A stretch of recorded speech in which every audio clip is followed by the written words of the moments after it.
things that you do to keep reminding me there's magic inside me and you. Dream to reality. All of my worries and fears fade away with you. There is no limit to all of the things we can do. Let's go, take my hand and hold it tight. I won't ever stop dreaming. Eyes closed, jump right in, we're taking tight. Let's go, 'cause I got that feeling. Give me that, give me that, that feeling. Never stop dreaming. Give me that, give me that, give me that, give me that feeling. Never stop dreaming. You take me to a better place. Never wanna leave. Affection in a million ways. When you're next to me, all of my worries and fears fade away with you. There is no limit to all of the things we can do. Let's go, take my hand and hold it tight. I won't ever stop dreaming. Eyes closed, jump right in, we're taking tight. Let's go, 'cause I got that feeling. Give me that, give me that, give me that, give me that, that feeling. Never stop dreaming. Give me that, give me that, give me that, give me that, give me that feeling. Never stop dreaming.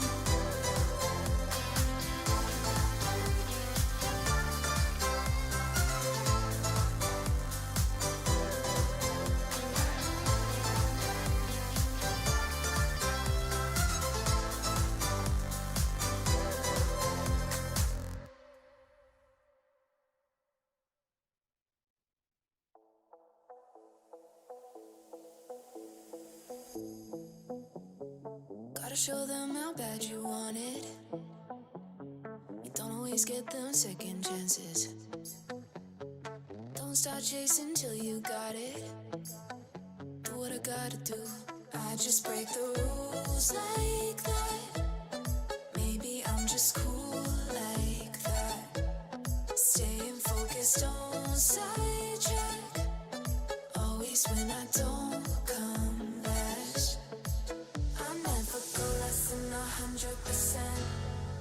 I'll just keep waiting while you're catching your breath. I'm only living if it's close to the edge. So come and dive into the deep end, 'cause the best is yet to come. I'm like a song you can't get out of your head. You press rewind when you get close to the end. Each time you leave, I know you'll come back again. So come and dive into the deep end.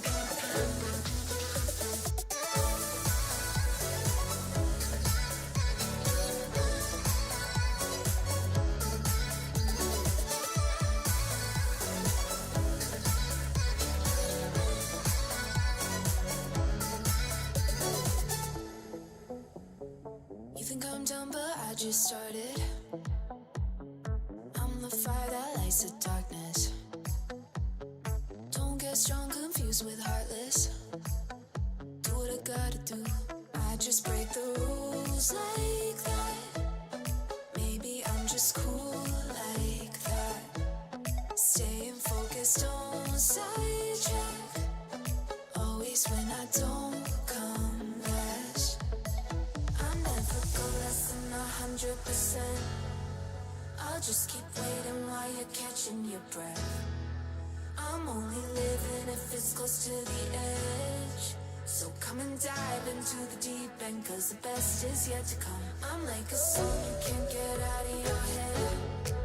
You press rewind when you get close to the end.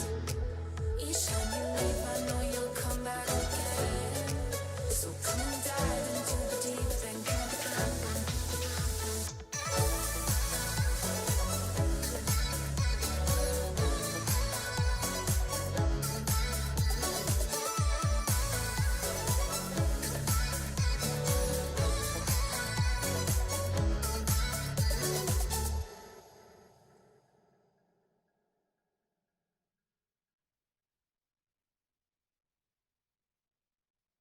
Underneath the neon, denim jacket you can lean on. In the drop we can be gone. Like a dream, I think I see one. On the reg, you know I need that. On my neck, your name is ink black. Got your hand up on your hip, like a pin up in that fit. I be lying through my lips, say anything to see it dip. Drop it low, let it show. Do your thing out on the floor. I'ma count to 1, 2, 3, chorus on the phone. I'm better when I'm with you. I feel it in my bloodline. Ice cold with the go-to, but you the one shining bright. Bump it like woo, baby. Better get your thing ready. I'm better when I'm with you. So would you be mine tonight? Too bad we breaking woke pink. Matter take it slow. Back into the moment when the summer had a summer glow. Body like somebody gon' be missing, ain't somebody. Twerk it like a ratty, I'ma eat it like a zombie. I'm better when I'm with you. I feel it in my bloodline. Ice cold with the go-to, but you the one shining bright. Bump it like woo, baby. Better get your thing ready. I'm better when I'm with you. So would you be mine tonight? Too bad we breaking woke pink. Matter take it slow. Back into the moment when the summer had a summer glow. Body like somebody gon' be missing, ain't somebody. All I want is underneath the neon. Denim jacket you can lean on. In the drop we can be gone. Like a dream, I think I see one. I'm better when I'm with you. I feel it in my bloodline. Ice cold with the go-to, but you the one shining bright. I'm better when I'm with you. I feel it in my bloodline. Ice cold with the go-to, but you the one shining bright. Bump it like woo, baby. Better get your thing ready. I'm better when I'm with you. So would you be mine tonight? I'm better when I'm with you. So would you be mine tonight? I'm better when I'm with you. So would you be mine tonight? Body like somebody gon' be missing, ain't somebody. Twerk it like a ratty, I'ma eat it like a zombie.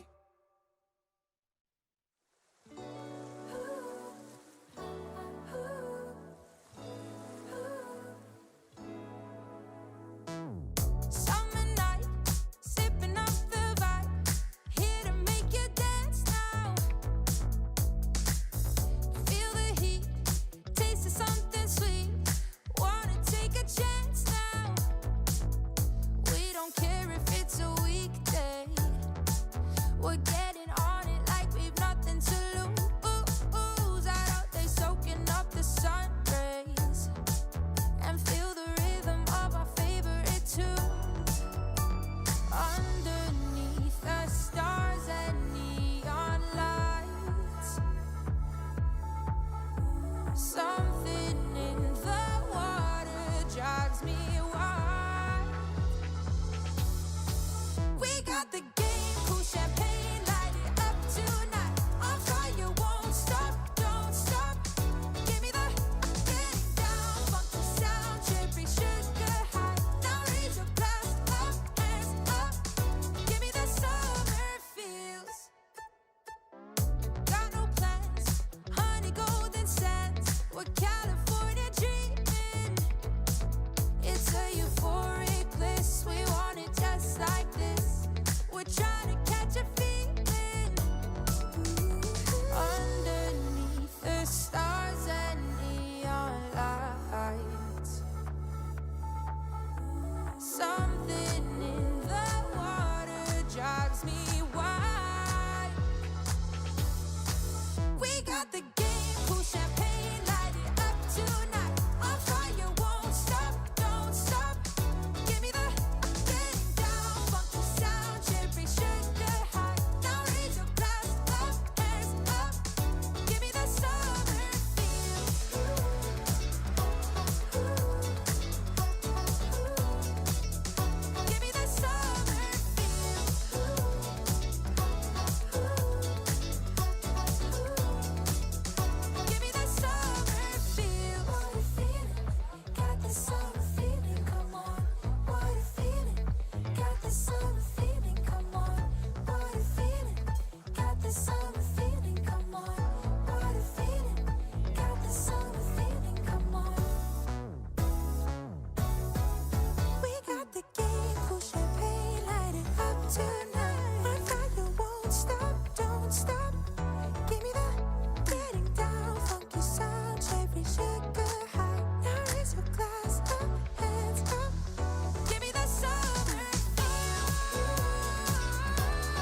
line up, get on the track, it's us, no looking back. Your love ain't no race, but baby, if I win, then you win too. I'll close, there's all we lose. Your kiss, I can't wait to taste it.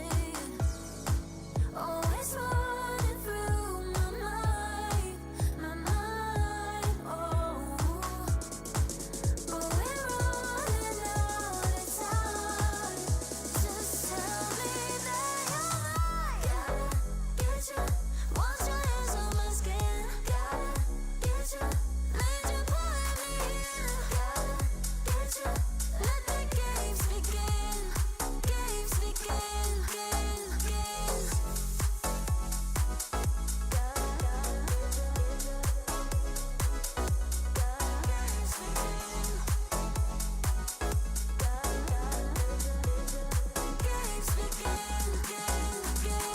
Green light, it's overdue, but right, don't leave me blue. We go mad in this and training. If I win, then you win too. I'll close, there all we lose. Yeah, love ain't no race, but baby, ooh, oh, it's running through my mind, oh. But we're running out of time. Just tell me that you're mine. Gotta get you, wash your hands on my skin. Gotta get you, made you put me in. Gotta get you, let the games begin. Games begin, games begin.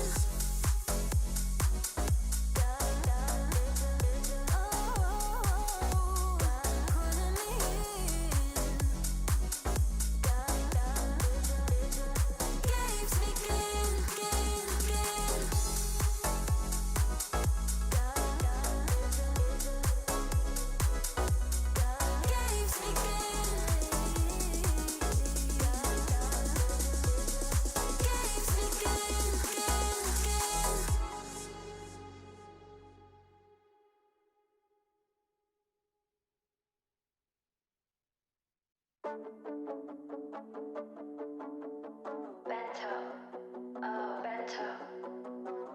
I can feel the walls closing in.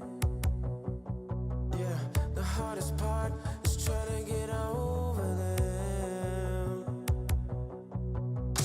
If you could see, would you do it all again? Yeah.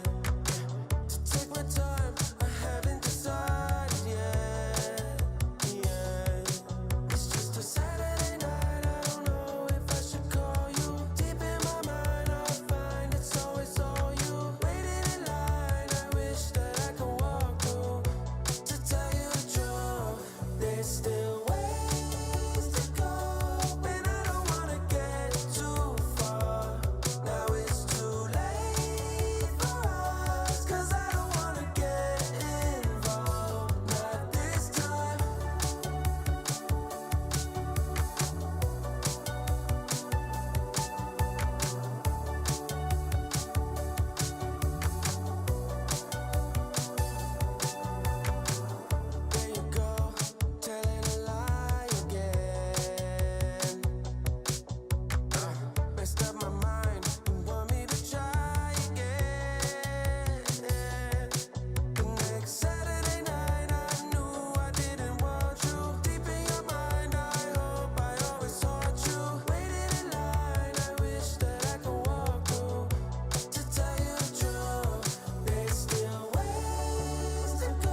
Every day think about you, every night dream of you.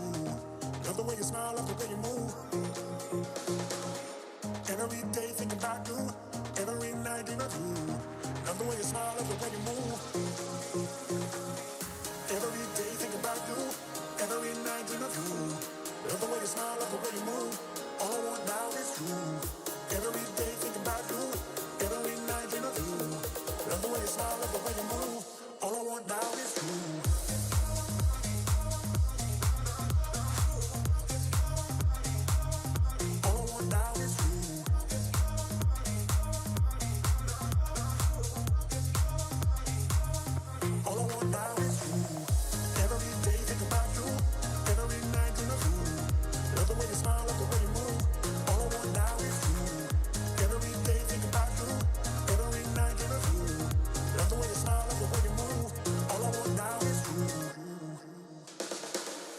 Doesn't really matter if the stars don't shine. Who can love you better? Doesn't really matter if the stars don't shine. Who can love you better?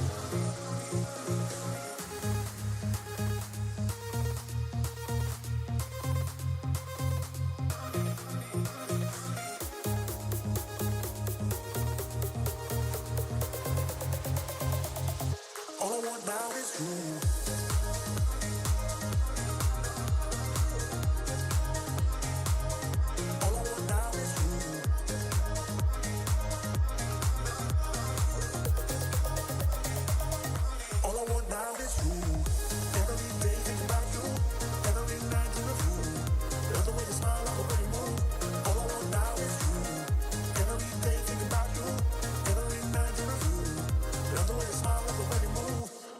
now is you.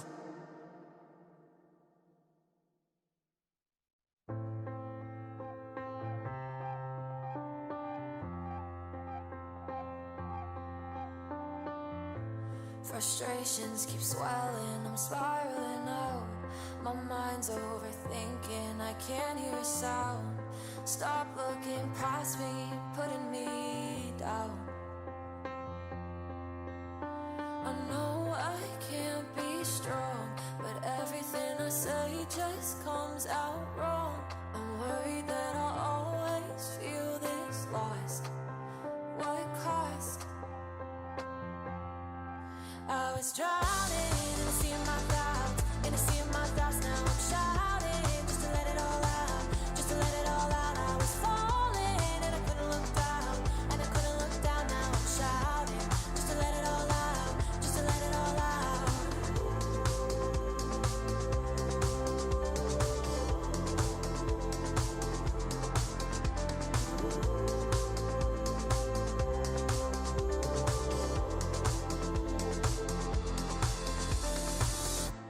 Resenting is easy, but anger gets old. Have trouble believing the things that I'm told, and I wish I could go back to the person I know. I know I can't be strong, but everything I say just comes out wrong. I'm worried that I'll always feel this lost. What cost? I was drowning in a sea of my thoughts, in a sea of my thoughts. Now I'm shouting just to let it all out, just to let it all out. I was falling and I couldn't look down, and I couldn't look down. Now I'm shouting just to let it all out, just to let it all out.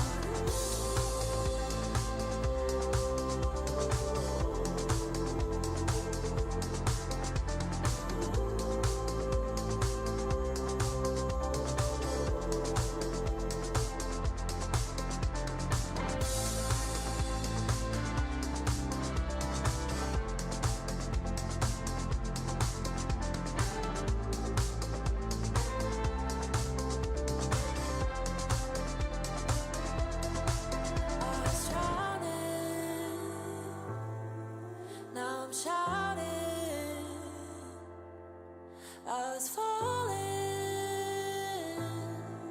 now I'm shouting. I was drowning in a sea of my clouds, in a sea of my thoughts. Now I'm shouting just to let it all out, just to let it all out.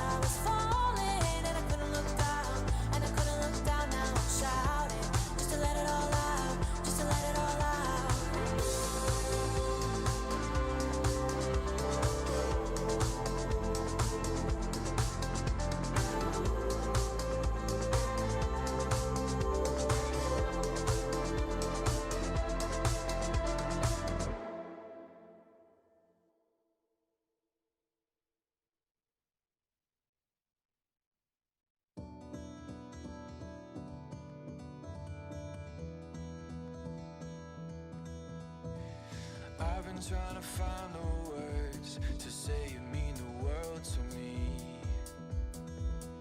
When I'm fighting and you see me hurt, don't walk away. I've been holding on for days, hoping just to see your face. Let me know you're coming back, and I can't wait. When it gets too much, my troubles, they can hold me down like heavy weights. Don't let go or let me fade. Just don't walk away.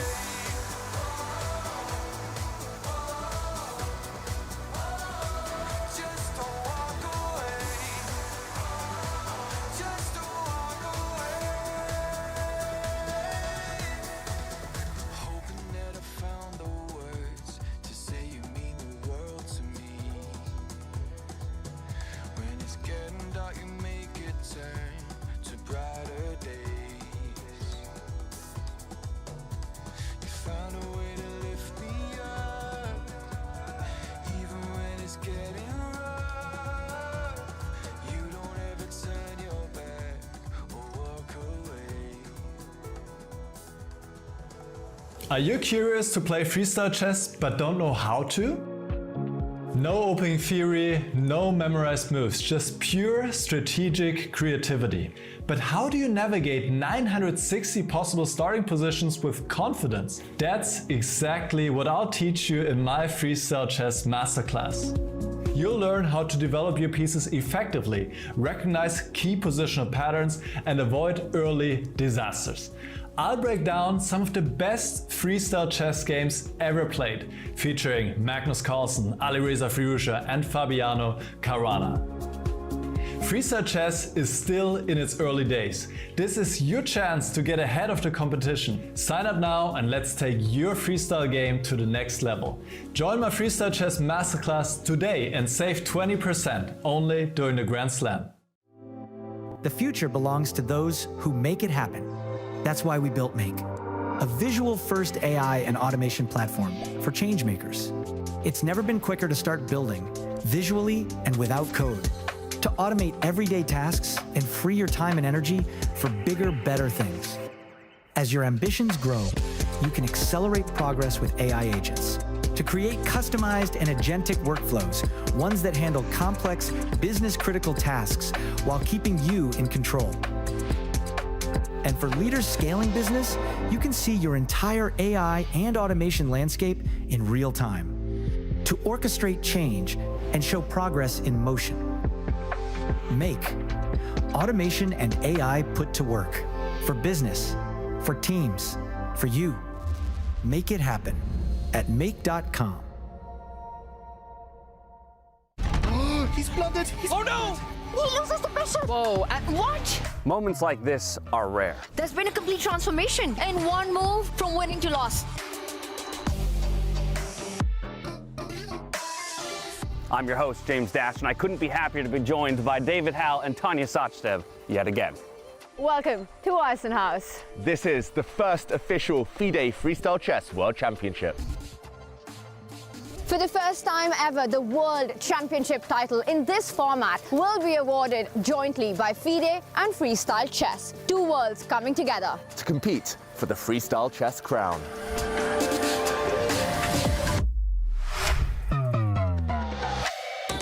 This place, it's something else. It's calm, it's powerful, it takes away the noise. Weissenhaus offers a setting that calms the mind and sharpens the focus. 2 years ago, the journey of freestyle chess began right here in Weissenhaus. Returning now for a world championship feels inevitable. We crowned the first FIDE Freestyle Chess World Champion. Who will rise above the very best? And make history. The stage is set. Get ready.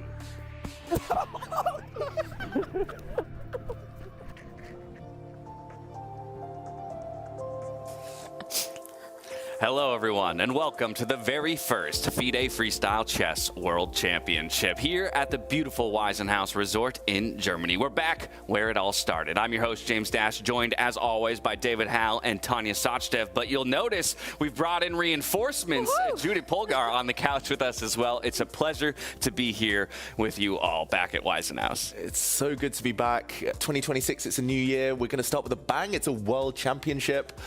I mean, some of the usual suspects, but there's sure to be some surprises ahead. Yeah, not just the fact that it's a world championship, but you've noticed again that Judith has joined us. Peter Lecko will be joining us as well in the studio later on to add his brilliant commentary to the cast. But that's one of the big changes that comes in with this new year and this new partnership with FIDE, is that we're going from 2 streams down to 1, Tanya. So now we're one giant cast of characters. I love it. It's one big party, and we get Judith and Peter to join us here as well. And as you said, you know, this is where it all started in 2025. It feels like a full circle.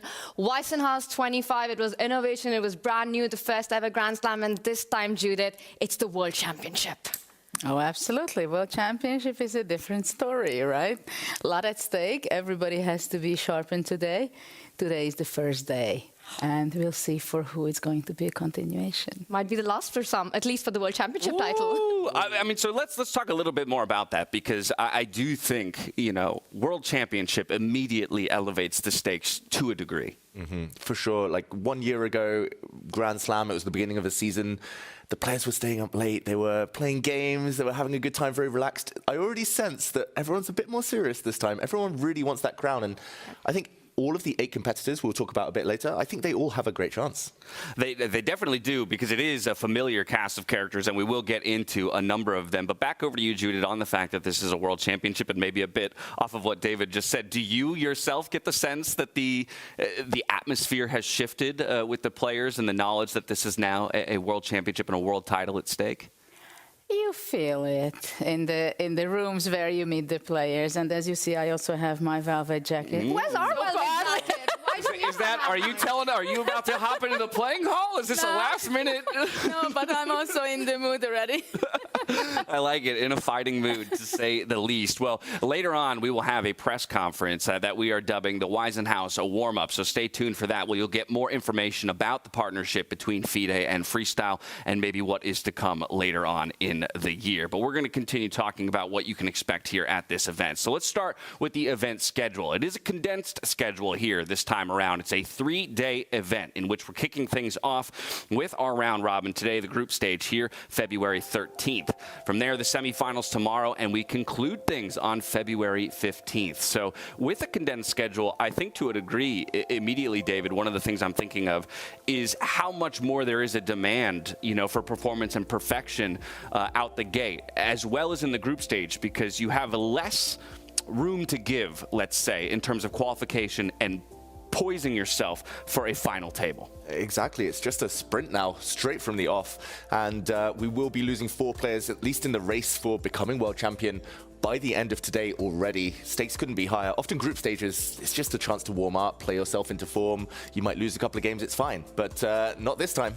Yeah, quick note here on the format, day 1 is the group stage. We've got 8 players entering into a round robin. So that means 7 rounds of play with every single player playing against the other in the field. It's a 10-5 format, something very familiar to a number of these players in freestyle chess, but only the top 4 are going to advance into the upper bracket. And that's the big change here from previous events, where more of our field have an opportunity in the knockout stage to still play for the top position. The bottom 4 are still going to play for rankings, so their tournament doesn't end even if they finish in the bottom 4, but it does mean they can't fight for the top spot.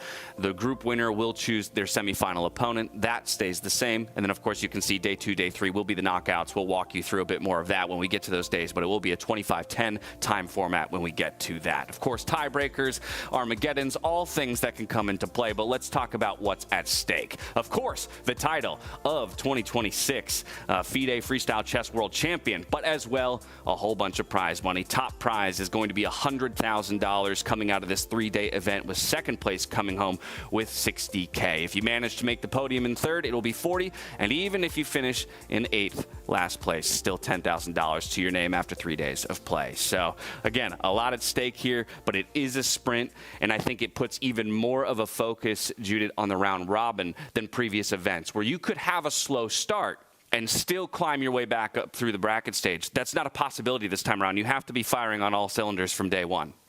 Absolutely, and this is why it looks well like innocent. Everybody arrived to the place. There's a beautiful spa, fantastic food. Everybody's acting okay. I'm chilling. I have a great time. At the same time, everybody wants to kill and be in the top 4 today. So we are going to see a lot of blood on the board, I think, and a lot of tension. I think we absolutely will. Tanya, what do you expect to shift between maybe a group stage here as compared to a group stage in 2025, considering the fact that half of our players will be eliminated from first place contention at the end of the day? The pressure is super high, right? Stakes are super high. I mean, the whole thing is so incredibly compressed to 3 days. Every single day is a judgment day. You don't do well today, you're out of the fight for the crown for the World Championship title. And I will say there are only 2 players in the whole field who have a World Championship crown to their name. Nodirbek, Abdusattorov, and of course Magnus, Carlsen. Every one of the other 6 players still to have a World Championship title with them. So a lot to fight for. And I think tonight's dinner will tell us so much about what happened, because I'm expecting 4 players at the bar all night, while the other 4 might have an early night in. Lots to fight for tomorrow. But I want to add that we're talking about how important today's day. But actually, the first half of the day, it's how important. So everybody should be staying, because after 3 rounds, maybe there is someone who has no chance anymore. So that's also tricky. I really hope in part of their preparation, the one thing the players have done is gotten on Netflix and watched the Queen of Chess. I mean, Judith, top 10 global Netflix movies currently, most liked movie on Netflix currently. Insane, just amazing stuff. So I think that would have been some amazing inspiration. How does that feel? Well, it's amazing. It's amazing that, of course, I know you guys and a lot of chess colleagues who I was playing, and they're like, oh, yeah, great. And a lot of amateurs, but completely non-chess players are very inspired and great, so I'm very happy. I'm honored to be sitting on this couch next to Judith. Yeah, I'm not on the couch, but even in the proximity, I'm still honored. Hey, that's good homework for you at home. If you haven't seen it yet, make sure you hop on Netflix and take a look at that documentary. Of course, after the games are played today, okay? Stay tuned for all of our brilliant insights. Let's talk a little bit more about what you can expect with the tournament as we throw to this tournament explainer. Take a look. 8 of the world's strongest players come together for a compact, high-intensity competition, the first official FIDE Freestyle Chess World Championship. Here's how the tournament unfolds. Day 1 features a complete round-robin stage, where every player faces all 7 opponents. Each game is played with a time control of 10 minutes plus a 5-second increment per move. The final standings are crucial. The top 4 players advance directly to the semi-final. The player who finishes first earns a key advantage. He may choose whether to face the 3rd or 4th placed player. The 2nd placed player is paired with the remaining opponent. The same principle applies to the lower half of the field. Day 2 marks the beginning of the knockout phase.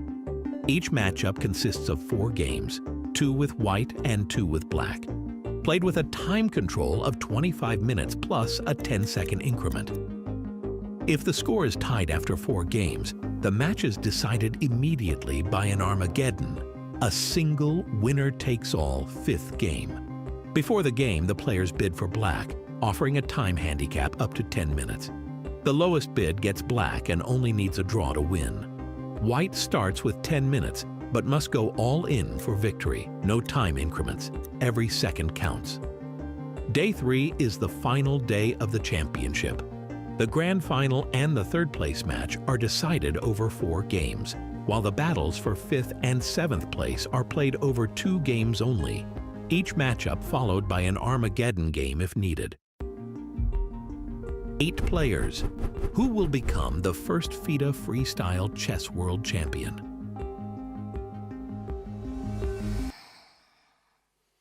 So that's what you can expect over the course of the next 3 days. But now let's turn our attention back to today and the group stage that sits ahead of us. Again, it's 8 players, 7 rounds, everyone playing everybody once for a chance to make it into the top 4 and ultimately the bracket stage. This is a look at your field here. It's a whole bunch of very familiar names if you were paying attention to the entirety of the Freestyle Chess Grand Slam in 2025. You've got the likes of Fabiano, Caruana, Mr. Consistency, Magnus, Carlsen, who ultimately took the top prize when it came to the Grand Slam circuit just last year. Levon, Aronian, the guy who's hottest on the circuit with 2 wins back-to-back in our previous legs of Las Vegas and Cape Town to close out 2025. And Vincent Keymer returning to Weissenhaus, where the magic all started for him in 2025. We've got Nodirbek, Abdusattorov, Arjun, Erigaisi, Javokhir, Sindarov, and Niemann to round out our field of 8. Let's talk about it now. The matchups, how we're going to kick off day number 1. Let's see who's facing who, because you heard Judith say it, the beginning of the day, perhaps the first half of the day, could even determine some of our results and the bracket. So who's facing who to kick things off? Let's take a look.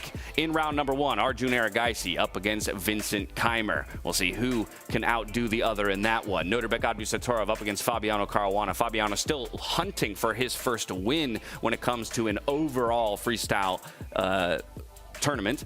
Magnus Carlsen up against Niemann, and Javokhir Sindarov up against Levon Aronian. Javokhir Sindarov is, again, who had such a phenomenal finish to his 2025, and I think maybe that's a player that we could start with when we talk about somebody who shows us, I think at times, the ability, the potential to make it to a final table. We look at that Cape Town event, you know, challenging Magnus Carlsen, and unfortunately falls just a little bit short to ultimately finish in 4th place.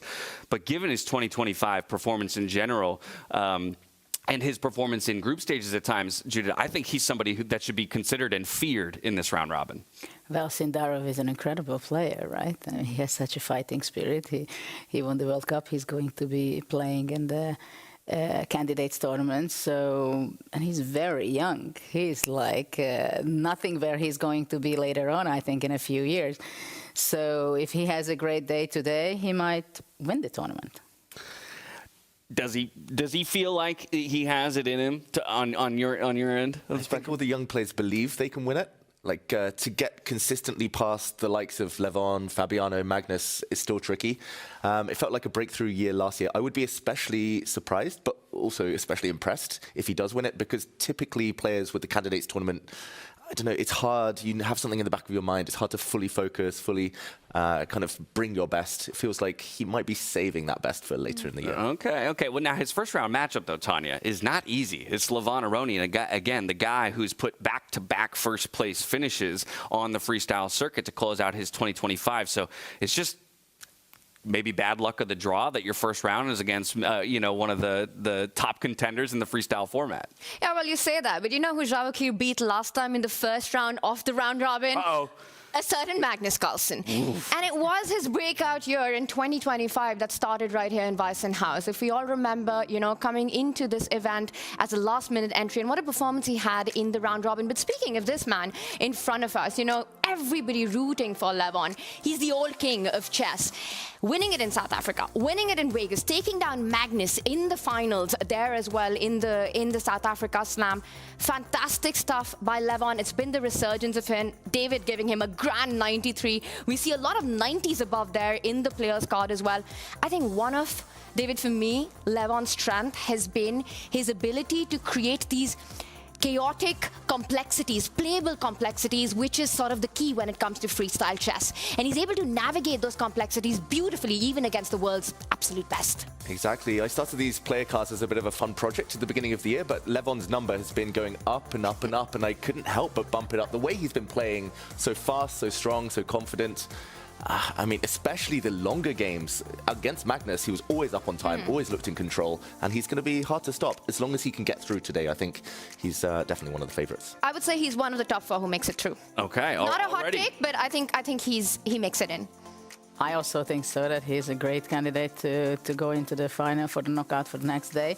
But it's interesting what he said previously. I think probably his... That I think can come with that. But now I wonder if the expectation is starting to build back up, right? I don't think you don't think so? No, I know Levon. He's a carefree man.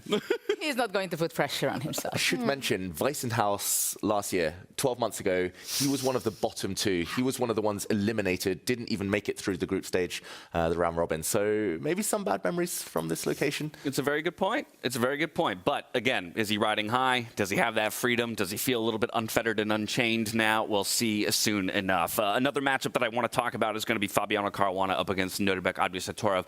Fabiano, I think, is the player that I'm intrigued by, not just in that matchup, but kind of overall, because he's the guy who's been so close so many times. Judith, we, on our broadcast throughout all of 2025, just kept referring to him as Mr. Consistency, with second place, third place, fifth place, but never eclipsing, never getting to that #1 spot. Is there something you feel that's missing in the gameplay? Is it just that it hasn't all come together at the right time, in the right moments? Because we know that Fabiano's the type of player and the strength of player that could take this entire tournament. So what has been missing on his freestyle play so far? Well, and I think we can also add that he's one of the biggest experts who understands the best freestyle itself. As we've seen when the players are gathering together, discussing the position, he's kind of one of the leaders who he gives the best strategies or the very sensible ideas. And I think that it's a problem for him that everybody's afraid of him, in a sense that we have to be careful with Fabi because he's one of the contenders for winning the event, right? So they have a completely different approach playing Fabi and Magnus than playing against a lower-ranked player or unexperienced players, right? So this is something also he might be putting pressure on himself. And we should not forget, I'm referring again that he's playing in the candidates. Will he be able to forget that this weekend it's here? I want to win. I want to show the guys that finally I'm going to win one, and the most important one. Well, maybe you could talk a bit more about that from a player perspective. There are so many, their schedules are so full, and there are so many different formats and tournaments at this point that it's not just about playing at your highest potential in every moment. It's about being able to make that switch on a dime from one format to another. It's about the travel and your stamina and your flexibility. So what is that experience like as a top pro, where you're spending most of your year on the road in unfamiliar places, and yet your best is demanded at every moment? Well, first of all, he's American, so for him, he has to manage it that once he comes to Europe, he stays in this time zone, and I think he's already doing it for quite some time, getting into the time zone, focus, everything. But it's not easy. Timing is the most difficult in sport. I mean, some of them, there's so little things one is better than the other one. You can't even notice it, really. But what kind of mood they are, how did they sleep, did they make their routine, or somebody disturbed them, something happened, something strange, somebody made them nervous or angry, and this gave the extra energy that now I'm going to do it. So you have to have this incredible drive in you. At the same time, you have to be very calm, but you have to make the best decision when it needs to be done. So this is all about sport, right? How to make the timing perfect. I mean, with Fabi, you see, like, he's the tranquility at the board. That's how you see it. I'm not sure in reality it's always like that, but... Tranquil on the board, but I have to also say that off the board, Fabi seems like the kind of guy who's having the best time at any of these Grand Slams. He's always at game night. He's always playing at the pool table there. He's always up for shooting content, interviews, always in a great mood. And Mr. Consistent, yes, he hasn't won it, but he's been so close so often. So I think good mood often equals to good chess. He is a true gamer in every sense. He was. He called me out yesterday. We had game night. He lied to my face. What? How dare you, Fabi? And then I got killed, and he won. So I'm kind of rooting for Fabi, but... So is he going to be bluffing something today? He was on fire. He was on form. He was tricking everyone. And really? I do think the biggest challenge in this World Championship is the group stage for him. Okay. Time control. Yeah. A bit longer, his chances go up. And that's where somebody like his opponent in round one, Nodirbek Abdusattorov, I think might benefit a little bit from the faster time controls and some of that pressure. He's also, Tanya, you mentioned one of the players that does have a world championship to his name. So at least he can kind of rest on the fact that he's not trying to do this for the first time. He's not trying to achieve that title for the first time. Yeah, absolutely. But I think, with Nodirbek Abdusattorov, the other thing to talk about has been his hot form coming into this event, just the recent Tata Steel winner. And I think that was a tournament victory that was long due for Nodirbek. He's also one of the 8 players that we haven't seen as often in the field as the rest of them. I wonder how much of that experience will count into it. And that said, the irony of it is, he's the only player who made it to Weissenhaus through the play-ins, through a very tough process of getting to this World Championship. He's on a hot streak, Judith. I mean, London Chess Classic, he won, 6 games in a row against 2700 opposition. Then he won Vaikanze, he won the play-ins. I actually think if he doesn't run into Magnus too early, which he always seems to do in these tournaments in the semis or quarters, then this might be his year. Do you think he makes it into top 8? Tonight. Top 8. Top 4. I think he makes it into top 8. I gave it easy to you, David Howell. I think top 4. How about yourself, Judith? If I don't think who are the participants, I say he's in the top 4.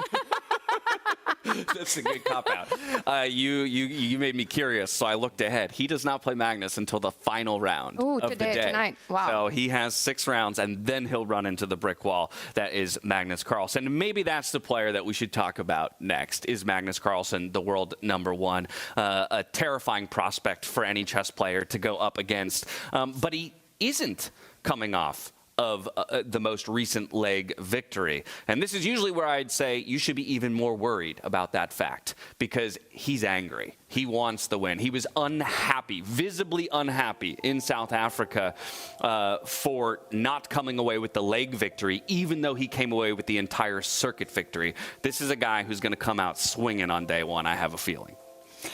Well, Magnus is Magnus, right? I mean, we know him with all the trademarks of him. I mean, he can play exceptionally well, like a trailblazer, just kill everybody.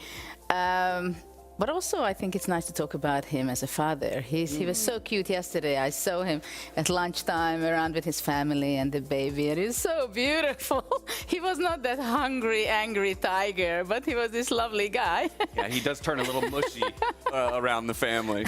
But of course, at the board, it's not going to be a baby smile there. It's a visibly happy Magnus there in front of us. Not this one, I meant the photo, but he's getting ready for the action. But speaking of his streak, I mean, clearly Magnus is the man to beat here, right? His World Rapid and Blitz Championship, Speed Chess Championship, David, that he dominated just a couple of days ago, winning title Tuesdays, one after another. He's always the man to beat. I was seeing somewhere on social media where somebody commented, "Hey, good luck, everyone. It's a race for second for you all." Yeah, in most cases, that's you know, if you're a betting man, that's the direction or the line you would take. But this is where I'll remind everybody that Magnus, you know, if I had to pick a most vulnerable moment of the tournament in a freestyle chess format, it is the group stage. We saw it in Las Vegas, right, where he didn't have a great start, went into that tiebreak against Levon Aronian and got pushed into a position where he could no longer fight for the top spot. And since the format has shifted so that only the top 4 advance, if he does have an uncharacteristically bad day, of course, but maybe has a slow start, we could end up in a situation where Magnus just isn't in the position where he has the opportunity to fight for #1. Exactly. I think he does have this reputation as a slow starter. If he can come in, win his first game or so, he'll feel confident, he'll feel settled. I mean, his World Rapid and Blitz, it did feel like a grind. Yes, he won the titles, but he was still nowhere near his best. So I'm going to be curious what type of Magnus turns up. Probably should be enough to make the later stages, but who knows? Probably, but I think his first 2 matchups are very interesting. Yes. He kicks off the day against Hans Niemann, right? Already a matchup that's charged, but I think, again, stylistically, is the kind of player that maybe could undo Magnus early on. And he follows it up immediately with Javokhir Sindarov, who, again, we saw push Magnus to his absolute limits in South Africa, even though Magnus would ultimately come out on top in that one. You know, I'll say one thing for this guy, for Hans Niemann. I think one of his biggest dreams is to beat Magnus Carlsen in a chess game. And I think if you have that, starting the day as game 1 against Magnus, when traditionally he's been the most shaky, if you look back, even at the Grand Slams, playing against Javokhir, going down previously, I think this is Hans's big chance to sort of let chess truly speak for itself. Magnus, is he shaky in the beginning? Will it be something that will give Hans the opportunity? Because if that happens, Twitter will be on fire. Not just Twitter, all the social medias. Maybe this building will be on fire at that point.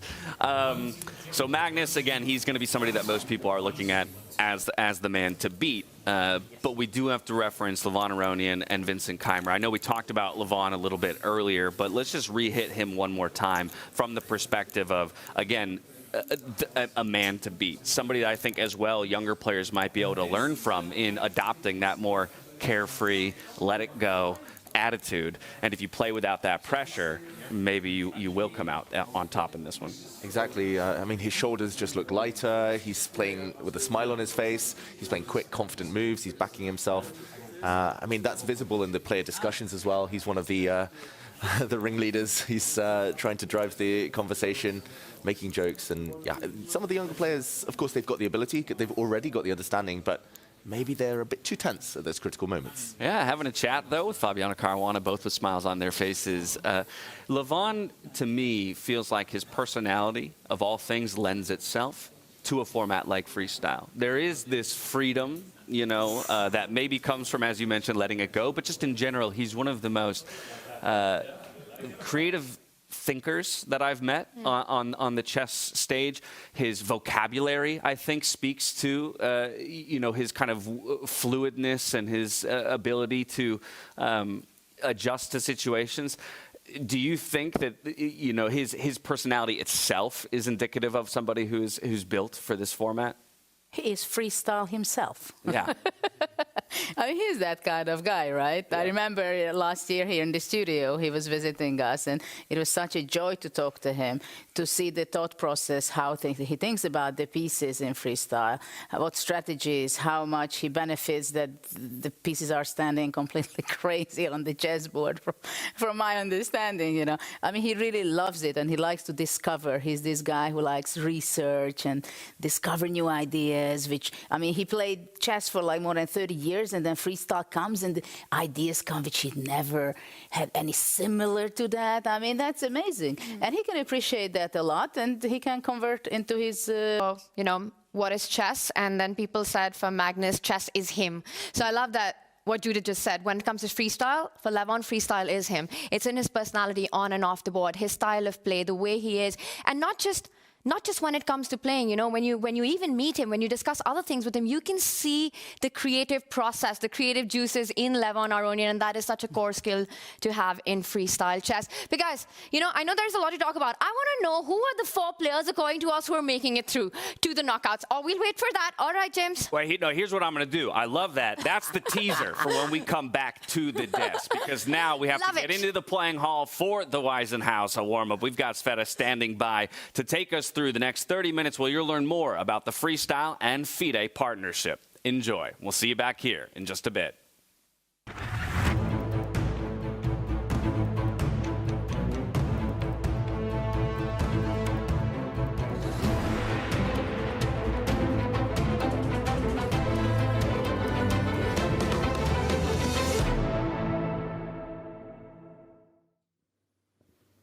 And welcome here to what is the Weissenhaus warm-up, where we have 4 wonderful guests to join us for this press conference. We have the founder of Freestyle Chess. We have Jan-Henrik Büttner.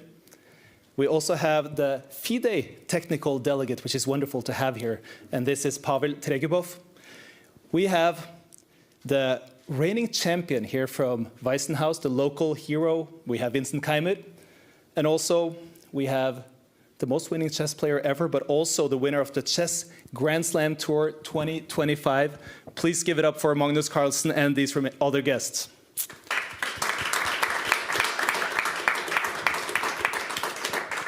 But Jan, I have to direct the first question to you, because it is interesting to see you sitting here together with FIDE. It's something that a lot of us didn't imagine a year ago. Why this cooperation right now? Yes, we have had great discussions, negotiations, specifically with Arkady and myself. Arkady unfortunately had to leave this morning, so he was here last night, so otherwise he would be on stage as well. We left the negotiations kind of a year ago, and we had a deal almost like and then it fell out all apart. I can't really say why in the end.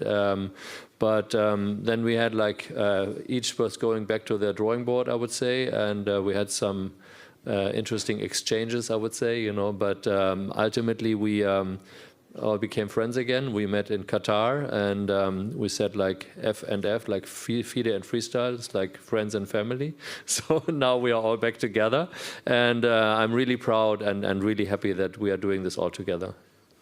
And as a FIDE representative here, Pavel, what does it mean to you to once again crown a Freestyle, official random, 960 champion here? Well, I'm happy to hear that all discourse between Freestyle and FIDE are behind, and all of these long-lasting consultations and negotiations resulted in this great event. I'm happy to be here and happy to share this wonderful moment with the players and with the guests. Do you think, Jan, that something will change now for the players, for the fans, for the experience that we get? Yes, I think I'm looking here and I'm so incredibly proud of what we have achieved all together. I mean, all the players, everybody behind the scenes, like we have a 100-person production team putting it all on stage.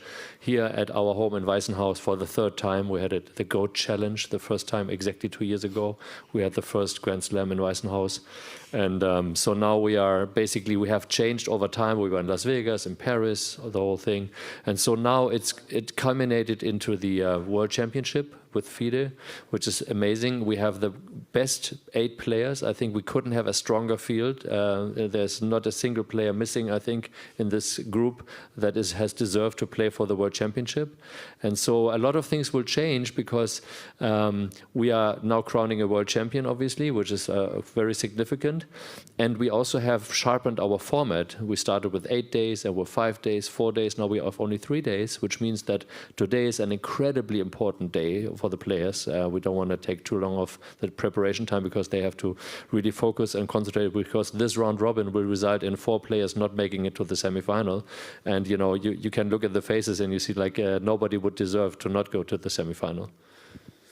I'll direct my question to the players then, and first Magnus, since you guys are getting ready for the games quite soon. But how important is it for you to have this stage to play freestyle chess? How important is it to actually have this format? No, it's great to play here. I'm grateful for the opportunity to come here and be back and participate in a world championship. But you know, but as you said, there's a time to prepare for the games and everything, and we're sitting here, you know, wasting our time when we could be doing that. So I think that is not something you should do in an official championship. But that's just my 2 cents. Vincent, I'll direct it to you as the reigning champion here. Who's going to win the world championship right now? No idea. You know, as you already mentioned, we have 8 incredibly strong players here, and also if you've seen the games and tournaments throughout the last season, you've seen big changes. Like, it's never easy. For example, Levon, you know, you had a tough start to the whole tour, and then you ended up winning 2 events and playing fantastic freestyle. So you never know, and that's also part of what makes it so exciting.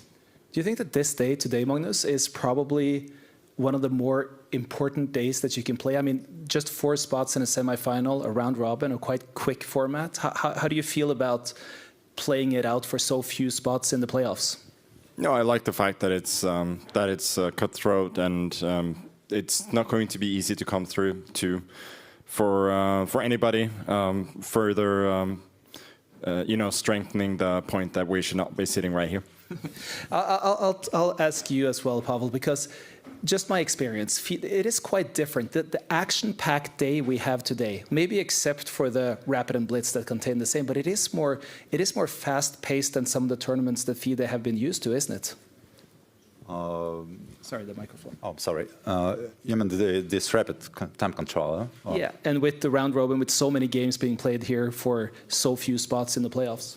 Yeah, it is challenging. It is challenging format, so it's a sort of new format. And okay, let's test it this year, and we'll see if we go on with the same format next year. We're about to start now, so this is the beginning of the tradition, and we will test maybe different formats to find the best one day. But I still keep thinking about, though, Jan, this is for the fans, and for the fans, this has to be one of the most exciting chess days that we'll get in the entire 2026. Yes, exactly. So it's one of the most exciting games, and I think we really should listen to Magnus, because they are eager to prepare. You know, we can't underestimate. You know, as I have been in the chess world only for a few years, underestimate the pressure under which all of these 8 players are right now. So we should wrap it up and then get them to play, I think. Yeah. In that case, I will also open up a little bit for the questions from the audience, from the press, if there are questions that you would like to direct towards any of these players while you have the chance here, if there's any questions that you're left wanting. In that case, I'm going to finish up one question to you before we let you guys start preparing, and I'll keep you on stage a little longer, Jan, Henrik, and Pavel. Magnus, who's going to win the World Championship? I don't know, but I hope it's going to be Vincent? Same. And who's the favorite, Vincent? No, I believe Magnus has to be the favorite. I mean, he won the tour last year, and if you look at it from a statistical point of view, he wins most of the top events. But, you know, we are 7 players who are also wanting to win that title, so I'm sure it's not going to be easy. Right now, I think that Magnus and Vincent should go, so you have a chance to prepare also for the other players, that you have a chance to prepare for what is going to be an exciting first day. But if I could get Jan and Pavel to sit in the middle here, that'd be wonderful, because I still have some questions about how to evolve freestyle chess and everything that is happening here. The format, how did you come up with this idea, Jan, to create such a fast-paced first day? Yes, so this has been a development over the last basically 1.5 years. I mean, the format itself was invented by Magnus. Obviously, it was marketed by Bobby Fischer Random. So he took this old concept, which was like 200 years old, and made it into the Fischer Random as we know it. And we have taken exactly that format. And we like, of course, Bobby Fischer, but we decided to call it Freestyle Chess because it's more mass market appealing. And so that's also a reason that we have now shorter time period, because we want to address the non-chess player market, right? If you look at normal tournaments, the players just came from Weissenhaus, where they played like 3 weeks every day, like hours and hours and hours. You know, that's something that is only appetite for the chess fans, you know. So for the regular people who go to Formula 1 races, for example, they wouldn't go for 3 weeks and see the cars racing, so they want to have action. And so we are trying to do this more and more. And so we started with the format with a longer time format, like with Magnus. And so over the time, like in Paris, it's always Magnus being the one who makes the decision about what we're doing, and we're discussing with him. In Paris, he decided that the players have gotten enough expertise and experience with freestyle and Fischer Random, so that they can use shorter tournaments. So we went from like 90 minutes to I think 60 minutes, and so we are shorter and shorter. And we're seeing also that we are going to be more appealing to the linear television format. So we have an ESPN documentary. We have a lot of people who are watching us now on DAZN, for example, and they don't want to sit like for hours and hours and watch a game. So they want to have a faster game. So we have the perfect compromise, and so over the periods, and we got some very hefty criticism, I think, from Hikaru in Las Vegas about the changing of the format. Sometimes we change it, but we have to be allowed to change also and to adapt to what it is. But I think since South Africa, we found the perfect format, and the only thing we changed to this World Championship is that we eliminated the 4th day, which was also for the players said, well, why do we have to play a round robin when in the end it's just a placement game? So now it's the real deal right now, and this is why I'm really excited also to actually watch what's happening, because it's going to be really intense, and I know how chess players feel, or I've seen it like when they lose. So I'm really interested to see some faces at the dinner tonight, you know, and we don't know who it is. I got to ask you, Pavel, because I mean, and this may be an unfair criticism, but it does seem from the outside that FIDE has not been as good at embracing the commercial TV value as they have of maintaining the integrity of the game. But do you feel like the cooperation here with Freestyle can also help FIDE to focus on different ways to present the commercial aspect of chess? Absolutely, absolutely. Jan Henrik and his team is doing a great job. And I'm pretty sure that this collaboration between Freestyle and FIDE will be beneficial for both parties. And definitely FIDE has something to learn from Freestyle events from last year. So we take, not only Freestyle, by the way, we learning from all kind of events. So we are gradually improving our experience. So and commercial part is included. So if we talk about the number of visitors for FIDE events, it's also growing drastically this last year. And yeah, I think also the level of organization of events, all aspects, like venues, playing facilities, branding, broadcast. We've been improving for a while, and definitely we have something to learn from Jan-Henrik and his team. And I will ask also, Jan, because we're going back a year right now. I mean, the disagreements between Freestyle and FIDE, they seemed very real. Were they real, or has this been a gradual get-together, or was it something that happened very suddenly? Because it almost felt as though at one point that it was Freestyle against FIDE and a new order of chess trying to disrupt everything that had been going on. Yeah, I think, I mean, first of all, it was real. It was really real. And there were some mistakes that have been made on the FIDE side, also on my side. So both sides, we made some mistakes, and we basically reconciled that. And so because I think, but the frustration, I can only say from my side, was because we were really having great discussions with Arkady, I think starting in October of 24, and then culminating basically in a great negotiation, and we were exchanging term sheet, and we were exchanging all the paperwork, you know, down to the last words. And then I got surprised when there was like a press announcement saying, okay, there's this big disagreement. It's like, why do we have a disagreement? We just had the conversation. And so then I felt unfairly treated, you know, because it was like, and then, you know, my instinct is always like going against it. It's a little bit my mistake, you know. I say, you know, if somebody say you are not allowed to do that, maybe it's something in my childhood, I don't know. But if somebody tells me, you know, you're not allowed to do it, I'm not like saying obeying, I'm saying, wait a minute, let's see, maybe, you know, I can do it. So it was this kind of thing. And so in the end, then also we said, okay, we want to do our thing. Then we said the real important people are the players. You know, obviously the players didn't want to be a bit caught between this. They just want to play chess. They don't want to be in political games. So this is why we made a decision exactly a year ago in Weissenhaus for the first tournament. We basically asked the players then. We got them all together, said, is it important to you being World Championship? Said, no, we don't really care.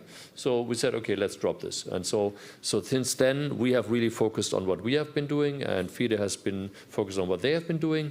And I think the little distance also, like if you have a distance in a relationship or like arguments or disagreements in a relationship, it's always good sometimes to take a step back and then you think. And so we had some different encounters, and then so ultimately I decided to invite Arkady to South Africa to basically show what we are doing. And he was not able to come for his personal reasons, but then he invited me or us, Holly and myself, to Qatar. And then we had this great discussion, and then Holly initiated the great late night Bailey's round, you know, kind of where we had all that again. So it's all good. And you know, as you say, he left this morning, and Holly was actually sitting with him like until 2 o'clock in the morning or so with a group of people discussing everything. And he, we wish him a good trip home. Unfortunately, he had to leave, but he just texted me. He wished he would be here. Yeah. But FIDE has also had its problems in the last few years, Pavel, with the best chess player in the world, with Magnus. There's been open conflict. Do you feel like this collaboration also helps mend that relationship, that it brings Magnus closer to FIDE again? Well, of course, we would like to see Magnus as often as possible on FIDE official events, on FIDE top events.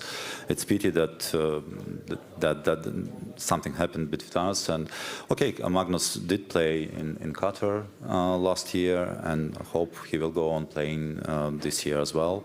So I hope also all our discords are behind. So you mean that you want Magnus to play? It's not more trouble than. Oh no! It's obvious that FIDE is interested in Magnus' participation. It's probably the best ever player of all the time. So yeah, sure. How much do you and your organization value this World Championship title? As any other World Championship title, we get this title very serious. Of course, whatever event on any level of a World Chess Championship cycle is a high-level event, and it requires a lot of preparation. I can imagine how much time Jan-Henrik and his team spent organizing this event. For us, it takes about 3 months at least for organizing the high-level event of this caliber. And of course, the title is on the stage, and I hope and I'm pretty sure that it will be followed by 1 million spectators throughout the world. And this is the fact that this event has this title matters a lot for spectators as well, not only for FIDE, I'm pretty sure. Just wanted to let you all know that if you do have any questions at any time, please feel free to raise your hand so that I may direct them to these representatives. But I'm a little bit excited now about just what we're going to see from these 3 days, Jan, because I just saw the players sitting ahead of me. I see also 2 of the most prominent chess women in the world. What can we expect, entertainment-wise and action-wise, from this weekend? Yeah, I mean, who followed us around the world, this is our 8th tournament that we are organizing, right? Starting with Singapore in this November of 24, like a different kind of thing. And so we have evolved and we have learned. And every time we hear from everybody who's coming, this is even better than the last one, and this is even better than the last one. So of course we expect this to even be better than South Africa, although South Africa was better than Las Vegas and it was better than Paris. So we are evolving because we are learning, we are adapting. This is why I'm saying that criticism, it was a little bit too harsh, I think, from Hikaru, because, you know, obviously we are trying to learn, and we should be allowed to learn and to change things that we think don't happen. But I think especially from the step from South Africa to here, we see that it's a very stable development. I think we found our format. We also discussed that we are doing this format also next year for the World Championship next year. So we know that there are 8 players. We know how they qualify and so on. And so for the women, I just see her sitting here, and I don't know, Bibi Sarah. So they are also here, and we are very happy to do. We tried to do something on our own before we had FIDE. We invited Bibi Sarah, one of the, to play with the men, because we had followed the advice of Judith Polgar, who she's very outspoken about why are there women's tournament and men's tournament. You know, I was able to beat the big guys, and I was able to go top 10, and so everybody should do it. So we said, okay, let's follow that thought. Let's get one of the best women to compete with the men. I think she did pretty well. I think she was not like beaten all over the place, so it was good. Still, it was of course very tough, and so for us it's now the next step, and this was honestly very important also to FIDE, that it's a women's tournament that has been right from the beginning, even a year ago when we talked about that. It was very important to FIDE that they have a women's tournament at the same time. So we are doing it here right now. And then as it was such a short notice, we thought we couldn't get together like a world championship for women like at the same time. Would be very unfair to say, how can he qualify in 3 days or whatever. So we said, let's make an exhibition match. And now we have 2 of the best women in the world play for exhibition. And as Arkady already said, like the path to the World Championships for women will still be figured out. But definitely one spot is clear. It's the winner of this game of these 2 women will be one of the contenders for 2027 World Championship in the women. That is interesting news. That is a big prize for that matchup as well. So that's going to be really interesting to follow. How much do you think you may learn from this, Pavel, in FIDE, and how chess is being commercialized right now, what is happening? I'm thinking of the studio we're going to get to see soon with David, James, and Tanya, and how lively and audience-driven it really is. Do you think that FIDE can take inspiration from that? Definitely, we are taking inspiration from all top events, so we take the best to our and apply in our own events. Well, it's a bit hard for me to talk about the commercial part of the event, because I'm basically taking care of technical part of all FIDE events, including the candidates will take place, and I will be tournament director there. So all the technical part is my business, so I can comment on it. If you mention the commentators, we will also have great commentators there. Peter Svidler, Jan Gustafsson, Tina Belinka, who should be around here. And the commercial part is I'm a bit sorry, I'm a bit confused, so it's not my business. If you ask me any question regarding the technical part of organization, I will be happy to answer. Of course I have a question about that. How do you feel about an event where there is discussions prior to the game, the innovations that are being made? How does that incorporate with FIDE's way of thinking? Is that something that you like in a World Championship match? In corporations, what kind of? The discussions that the player have before the games about the positions when it's drawn, how they're choosing to perform the technical aspect of this tournament, if that has been a discussion point between you before the tournament? Not really. But this is a very specific format for that, yes. So it's classical chess, you can hardly imagine it, yeah? That's a bit different. So everybody prepares on his own long before the game starts. So they have nothing to discuss just before the beginning. So it's very, very specific thing for this particular format. Jan, when you look back at the winners you had last year for this tournament, it's got to be a dream come true to have the showman Levon Aronian, to have the GOAT Magnus Carlsen, to have the hometown hero here with Vincent Keymer. Who is your dream winner of this World Championship on purely a commercial way of thinking? Well, yeah, honestly, for me, commercially, it doesn't really make a difference because all of the 8 players have their place here, and especially like even I was so happy that Nodirbek qualified, you know, through the FIDE spot basically, because he clearly is as an integral part of us. Has from the beginning, he was there in the first tournament, and so he made it. And so there's, as I said, there's no player missing from my point of view who has it deserved. So every player you can make the argument, of course. Magnus, you know, should win it because then it's his 21st World Championship title and so on and so on. But honestly, if I give you a name, you know, for me, I think the person who really deserves it the most is Fabi, you know, because Fabiano has played all of the tournaments. He was in Singapore, everywhere, and he is number 2, like in the ranking and so on. But he has never won a tournament. You know, Levon has won twice. Magnus has won twice. You know, Vincent has won. And so for me, I would say if I think that's maybe. I don't think commercially, but I think from a deserved kind of. I mean, it's always difficult if you say you watch like Olympics and you watch whatever. What is deserved? You know, like a soccer game. You know, they deserve to win, but they didn't win. You know, so in the end, so they really have to make it and to do it. So and I'm not really rooting for Fabi. It's like because I like everybody. As I said, always I like these boys so much. You know, like they are so close to my heart, and I want everybody to become the winner. But only one can make it, right?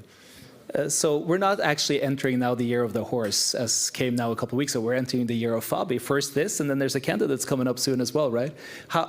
It's pretty interesting. We have players playing here that are also entering the candidates, but still really trying to get ready with playing freestyle chess. Would you have imagined that happening before, that people take freestyle in such an important part of the year?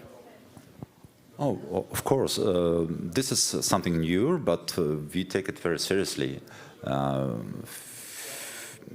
FIDE is determined to develop this format. So this is already the 3rd edition, yeah. So we used to have 2 first, named after the great Bobby Fischer in London and Reykjavik, I think. And this is, okay, under the different name, but it was still the same tournament. And we are determined to develop it. And also we see that players like this format and take them very serious. And also the title matters, as we already said. Yeah. I have a very interesting anecdote to that thing. So obviously, I've been new to the chess world. Obviously, the candidates tournament is what, you know, the most important tournament, and everybody wants to do that. And so when we, Magnus and Holly and I and Henrik, when we were deciding, okay, we do the GOAT challenge, the greatest of all time challenge, in October 23, we decided to do that, and it was happening exactly 2 years ago in February here. And so Magnus obviously named the 7 contenders who were challenging the GOAT, right? And so he was telling all these names, and there was one person who then just qualified in, I think, Isle of Man for the candidates, and that was Hikaru. And Hikaru basically declined his participation in the GOAT Challenge because he said, yeah, sorry, but I would have loved to come, but I just qualified for the candidates, and my preparation should not be like Fischer Random, it should be traditional chess. So we picked a replacement. And that replacement was Gukesh.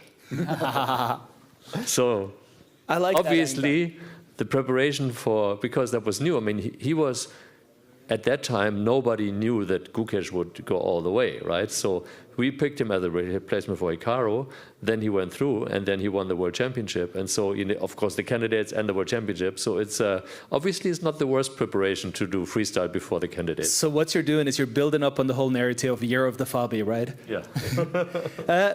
Any last questions from anyone here? Otherwise, I would like to ask you, Jan, very shortly, do you have any final words before we enter what is going to be an amazing day of freestyle chess? No, this actually for me is my most favorite day of all the 3 days, because always the round robin is always the most exciting for everybody. We have a lot of drawings, we have a lot of action, we have a lot of games, we have a lot of commentary. Like I'm really looking forward to the studio, the new studio for the first time. We also have merged the streams, the pro stream and the community stream, so they will all be in one studio. I'm going to visit them once in a while, and maybe you can also join me. Then maybe we can talk to them. We can see what's going on there. So there's a lot of action on this day today. Of course, tomorrow and Sunday will be very important as well. But for me, I'm really looking forward to this day, to all of the games. I'm not going to miss a single thing. I'm going to try to be everywhere at the same time. And I wish everybody a lot of fun, and we're going to make the best out of it. So for Jan Henrik, Pavel, Magnus, and Vincent, we say thank you. And for those of you watching at home, good luck, because this is going to be exciting. It's going to be action-packed, as you said. It's going to be exciting. It's going to be drama. And who better to take it away right now than you in the studio, James Dash?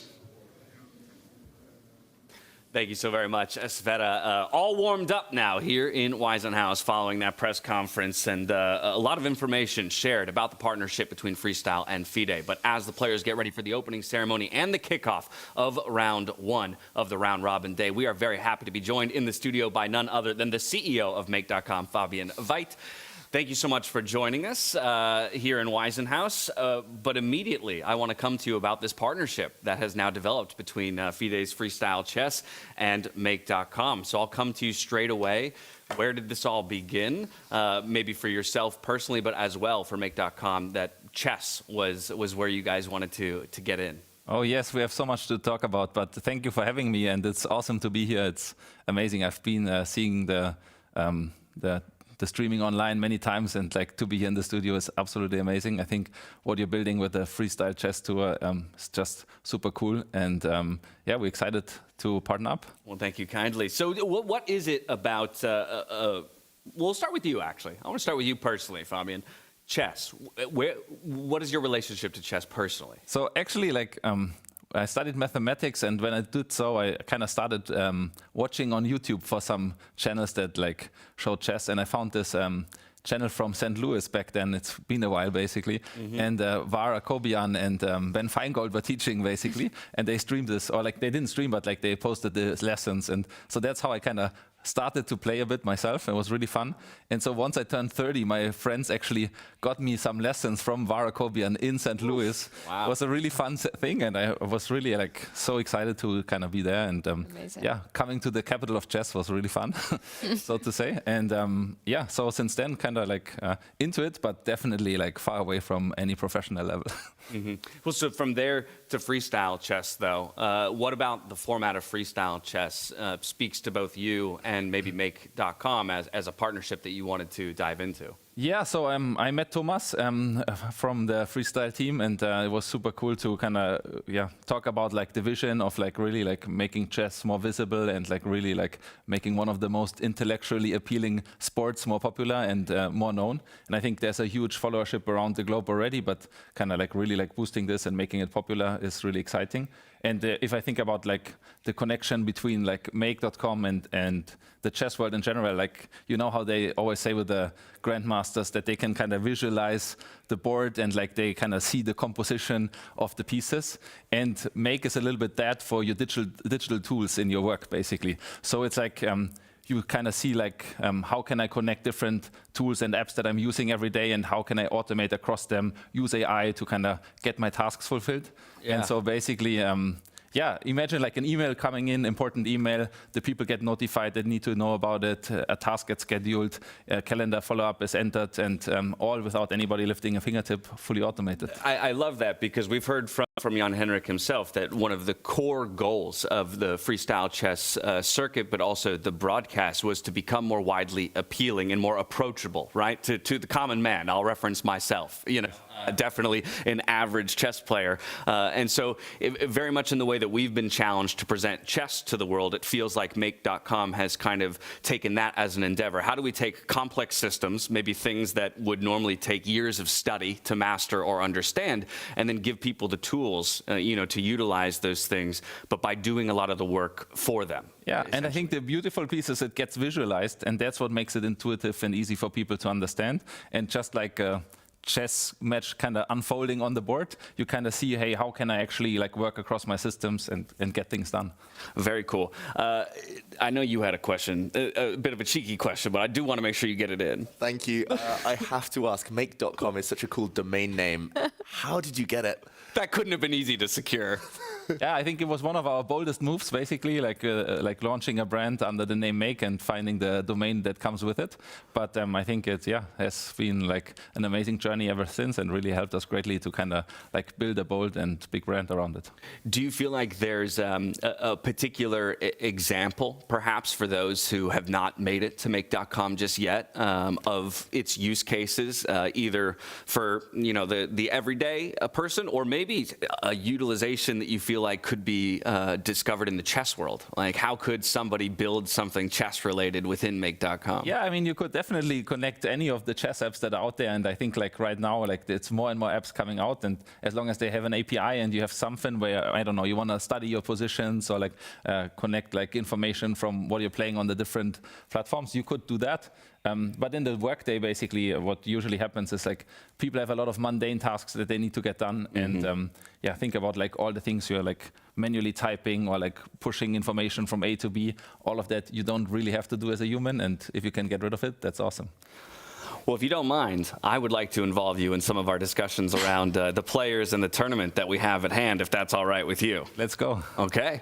But before we get to that, I actually wanted to ask you, because you mentioned Ben Feingold, you mentioned VAR, and how you had a lesson with him. And I believe that there was a fun crash course 101 on freestyle chess that you had with our very own Peter Lecko and Grandmaster Niklas. What was the big takeaway, and what was that like to actually learn freestyle chess today? Yeah, it was awesome, because Peter is, of course, an absolute legend. And a couple of years ago, I also bought a chess course from Niklas. So like it was cool to meet them in person, and them talking me through like how they think about the opening positions, and despite there not being any theory, at least you have like some patterns that emerge and that you can start to recognize, and it was cool to kind of see how they think about it. That's so cool. And I don't know if we're allowed to break the fourth wall here, James, but we've got Peter and Judith right in front of us.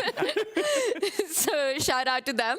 Yeah, they'll be joining us all throughout the broadcast. There you go. Quick look at them over at the Legends Deep Dive desk. As I mentioned, they'll be joining us throughout the day, as well as some live commentary as we make a caster switch midway through the day. But now I want to get you on in the hot seat, rather, when it comes to the round robin stage. We have 8 players, only 4 of which will come out of today in contention for the top spot. A lot of people are going to look at players like Magnus, Carlsen, of course, to lock up a top 4.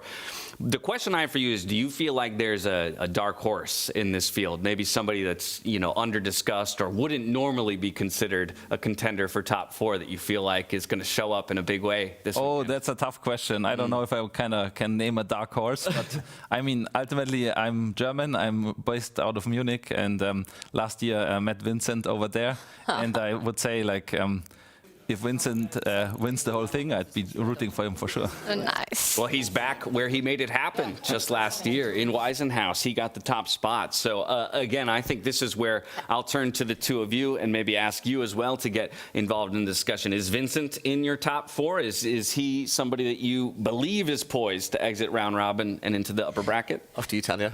I'm just going to say I know one more person in the studio who's rooting for Vincent to make it in the top 4. And he's sitting right across from us, but I wouldn't be surprised to see him. But if I have to give you 4 names, I think this is an incredibly tough field. Will not be surprised to see anyone, but I'm going to just name the ones that I see them going through. All right, let's I think Magnus, that's an easy pick for anyone.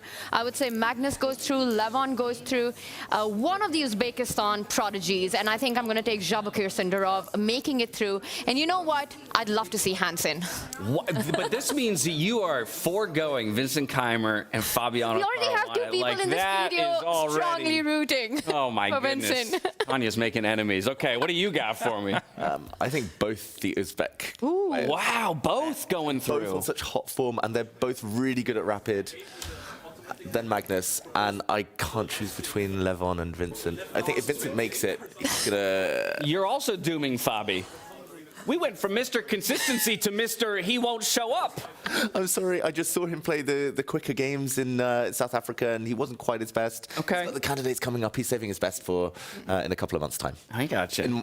Maybe I'm wrong. I hope I'm wrong. Yeah. But who's the fourth pick then? Are you going Levon or Vincent? Now this is where I want to hop on make.com and I want to start pulling together data across different apps, because I want, like, would this be something that's possible? Could I basically create like a prediction like app or system that pulls data from different tournaments, different websites, and kind of algorithmically looks at it and spits out a number? Definitely, you could pull the results from different web pages. You could pull the stuff that all of these players are playing almost daily on chess.com, pull all of that in, see like how they're scoring, and like make your own predictions, either AI-based or whatever else you want to use for it. Yeah. Should have done that before giving the names. Right? Yeah, exactly. I also wonder too, since we talked a little bit about how freestyle is so different from a standard or traditional chess format, in that there is not necessarily opening theory.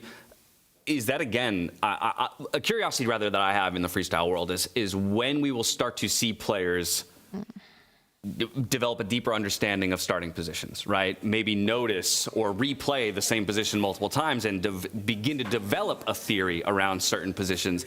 Is that something as well that you see, whether it's Make or AI in general, playing a larger and larger role, just as we've seen chess engines play over time in kind of the development of the understanding of the game of chess, but more specifically freestyle, since it seems like there are infinite possibilities? Can AI help us distill that down to important pieces? Yeah, so there was a cool parallel that I kind of would draw from what Peter Lecco said earlier, where he said, like, when the engines got more powerful and powerful, you got to a place where people that were studying chess their entire life suddenly were told that something that they knew about the game was suddenly wrong because the engine finally told you there's a better way to play it. Mm-hmm. So like it completely like messes with like the things you know. I think something similar might happen with AI in the business world, where like a lot of things have been done for a long time always the same way, and I think like there's kind of a revolution going on there. But I think like for the freestyle chess part of it, I think the I'm a mathematician, so I would say combinatorial complexity is just too high, right? Like 960 starting positions, and like the multiplication gets so high so quickly. And I think that's exactly why Magnus had the call out he did in the press conference. This is the kind of format where you need absolute mental clarity right before you go in. And he said it in his press conference that he doesn't want to be sitting there right now. He wants to be thinking about the games that are about to start.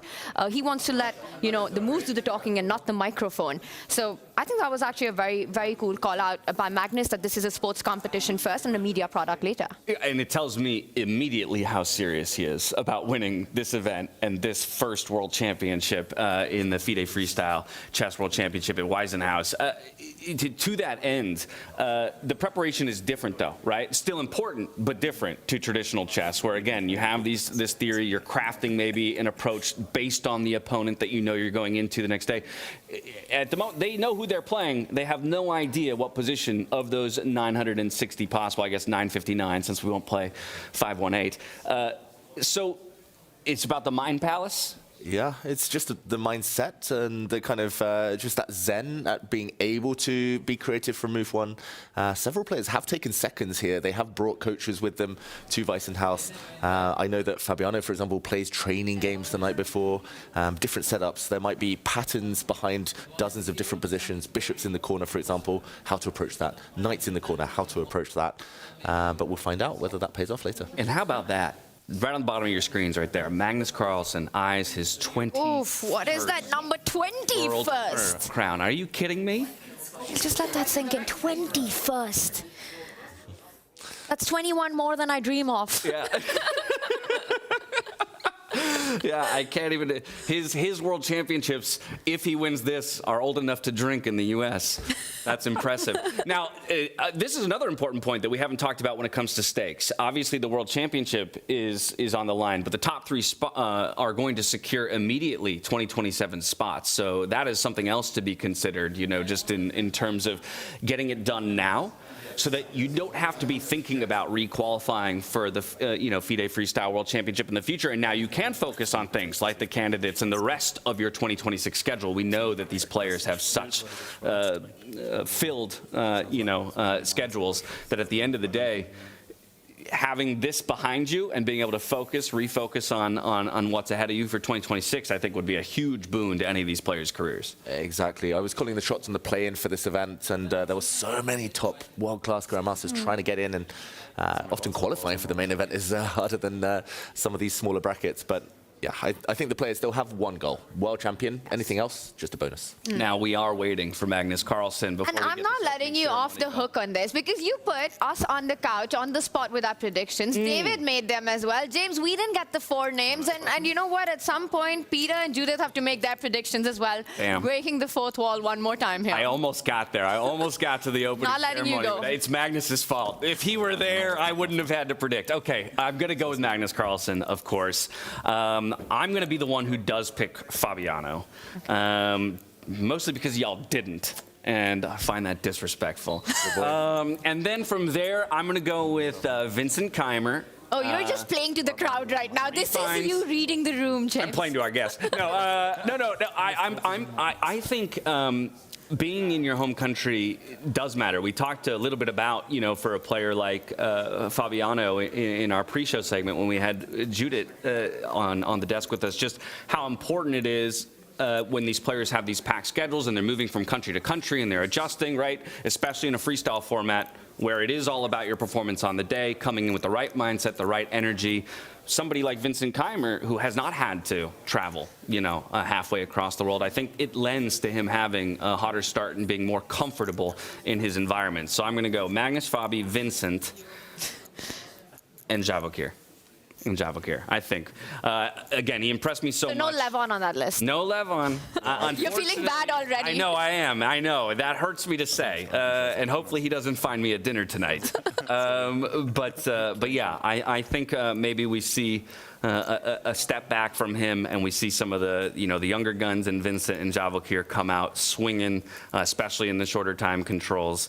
And then of course Magnus, you can just never count out. You see the players making their way into the studio and gearing up for our opening ceremony. 7 rounds of 10-5 ahead of them. That is a ton of chess. I don't know about you, Fabian, but one of the most exhausting games, in my opinion, is the game of chess. And for myself, when I play online, I play 2 games. The second one's a loss. That's enough for me for the day, maybe even the week.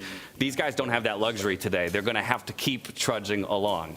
Yeah, and they cannot afford to just move the pieces without thinking like it would. Well, yeah, that's because we can rely on our opponents to make as many blunders as we make across the board. Out of curiosity, where are you rated as on chess.com, depending on the different time controls, it's anywhere between 1100 and 1500. So it's okay. We'd be great practice partners, to be honest. I'll have to get your account information after this. We'll friend each other and we'll go after it. There you see Nodirbek Abdusattorov as well, making his way into the playing hall. Now he's a guy again that we've talked about has so much potential in this format, but hasn't necessarily hit the marks that we would expect. Referencing his 3 Grand Slam performances from just this past year, 6th, 8th, and 9th as finishes. And yet I feel like at times in the midst of the round robin, we're always talking about him as a threat, and then maybe his foot comes off the gas or something kind of goes awry. Yeah, he's played 2 very good round robins and then bumped into Magnus and been knocked down. But I just feel that the last few months have been a big breakthrough. I think he saw his countryman Sindarov perform so well at the World Cup. Of course, disappointment that he didn't qualify for the candidates. And suddenly his results, I mean, he could have been a world champion again. He nearly took down Magnus at the World Blitz. Very close games there. And on a hot streak of winning events. So I have a feeling this might be his time. Normally, you just need that first one, and then things start rolling from there. Yeah, and I just want to follow up on what you just said. I mean, we've got two Uzbeki prodigies here who are peaking simultaneously, right? And they're going to play against each other. And I think that's a great subplot to follow as well with Javokhir and Nodirbek. You picked both of them as potentially being in top 4. All of us, in fact, have at least taken one of the Uzbekistan youngsters to make it through, and what a year they've had in 2025. And for both of them, a lot has to do with how things went in freestyle chess, especially for Sindarov in Weissenhaus. You know, it's not just Vincent Keymer who has great memories of this place. It's also Javokhir. That's a very good point. Another curiosity that I have just generally about these players as we await the opening ceremony and the initial position lottery is when we will finally run into that time where we are repeating a position that the players recognize immediately. I think it was in South Africa that there was one discussion where Fabiano sat down and he said, I looked at this position like last night even. Hadn't necessarily played it, but he had looked at it. Are we gonna, when's that first time we get the repeat on the circuit? The question is whether we'll recognize it. That's Maybe true the players too. will, but it has happened that in one of the freestyle play-ins, position was chosen, and it happened to have occurred in one of the recent events. But I think at this point, the players, maybe it's better to know less. It might be a bit of a curse trying to remember, or I mean, all of the ideas you might have seen from similar-looking positions. If you get one detail wrong, everything changes. Well, again, this is why they need to use make.com to automate the process, okay? don't have the burden on the players themselves, you know, oh, boom, repeat position, plug it in, it spits out, you've seen this before, and here's what you played last time. I'm already coming up with great ideas. It's the beginning of a beautiful relationship. Yeah, excuse me while I hop over to make that. No, Fabian, I want to thank you so much for joining us. Any final thoughts from you, either on the partnership itself, on the tournament at hand, before we let you go, get front row seats to enjoy the day? Yeah, I'm absolutely excited about today, and yeah, thank you for the partnership, and looking forward to a great day of chess. Well, the pleasure is all ours. Thank you again to Fabian Veit of Make.com, CEO, that is. And as we let him exit the studio and get that front row seat, we're going to hand things over to our Legends Deep Dive desk, Judah Polgar and Peter Lecko standing by. As I bring you guys up, I want to ask you the very question that I asked both of them, and Tanya forced me to answer, which is, who are your top 4 picks here? Again, it's do or die on day number 1, Peter. Top 4 make it through. Bottom 4 don't have a chance to fight for the top spot. Do you have an inkling of which 4 are going to make it happen? Yeah, welcome from me as well. Very happy to be here. No, I'm not falling for this trap. I can say that I agree with all the arguments that all of you have highlighted, because I also believe that the Uzbeks youngsters are extremely dangerous and big favorites to making it. My heart is, of course, in some jeopardy here, because I feel like, yeah, Vincent is in a very tough spot with the 10 minutes game section. I think suits Sindarov and Abdusattorov better. All the more I'm hoping for Vincent to make it. Levon, clearly after this incredible run that he had last year, we would love to see him fight for the title. Magnus, Fabi has to be there. Arjun is incredible in speed chess as well. I mean, and Hans, we know Hans. Yeah, he's capable of everything. Judith, please make sense of all what I have said. Well, I think we should have 8 people to qualify to start with. This is more or less the conclusion. My take is that I would not say names. I would say 2 youngsters and 2 old-timers are going to qualify. And let's see who are those. But I'm so excited after seeing Magnus here in the press conference, like, come on, why the hell I'm sitting here? I have to be prepared, focused, and I'm just there. I want to kill everybody. I have to be in the mood. And that was really amazing to see that, so a lot of tension. But James, over to you. Thank you very much. I'm going to throw one more question right back at you, though, which is, do you feel like we're being unfair to Levon in our predictions? Again, this guy is coming off of back-to-back victories, and yet it feels like all 3 of us, for some reason, are a little cold on his qualification chances.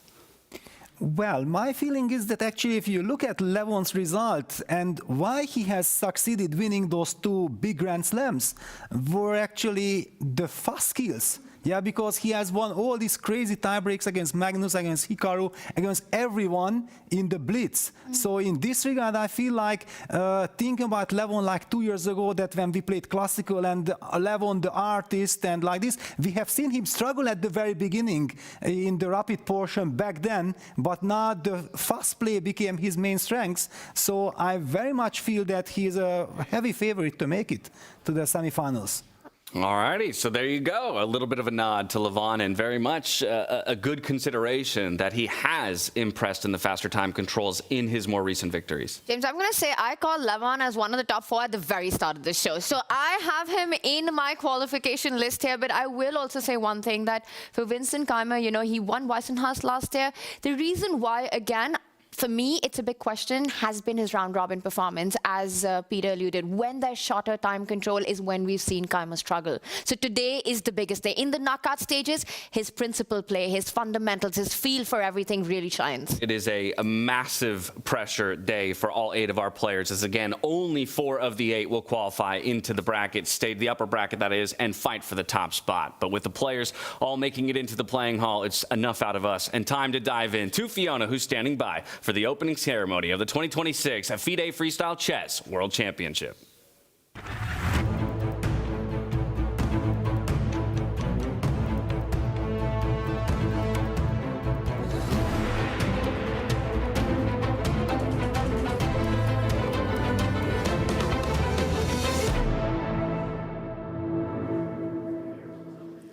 Hello and welcome to the FIDE Freestyle World Championship. My name is Fiona Steil-Anthony and I'm delighted to be your host this weekend. As we return to beautiful Weissenhaus, a world champion will be crowned here on Sunday after 3 action-packed days of chess. In parallel, we will also see an exhibition match between 2 women players, the winner of which will qualify to next year's Women World Championship. The stage is set, so it's time now to welcome our players. First up, we are delighted to welcome the reigning 3-times Blitz Women's World Champion from Kazakhstan, Bibisara Asaubayeva.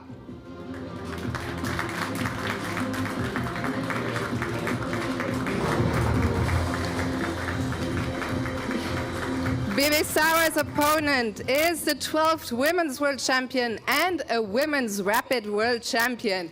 Please welcome Alexandra Kosteniuk.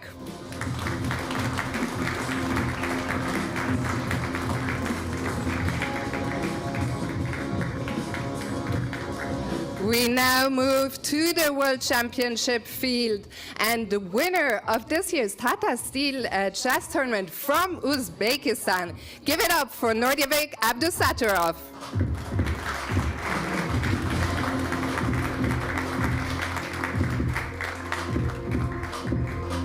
Next up is last year's World Cup winner, also from Uzbekistan, Javokhir Sindarov.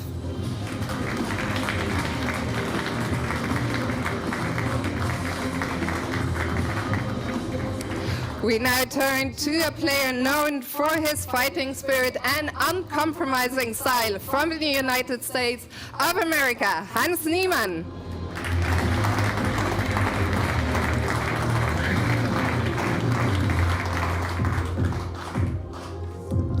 Next to the stage, from India and one of the fastest rising stars in elite chess, please welcome Arjun Erigaisi.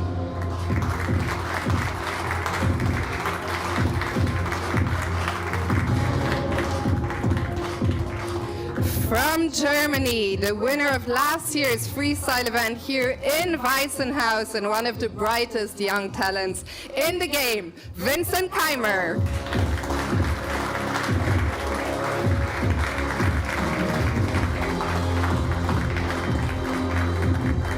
Next up, the winner of the Freestyle Grand Slam events in Las Vegas and South Africa, and one of the most creative minds in chess, Levon Aronian.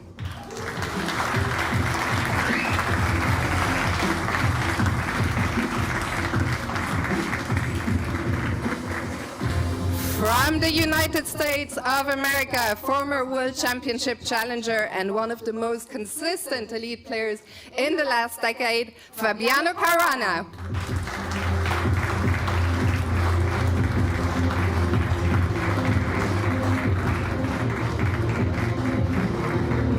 And finally, a 20-time world champion and widely regarded as the greatest of all time. Please give it up for Magnus Carlsen.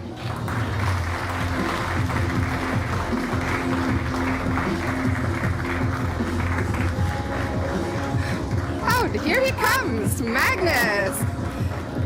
Can we get you to just quickly say hello on the stage? Thank you. So this completes the list of participants in the FIDE Freestyle Chess World Championship. I would now like to ask you to rise for the national anthem of Germany and the anthem of the World Chess Federation, FIDE.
Thank you. You may take your seats. So today, the players will play a round robin at a time control of 10+5. So let's take a look now at the first round pairings.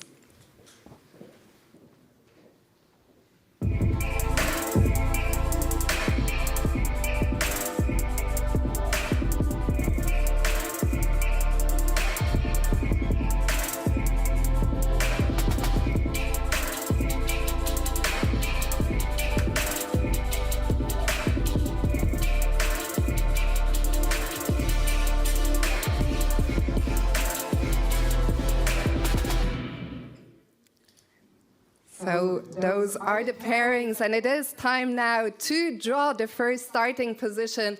And in order to help me, I would like to welcome to the stage the representative of FIDE, Grandmaster Pavel Tregebov.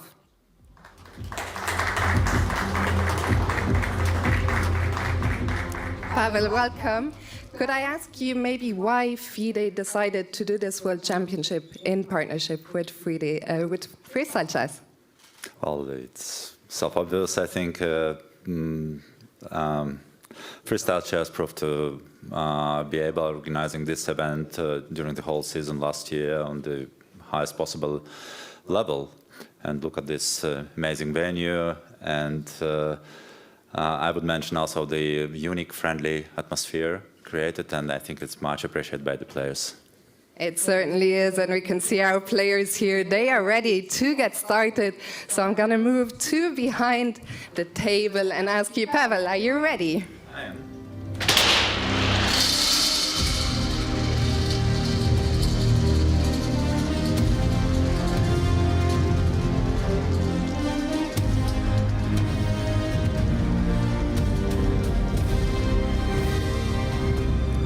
So the first position of the day is going to be number 75075. The players will have 10 minutes to prepare. So to the players, best of luck, and to everyone watching at home, have fun.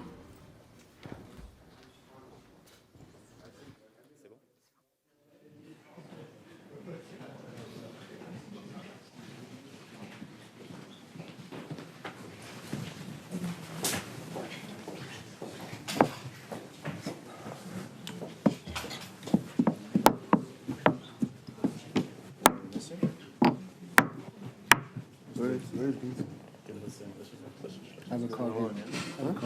I think you go wrong. No, Arjun. Arjun. Yeah. Where is Arjun? Okay. G4?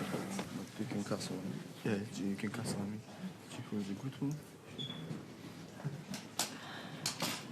You cannot play some stuff like D4, castle, G3, D4. Question as well to play. Wait, I mean we can play G3. Yeah, why not? G4? Why not? G4 because I want to play G3, and if they castle, play C4, knight C2. No, but maybe to play F4 we want this open this bishop. Because if we play G3, F4 we don't. Yeah, it makes some sense. Yeah. And also F5 to the queens. I mean to G4, what was their move? Let's say castle. Castle. We cannot attack like C3, knight C3, B4. Knight C6, you want C4? But maybe castle we play C4. Yeah, I mean C4 and knight C3 is attack. C4. Yeah. Crash not. So G6.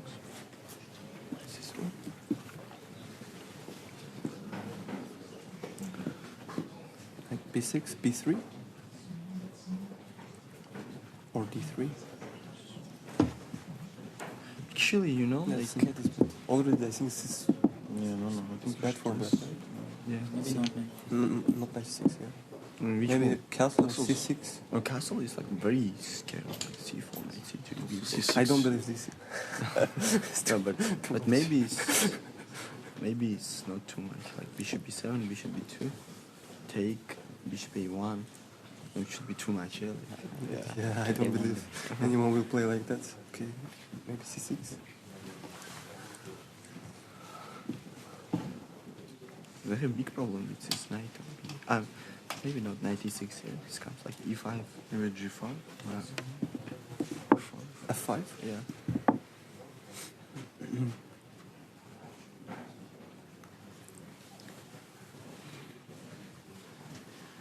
Because this could be a little bit weak. Yeah, this could be very good. Take. Bishop E4? Yeah. Queen F7? But I don't like it. Queen H3? H5? Yeah. Bishop E4 is... No, it's like bishop E4. No. C4 is like, I don't know. D3? C3. Some bishop D2, I like it. I don't like this. You don't like which white? For white? No, for black. For black. No, I think this is... Yeah, long castle. No, this one is like completely...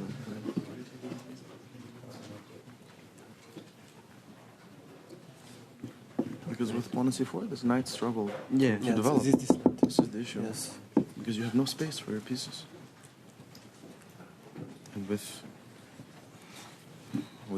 rook here, it's very risky to play.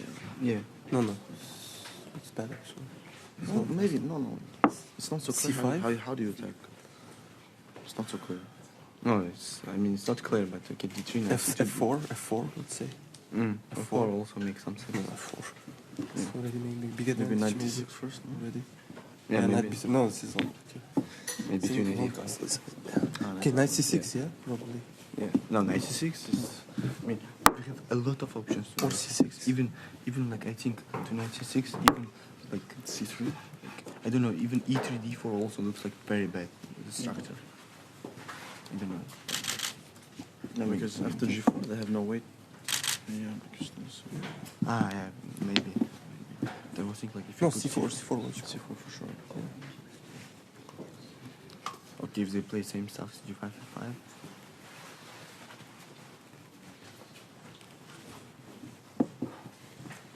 Maybe G6 because this G5 can be a weakness. For me, I don't know. Wait, we cannot play something like G5 here. I mean, it looks very stupid, but if they cannot play Yeah, F5. it's also interesting. No, F5. I mean, okay, but what was next? G6.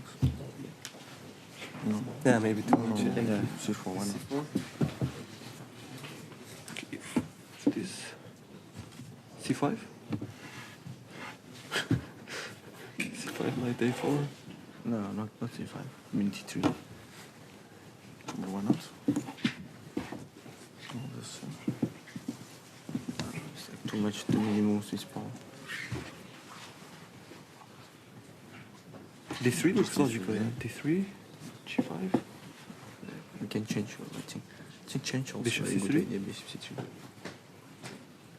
H6. Okay, you can just give, you can give, yeah.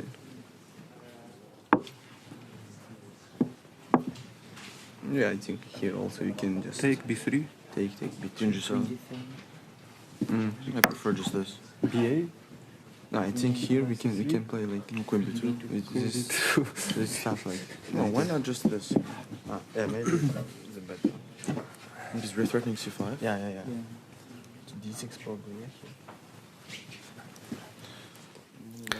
Position 75 will be the landscape of battle for our first round in the round-robin stage. We've heard a bit about what all the players think of this position, but I want to get our dynamic duo, Judith Polgar and Peter Lecko, in on the conversation. Position 75, what do you feel it offers to us? Take it away. Well, it is interesting, of course. I have to get familiar with the position also myself, not only the players. And try to understand whether the king on d1, is it standing so well or not? And when is white ready to castle? And the bishop on h1 always gives the impression that g4, my move in classical chess, in position 5 and 18, I would go. What do you think, Peter, about that move? Yes, and I think we have also seen both teams discussing g3 or g4, a very tempting option, hitting the vulnerable spot on b7. And here comes a very big highlight, that the Magnus' team, the players with the black pieces, are considering to meet g4 or g3 with c6, blocking that bishop. But when you look at the position of the youngsters team, they are actually somehow not analyzing c6. They are much more looking what happens if black plays knight c6, knight b6, developing the knights. So that will be kind of a clash of styles, because I do see g4 being played in probably all the games. Well, and I can see also that the players who are playing with white, they are not the teenagers, but definitely the youngsters with all the fresh look. And I think they have all the optimism that, okay, they are going to, I think they are going to play all g4. What do you think? Yeah, and I think Sindarov was the first one after like 10 seconds said, well, we go g4 and then we go c4, knight c3, b4, b5, and we crush. those were the very first words of Sindarov. But I'm pretty sure that Magnus and co will find the way to calm things down. At the same time, it's interesting that if you play g4, I doubt that white is planning any time in the game to go short castle.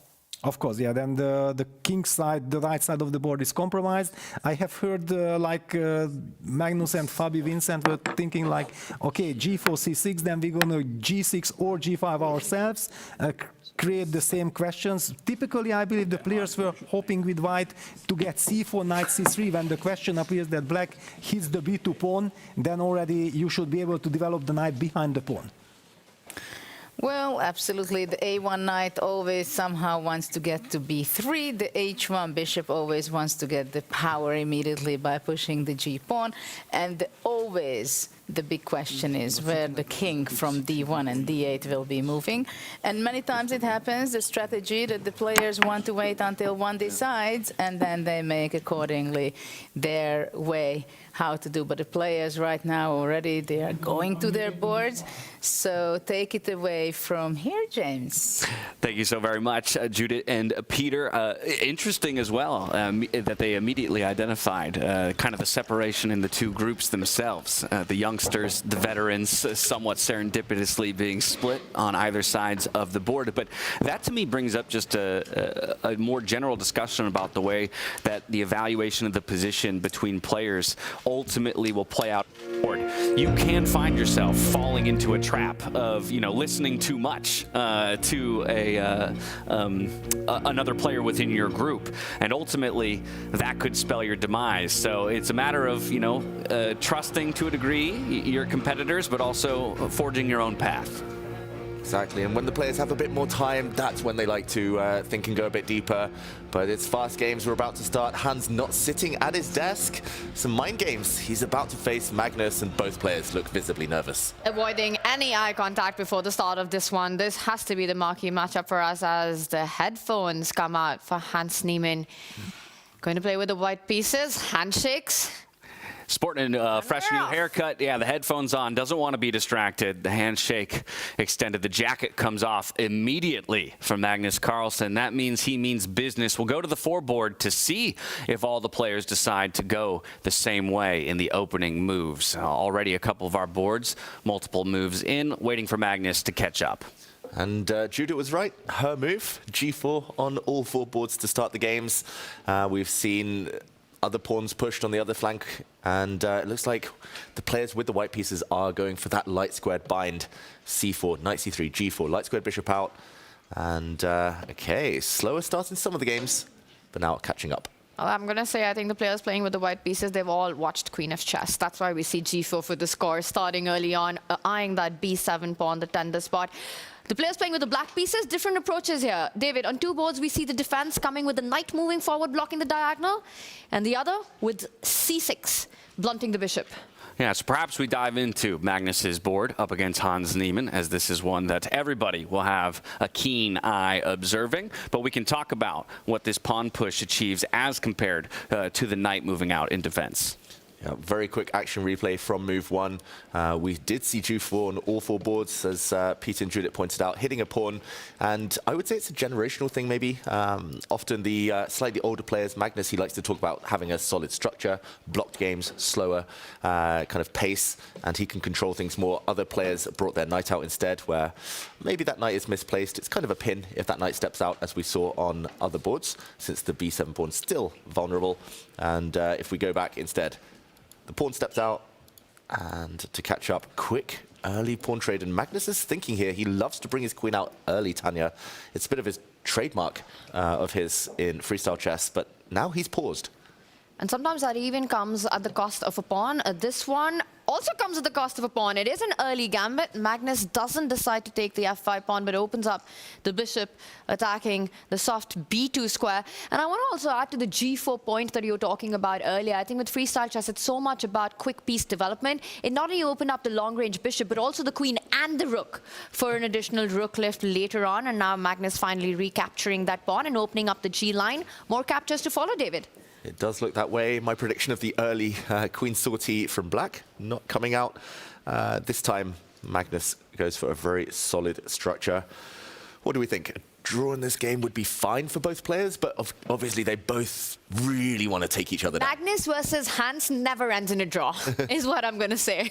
Yeah, I would agree with your sentiment that it would be fine if that was the case, but I will also agree with Tanya that that's not going to happen. Somebody's winning this one. Okay, rooks off the board early. No kingside castling. No castling to the right here for either side. Of course, still flexible on the other side. They can just switch their kings and rooks around, get castled, but yet to commit very solid start to this game. But still plenty of time on the clocks as well. Exactly. I mean, Hans Niemann is moving so quickly, but so akin to how he would normally push the pace in a game. Now already has a minute advantage to Magnus Carlsen, and that's, I think, how you have to play against Magnus, right? You don't want to be whittling pieces down, entering mid and end game states even on the clock. That is an advantage that you always want to build for yourselves.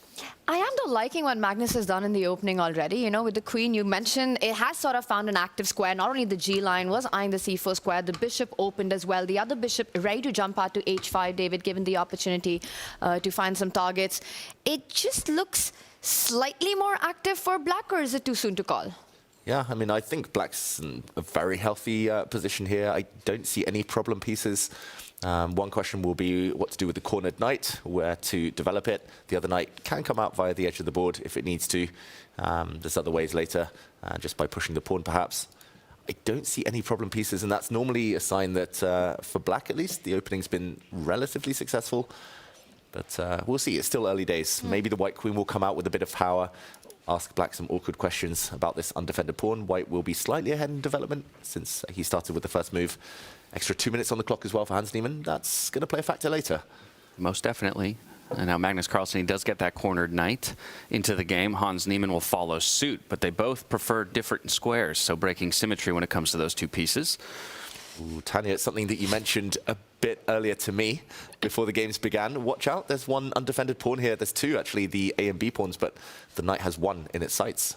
And the thing is, it almost looks like you allow that and you're dead lost with black. But then there is this secret resource of freestyle chess that's possible that actually saves the day, even if knight to c5 was to happen. But Magnus says, I'm not looking at long castle as my defensive resource. I'm going to develop my own pieces, take away that square. After knight jumps to a5, though, David, I think we're going to see a quick castling by Magnus Carlsen.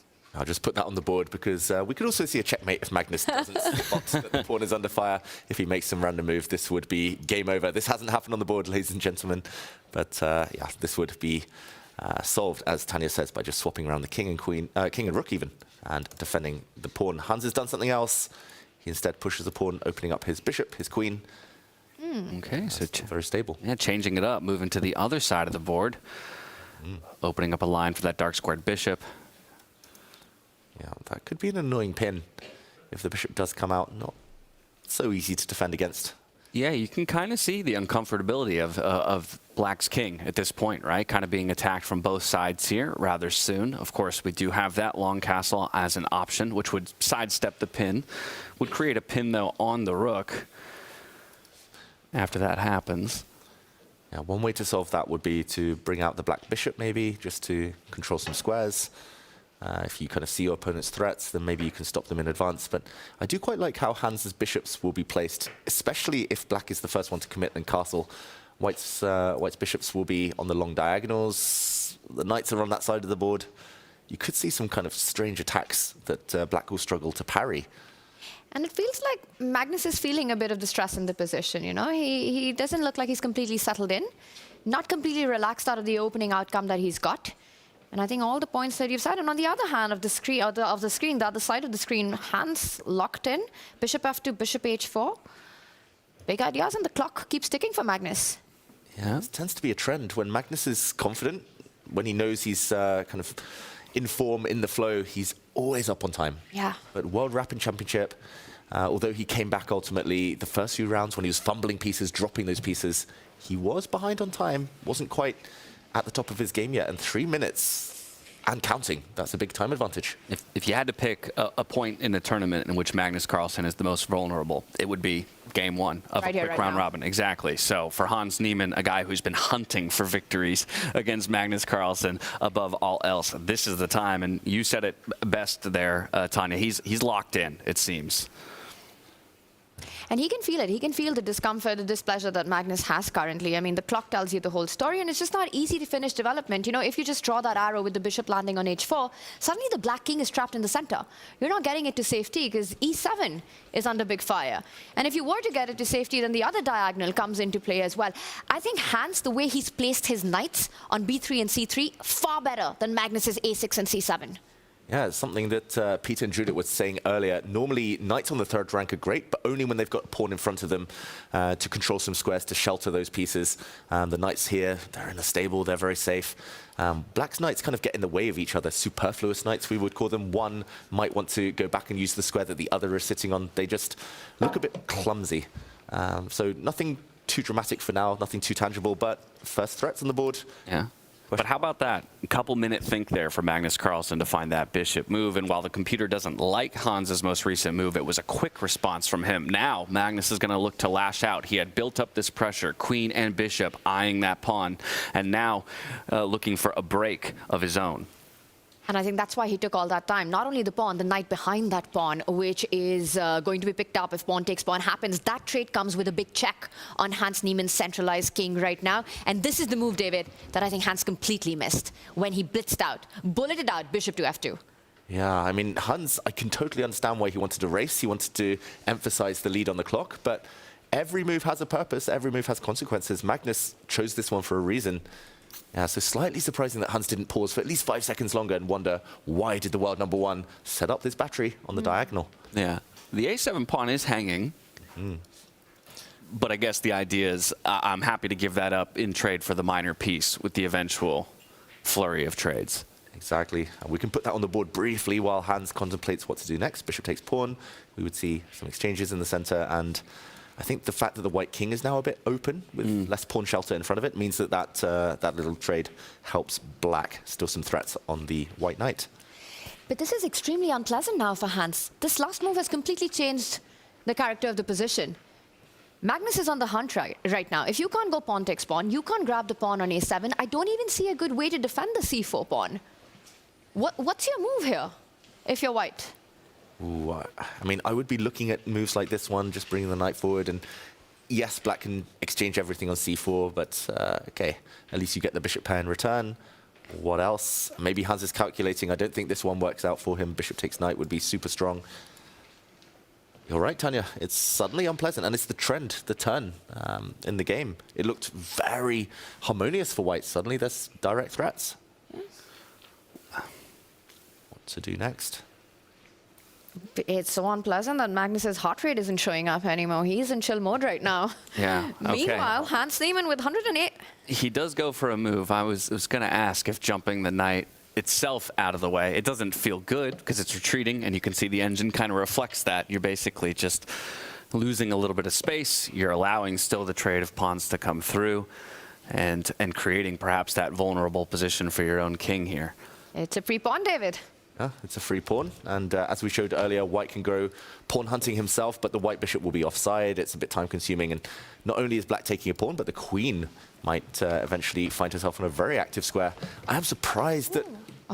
Oh, I was going to say Magnus wasn't going to take that pawn, but he did, and it's given a question mark. Surprising turn of events. It was the most natural move, and that's disappeared. Bishop takes pawn. Magnus in the lead, materially and objectively here. And you see that shift, right? The speed with which now he's playing his moves. There's no pause, there's no indecision there. He lined up the bishop, broke open with b5, picked up that pawn. Hans Niemann now with b3, attacking the bishop, eyeing that a7 pawn next himself. Magnus would just retreat, but would that allow bishop takes pawn? But there are tactics and tricks in the position. Loose pieces drop off. And David, you know where my head's at. I do. I think white might be saving himself with some tactics. If we put it on the board, if Magnus drops his bishop back, for example, bishop takes pawn, it does look like white's walking into a fork. I'm hoping I'm reading your mind here, Tanya. But, at the end, this is a double attack. White's bishop will save itself with a check, and the game goes on, although black is still doing very, very well. Let's see, Magnus is instead, well, he actually did play that move to retreat the bishop. Are we going to see this play out? Will Hans Niemann pick up that pawn on a7? We'll have to see. It's a tough call to make, but this is such quintessential Magnus, right? He used the time in the proper moments, and his opponent maybe got a little bit ahead of himself, didn't use the time. He'll be thinking back 3-4 moves to that bishop move. I gave him the opening. If I had just had a little bit more composure, I wouldn't now be on the back foot fighting against the world number one. Ooh, and the other knight jumps in. Tanya, I think he's got some sneaky threats, some traps in mind. He might even be taking this pawn next just to remove the defender, and he would be able to swoop in with his bishop, with his queen. There will be some nasty checks on the white king. given a question mark from Magnus, but I think this is a very clever move, especially under this time control. The bishop drops back and, oh, some calculations needed. I'm not sure whether you can take this pawn. Can you take the knight first? Tactics are starting to emerge. Bishop takes knight. I like that idea. Just get rid of the defender, pick up the pawn. That would hit the rook eventually. And that's the thing about Magnus, you know, his ability to take these practical decisions in unfamiliar positions of freestyle chess are just on another level. He'll take his couple of minutes, but even if he doesn't find the best first few moves, practically very difficult to find the response to them. And that's how he got b5 in today. Yeah, and I would expect to see Magnus start to liquidate, right? Because while he's used his time brilliantly to gain a position like this, an advantage position, he's still sitting with 3 minutes. So let's get rid of some pieces. Now that I've gotten that advantage, let's move to an endgame where I'm so comfortable to move kind of at the pace of increment. Yeah, spot on. He needs to simplify things at some point. A 5-second increment is not enough. The variation I would be looking at is the one that Magnus is going to play. Here we go. It's very important as well that when his queen gets hit, I'm assuming the white rook under fire now is going to slide the whole way across. Black's queen is going to have an open diagonal and some big entry squares. Not just a pawn up now, Magnus Carlsen. He's got a safe king for now, and he's going to have an attack brewing. It looks like close to a winning advantage. The only thing that you have to watch out or figure out is how's that knight on a2 finding a way back home. You know, just make sure that piece doesn't get trapped. It's kind of hard to get to it. There's always a defense like rook sliding over to the flank A line and defending it from there. I think this is just a very healthy pawn up. The king in the center, absolutely safe. You can go bishop to d5, trade off more pieces, get rid of that bishop on the diagonal at the right moment as well. Things looking good for Magnus. I think he's about to take the dub here. It definitely looks to be that way. Of course, for Hans, we know the rook's got to move. It's just a matter of where it goes. So waiting for him to make a decision there. Bottom of your screen, so many tactics for Black. White's entire focus is on defending. This game only ends one way. So our chat very much echoing your sentiment at this point here, Tanya, that it feels like a determined result with Magnus Carlsen piloting the Black pieces. And for Hans, I mean, he's going to put up a fight. He's going to find some counterplay. And he's a very tenacious defender. He slides his rook across one square. He kind of took his eye off the ball just for half a move. He just forgot his opponent's plan. And that's crazy that Magnus can punish mistakes like that so hard. But Tanya, what do you make of this? Well, it comes with a threat, right, David? Now pinning that d7 pawn, bishop takes pawn are ideas that you have to watch out. And maybe this is the moment, being up a pawn, you try to trade off more pieces, plant your own bishop at the center of the board, get rid of that active piece on h1. Bishop d5, knight d5 would be ideas that I would be looking at here. Yeah, both look very natural, very strong. Magnus could also maybe start by sliding his queen across, just trying to break in on the diagonal. Most likely, White would react by either sliding his king up, ensuring there's no checks, or I was going to say maybe a later point trying to hide his king nearer his queen. But for now, Magnus does bring his knight forward. It's the other direction, maybe threatening some checks, but also opening up his own king for a check. That's true, but he continues to find the top engine lines here. So Magnus has quickly warmed up into our round robin stage. I think there is extra motivation for him whenever he's playing against Hans. You know, he says, I don't want any of those early slips that sometimes I can falter to, not against this guy. So comes out in great form here. Yeah, Hans going to slide his king over, and neither player opting for the castle that was offered to them from move 1. I guess still technically available for Magnus if he ever wanted to go for it. Yeah, he loves to delay castling. He loves to keep his opponent guessing, to keep flexibility. At some point, that might be a very good move for Black, just to get off the dark squares, just to hide. And maybe the rook will want to come down this open file later. So I wouldn't rule it out, castling for Black. But for now, the wait continues. That knight, yeah, the longer it stays there, the more uncomfortable it might feel for Magnus. Down to his last 1.5 minutes now. Yeah, the clock is Hans Niemann's best friend right now. It is the hope. And when you go into time scrambles, crazy things can happen, right? We've seen all of those narratives play out. The knight comes back right now, eyeing some key central squares as well. All these question marks that keep appearing, I think you just ignore that for now, David. Every move that Magnus has played where this particular question mark has come up, I'd give the question mark to the question mark. Exactly. He's not losing his advantage. He's still better. It's just maybe there were slightly more accurate moves, other priorities. The knight is coming back, so I think a good practical decision. Yeah, feels super logical, especially considering that you were talking about Tanya, where as the game progresses, that knight on A2 feels more and more vulnerable and less effective. So given that it is now defended by the knight on B5, we're going to take our chance here to try and get it back to safety, centralize it, find a better square for it. Something just happened on Vincent Keymer's game. Oh, or not. Nope, we got baited by the computer. I saw it in the moment that you saw it as well. Looked like it might have been a blunder. I think after the board's updated, they go back to evens, so we won't rush over there just yet. That said, just as I have a bird's eye view, two of our players with black are advantage. The other two boards sit at about equality right now. So it seems like position 75 has lent itself to the players with the black pieces finding some counters in a way to kind of strike back. Yeah, very, very interesting. To my eyes, the start position looked a bit dangerous for black, but surviving the first wave, just getting the pieces out. Often you feel this pressure, this mental kind of burden with white to do something, to create something. If you don't, then things can turn very quickly in freestyle. And there is a threat. Rook takes knight now. The white queen is helping the rook hit those knights. Rook for two pieces would be a big advantage. So Magnus goes back, also logical. And okay, some small inaccuracies from the world number one here. I mean, small, you say. That looks pretty large to me. Oh, the rook slides. It looks like white had an opportunity there to take the knight off the board. Bishop takes d5, get rid of that piece, maybe deliver a check. On the dark squares, black was slightly vulnerable. Now things looking slightly more healthy for Magnus, maybe with some counterplay of his own, bringing the queen all the way in. But Hans does find the key idea, removing black's best minor piece. Okay. Yeah, he took that one tempo or tempi to threaten the queen. But to your point, it almost feels like he pushed the black queen onto a better position for the counterattack. This is getting absolutely chaotic. Hans Niemann has just picked up the f5 pawn, but Magnus's queen is about to swoop all the way across and give a check on a1. How safe is Hans's king on f2? He's going to hope it's safe. That's not obvious how to continue for Magnus. He brings his knight back first. Giving the check was the superior move in that position. But now, David, you could go queen e5 and offer a queen trade and just not allow a check on a1. And that's exactly what he needs to find in this moment. And he does it. Wow. Look at that. Wow. That's why Magnus should have started with the check, get his queen out first.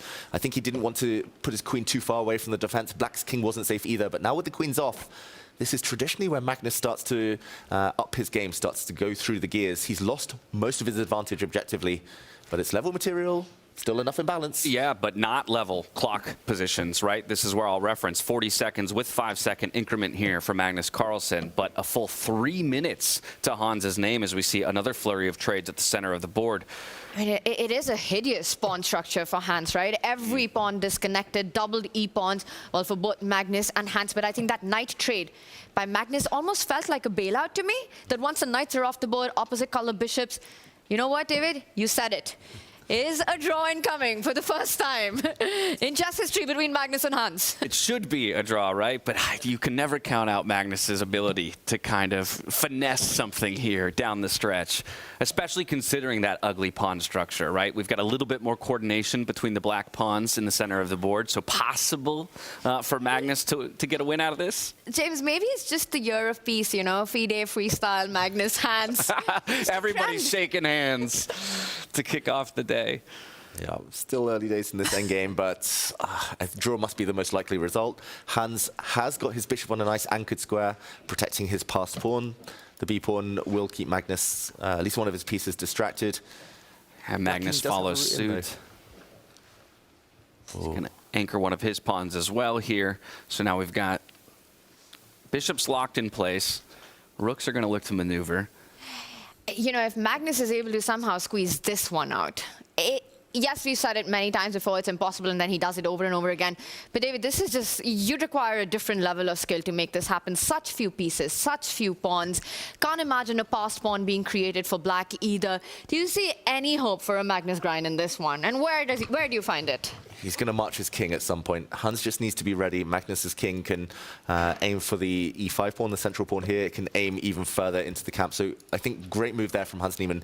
Keeps the white rook active. He's going to keep the white rook hitting pawns that the black king might be forced to defend. And at the very least, at some point, you might even be able to cut off that king. But for now, I think I would still choose black. Just more compact pawn structure. clock time is the one thing that I think Hans Niemann will try to use as a bit of a weapon here. Brings the king out. All right, the king's on its way out. This is what you expected, so now it's about how Hans responds.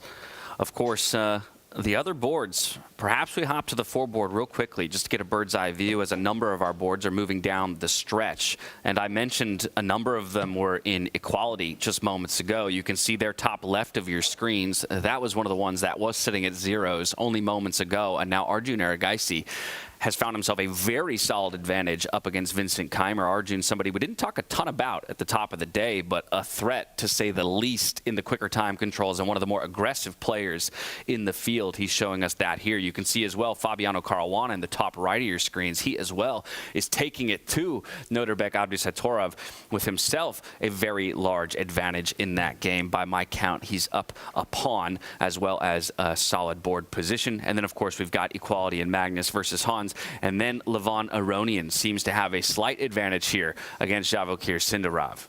Yeah, but that position's completely crazy. Lev versus Javokhir, do we have time to do a quick dive into that before we go back to Magnus? Because crazy things are happening there, David. Crazy things. He's the exchange up, Levon Aronian, but both kings are weak, both kings are getting hit. Queen's on the board, knight's dancing with some checks. Ooh, mistake there. Levon, and the knight goes back. Oh, attacks the queen, coming in with more checks. The queen jumping onto f6, knight g5, queen h7. I'd be petrified with black here with king safety. Both players with just double digits on their clocks as well. 5 seconds Got to be left. moving quick here. Levon's feeling the pressure. He does get a move out, dropping the queen back. But now there's an opening here for Sindarov. And he's going to make the most of it. Ooh, knight check in the air. The black king not got any defenders around it. White's bishop is not participating in the attack, but everything else... He got flagged! What? Levon flags! He lost on time. He didn't make the move on time. And that's it. Javokhir gets the win. Oh my goodness, what a start here for Javokhir Sindarov, and unfortunate for Levon that he couldn't get the move out in time. That might come back to bite you again. It is a pressure-filled round-robin day. At least a smile on his face as he kind of realized that he let that one slip with poor clock management. Sindarov, though, he's already sitting at a 1-0 scoreline through round 1. We should mention Levon's final move was a blunder as he made it, so losing on board and clock in the final position, but that is huge for the standings. Great start for Sindarov again. He seems to do that every group stage, every event. But back to this endgame, and not too much has changed. Just one trade of pawns. 2 pawns on the e-file disappearing. Black's king, though, so stable. Black's rook a bit more active. Does feel like this is Magnus grind territory. That's exactly what it is. Expecting this one to extend as long as Magnus feels like he has a way to win. Yeah, we should mention opposite color bishops. If rooks disappear, even at the cost of one of the white pawns, maybe the B pawn, for example, it's a draw. Dead draw on the blockade on the dark squares for Hans Niemann, but he's very much the one trying to desperately get the rooks off. Magnus now flustered. Will we see 2 legends lose on time? Surely not. I mean, that's the story of Weissenhaus, right? It's where giants bleed. We saw that in the first slam as well. Now, I really like the piece activity that Hans has. He can slide the rook over all the way to the other side, start targeting that 8-7 pawn. He changes his mind. He comes back with the king. He's offering a repetition right now to Magnus.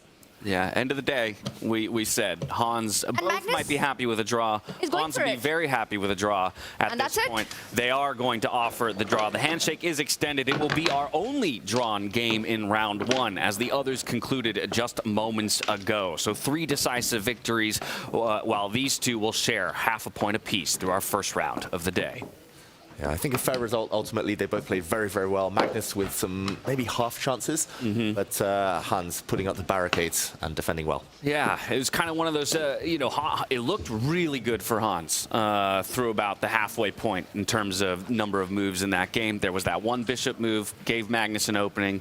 Magnus, so akin to his ability, will find it in that moment. But then started to play a little bit more cautiously, it felt like. And maybe it is because it's the first game of the day, didn't want to take too many risks, let Hans back in. I think it's a great result for Hans as well. To start the day with this draw against Magnus, whether he had a little bit of an advantage, rushed through or not, he managed to get in control when it did have the slip. I don't think Magnus is happy with this at all. Well, round one is in the books, and that man on your screen has half a point to his name. He is the man to beat, though, in so many players' minds. Hans Niemann won't get the victory in this one, but he will get the half a point for himself, staying even with the world #1. Across the rest of our boards, though, we had 3 decisive victories. It was Fabiano Caruana coming out on top over Nodirbek Abdusattorov. It was Arjun Erigaisi getting the win over Vincent Keymer. And then, of course, Javokhir Sindarov winning against Levon Aronian on time. So a bit of a slip up there for our most recent Grand Slam winner in Levon Aronian. But that's plenty of our thoughts on how the round broke down. I want to hand things over to our legends at the deep dive desk. Judith Polgar, Peter Lecko, take it away.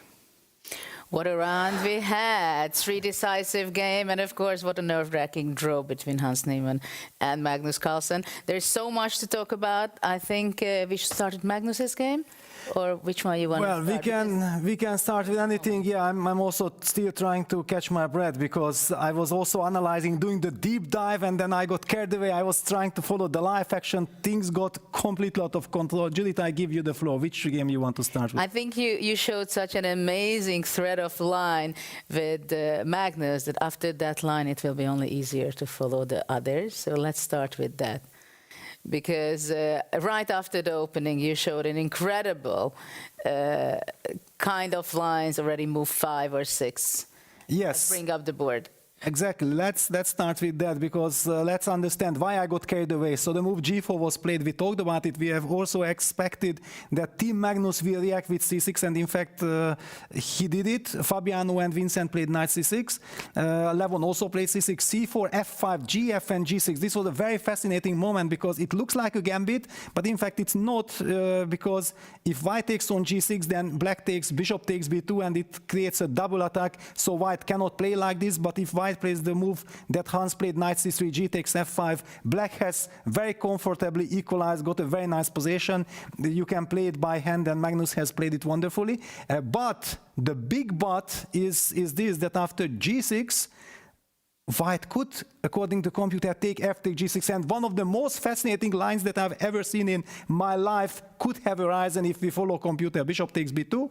Isn't it game over? No. G takes h7. Seemingly this is a random pawn. Black plays rook h8. Up till here you calculate and you think like, okay, wait a second, my friend. I mean, your rook and the knights are hanging. This is a big problem. And here comes this stunning move, queen h3, a piece sacrifice. Bishop takes a1. If you take the rook, you can of course take the rook as well. But if you take the rook, then white just takes it back. And after queen f7, which hits the pawn, it is very important that white can always protect that pawn with bishop e4, and after queen takes e4, even queen c3, trading the queens, or knight c3 gives white a clear advantage. So the main line is clearly what happens if black just picks up the knight in the corner, and then slow play starts, knight c3.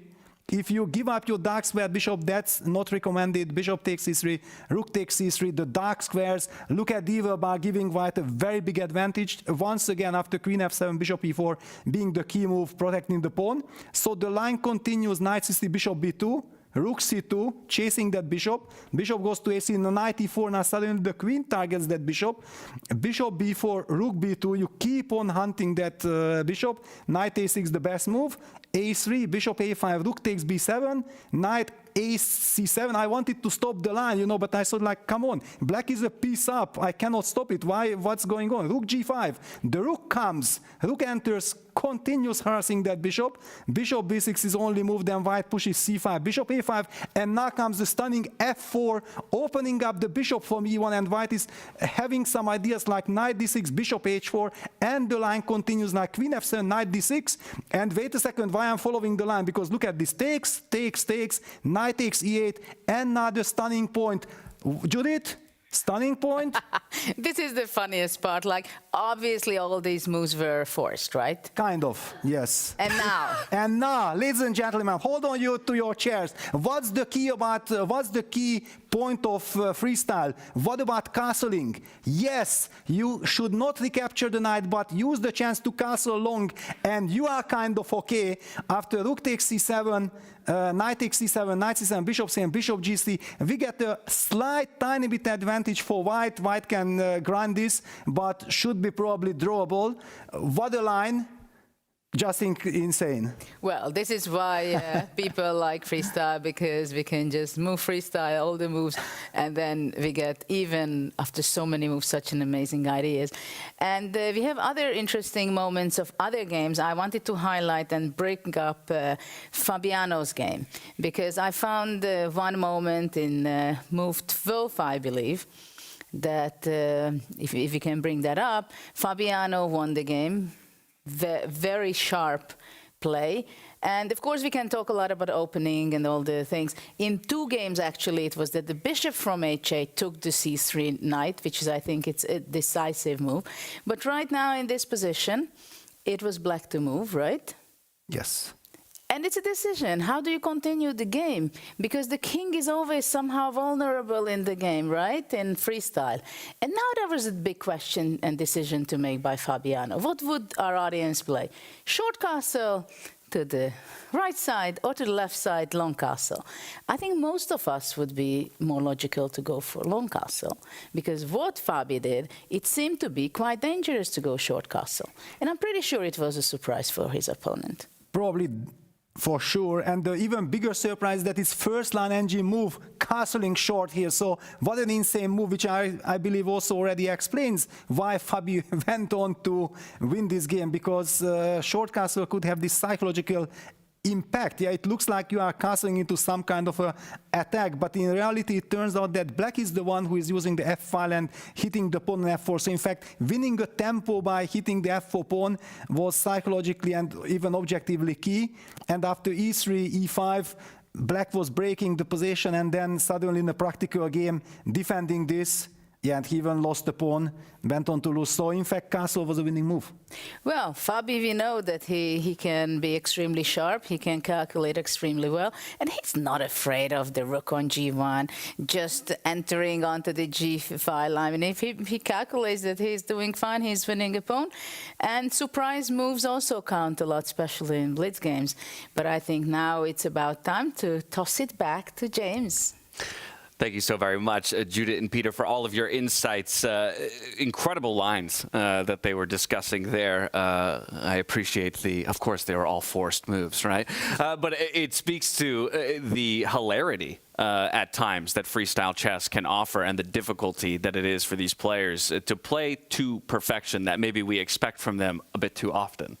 Yeah, I mean, the players, when they analyze afterwards, they'll also see the beauty in some of these variations. And with a bit more time on the clock, who knows, we might have seen some of those wild lines with such precise moves needed. But yeah, I was just loving that breakdown. Lots of stuff happening, of course, over the 4 games. That's right. We're getting to enjoy those key moments. Round 1 is in the books. Let's refresh on the standings here just before we head back in for the second round of the day. Arjun Erigaisi getting it done over Vincent Keymer. He's got a 1-point lead to his name there. Fabiano Caruana, he also takes a decisive victory alongside Javokhir Sindarov over Levon Aronian. The only players to split a game, half a point apiece, are Hans Niemann and Magnus Carlsen. Those are the standings, or the results rather, going into round number 2. So let's take a look at the matchups. Who's playing who as we head into our second game of the day. Vincent Keymer, he'll move on to face Levon Aronian, who took that unfortunate loss on time in just that first round. Magnus Carlsen, he now goes up against Javokhir Sindarov. We'll see if Javokhir can keep up the fight. Fabiano Caruana, he moves on to face Hans and Niemann.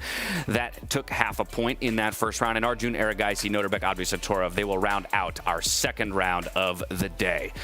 Players are just about ready to go. Any final thoughts from you, Tanya, on these matchups before we dive into the position lottery? I think 2 really stand out to me, right? Vincent Keymer versus Levon Aronian, a very tough round 1 to start with. I think it's absolutely key for either one of them to get a win right now. A draw wouldn't serve the purpose. Again, it's a qualification to finish at the top 4. Every round matters, only 6 more left. I think Magnus versus Javokhir, a big one. Javokhir in round robin, traditionally in freestyle chess, has a great score against Magnus Carlsen. He's taken him down. He just took him down in the Grand Slam in South Africa as well as in Weissenhaus. Can he do it for a third time? I think it's a huge point. The fact that the players who already took a loss and are sitting on 0 to their name, right now they're going to be feeling the pressure already in round number 2. The players are just about ready to dive into the second game of the day. That means Fiona is back on stage for the position lottery. So let's head in and see what the landscape of battle will look like for our second round of the day.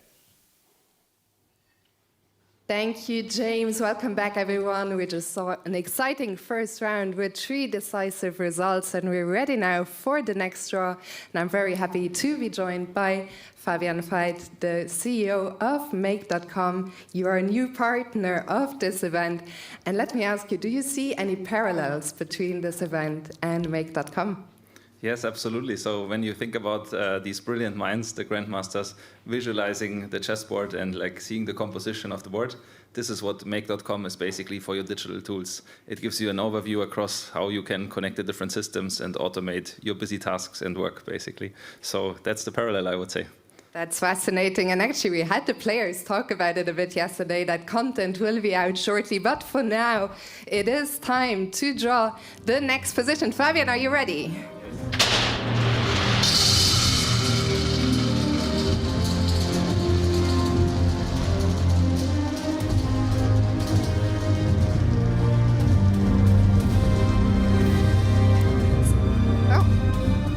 We can push it in.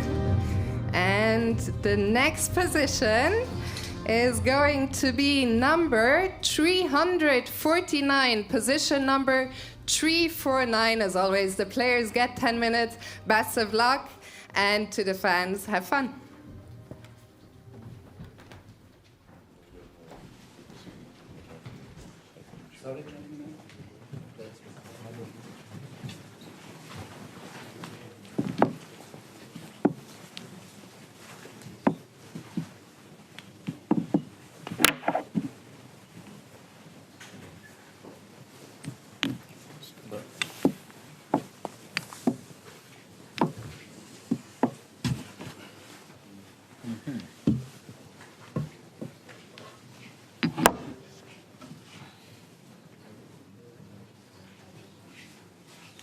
One of you is This for looks so so familiar. You're the wrong. Oh, I'm black. This looks like you're.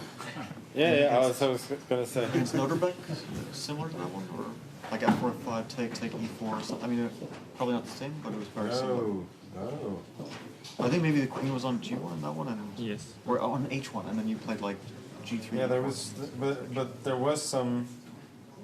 It's very similar. Some castling motive But okay, there, like like F4, after why C3, not? like this. Why not knight b6 then? Or you want to go F5? Yeah, Usual. F5 is also The usual stuff. Is Yeah, it the so? steps. I mean F6, E5 in some order. Yeah, but we're happy about this stuff, right? We play E4, G4, Knight G3. Because of this guy, yeah. I think we're happy with this space.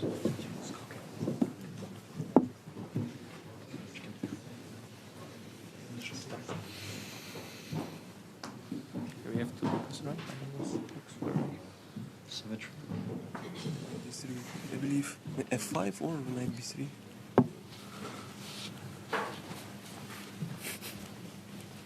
Maybe they'll try to play with Queen A5, like D3, F5, Queen A5. C6, I don't believe this. I forgot about C6. What about Knight B3, F5, Bishop D4, something like that? Yeah, Knight B3. F5. You play F5 or F6? Yeah, also is a question. Yeah, F5, Bishop D4 is a bit annoying, yeah? Yes.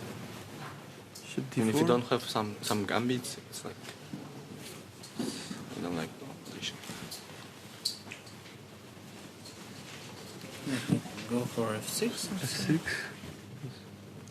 And Queen G3. Yeah, Queen G6. no, Queen G3. But okay, Too it's risky, I think, for It's too white. risky, but when Levon is played, it's really very good against me. In 1 second. Queen G2. Okay, but I mean, or do we want to go for Bishop A7? I mean, Bishop A7 is check not going to be bad for black.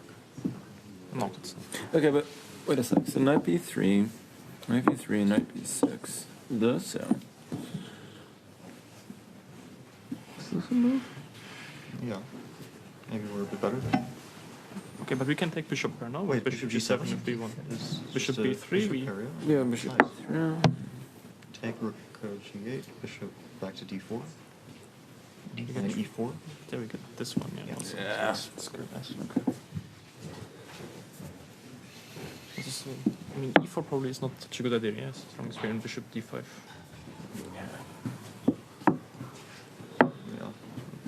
It's a critical move with this bishop d4. Okay, actually, also other question. If we just play this. Well, what was wrong with bishop d4? Like, what's Nothing.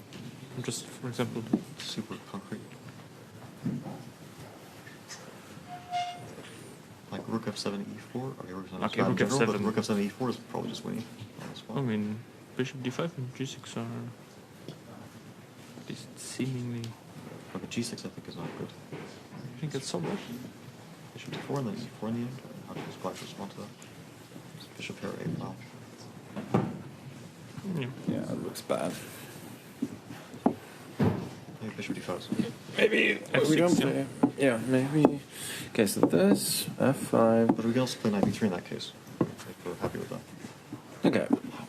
I mean, probably Black's gonna play f6 e5 anyway. Oh, we probably have to go for this regardless, no?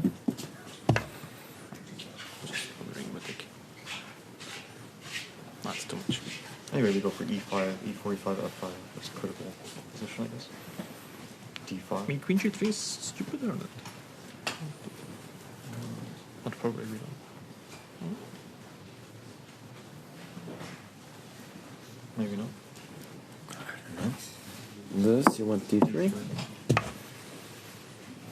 And this, you just want f5? Yes. Okay, we get extra tempo. No, it's not insane. No.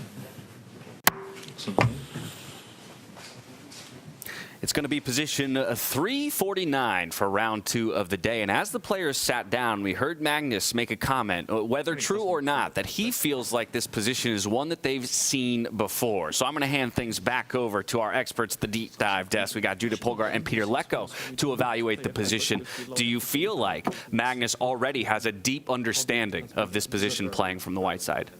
Well, I think he has an incredible deep understanding generally about freestyle. What are the weaknesses? What are the patterns? If we can call it, there are patterns already in freestyle.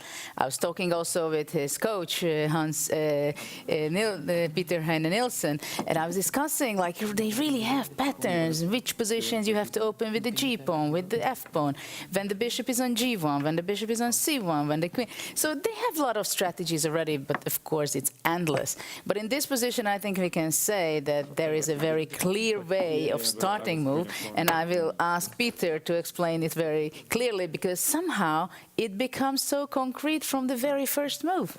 Yes, I also had the deja vu feeling that, like, we know this position because we have been commenting on it, and the move that catches the eyes is clearly the move that both teams are discussing, the move f2, f4. Once again, there is a chance of hitting that vulnerable pawn on a7 with a tempo move, and then black has two completely different reactions, and he has to make up his mind that what happens if black just mirrors and ignores the pressure on the a7 pawn, because black is also creating the question on the a2 pawn, and then let's just assume white grabs the pawn on a7, black also grabs that pawn on a2, and now both rooks are trapped.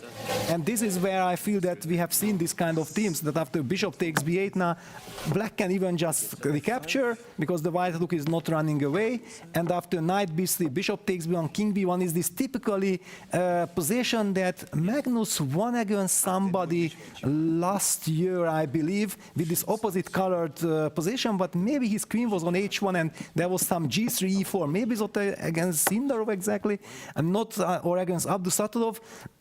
Opposite colored bishops, seemingly nothing is really happening, but if white gets an advantage, it can be very unpleasant. Yeah, so from black's perspective, you can maybe think like, let me be more professional, play knight b6 and keep this f5 move in the pocket. And then the typical question, of course, is like, what happens if white pushes f4, f5? But it comes at the cost of a tempo, so it's a double-edged move, but a very typical one. But what the players were also discussing was that after knight b3, now what should black do? If black plays the typical f5, now we have the symmetrical position, then white to move first, and there is this chance to play bishop g1 to d4, hitting the g7 pawn using the fact that the knight on h8 is vulnerable, and it's somewhat awkward to defend that pawn. Then there is this argument that because of this, maybe now let's not play f5 and try to play f6. But for example, the engine dislikes f6, claiming that after e4, e5, knight g3, white has the upper hand. Judith, what do you make of this? Well, it's very interesting. I find it very interesting that in freestyle there are positions when already the first move you have to be extremely careful how you choose, and it becomes very tactical, which is very unusual compared to the classical 5-18 position.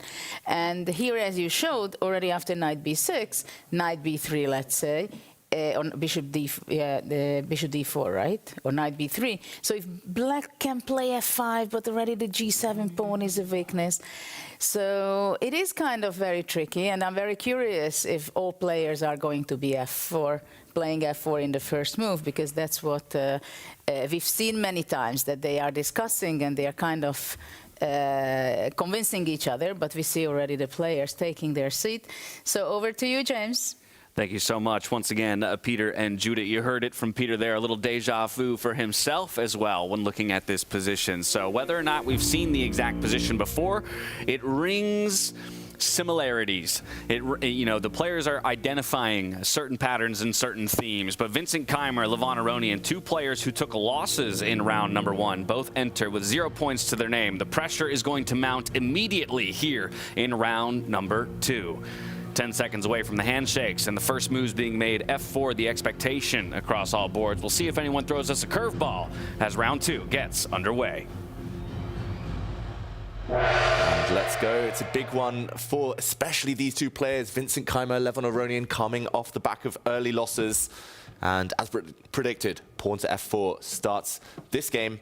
And the black knight coming out to block the diagonal, white doing the same. And Tanya, it looks like our experts, our legends, they've predicted everything right so far. They said G4 in round 1, and that was all across 4 boards. They said F4 in round 2, and that's exactly what's been the move of choice across boards in round 2 as well, attacking that A7 pawn. Now the knights are out here defending. I think for these two players, it goes a little beyond with what happened in round 1. Levon completely winning against Javokhir Sindarov, but that last few moments of that time scramble saw him getting flagged, make that last move, blunder, losing that game. But you know what? This is one man who knows what it takes to make a late surge as well. He did it in Vegas, a slow start, then went on to win the whole tournament. For Vincent Keymer, I think an incredibly important round that he needs to make sure he keeps the control on the clock. The clock, super important for these two in this one, David. Yeah, definitely. Levon, probably a wake-up call. Yes, he was in control of most of his last game. Then there was this late flurry, blunder. But losing on time, that's always a bit of a shock to the system. So if you're going to kind of fall victim to that, at least get it out the way in round 1. That's true. And to that end, we saw Levon at the board earlier than the rest, right? So maybe that is a part of his kind of recentering of himself, as I'm going to take a step away from the group. And whether it's, find the spot in my mind palace where, again, I can come out with a strong showing here in round number 2. He's one of the people that I never worry about when it comes to the mental game. I really like what Vincent has done, though, so far in this tournament, in this opening. You know, he hasn't taken that much time. He's got center control. The queen has come out early on. It came out with a threat on the g-pawn as well. The bishop's got a nice diagonal. He slows down, but I see a big advantage is what the bar is saying. And I'm trying to figure out, David, is there a very strong move that perhaps Vincent has an opportunity to seize here? It's not very clear to me. Yeah, I think it's a nice position in general. He's going to get the center. He's got the choice of which side to castle very shortly. He just needs to move maybe a couple of bishops out the way. And yeah, if I check the engine, though, the computer does want to go very direct, very quick, while black is not quite ready, and push the pawn to a4. That's not going to stop there. If it's allowed to live, it's going to kick away this black knight, which is clumsily placed, blocking this diagonal. And just to put it on the board, before Vincent decides if the knight captures this pawn, then not necessarily to take back the pawn immediately, although this is fine too, but to slide the white rook across, get the open file, and a7 will fall, game on. That would be maybe not Vincent's style, but it's going to be on his radar, I would say. That's actually very interesting. Just a4 here. He has slowed down, and he finds it. It's on the board. Great move. Great move. And this is normally the type of play we associate with Levon Aronian. Shoes on the other foot. He won't be so comfortable with black trying to defend now. Yeah, the players with the white pieces, though, somewhat spoiled for choice. From the outset, this is one of the positions that, by the computer's evaluation, gives white the biggest starting advantage. So now it's about whether or not you can capitalize on it, right? You've been blessed with this starting position. If you're one of the players with the white pieces, you must capitalize. You've got to get that point on the board here on day 1, looking for a top 4 finish coming out of our round-robin stage. And it's funny because maybe if we just briefly go to the four-board split, we did see that Javokhir Sindarov, I believe in move 2, took 3 minutes. Whoa. And, I mean, that's how uncomfortable it is for the players in the early stages. We've just seen a couple more moves. That's the board on the top right of your screens. But that's given Magnus a huge time advantage and the luxury of finding what to do next. Yeah, and speaking to our round 1 results, right, it was perhaps majorly beneficial for Hans to have built a time bank against Magnus just to come away with a draw in the end. Well, that's not the case this time around. Oh. Whoa, tactics. The knight was hanging in the corner. Just a temporary sacrifice. The black bishop jumped out the way. The bishop will be recaptured, and Magnus has gained time since the game began here. He's been calculating.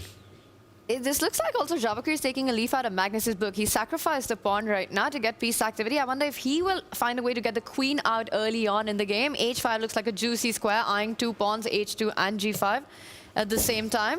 But he chooses another path. First consolidates the F5 pawn, opening up the bishop diagonal, and gets awarded an exclamation mark. A good move there by Javokhir. Yeah, multi-purpose move, attacks the pawn with his bishop, defends a pawn that the white rook was also staring at. Magnus defends. I'm expecting at some point the white rook to even maybe enter the game via the A file.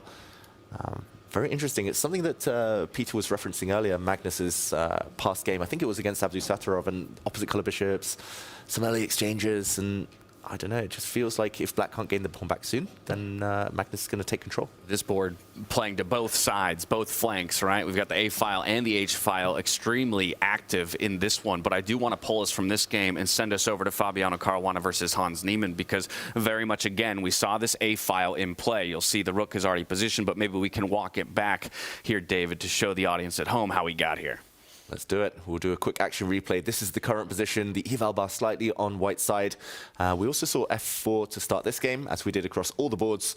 The black knight came out, and Fabiano, maybe this is what inspired Magnus, or maybe it was just on their radar. Anyway, he hits an undefended pawn. This is where Sindarov just very bravely, courageously threw his pawn forward. Some tactics arose, as we just saw. Instead, copycat chess from Hans Niemann. Bishop takes pawn. Now the rook does move, though. And after some exchanges in the center, white was able, just with the tempo here, to save his pawn on G2. So clear pawn up for white. And now the whole idea for Hans was to open up, something we saw with kind of colors reversed, a mirror image here of the pawn marching forward to destabilize a knight. Captured, rook slides, and now a bit of a question mark move apparently. Taking a pawn, very natural, but this has allowed white's rook to fight back on the A file, and this is the current position. Fabi with the two connect threes and the pawn advantage. It looks like he's stable and doing quite well for now. A very good look here for Fabiano, one of the players that Judah called out as you know, having an exceptional understanding of these positions, and usually one of the leaders in the discussions when it comes to the analysis of the position. And it seems like he's got a solid understanding of this one. Yeah, one bad piece for black. I'll point out, Tanya, the bishop on D8 yet to really breathe. What do you make of Fabi's chances doing well on time as well? This is looking amazing for him, right? The extra material, and I think to solve that problem. Did we see Hans make a move and then fall back with it? Some indecision there. He decides not to push the c-pawn just yet. But you have to change the nature of the position if you're black right now, right? You can't play positional grind. I'm also expecting some d5 break at the right moment by Hans to try to open up the position. You have to create your counterplay. I'm really liking Fabi's position here, though. You know, the queen jumping out to b4, the bishop eventually developing itself, the knight on a5 nicely defended. Queen b4 also paralyzes that knight on b6. Watch out for that b7 tender spot as well. Loving Fabi's position. Yeah, looks great. And just the fact that Hans pushed his c-pawn forward, took it back, and looks like he's been burning time ever since. Or maybe there's been a glitch in the matrix. I see a move just now being made here. There we go. The pawn did move forward. Okay. So identifying the weakness that is that dark squared bishop and opening up a square for it to get out onto the field, develop a little bit more, although it will be staring directly into that connect 3. So even still doesn't feel like the best placement for that bishop.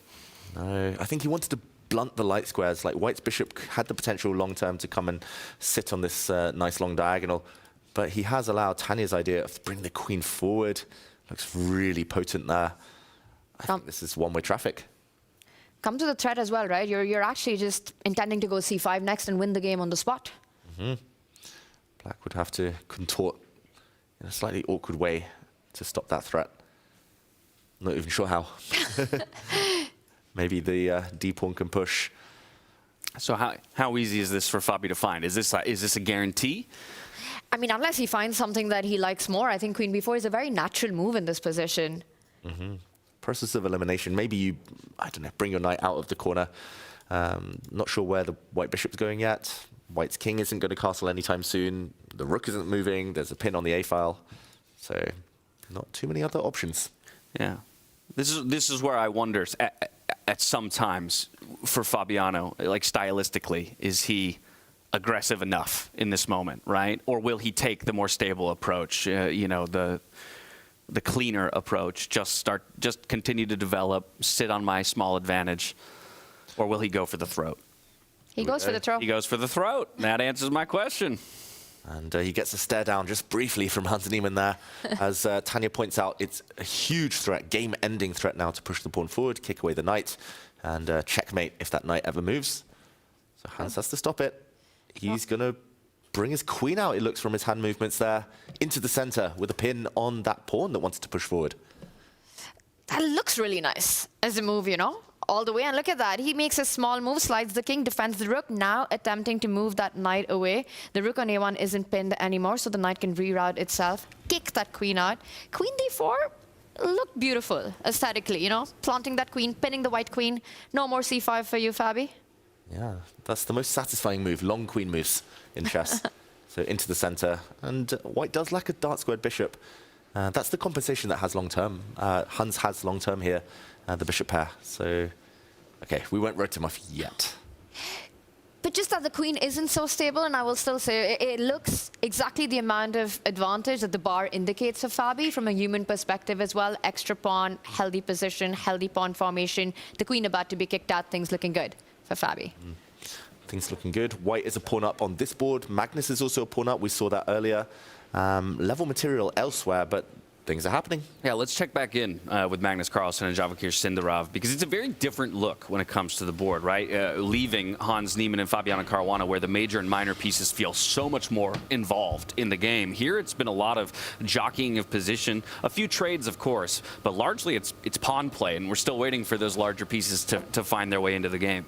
Yeah, it's pawn play, and Magnus has one extra of those pawns, as we saw from that tactical melee earlier. The h5 pawn, very nicely defended by the white bishop. It's going to be supported as well from a rook behind the pass pawn, rendering black's rook sad and passive there in front of it.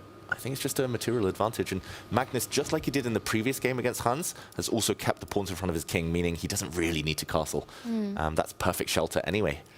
And the other thing that you do with castling is improve the position of the rook. And even that can be done by just sliding the rook over to a1 and starting to attack some pieces, and also the rook cliff that you're really nicely pointing out. I'll also add to the idea that, you know, the g-pawn can start moving up. It's not only that the h5 pawn is an extra pawn, it's just making sure that black has the worst piece stopping that advance. Pawn push, pawn takes pawn, knight takes pawn, attack that rook. I think this is going to be a very uphill task for Javokhir to defend this position. Yeah, and with half the time available that Magnus has. Yeah, where's the attack? Where's the counterplay? You know, you're down a pawn, you're looking for tricks, you're looking for a way through to Magnus's king, which looks like it's got a fortress around it. How do you create initiative here?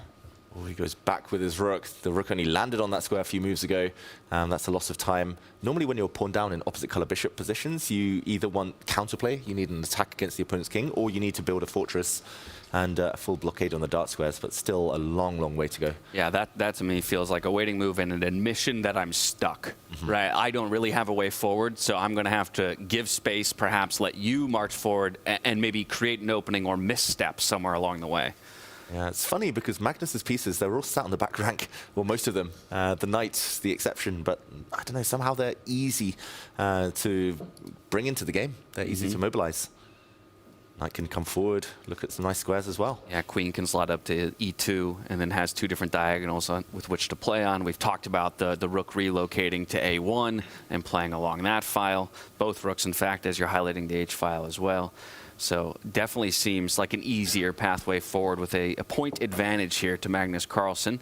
And 5 minutes and 45 seconds with 5-second increment to pilot this to victory, something that he wants, given the fact that he let that draw, that victory slip away, let's say, in his mind, I'm sure, in round number 1. Yeah, and I'll add to that the wins that Javokhir has had against Magnus in these round robins, we've often seen Magnus sort of slip up very early in the opening. In fact, one of them was an absolute miniature of a win that Javokhir had in just about 11 moves. But in this game, none of that storyline is playing out. In fact, it's Magnus who's up a pawn right now. That knight has just come to the center of the board. It's eyeing that f4 square as well, landing on a juicy g6. This is problems very early on for Javokhir. There's been no slip up by Magnus in this one. And Magnus's pawns, they're so compact. Like, it's a style thing again. Some players love pushing their pawns forward, throwing them as far down the board as possible. Some players just love keeping them on nice safe squares. And here, if you look at Black's pawn chain, the base of the chain on the light square is going to tie down Black's queen for the rest of this game. It's looking very, very nice for Magnus now. Sindarov needs to somehow put pressure on the pawn, maybe trade off that knight a bit later. He's just moved his rook for the 3rd time in half a dozen moves. Yeah. Not a good sign. He's moved to h6, back to h8, back to h7, losing valuable tempi. He's just absolutely paralyzed in the position. Yeah, when your last couple of moves have been the one where you're just shuffling around with your rook on a file that has no hope on, you know that things have already gone pretty wrong. Yeah, not looking great for Magnus. Yeah, so... Oh, sorry, for Sindarov. For Sindarov, looking great for Magnus. Exactly. So while this one plays itself out, we are going to hop over to Vincent Keymer and Levon Aronian, because as we arrive there, again, 2 scoreless players through round 1, 0 points to their name. It's Vincent Keymer right now who looks poised to add a win to his win column here over our most recent Grand Slam winner from South Africa, Levon Aronian. Oh, you talked about control, domination, and right now it's full board control for Vincent Keymer. I think Peter would be very proud here. He's controlling the black knights. They can barely move. The black dark square bishop can't move. The king can't escape onto the other side of the board yet. I mean, the black king feels like it's in the firing line. White's knight, meanwhile, nicely placed center. You can connect to all the pawns if you want. Bishop on a beautiful diagonal. Everything in White's favor. Yeah, and just based on the board state that we're at now, it appears to me that Vincent did find that early a4, a5 push that we identified on one of the other boards. And ultimately, that's what's given him a lot of control on the left side of the board and forced the knights away. And you could just continue to build that, right? You love Connect 4. You could make one at the center of the board. A different kind here, David, but I think you like this one as well. D4, D5 coming in. That bishop sliding away all the way to A7. Knight jumping on to C5. All of Levon's pieces, 3rd rank and below that. Again, no big pawn breaks in sight. Where is he finding his creativity, his chaos that he likes to create with counterplay? Levon's suffering in this one on the clock as well. Sometimes, though, the position is too nice, and if you don't make any immediate gains, win material, or force some bigger concessions, you might get a bit frustrated. And yeah, I think it helps Vincent here that he has a lot more time than Levon. Levon really suffering on the clock as well as the board. But yeah, at some point you need to cash in, transform the advantage before there are too many exchanges, and White's space advantage might start meaning less. And that's the first threat that Levon's created in the game. The c4 pawn now attacked, thrice defended only twice. So Vincent not going for d4. And this allows Lev at least to bring his king to safety on the other side from any threats on that b7 point. Yeah, safer king. I said that was one of the downfalls potentially for Levon, but okay, at least there's no immediate knockout. Vincent might be looking at pawn pushes in the near future. I don't think that quite works yet. It's covered enough times by the black pawn's pieces. Where to put White's king? Is it also going to mimic a black and go the long side, go to the G file here? Some questions. Does it even need to move? Exactly, another question. But it's just having so many tempting moves, so many tempting maneuvers. Do you bring your bishop forward? Do you just, I don't know, push pawns? Sometimes it can trip you up in rapid chess. Right. Yeah, being spoiled for choice while still needing to move quick. Sometimes you wish there was only one pathway forward, a forced sequence of sorts. But at the very least, using the engine to my advantage here, multiple moves that still result in holding this 1.5 to 2 point advantage here for Vincent Keymer. But Levon's still showing some fight. Exactly. The first exchange will happen. The bishops will soon leave the board. Black is cramped still, but the more trades that do occur, the less of an issue that is. So, okay, I really like Levon's last move. Maybe he can start pushing his e-pawn. Some suffering ahead. But Vincent will want to get something. He wants to get the job done in the next few moves. Critical moments ahead.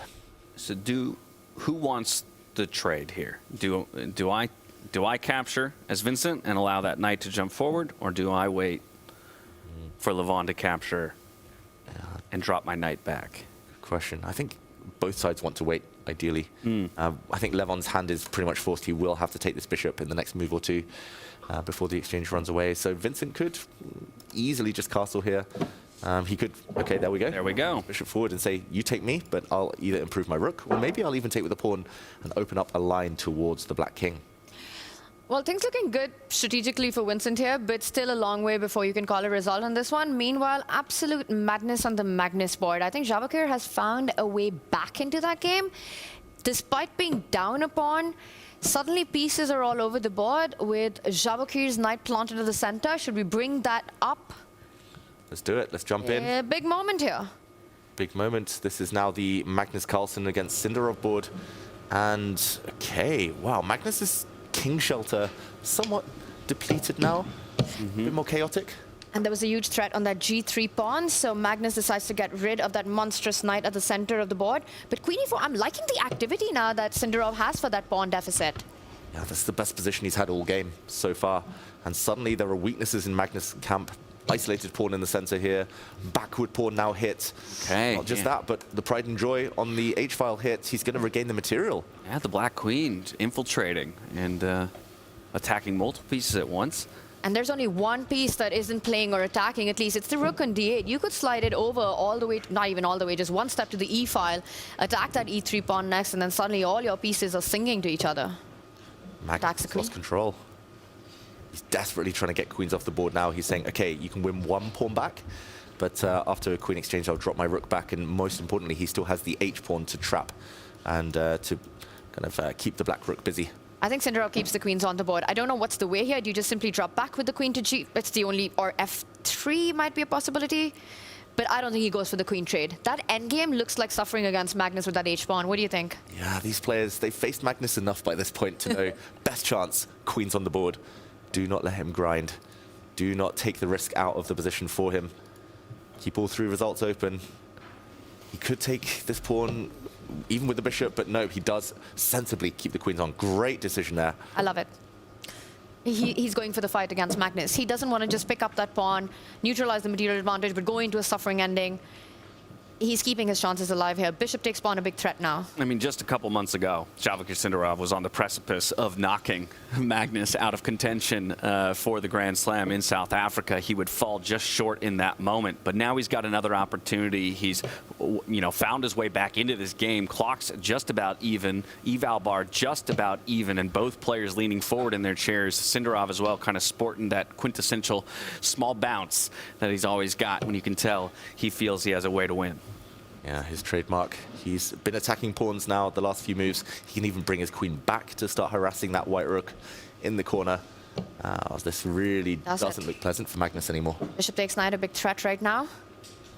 Yeah, bishop takes knight, followed by queen takes rook. The rook's been defended. The white queen showing her agility here, defending both of her rooks. Despite being down a pawn, this position is for all three results. It could turn around any moment, especially as the clocks tick low as well, reaching that 1 minute mark right now, and Sindarov repositioning his rook now to attack the e3 pawn, which has been left out of defense once the queen moved over. He's coming with an attack and a threat on every move, Sindarov is. Yeah, and this black queen is doing so much work. She's locking so many pieces down in terms of the threats that she has on the board. And that's just making it difficult for Magnus to maneuver, and it's opening up pieces like this rook here to attack on the e-file. Yeah, this is difficult when you're just reacting with not that much time. Magnus visibly nervous here. He's been burning a lot of time in the last few moves. He steps his rook forward. What is the idea? If you just go back to g5, right? Yeah. You just keep repeating. But then is this Magnus reaching for a repetition at this point? You could just pick up the pawn as well, right? What you were pointing out earlier. Unless I'm walking into a trap with rook g. No, e3 is hanging as well. Or just takes g3. Yeah, why not? Is the question. Must be there. I think the idea is to drop the rook back to defend a pawn and say, okay, you've won a pawn back, but the white rook will get access to an open file. I mean, it's a pawn though. Take it, right? Take it. Equalize the material. Sarawan would grab that in a heartbeat. He would have grabbed it yesterday. Takes pawn. He could go back. Play it safe. Don't let too much of your time slip, though, here. That's the This key. is the problem. Make the decision, make it quick. He keeps attention on the board. Okay. Also a good move, but now Magnus does defend both pawns simultaneously, so keeps his material advantage. And another good move, though, from Sindarov. Typical blitz move. You give your king a bit more breathing space, no back rank issues. Throwing the ball back to the opponent and saying, your move. What are you going to do next? Magnus making a bit of a face there. It's moves like these, you know, A6, which are so inconspicuous. They don't even come with a threat, but they make you so uncomfortable, especially when you're playing with seconds on the clock and everything's hanging on the board. Yeah. The rooks go behind. He wants to push his h-pawn forward. I think he's going to block it. He's not going to allow it. He'll move his own rook one step forward and make sure you don't get that A6 in. Or do you double up on the E line? Also very attractive. Yeah, you can bring a bishop as well and start hitting pawns.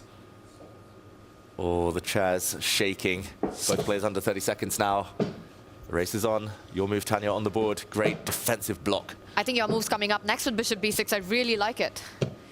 Hit on e3. Ooh, there we go. Magnus makes progress, though. He does trade off that pawn that could have been grabbed a few moves ago, the g-pawn, and now he's using his knight as a defender, holding everything together.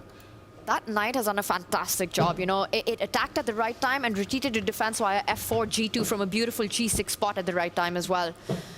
Who knew that fianchettoed knights were so effective?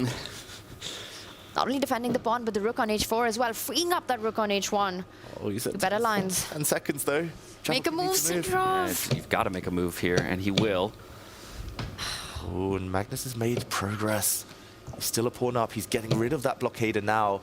Has to give way, but now the pawn is marching. And he's got a couple extra seconds on the clock as well, in a very tense position. King slides to a7, just tucking it away for safety off the back rank here. But now Magnus, now he feels like he's making progress, Keep right? the queens. Keep the queens on the board. Keep the queens, but where to retreat to? There's only really a couple of attractive squares you can save your queen on. Ooh, he grabs a pawn. He levels up the material. Okay. Gets the X-clam. Yeah, maybe Magnus missed that one. Could have waited, could have played a bit of a slower game. Shake of the head from Magnus Carlsen. I mean, it feels like now we're just headed for liquidation, right? Well, Queens are coming off. Perhaps the knight and the bishop coming off as well. And Magnus hates it. He hates what's just happened right now. He needed that pawn. He needed the imbalance as well of knight for bishop, but that's gone. Rook g7. Rook g7 was surely what he was banking on, but after an exchange, the other black rook could step behind and stop the pawn. It's dead even material all of a sudden between these two, 4 pawns apiece, 2 rooks apiece, but we've got 4 connected pawns on one side, whereas we do have that isolated pawn on the right-hand side of the board here for Magnus. What are we thinking here? Is this dead drawn as the computer suggests, or is there a winning position or option for either player? Anyone other than Magnus, we would say dead draw. And I think only white can win. That is the key. Black is the one fighting for a draw. Black has 1 passive rook. If you traded off Black's active rook, the one that just moved, for one of White's rooks, then White would win.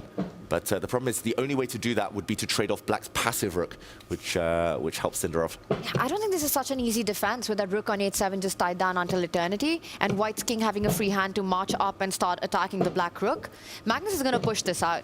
I don't know if it'll work or not. Might still end in a draw, but Magnus will make Sindarov sweat for a little bit longer. Yeah, the white king is so much quicker. It's for the coming. fight here. It's about to go up the board. Edging forward so slowly, and you just know you're going to suffer for the next 2-3 minutes with no time on your clock against Magnus. You have that e4 square, though, to really plant your rook on to make sure that the white king doesn't cross over from the 4th rank. Here we go. Oh, he's going for the rook exchange. Big judgment call now. Do you take it? Okay. To allow the pawn to step 1 square closer to promotion, and the white king's coming. It's a race now. If White gets enough time, steps forward with the king, he's going to run it forward and make a new queen. It's all about counterplay. Can black king be on time to step forward and then start attacking the queen side pawns while you go in with David's plan if you're Magnus Carlsen? King has gone forward. Yeah, he's done the math. Oh, now the white pawn stops the black king's advance, and game-changing blunder from Sindarov. How to?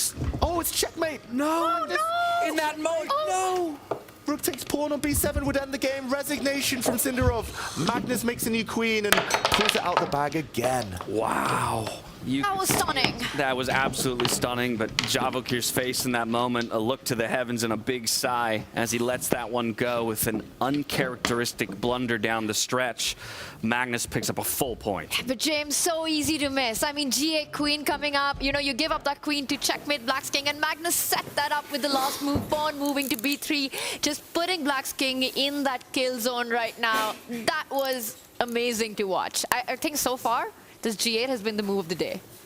Ooh, early contender. Okay, all right, you're making David's job easy for him at the end of the day. Would it be the assist or the main move? Because b3 was the assist. Oh. Or would it be the goal? We'll show both a bit later, but Magnus, he looks much more content now. Oh yeah, he'll be very happy to have gotten that full point, move up to 1.5 points to his name. Interestingly, here in round number 2, though, all of our games ended in decisive fashion. So nobody comes away with a draw or sharing half a point apiece. It was 3 players with the white pieces who all got the victory, whereas only 1 with the black would find their way to a win. That's Nodirbek Abdusattorov over Arjun Erigaisi. You know, we've put a lot of focus on one of the Uzbeks in Javokhir Sindarov, of course, because he was up against Magnus Carlsen. But Nodirbek was one of our picks as well early in the day as a real threat, especially in this more rapid time control. Yeah, very important result for him after starting the round robin, the group stage with a loss. Nodirbek is back, and what a round it was. Drama and blood spilled. Exactly right. Blood across all of our boards. Fabiano Caruana, he gets it done against Hans Niemann. So a really hot start for Fabiano, who we would normally have some questions about at the outset of a tournament. It was Vincent Keymer who got it done against Levon Aronian as well. So in that battle between scoreless players, Vincent moves up to 1 point to his name. We still have a scoreless Levon Aronian early in the round robin. Again, Magnus Carlsen took it over Javokhir Sindarov. And then, like I said, it was Nodirbek Abdusattorov over Arjun Erigaisi. Through 2 rounds, though, with still 5 rounds to go, there's plenty of room for each of our players to make some moves, but the pressure is beginning to mount. There was a flurry of action, as David said, blood across all boards, so I'm curious, as we head back over to Judah Polgar and Peter Lecko, what jumped out to them in this absolutely crazy round number 2? Take it away. Oh. What a round, what a round. It was just amazing. And of course, we've seen bounce back, right? Nodirbek and also Vincent. But what was excited for us so much? Move 3. Yes. And let's start with Fabiano against Hans, okay? Yes, again, yeah, we have seen the players following the theoretical discussion. F4, knight b6, knight b3, f5, bishop d4. That was the critical moment in the preparation for both teams, that how do you react to this move bishop d4, and there is no clear answer to that. Hans actually came up with the first computer line. This bishop d5 pawn sacrifice is in fact the move that computers suggest that yes, this is a brilliant idea. Let's take a look what happens. Bishop take g7, Fabi collected the pawn, rook f7, and now in fact computer is critical of Fabi's decision, but he played the most logical.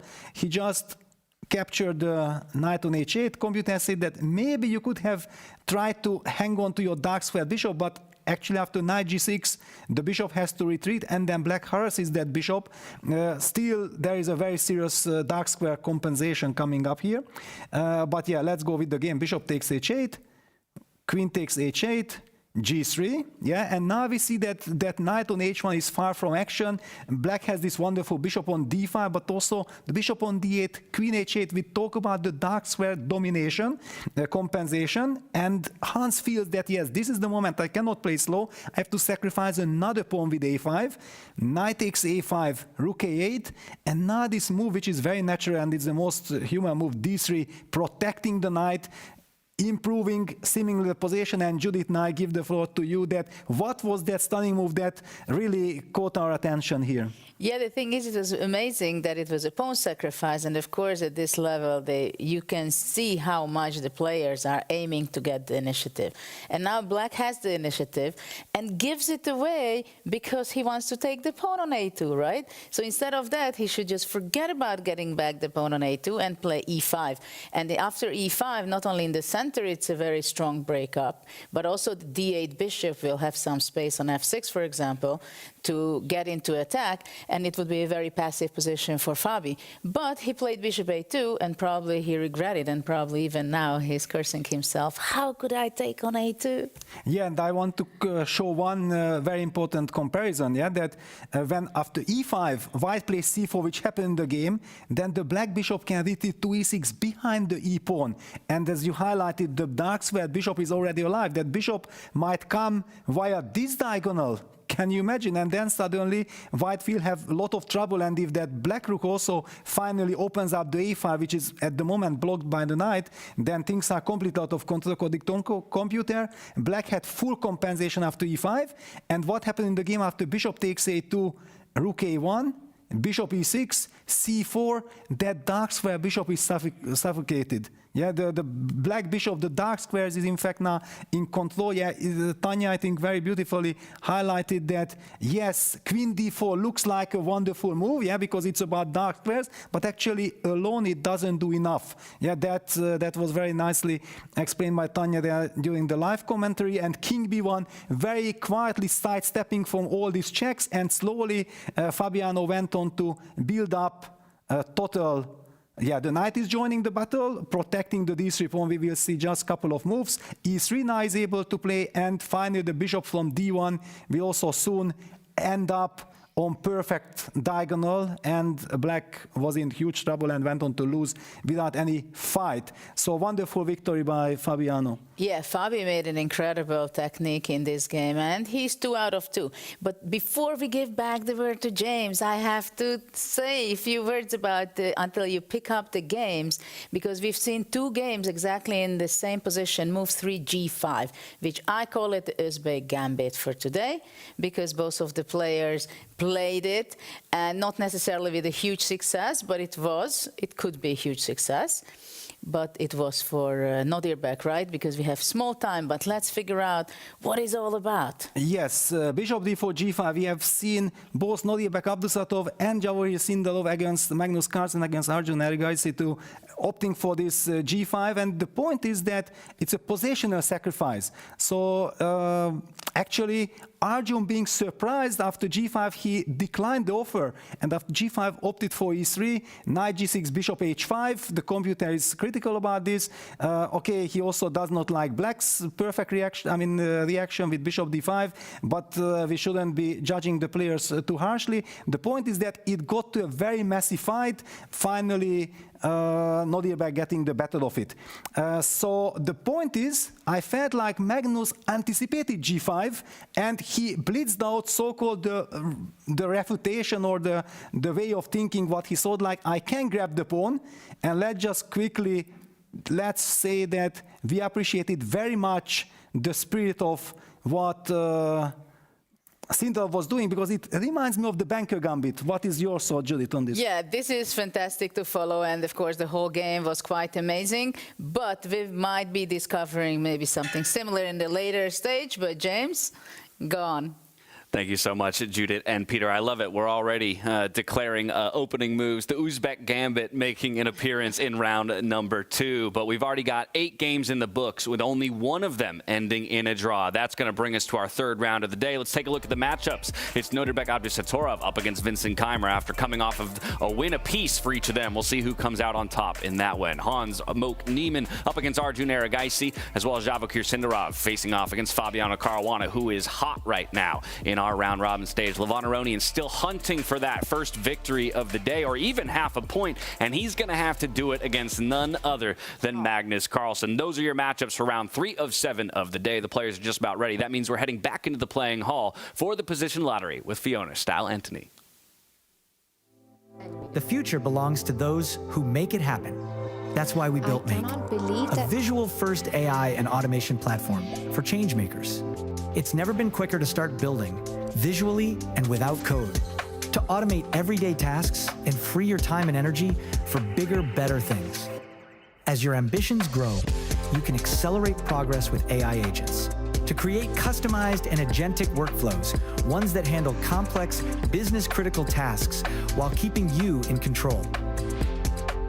And for leaders scaling business, you can see your entire AI and automation landscape in real time to orchestrate change and show progress in motion. Make automation and AI put to work for business, for teams, for you. Make it happen at make.com. Welcome back. We just saw another tremendously exciting round with all decisive results. We're ready now for the next draw, and I'm joined by Tim Stracke, the founder of Chrono24, global marketplace for luxury watches. And in fact, for everyone watching at home, the players wear the watches from Chrono24. And Tim, can you tell us a little bit about what made you decide to partner with this event? Yeah, first of all, if the watches are distracting you, we are not offended if you take them off. First of all, I'm a watch addict myself. I spend too much time on chess.com every single day. Yeah, time is our thing. So, and then especially in these rapid games, by the way, I also like to play rapid.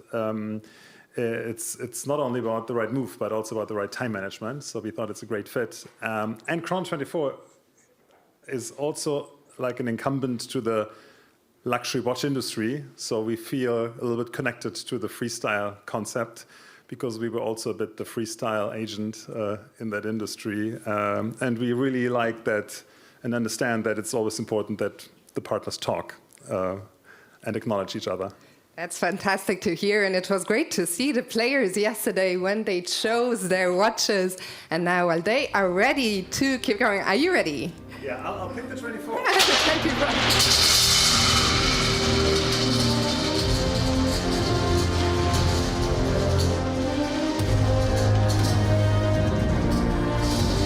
So the next position, it's going to be not 24, but what's the first number? I can't see it.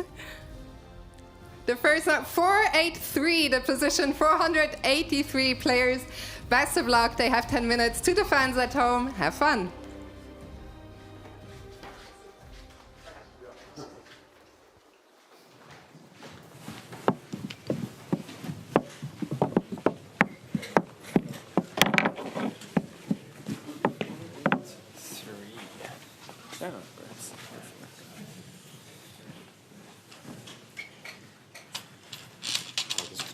So boring. Bishop's in the corner. You guys are playing black. Yeah, but it's not so bad. It's not, No, no. I mean, finally not dumping the area, like dying in the first. It's definitely not dying here. No, but it's just solid, yeah. I mean, basically we can play b6, c5 against pretty much anything, right? Or c5, b6. Yeah, only question is how does white start? With g3 or b3, or how do we start? Oh, maybe b4 is ambitious if you want to try. b4, b6? Why is it ambitious? Try b5. b5 with white? Yes. Doesn't feel threatening. No, just structure it. There are no direct ideas. Like what's the point after c5? No, just take. D takes. D takes and play c5 again by d7. That's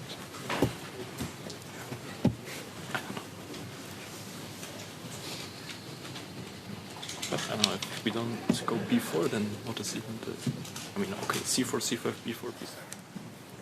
Clearly not d4, not e4.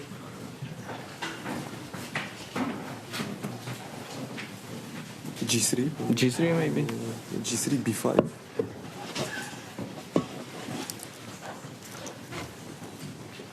No, it's either c4 or b4, I think. Okay, get this position. e6. What is it? Huh?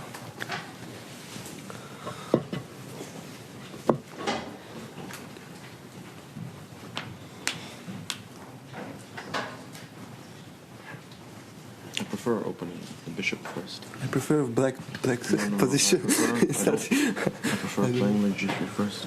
Okay, b6. G6 or No, b6. b6 or b5, I don't know. I mean, yeah, okay, b5. b5. Let's take b3. b3 or b4. Yeah, I think b3 is better. And we want to play same structure, but if they play g6, they will not play g6. No, but if they not play, problem with the tempo with queen yeah. too. Huh? c4. No, if they play g6, I mean, they don't have a castle, so like Yeah. I think it should be some small advantage. So g3, and if they play Then they g6. should play g6. Yeah. So then, I don't know.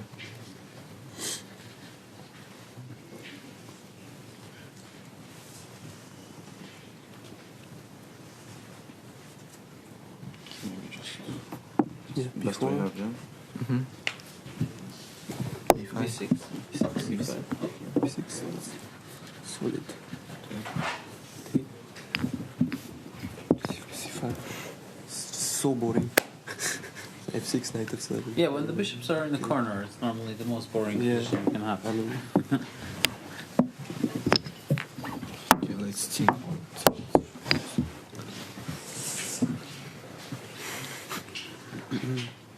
Okay, let's try e4. E4? Yeah, what to do? B5? B5. Okay, b5. G3? G6, I like black all day. Yeah, it's like Sicilian. Yes. Yeah, much better, yeah. I'm not sure. Why? Like G3, C5. Or G6. G6 okay before. I'll play with knight e3. Castle. Why is this something good before? I would say C5 first.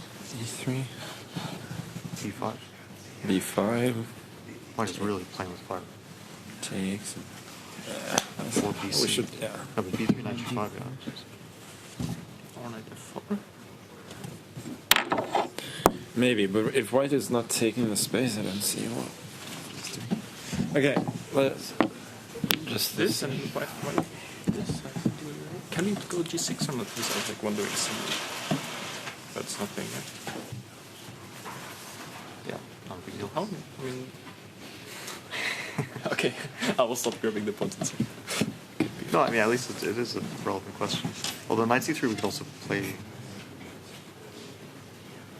Only points that you can't really go, at least it doesn't feel right to go knight C6.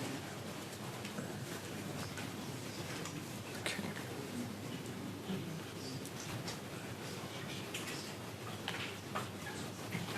E6, D5? Yeah.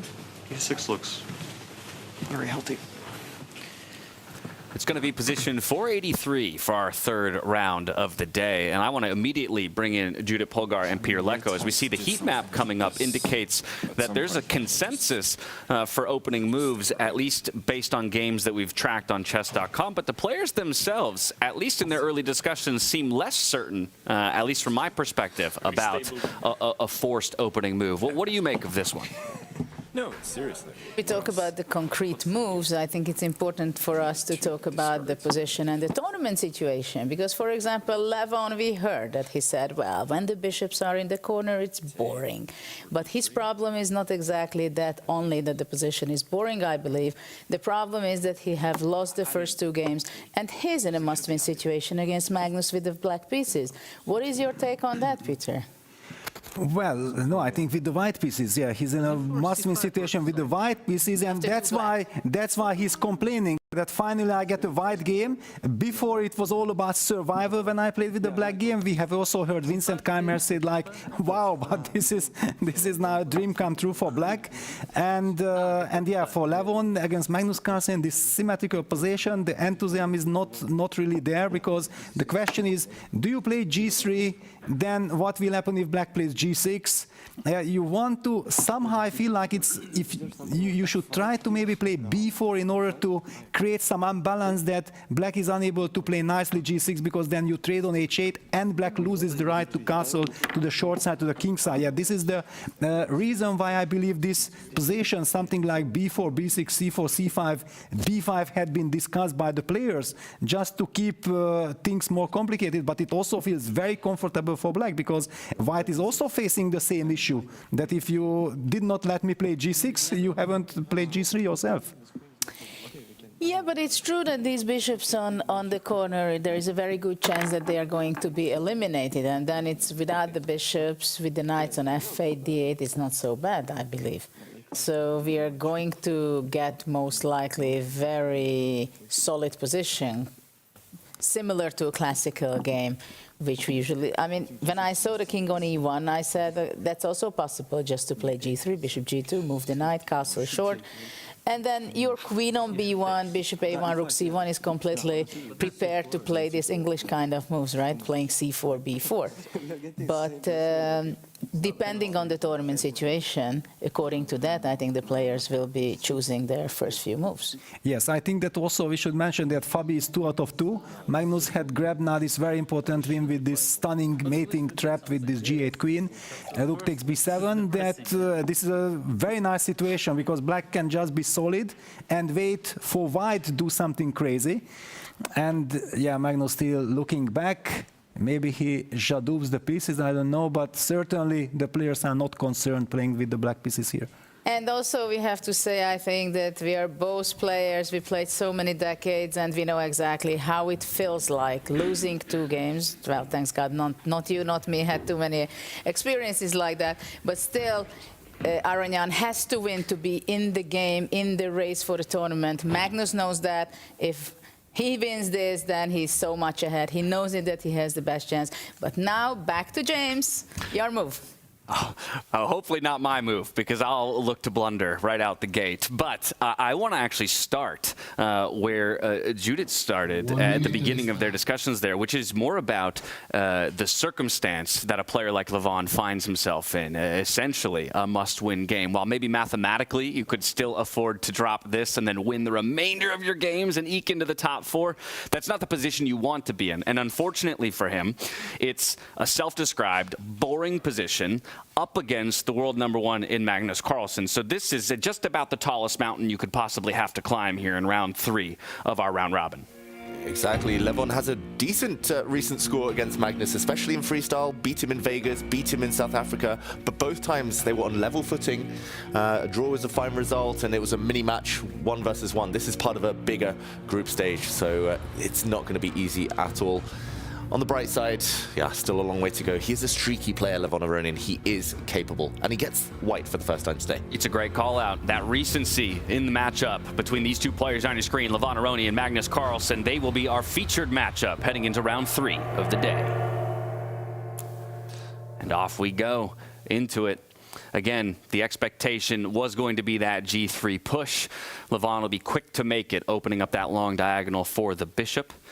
And now the question is, how does Magnus Carlsen respond? And ultimately, how will Levon choose to break symmetry? Okay, Magnus breaks the symmetry right out the gate by pushing his pawn 1 step further. Okay. Oh, sorry, I'm looking at the wrong board. I apologize. I was looking at Vincent and Nodirbek. So the question is, will Magnus follow Vincent's first move of the game? Yeah, when in doubt, copy Vincent. That's my motto. He seems to always know what's going on in freestyle chess. Great understanding. That was the move, pawn to b5, played in the other game. So the light squared bishops would leave the board very, very quickly. I think it's a 50-50 here. It's a coin toss. You either try and get the bishops off, or you just copy, and there we go. Magnus does take the former option. I was about to question the amount of time spent on that first move, because the expectation had to be g3, it seemed like. And so still to spend about 40 seconds to decide how to respond. He ultimately does go for that b5 push. We quickly see the light squared bishops fall off the board. And now, of course, Levon will open up his second bishop on the long diagonal. Will we see both bishops leave the board? That's the question. The downside there for black would be that if the dark squared bishops got exchanged, black's rook would be forced to move away, and castling right would be gone for the rest of the game. So instead, taking more space, Magnus Carlsen. We talked about Levon's situation. I think all of the players have the number 4.5 in their head. 4.5 from 7 points, you should be pretty safely in the top 4. So yeah, if he doesn't win this one, he will maximum get 4. He might face a playoff at the very best. But I think a draw for Levon, okay, it's a step in the right direction, but of course he'll want more. And we see the first question mark of the game, the white rook coming out. Very logical, very nice attempt there to keep some imbalance, but maybe just losing a bit of time with the rook. If you're Levon, you have to stop the bleeding, right? 0 out of 2. And every time that he has won against Magnus, it's been at a moment in a tournament where he's already found his rhythm, where he's found his flow. He's had a couple of wins. He's feeling confident.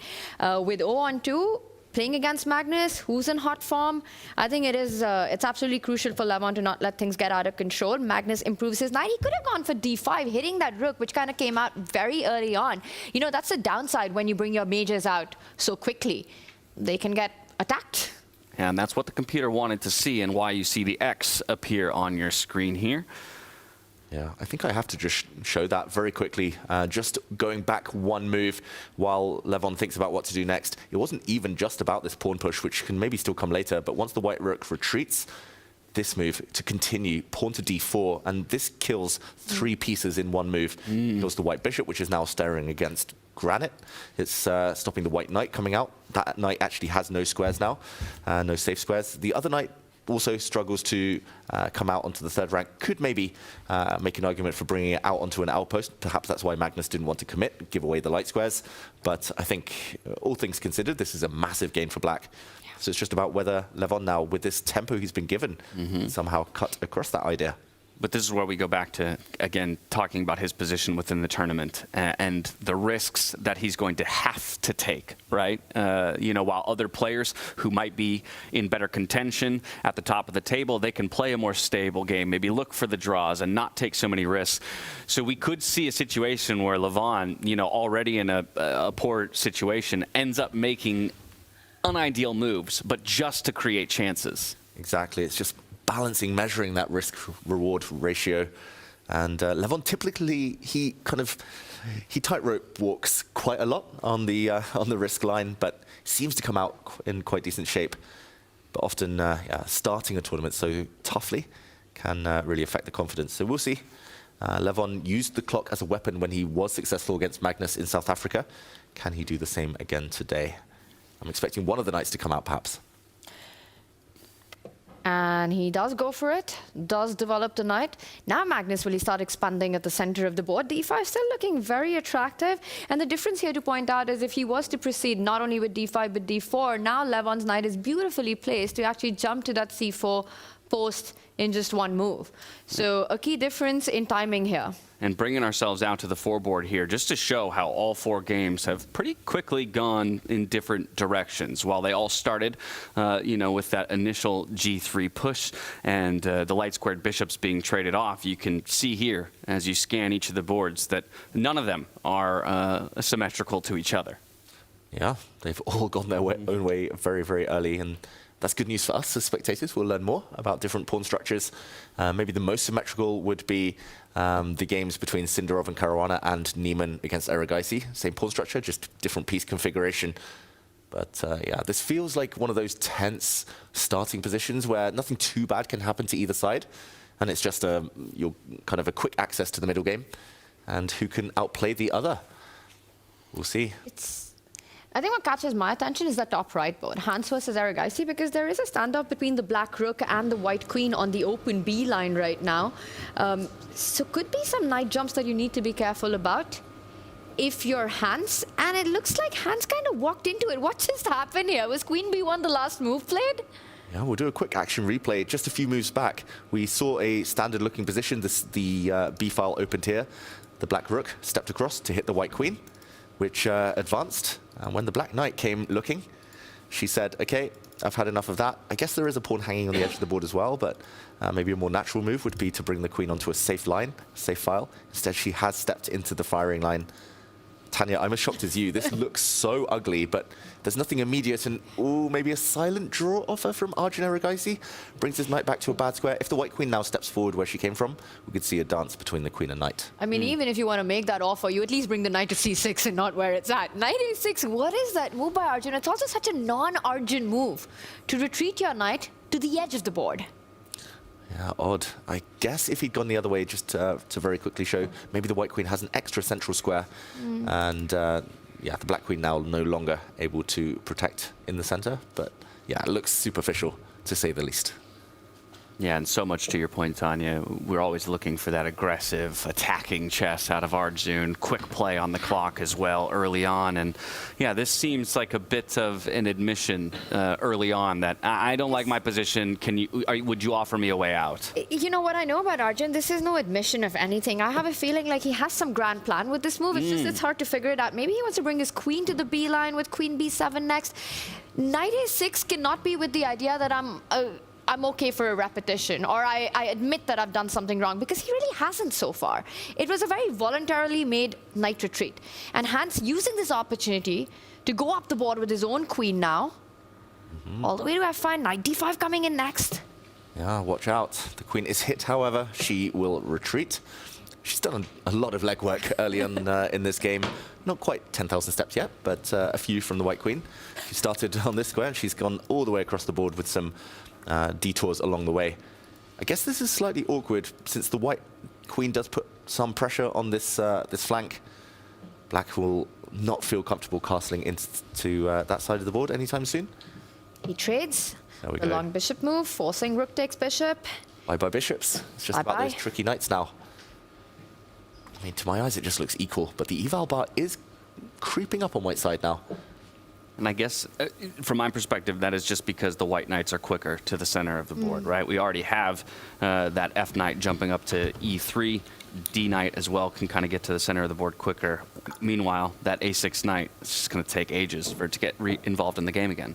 And the other one can't move, as it's needed to defend the H7 pawn. And okay, maybe now it can move. Arjun stepping forward. I think also king safety. White's able to castle if he wants. Now or in the near future. Black would reluctantly castle, since white will happily blow open that side of the board. Small things here, but they're all adding up in Hans's favor.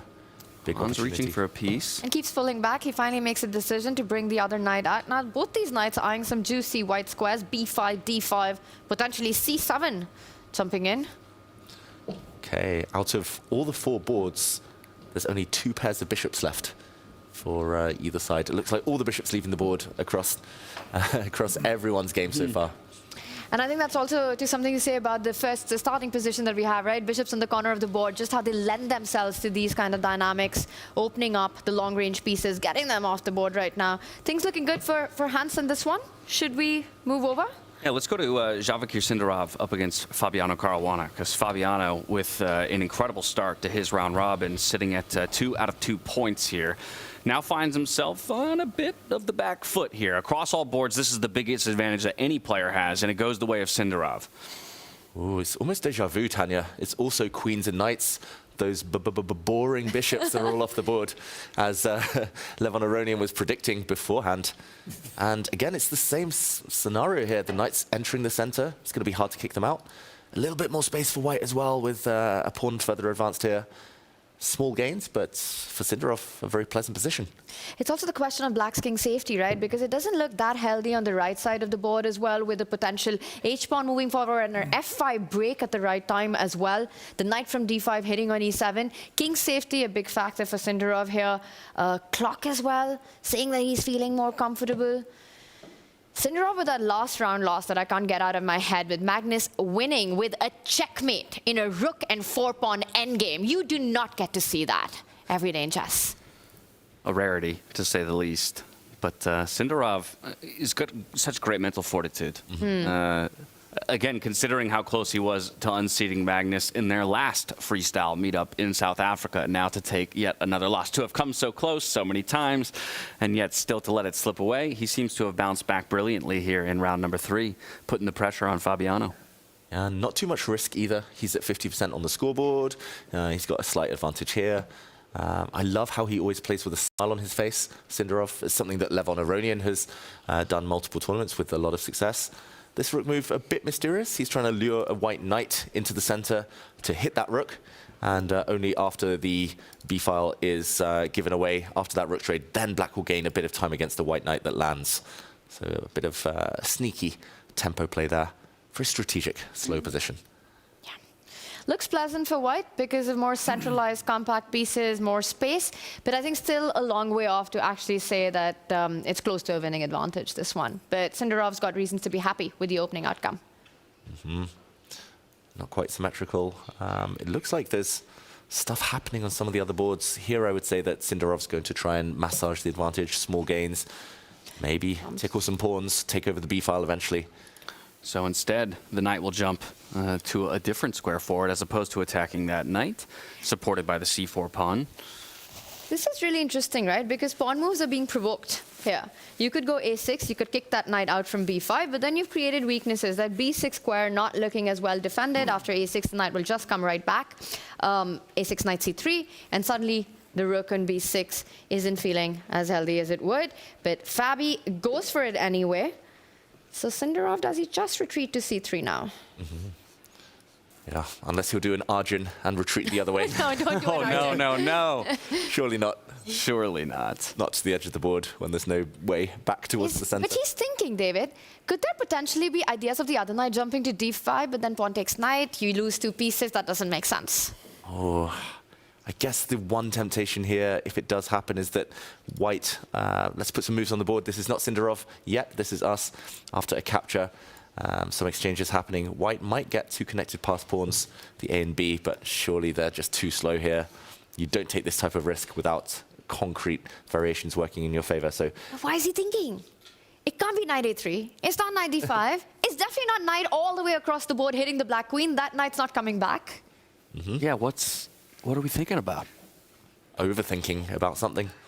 Knight c3 looks healthy, looks logical. You're under 5 minutes now. Yeah, letting your clock advantage against Fabiano slip here. Okay, what could it be? Strange moment. Knight b5 was a great move, but here you do lose a bit of time. You've loosened black up. I think he's going to surprise us. I don't know with what he's going to surprise us, but I think there's a shocker incoming here. Very surprising moment to think. Losing all of his time advantage. It's quite peculiar. Would have expected in an immediate response, and just like that, we're about to see the clocks rather equalize at 4 minutes apiece. And he was the one who chose to go forward, and black only had one obvious move, one logical move to hit that knight. To suddenly invest 2-3 minutes is... You know, he's just, Sindarov's such a king of chaos. He really likes to create these dynamics. And the fact that he's also really quick when he has obvious moves. But it's just I can't come up with the idea here. Oh, and he goes forward, big risk. Of course, that He long does think it. would result in a big decision. And okay, this intermezzo is the key to gaining a move, hitting the black queen. Only next he'll take the black rook and then hope to throw his pawns forward. Yeah, I mean, I suppose he justified the think by going for a move that is not, necessarily considered the best move or the most obvious move. But he found the right sequence, right? He took pawn takes pawn first, forcing Fabi's queen to retreat. He's now going to capture the rook. Or do you think, David, he's going to actually start pushing the a-pawn? Oh, that would be big. That would be a huge risk. He's already taken one. Maybe he'll continue just throwing pawns forward, arguing that the white knight is currently stronger. Why don't we just threaten checkmate by sliding the queen over? Oh, I like that. I like that. Yeah, just threaten checkmate. Ah, boo. I just want to take material. I see a rook, I take a rook. Come on, I found one. That is even stronger, I think, James. And it's the same idea that Tanya mentioned earlier. Loosen up the black position and then cash in. Yeah, I love it. Yeah, hit the pawn. That pawn would need to advance. Only then do you take. And black's pawns would be the wrong kind of connect for, all loose and weak.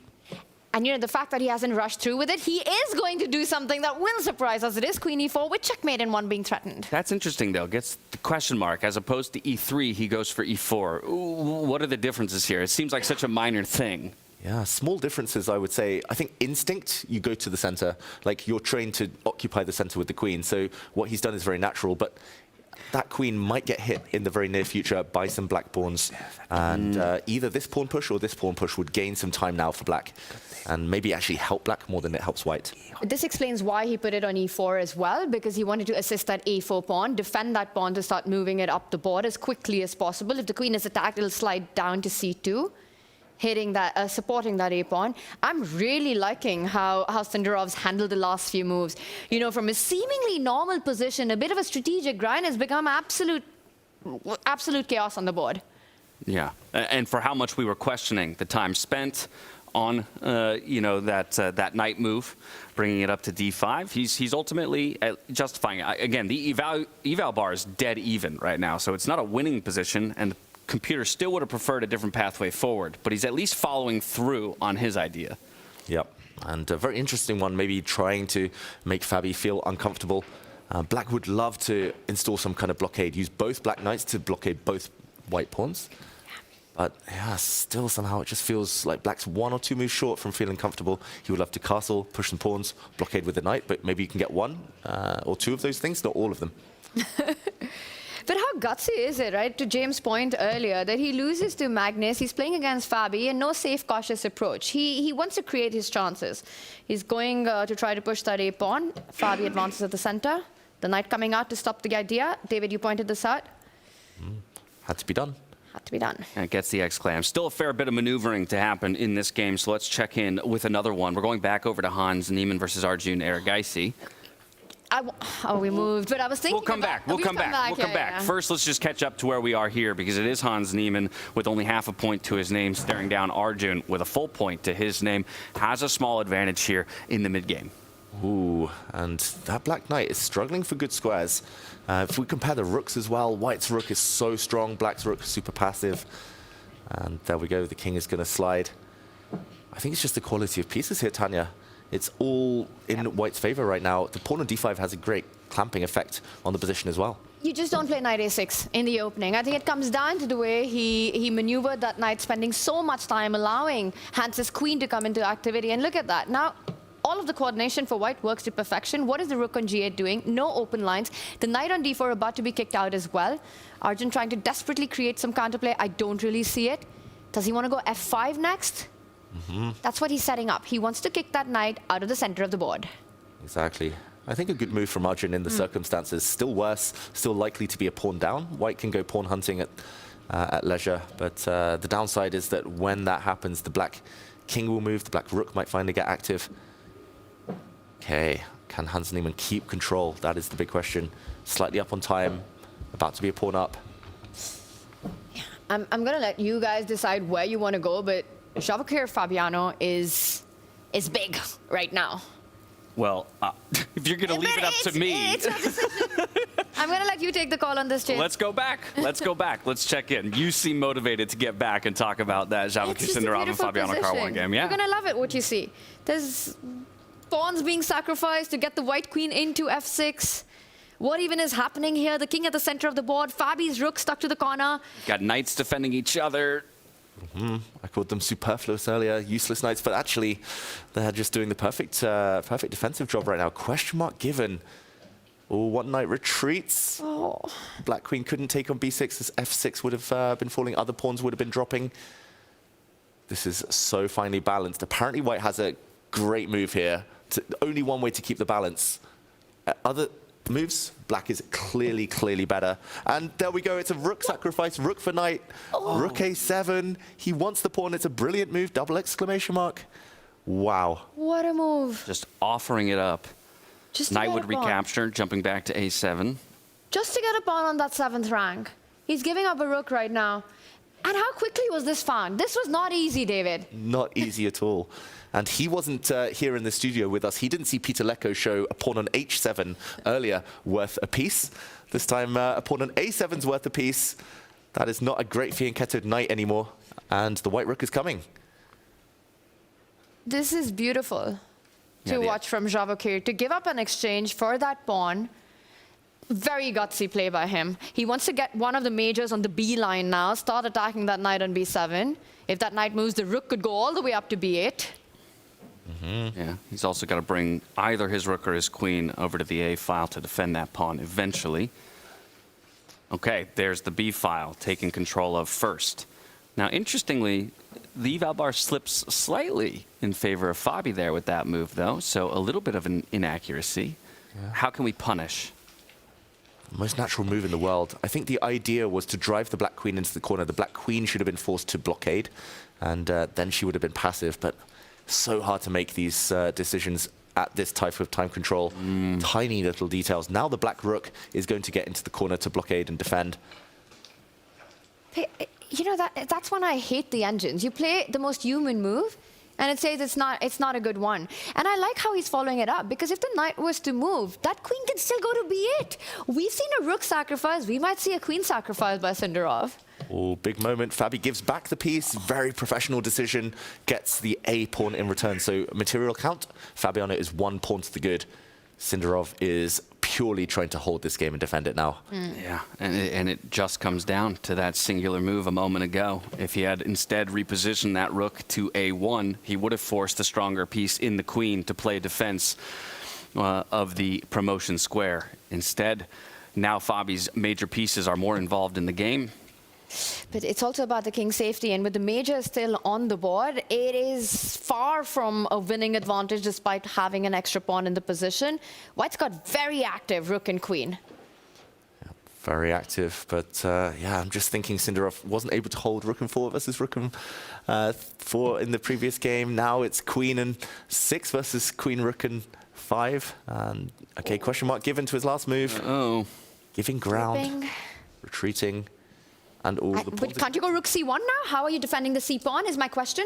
that's exactly what you can do here. That is. So yeah, maybe too fast of a move here by Fabi. He kind of blitzed that one out. Needed an extra second to think. And now he wants to give a check maybe. Yes. And then swing his rook across to defend, so it's not immediately losing the pawn back. Fabiano is playing with house money though. He is on 100% so far. A draw's a fine result for him. And I don't think he can lose this, even if it goes wrong, Fabiano. Under the 1 minute mark now. I mean, that would be even a draw here is such a phenomenal start for Fabiano, right? At this point, if you're looking at worst being 2.5 out of 3 through 3 rounds in the day, that would be an absolutely stellar performance for Fabiano in what would be considered his weakest portion of a freestyle chess tournament. Okay, he wins the pawn back, Sindarov, but look at that black pawn on c2, 1 square from touchdown. It was Sindarov with a pawn on a7. Now it's Fabiano Caruana one a step away from that c1 queening square, tying down that white rook to defense. He's about to bring his king to add some consolidation. King e1, king d2. Get that king closer to the c-pawn. Yeah. Feels like the white king has to march its way over as well. He goes the more aggressive way. Mm-hmm. Don't want to allow any checks in the corner from the black queen. Any nasty surprises there. Still, I think anyone here would take black. Just safer king, stronger pawn. But things could turn, of course. I said earlier it was a 2-result game. Maybe not anymore. If the queens come off, then white would be able to round up that black pawn and be able to look forward with confidence to the future. Speaking of the future, if there's a 5 versus 4 rook pawn ending, yes, Javokhir, had to get really unlucky to lose his 4v4, but that would be technically winning for him if he does win the c2 pawn. Okay, stabilized the game now. Then Fabi's going to dive in with the queen here. does the white queen step in and start hitting the black rook? Oh, it could do. It's very logical. 2 squares to do that. Players playing on seconds. Fabi under the 30-second mark. This is a balanced game. Short update on the other boards. All of them looking pretty balanced. Maybe Levon with a small advantage against Magnus. And Vincent Keymer with an advantage as well. Javokhir once more in the position. He's not going for the c2 pawn. He's going for black's king right now. The queen comes back, and Javokhir, he does offer a repetition, and it is being accepted by Fabiano Caruana, and it's handshakes. Wow, half a point apiece as the draw is decided between Javokhir Sindarov and Fabiano Caruana. As they discuss the position, we're going to go to Levon Aronian versus Magnus Carlsen, because we said it was about do or die time for Levon Aronian, scoreless through 2 rounds and heading into the 30s up against the world #1, and he has a small advantage, but 15 seconds to his name with 5-second increment to pilot this one to a victory. Not long ago, Levon Aronian won a pawn, and he's now trying to create a pass pawn. There we go. That corner pawn there for white is a runner. It's going to sprint forward. Black's remaining pawns are all isolated as well. Black's bishop is a bit stuck. This looks like a beautiful endgame for Levon. He has to win this for his tournament. He just has to take down Magnus Carlsen now. And how many times have we said that? He's done it before. He can do it again. Done before, he could do it again. He might be doing a service as well to the rest of the field if he knocks Magnus down a peg, as well as putting himself back in position to survive the round robin. But Magnus is coming in with a threat, and then Levon just walk into a fork. He's about to lose a bishop. He's blundered his bishop. His pawn is still super strong. We've talked about pawns on the 7th rank being worth pieces many times already today. Is that a pawn going to survive? So sneaky by Magnus coming in with his knight, not only hitting that e2 pawn, and a tactic miss there. And he immediately consolidates his position, right? Just like that, Levon comes in, tries to threaten both of the minor pieces. The dark squared bishop drops back to defend the knight. Now, of course, Levon looking to jump in and remove that defender. But you could just go triple down on it. The knight's going to jump to c6, attacking the black bishop. The bishop slides over, and you actually do not survive with that pawn on a7. I think Magnus is going to start pushing this one. Yep. Magnus there it is. Driver's seat. If that pawn disappears, Magnus's losing chances are minimal. Losing chance is minimal. That's never the situation I want to be in up against the world #1. A bit of maneuvering here on the left-hand side of the board. We're just stacking all of the minor pieces.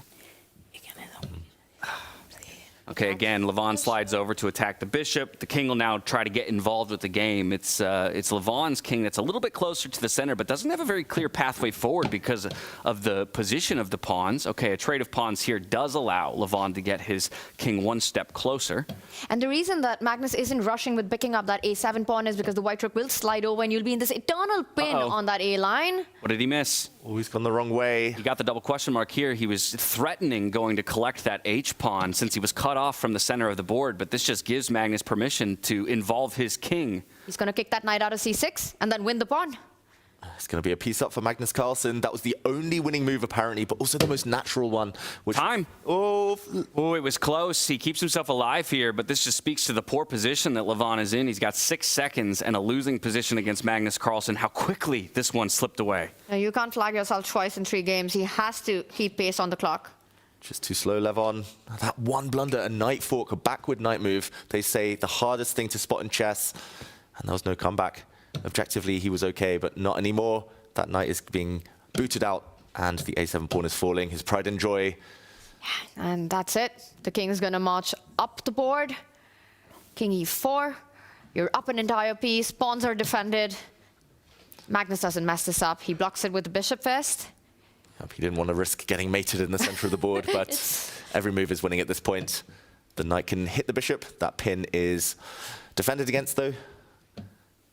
Piece is a piece. It's an extra bishop. At this level, should be enough for Magnus, but he's still locked in and focused. And look at that beautiful compression at the center of the board. The king, the knights, the rook, and the pawn. Just everything holds itself. Every piece defends the other. Complete consolidation here by black. And now it's time to get the king up closer to that e2 pawn via c3 and d2. Levon shaking his head. He knows it must be so hard to keep fighting with just any hope remaining, but it's almost done. Yeah, just a near impossible position, right? And with your tournament position in the back of your mind through all of this, right? Understanding that now I'm going to be 0 points through 3 games with only 4 to go. We had said the magic number was 4.5. That's an impossibility, assuming a loss here for Levon to take. So he's going to need some other people to make some magic happen if he wants to find himself a tiebreaker at the end of the day. Yeah, he will need to win all of his remaining games and hope if this one doesn't go to plan, and if he's not able to save it, Levon Aronian. Okay, he's got his pawn marching. We've seen some strong pawns, but the black bishop was ready to go around. A check.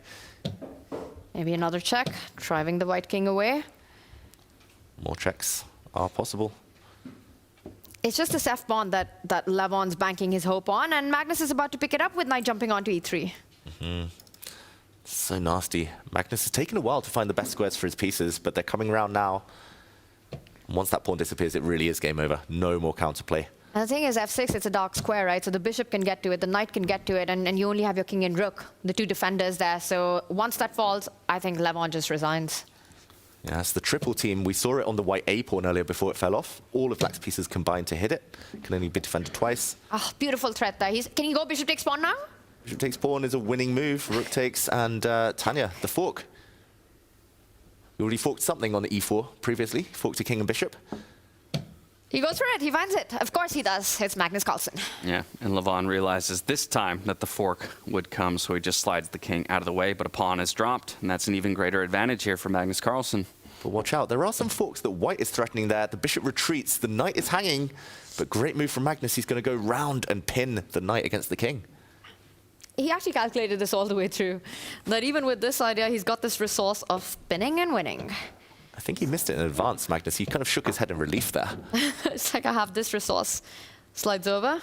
No way to defend the knight. No forks. And there we go. It's a handshake. Levon resigns. Magnus takes the win. Yeah, disaster strikes here for Levon Aronian, our South Africa Grand Slam champion, up against Magnus Carlsen here, now sitting at 0 points to his name through 3 rounds. Magnus Carlsen will slide up to 2.5. That's the 4th result across our 4 boards. We had 2 decisive victories, 2 draws in this one, as we will relive some of the highs and lows of this round. It was Vincent Keymer and Nodirbek Abdusattorov who piloted their game to a draw. draw. Hans Niemann did get it done against Arjun Erigaisi in a pretty back-and-forth game between the two of them. He gets the win with the white pieces. Fabiano, Caruana, and Javokhir, Sindarov, they ended in a draw, half a point apiece for both of those players. Fabi sitting very pretty in the overall standings, considering he entered this round with 2 wins. Match the likes of a Magnus Carlsen. Magnus Carlsen gets the win over Levon Aronian after, unfortunately, Levon lets slip a knight fork and his early chances in this round robin. Now, heartbreaking stuff for Levon Aronian, but he's still in it, just about. It is really do or die time, and for everyone else, yeah, they know their job. They know the magic number. They need to start winning now.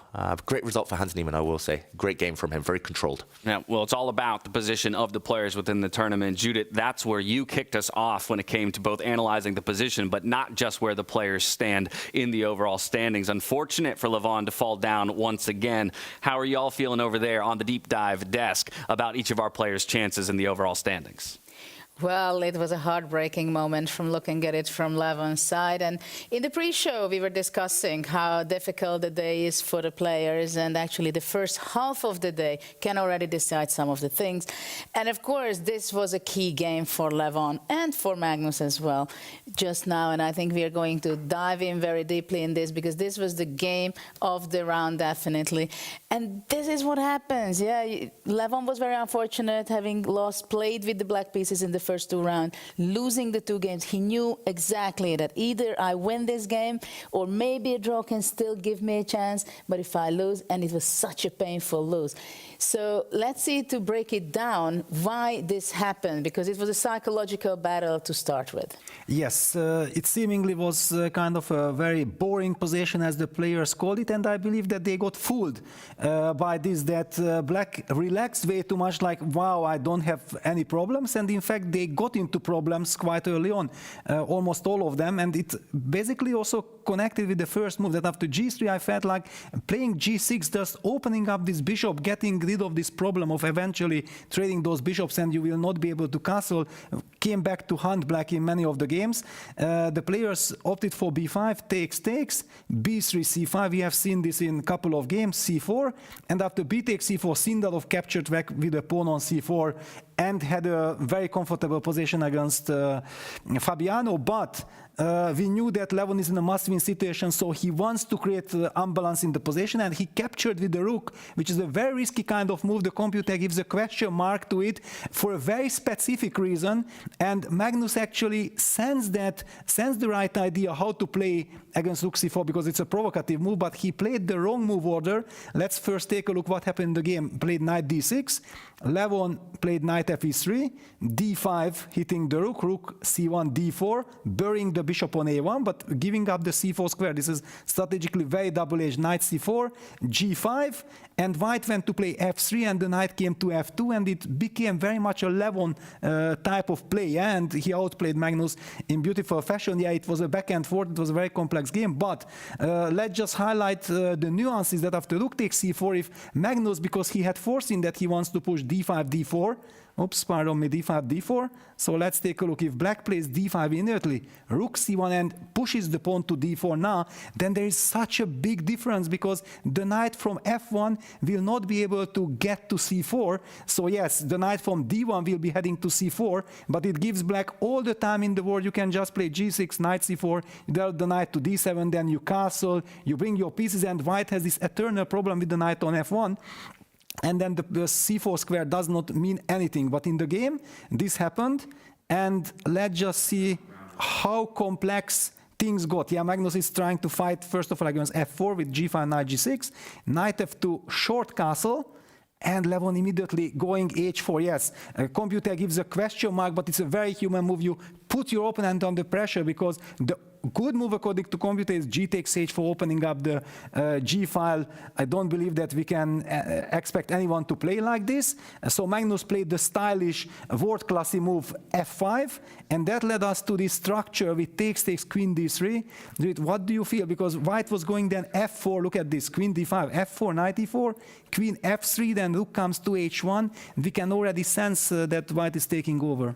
Yeah, absolutely. and it was a big battle, but I think Levon did great. Maybe you can jump to the point where actually still Levon was pressing and having almost a winning position against Magnus, where he actually blundered just in few moves, right? It was bishop d6.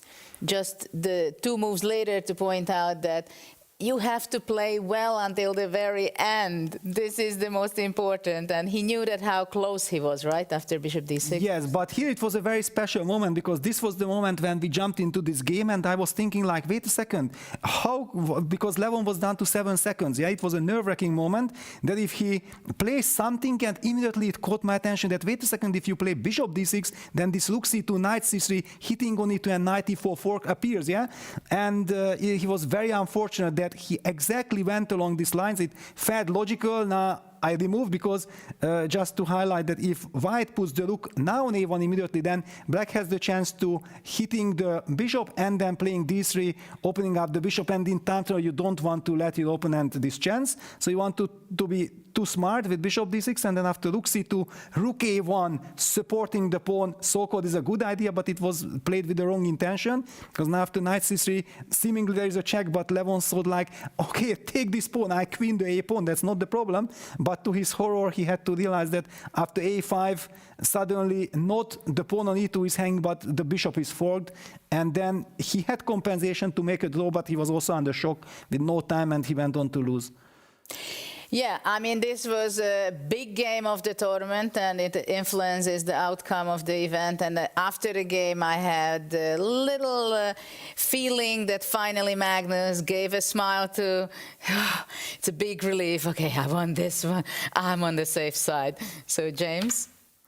Thank you very much, Judith and Peter. You're exactly right. Things are heating up here as we're about to move into our 4th round of the day. Let's just take a look at the round scores followed by the group stage standings, because we'll see some players are sitting pretty at the top of the standings, while for others, it's absolutely do or die time. These were our round 3 results. It was a draw between Vincent Keymer and Nodirbek Abdusattorov. Hans Niemann got it done against Arjun Erigaisi to pick up a full point. It was half a point apiece, of course, between Javokhir Sindarov and Fabiano Caruana before Magnus Carlsen got it done against Levon Aronian in that last matchup, and the one that we just analyzed. From here, we go to the group stage standings. You can see it's Fabiano Caruana and Magnus Carlsen, rather, who share the top spot at 2.5 apiece. And rounding out our top 4 currently are Nodirbek Abdusattorov and Vincent Keymer with 1.5. But that's not to forget the other 2 players with 1.5 to their name in Hans Niemann and Sindarov, who are hot on their heels.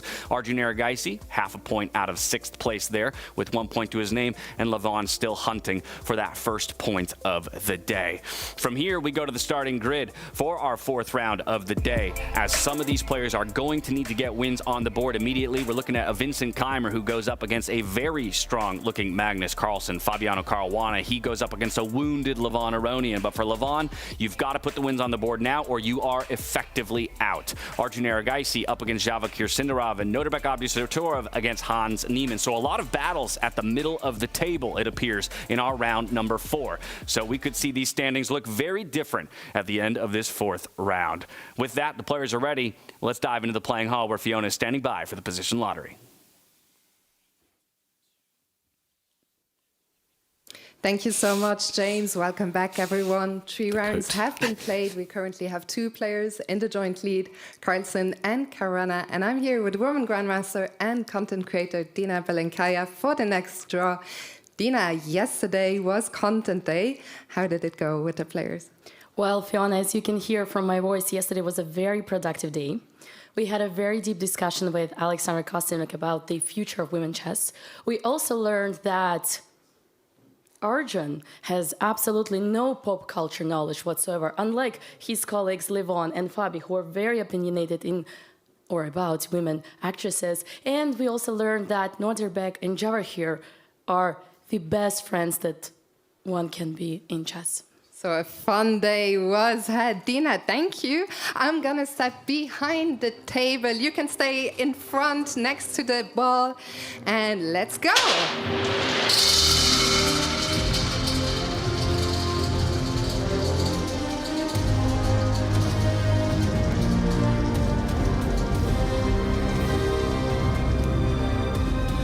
So, the next position oh, I didn't see those, is gonna be position number 770, 770. Thank you so much, Dina. To the players, best of luck, and to everyone watching, have fun.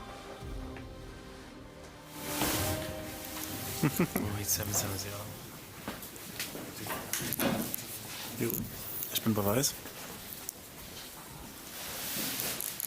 Was meinst du?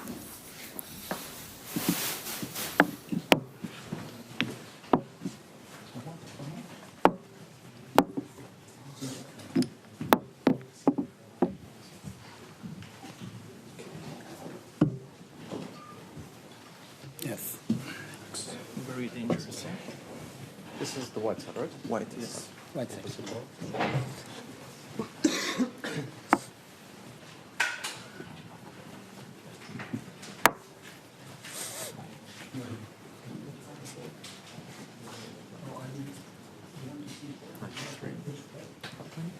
Here we go before.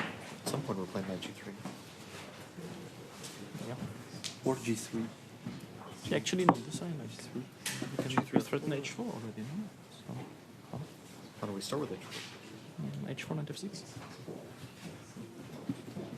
Yeah. c5 and h4. Well, h4, knight f6, b3 is still really threat. Even h5. Okay, h5 is like the more unbalanced position becomes, it's better. H5, knight f3. 7 is a bit weak. Ah, but then knight f6. Knight g5, you want to play king e8 or? No, wait, actually, now that f7 is weak, we have to change everything, I believe. Yeah? Like then also suddenly c4, knight f6. Ah, no, okay, as long as knight is there, it's good. Actually, we can do this then.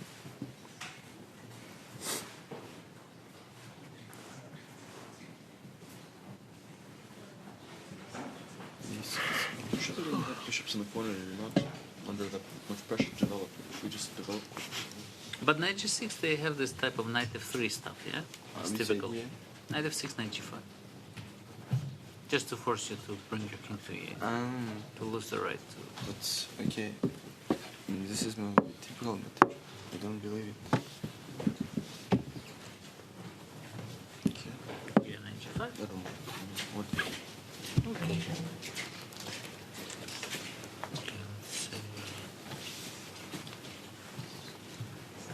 You think this is too much white and there's too much time? Yeah? I mean, the queen, all the pieces are naturally placed.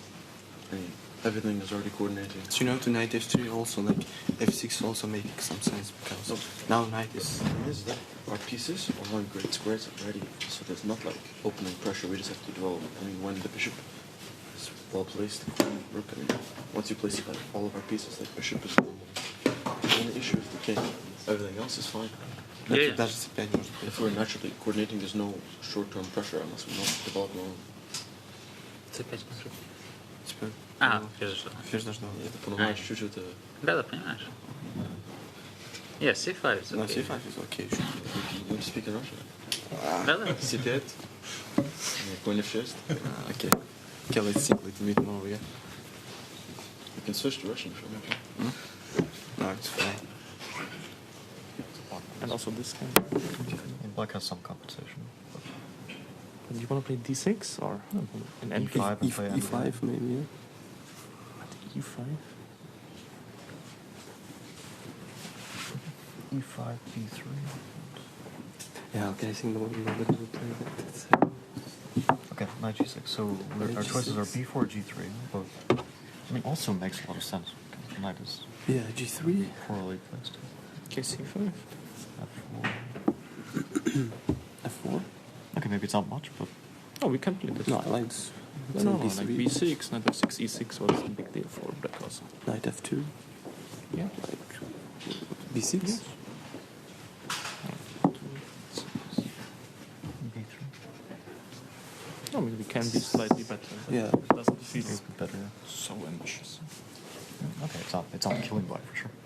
So the other option was to play b4, right? b4. Which is... makes sense. Because now actually we can we play h4. e3?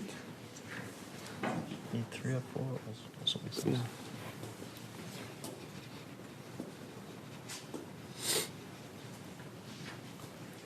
I actually think c4, c5 is more serious than c5, f4.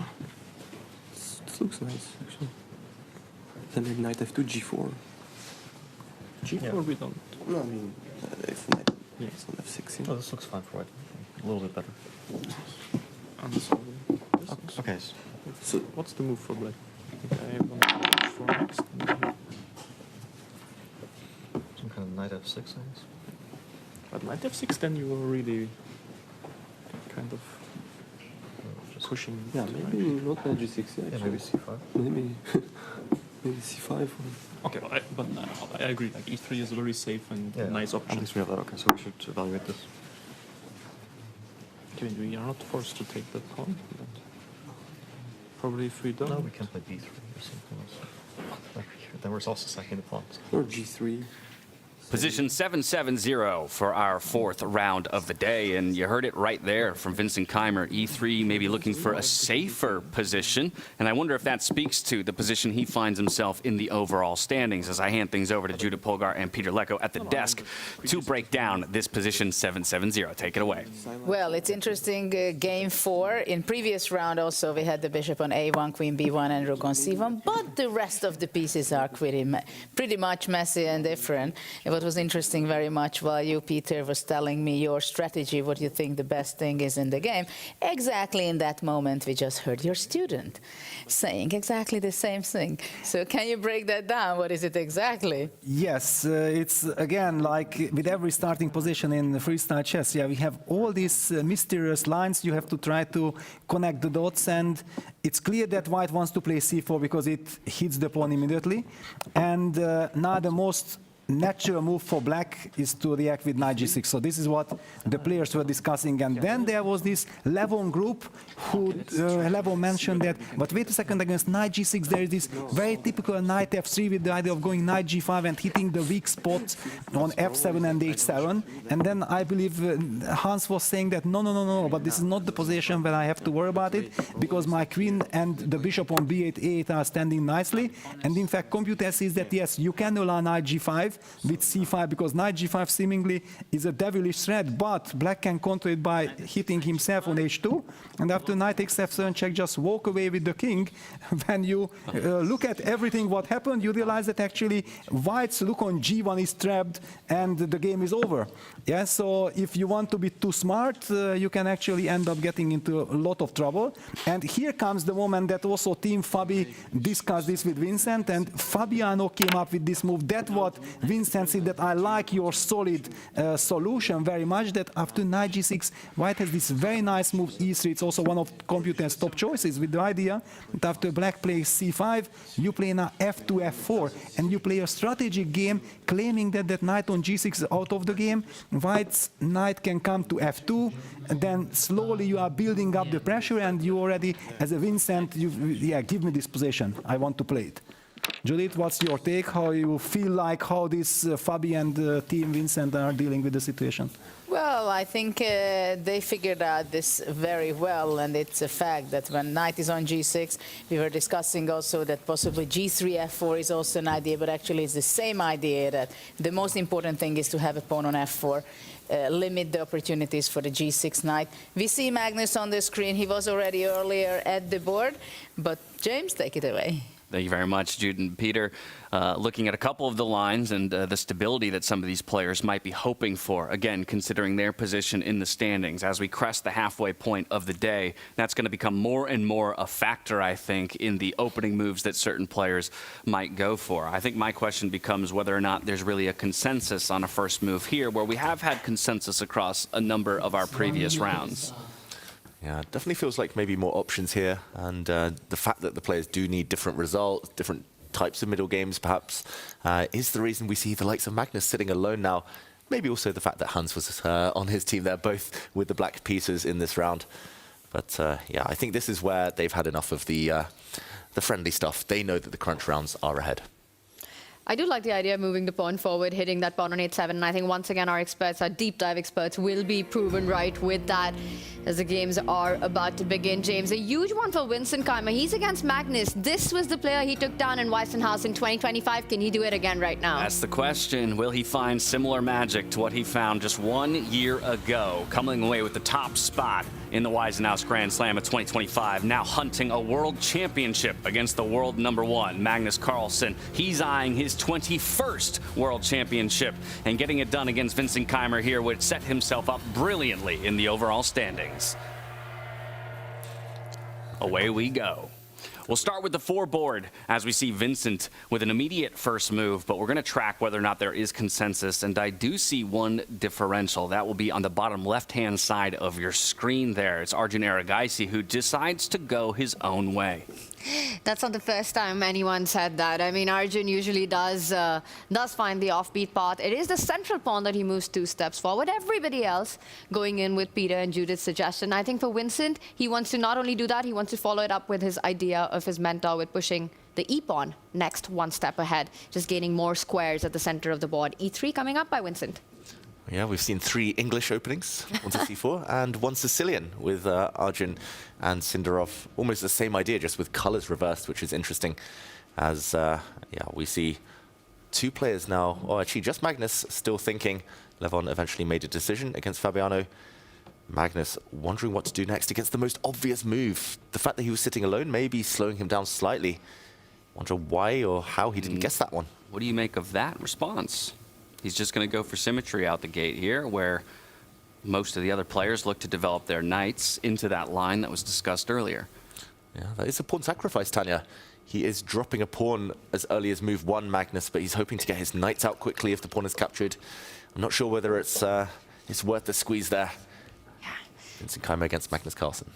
Yeah, that's the top left board right there. He also opens up his own queen, eyeing that h2 pawn if h7 was taken. I think tactics, early tactics in that one, which is why Vincent is now thinking about, does he defend his own h2 pawn? Does he go all out with h7? Big decisions in move 2 for Keymer. Yeah, it feels like it's come as a bit of a surprise to him, and rightfully so. He will take some time to think. And so I think we should go check in on Nodirbek, Abdusattorov, and Hans Niemann, 2 guys who find themselves in the middle of the standings. As you can see there, bottom right-hand corner of your screen, 1.5 points to each of them means that they are kind of in a battle on the bubble for the top 4, putting a spotlight on games like this. You want to create separation between yourself and those who are matched with you in the standings. So off we go to Hans Niemann versus Nodirbek, Abdusattorov, just to check in on the development of this game between 2 guys who are tied in the standings. Yeah, very, very important game, and an unorthodox opening here. It was something that Peter and Judith were mentioning. We'll just do a very quick action replay from the beginning as the white pawn stepped forward to c4, hitting the h7 pawn. Magnus didn't defend it, Hans did, and this e3 move that the white team were talking about. Black copies for now, but it's this connect 3, just blunting any attempts the Black Knight has to jump into the game. Somehow it just feels uncomfortable. You might get hit a bit later. You definitely can't leap forward. The other Black Knight improved, but a few moves down the line, Nodirbek, I was just expecting a 1 pawn push here, but he goes 2 squares forward, and some tension between the 2 armies for the first time. An exchange, and okay, Black is ready to castle. White still needs a few more moves. I'm not so sure I like this from Nodirbek. E3, F4, it feels like you're playing for control. Suddenly, the board opens up. There's also ideas like knight takes pawn. The bishop is staring down this diagonal with some loose pieces. Okay, Hans up on time. It feels like the last 2 moves have gone in his favor after maybe Nodirbek getting in what he had wanted. That's actually a big threat that you're pointing out, right? Knight takes pawn right now, so it might actually provoke Nodirbek to make another pawn moves. He's made quite a few actually so far. We're on move 6. 5 of them have been, well, at least 4 have been with just pawn pushes. We might see g3 on the board to give a defense on f4 as well as create some squares for the bishop to come out on. Feels like our king then struggles to ever find safety on the white side of the board, right? If we're forced to push this g-pawn. Yeah, you're right. This light squared bishop is such a sniper. Hitting this whole diagonal, the queen can always line up with it. Oh, if I can draw arrows correctly. That's all right, the intention was there. The intention was there, something along this long diagonal, but I guess at the very least, white could always try and challenge that bishop on the light squares, and the game goes on. Nope, he brings his knight forward instead. It's another way to defend that pawn. Also very lateral, attacking the bishop. But maybe this is the downside. Hans gains a bit of time against the white rook, which is going to have to find itself on a clumsy square. Or you're going to have to trade off your best bishop. The white bishop, the sniper, might have to step in the way. Oh, he does move his rook. Yeah, just looks to lift the rook, sort of induced, now hitting that bishop. So we're going to see the bishop drop all the way back. And I think the argument that he's making is that he did lose a tempo in bringing the bishop back, but the rook on c3 comes in the way of its own pieces. And actually that bishop where it is right now is nicely placed right now. So for Nodirbek, he'll have to spend another move, getting that rook out of the way. I'm liking the way Hans has handled this opening so far. Keeps the advantage on the clock as well. Looking good for Niemann. Yeah, it feels like he's got in the flow a bit more. And yeah, it feels like this position... It's just very easy for black to play. You can castle next move, pretty much against anything. You can strike in the center at will. You can jump your knight into the center. So much choice for Nodirbek, no obvious moves. So I think now's a good time for us to do a bit of a trip around the world. So first, let's hop over to Sindarov and Erigaisi, where very similarly, you'll see the eval bar is just ever so slightly in favor of the player with the black pieces. But we can see many notable differences. But for me, Sindarov's already committed his king to the right-hand side of the board, still an option for Hans back in his game. Yeah, Sindarov's committed. He's also sacrificed a pawn just in the last few moves. I'll just take us back 3-4 moves because it looked like a very healthy bind here, something in traditional chess we would call the Maroczy bind, with white's pawns clamping down on all the light squares, white with a beautiful pawn center. But after black castled, maybe not the best move order, white's bishop coming forward. Great energetic move here. Pawn sacrifice, b5, breaking that bind. And after an exchange, first kicking the bishop back, and now surely he's just going to blow open the center, with or without maybe a hit on the white queen. And Sindarov's the one trying to make the magic happen. It's very dangerous for Arjun, and especially the fact that he still needs one more move for his king to get to safety right now. This could be the tempo that Sindarov needs for that initiative. And we've seen him employ these ideas, right? These Benko Benoni kind of ideas where he sacrifices a flank pawn to open up the lines for his majors, diagonals for his bishops right now. I love the move that you're suggesting. I like rook to c8. I'd also point out one more move here. You could actually make sure that white's king doesn't get to safety on that right side of the board by taking away that square on e1, bishop sliding over to b4, and just making sure that white doesn't get to castle, and you're just playing for long-term initiative then. Yep, can't castle through check. The rook can move through an attack, but the king cannot. That's a very clever move. Other candidates would be jumping forward with the black knight, maybe to hit this bishop, even using the queen to create a pin. Or Sindarov, I really like his position. It's very similar to Sicilian ideas, just breaking open the center, but maybe there's other options which will force him to slow down. And also all of this just for a pawn. The piece activity that he has, managing king safety, and in deficit just one pawn, and that absolutely does not matter with this time control. Playing for the attack is Javokhir Sindarov. Yeah, so multiple considerations here for Javokhir Sindarov. So while he thinks about what his best pathway forward is, let's go to another position that I think you'll like. Magnus Carlsen's position up against Vincent Keymer. As we arrive there, once again, it's a player with the black pieces who's found himself a small advantage. Magnus Carlsen yet to commit his king to either side of the board, as we had seen Javokhir Sindarov do in his position. But a bit of a different look here with the G-pawn for the black side starting to eliminate some of those light squares at the center of the board. Yeah, very interesting. Magnus and Hans have almost copied each other in terms of pawn structure, piece play, and Magnus looking very relaxed right now. Big question for Vincent where the king's going to go.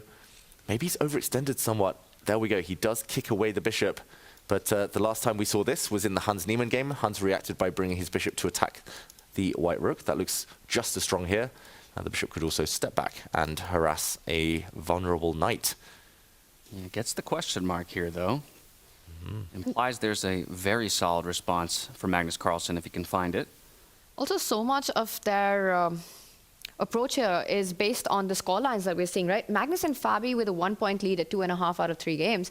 Meanwhile, we've got 5 players with a 1.5. And Vincent Keymer is one of them. With just 4 rounds remaining and a qualification spot for the top 4 to try to fight for that world championship title, this is extremely important for Vincent to not lose against the world number 1. And that's the thing. I would argue you should be fighting against the world number 1 for a draw here, right? Don't take too many risks. Don't take too many chances. Look for your wins in the remaining rounds. rounds of the day, but already things are starting to look a little scary. Might be too late for that, David. Yeah, it's tricky in the middle of a tournament. You want to play principled moves, you want to still go for it. You don't know how hard to push, but sometimes you have to be really sneaky and calculative about these things. Apparently there's a very strong sacrifice in this position, not just the black bishop moving. Then we got to look at it, because you know Magnus will find it, at least as an option. Yeah, he's looking, he's tempted. Apparently the black knight can also jump forward in this position, ignoring the hit on the black bishop. I'll just put this on the board while Magnus thinks. This is my move, not his. If the knight does jump forward, if the bishop is captured, knight takes pawn is not just a check, it also removes the defender of this white knight, and the black queen swoops in on the diagonal with a winning attack. Pawn gain and checkmate possibly incoming. That would be really nasty and force Vincent probably to just give up the castling rights immediately by defending with his king. He goes back instead, Magnus. That's more natural. More conservative, though, as well, which also might speak to his scoreline, right? 2.5. I don't need to do anything crazy. I can absorb blows. Even if he, at this point, were to put up half a point a game for the remainder of the day, he would likely still end up in the top 4. Of course, we know he'll push for first in a choice of his opponent at dinner tonight. But what's happened over the last few moves with all the trades, and now once the dust is settled, there is a double attack on both these pawns, and I don't really see a healthy way for white to defend both. Well, there's queen lining up with the bishop, queen to b2, laterally defending f2 and e5. Is that what Vincent has to rely on? But it just doesn't look like a happy move to put your long-range pieces onto defense here. Vincent Keymer, something's gone wrong. Something's gone wrong. And Magnus, this pawn structure does actually arise from many openings in traditional chess, so he's using that pattern recognition to just create threats, get a very stable base. Black can castle. I don't think Vincent's happy. It's not such a kind of natural position to play with white, especially the white king. We talked about it literally on move 4, move 5. 6, 7 moves later, it's still an issue. He plays the move Tanya mentioned. He had to, but he doesn't look happy about it. No one would be. It's just coming in the way of its own bishop. Magnus has got beautiful coordination. The other knight can also start jumping in, putting more pressure on those central pawns right now. Magnus up on the clock, and that tells you all you need to know about this position. He's the one who's attacking the pawns. He's the one who's got the clock advantage. Better king. Which is just castled, I believe. There it is. Yeah, all points in favor of Magnus here in this one, but still chances for Keymer to equalize and scrape away with half a point to his name. And it gets completely chaotic if more than one person is on that 4th place, you know, tying for that qualification. If you've got players on equal number of points, we're going to see tie breaks. It's a long day of chess ahead of us, especially with 5 people on 1.5. I think that's very likely. Yeah, guaranteed, of course, the 7 rounds, but possible tiebreakers at the end of the day to decide our top 4 and bottom 4. Reminding everybody at home that, different to our previous events, you must make it to the top 4 out of this round robin to have any chance at winning the whole thing and becoming the first FIDE Freestyle Chess World Champion. Yeah, Magnus just looks so calm. I don't envy Vincent's position here. I don't envy his situation. The white bishop would love to move out the way to get castled, but that would only drop a pawn. Coming into the center feels like a vulnerable square. I mean, I think this h-pawn push idea was just too slow. It feels disconnected from the rest of the position. This black knight is just impossible to kick out, get rid of. Magnus can change the pace by blowing open this line, by opening up the center if he wants at any point. Vincent decides to move his queen again. Yeah, it's difficult. At least now he is trying to kick the knight out, but it is a pawn sacrifice, Tanya. He is allowing the central pawn to drop, hoping here in return that he would get the dark squares. Yeah, which is odd because he's technically threatening, right, that d7 pawn, but with the capture, the knight ends up defending. It's also so dangerous to pick up that pawn when your king is uncastled in this position. And I think I completely agree that you probably want as white that pawn off the board rather than on the board, that e5 pawn, just simply to open up your bishop diagonal. And then you can look at setting up future batteries, which are going to be a lot more powerful against that g7 pawn. Also, maybe throw in h6 if that was to happen, and actually justify the alpha zero approach with h4, h5 eventually. Yeah, Magnus isn't a pawn grabber by nature. He would prefer to give up a pawn, especially positional pawn sacrifices. He tends to resist. So I would be shocked, actually, if he took this pawn immediately. He'd more likely wait for a pawn to step forward, kick his knight, and then, when he needs to, go and capture. Yeah, I don't see Magnus picking up that pawn and just opening up, giving these open lines to Vincent's bishop here. how to play instead. The other knight can move. That would be maybe the most logical or the most natural move in the position. Maybe line up your rook on that D line, trying to get a D break in. You know, your king is in the center of the board. There we go. Makes sense. Okay, using some of his time advantage. Maybe while Magnus thinks, we can check out some other boards, because it looks like... Fabi versus Levon. Yeah, I think we need to go there. That's the board we haven't checked in on just yet. So let's go over to Fabiano Caruana against Levon Aronian. Two opposite stories here through the first 3 rounds of the group stage. It's Fabiano Caruana who matches Magnus Carlsen's 2.5 points, and Levon still hunting for his first point, or even half a point. But right now, things are looking dire up against Fabiano. When it rains, it pours, not just in Weissenhaus, off the board, but also on the board. Knight to d7 is a huge threat in that position. It was attacking a pawn, and although he has connected his chain here, black has many problem pieces. The black bishop in the corner stuck. The black knight in the corner still needs a few moves. Feels like there's some tactics in the air, maybe. And I want to point out that black could not have picked up the c6 pawn, because the e4 pawn at the center of the board was also hanging, which would have resulted in further losses in black's position right now. So very difficult position, having to make that difficult choice of going f5. I think Levon just had to do it against knight d7, against knight takes pawn. And now this gives the time to Fabi to consolidate and defend the c6 pawn. Does he rush in anyway? Is knight d7 incoming? It looks tempting. For a second, I thought this black rook would struggle to find safe squares. It does have hanging. Oh, actually, it does have one then. Tanya, I missed that that pawn was also still hanging here. That's almost checkmate if that pawn had dropped. And there we go. He's trying to open up the other flank now. Oh, so Fabiano today, he's been so strong, so consistently kind of on the front foot. It's been really impressive to watch. Yeah, we had wondered if the focus on the candidates would pull focus away from an event like this, but he seems to be calm, cool, and collected here on day number 1. Now, David, I am curious how we got here, right? Because we talk about the position of these players in the standings. Did we get here because Levon took an unnecessary risk in trying to make something happen that Fabi capitalized on? Or was it just kind of a maneuvering, play by Fabi to eke out this ultimate advantage? Yeah, I think a bit of both. I won't go back the whole way, but just to mention the black pawns that pushed forward, he's gained a lot of space in the center. I don't think he would have been so brave taking all that space while his pieces weren't ready, unless he knew that this might be the last chance saloon for him in a must-win situation. I think, if he were happy to be more solid, he would have maybe kept this pawn back a few squares, keep all the pawns defending each other. He's just overextended, and you can see with this black bishop and the black knight that was in the corner. Bad pieces mean that you don't normally want to be that brazen in your advances. Now, though, how to continue the attack, Tanya? It feels like he's trying to, there we go, bring everything forward. He has dropped a pawn, though, Fabiano. And he does. I love this idea, because now the rook is attacking the pawn on g4, and that knight is headed towards a really nice spot on d4. Attacking that black rook, which needs to stay connected to that central d5 pawn. Sorry, knight c3 as well, putting a double pressure on that d5 central pawn. And I think Fabi calculated this beautiful temporary pawn sacrifice, using that moment to bring his knight to a very active square. Do you go knight c3 anyway? Yeah, knight c3, that's the direction he was heading in. The other square would have also been maybe even nicer, but that's been stopped. The other temptation would be to take this pawn, but maybe that pawn isn't running away anyway in the near future. If Lev goes down on this one, he's 0 out of 4, then, I mean, that's just game over for the World Championship. It's absolutely game over. You're playing spoiler at that point to the rest of the field. Of course, your overall tournament life is not over. Players will be playing for position in the remaining days, but your chances at the World Champion title are done. Yeah, it's just, I mean, it's been a strange tournament so far for Levon. I mean, the clock handling, he lost on time in round 1. He's been behind on time in every game we've watched. When he won in South Africa, he was speedy, super confident. Even when he was making mistakes, rare mistakes, he was making them fast and putting his opponents under pressure.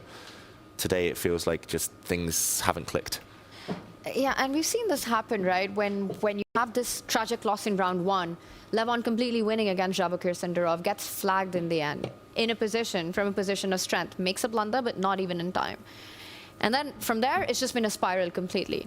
And now Fabi's going for his win. When you know that your opponent has an X on their back, you just try to crush your way through. He's the one who's at 2.5 with the Magnus, looking at going up 3.5. Yeah, Fabi, assuming that he concludes this one with a victory and moves up to 3.5. His storyline of the day is now about fighting for first and the opportunity to pick your opponent. It's no longer about qualification. His qualification will nearly be secure, moving up to 3.5.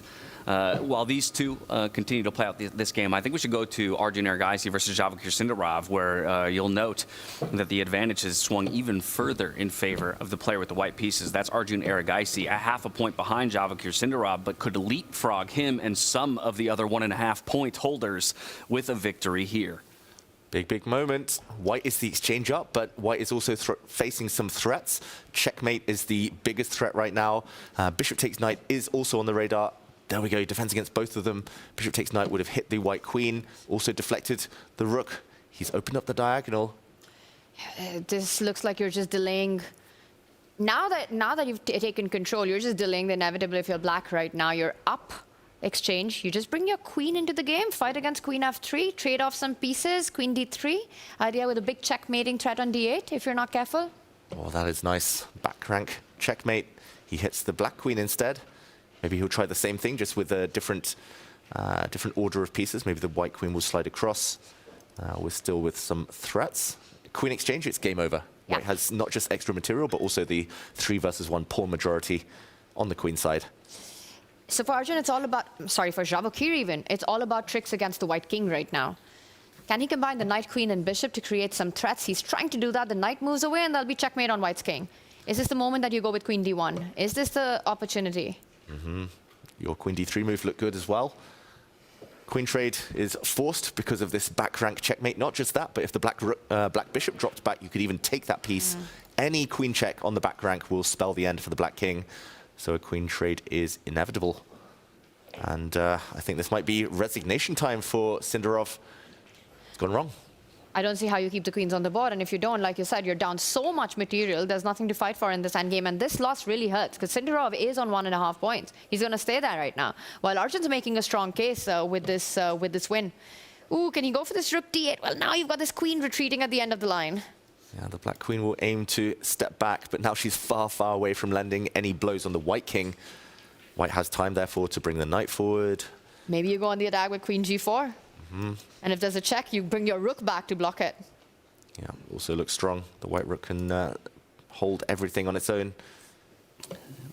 Sindarov with the attempt to turtle up and absorb some blows. 15 seconds, though. By the way, Vincent has taken control of his position against Magnus Carlsen. Yeah, we'll make a trip to a couple of the other boards in a moment. Waiting to see if Sindarov will admit defeat in this one, allowing Arjun Erigaisi to leapfrog him in the standings and move up to 2 points through 4 games. White has too many attacking pieces. Black's queen is offside. This is the moment for Arjun to end it, to strike. Many, many strong moves here. This check comes to mind. Always look for checks first in these positions. If the pawn captures, then the g-file is open for one of the white pieces to deliver a checkmate. And this win would come at a much-needed moment for Arjun. I mean, if he needed any chance at going into the top 4, he had to get this win in. He's making a strong case for it. He goes for the tactics that you're pointing out. Can't take the knight, you get checkmated. He can pick up the f7 pawn with a check now. And then he can come back. He's won a pawn in the process. The black king is really struggling to survive beyond the next few moves. Arjun doing his due diligence here. Closing it out very cleanly, very methodically. Beautiful stuff here. You can even bring your queen forward at some point, try and sacrifice the queen and win in style. Rook to the top of the board also looks very, very effective with some nasty pins. A hit on this bishop. I mean, this almost looks like a conclusion. He does line up the rook. Now he's threatening bishop takes pawn and the queen sliding to that square. Game over. And I think Sindarov knows that this is all done. He's down material. He's about to go down a king. Knight on g2 hanging. He will continue to fight, bringing the queen back in defense. One of his last-ditch efforts here. This means we need to bring another attacker into the fray. Does he centralize his queen, defend the bishop, put more pressure on g7? Logical, strong. Arjun, it looks like he was calculating something, but ooh, queen sacrifice. Beautiful. Wow. If the queen is captured, the white knight can just go and check, fork the king and queen, royal fork. Come on. See this play out. That's classy. Oh, that's so classy, and Sindarov has to recognize it. He offers the handshake. Arjun Erigaisi takes the win. He moves up to 2 points out of 4 rounds, and he'll leapfrog some of those 1.5 point holders. As the players discuss, we're going to go over to that Magnus Carlsen versus Vincent Keymer game, where there have been chances here for Vincent down the stretch. We're going to arrive at what appears to be a more even board state. Carlsen has wrestled some of it back. Look at the time, though, for each of our players. 35 seconds to only 7 seconds here for Vincent. He's got to move quick.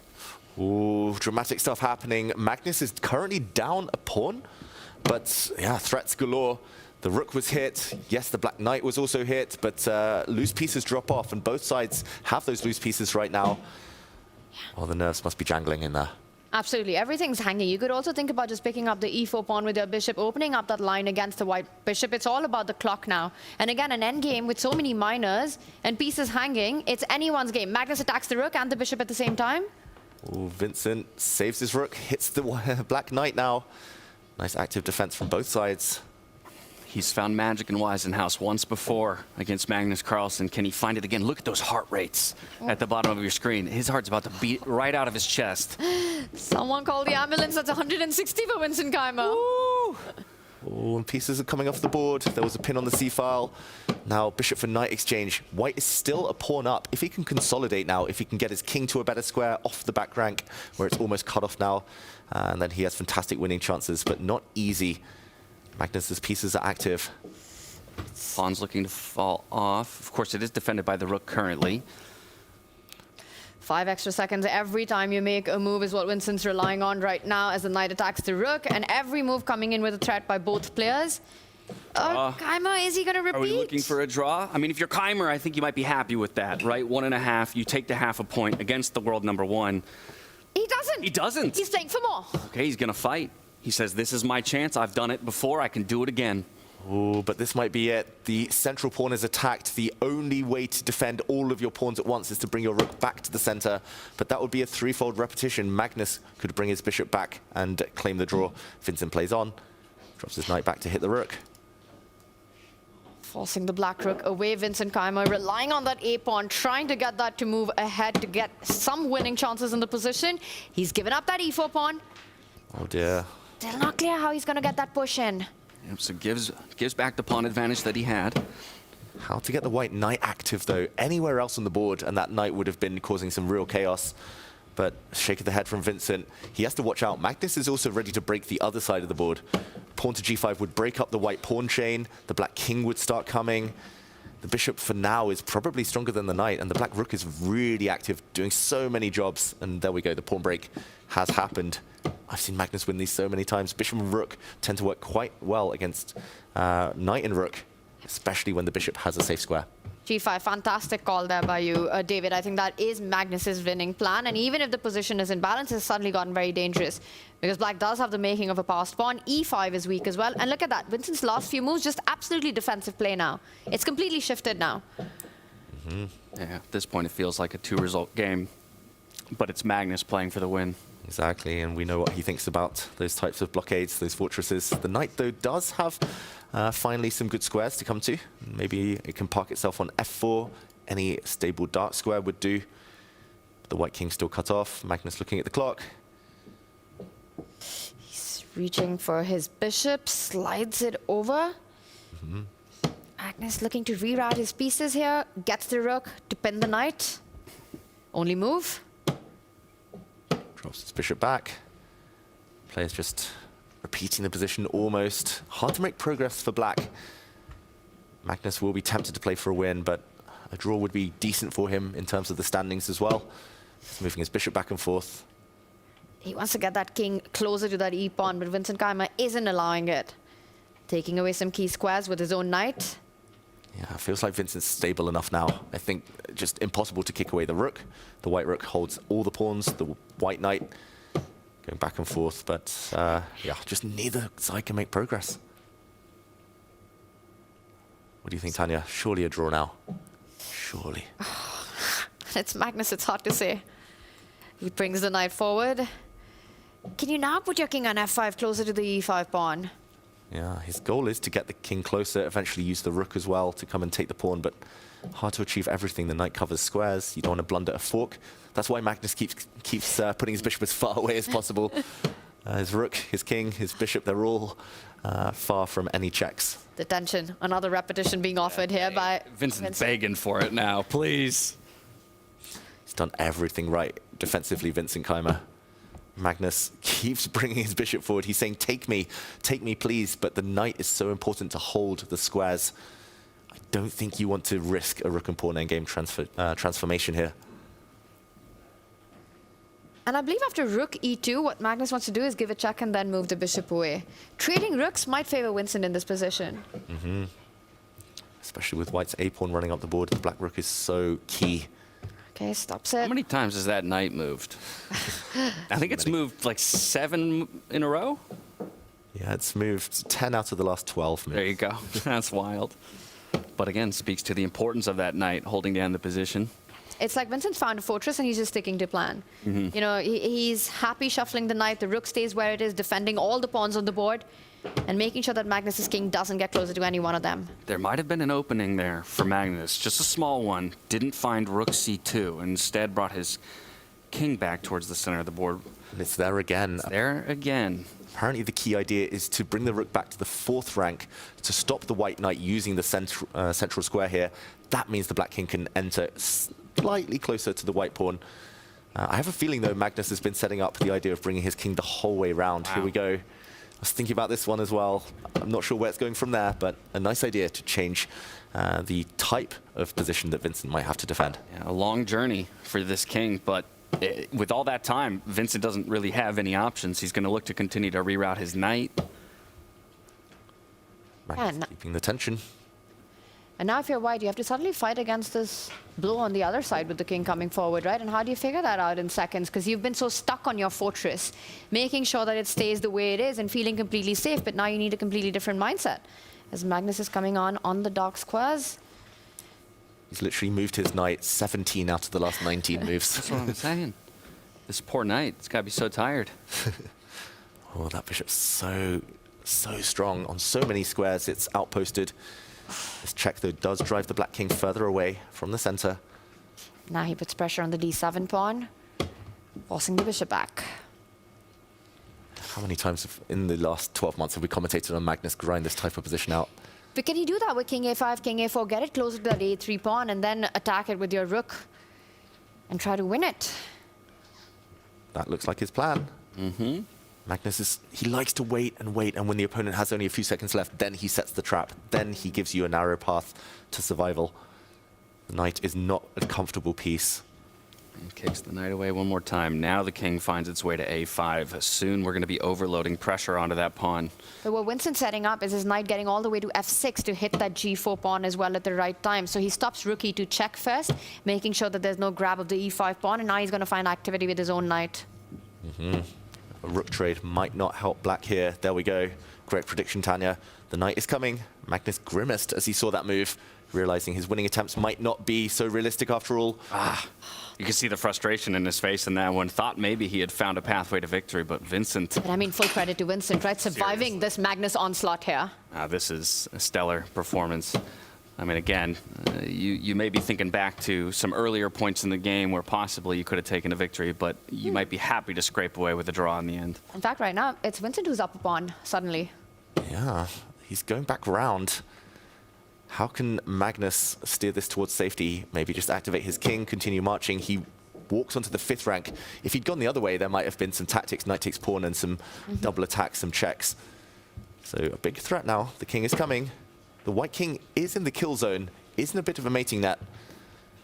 So Vincent looking to activate his rook, king d4. What's his idea? He wants to give a check and start grabbing on g4. So stopped right now from getting in.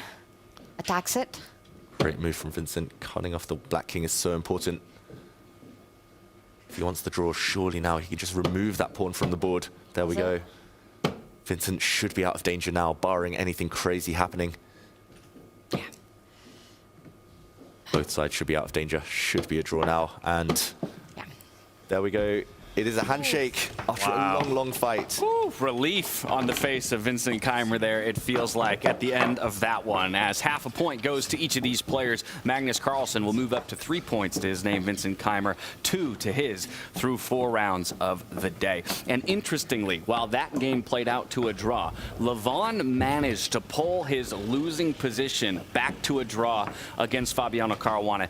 Still likely not enough. Felt like he needed the victory there to keep himself in the running for a top 4 spot, but even still, maybe a small glimmer of hope for him for a tie break near the end of the day, reliving some of the highs and lows here through our 4th round. It was Hans Niemann who got the win with the black pieces over Nodirbek Abdusattorov. It was Javokhir Sindarov who fell down to Arjun Erigaisi in their matchup. And then, of course, the 2 draws between Magnus Carlsen, Vincent Keymer, and Fabiano and Levon. That's our 4th round of the day, just cresting through the halfway point as we see the handshakes extended. I do want to return to our legends over at the Make.com Deep Dive Desk for their thoughts on how round 4 played out and the field is shaping up. Judith, over to you. Oh, what a game it was. I almost had to hold Peter right here, because when I saw it was 160, the heartbeat of Vincent, Peter said, mine is higher. For sure, yes. For sure. So this is the starting point what we have. So we have a few minutes to dive into the opening part, because it was so exciting after move 1, c4, what to do with black. And a lot of excitement. Not only the game what we had, of course, a lot of ups and downs, but let's dive in, Peter. Yeah, I think everybody needs to calm down. First, foremost myself, but yeah, it's incredible, because already before the game I started analyzing a very interesting sequence, but we ran out of time. I did not want to get into it, and Magnus played exactly the move c4, c5, a very interesting counter move. If you attack the h7 pawn, I'm gonna do the same to you. And in order to be able to play this move c5, actually Magnus had to anticipate some amazing stuff. Queen takes h7 is the main question. Yeah, you hit the pawn, then knight comes to f6, and the white queen falls back to h3, keeping the pawn on h2 protected. And now the very natural move for black is to activate the knight from h8, threatening with rook h8. But when I analyzed it, I thought like, okay, but what's the problem? Now I can very nicely sidestep with the queen to g3, offering the queen trade, and black has some compensation, but certainly not enough. It's very nice. So this cannot be Magnus's idea. And the key move, the essence of black's concept of going c5 in the first move, is to spot that here you can actually afford to play the quite genius e7, e6 move. Yeah, so clearly Magnus had to anticipate this move, because now whenever white queen moves to g3, there is bishop d6. So there is no safety anymore, and the black knight is coming to g6, and rook h8 will be coming, and black probably has enough compensation. Of course, the position is very sharp. For example, one modern line b3, e3, knight g6, b3, rook h8, queen g3, bishop d6, and after f4, there is this counter of knight e4. The queen is continuously be harassed, and after queen f3, the stylish b5 with perfect compensation. All of black's pieces comes to life. So probably Vincent also felt like, no, this is not the direction I want to go for. But his direction was beautifully countered by Magnus. Yeah, so what we have seen in the game after c4, c5, b4, seemingly a great idea, because if black does queen takes h2, then now white can do the same that black was doing before, and with the extra b4 tempo. Yeah, this would be wonderful news for white. However, Magnus played the absolute first line moves. He played knight g6.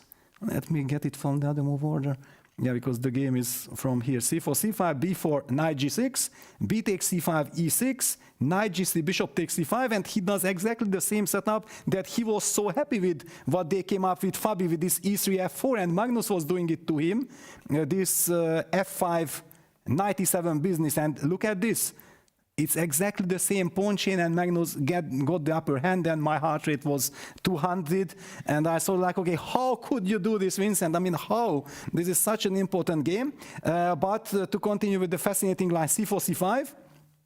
White has here the stunning e2, e3. Okay, you need at least a week if you don't have the engine to understand that now in c4, c5, and the pawns h7, h2 are hanging, you can actually make this beautiful prophylactic move e3.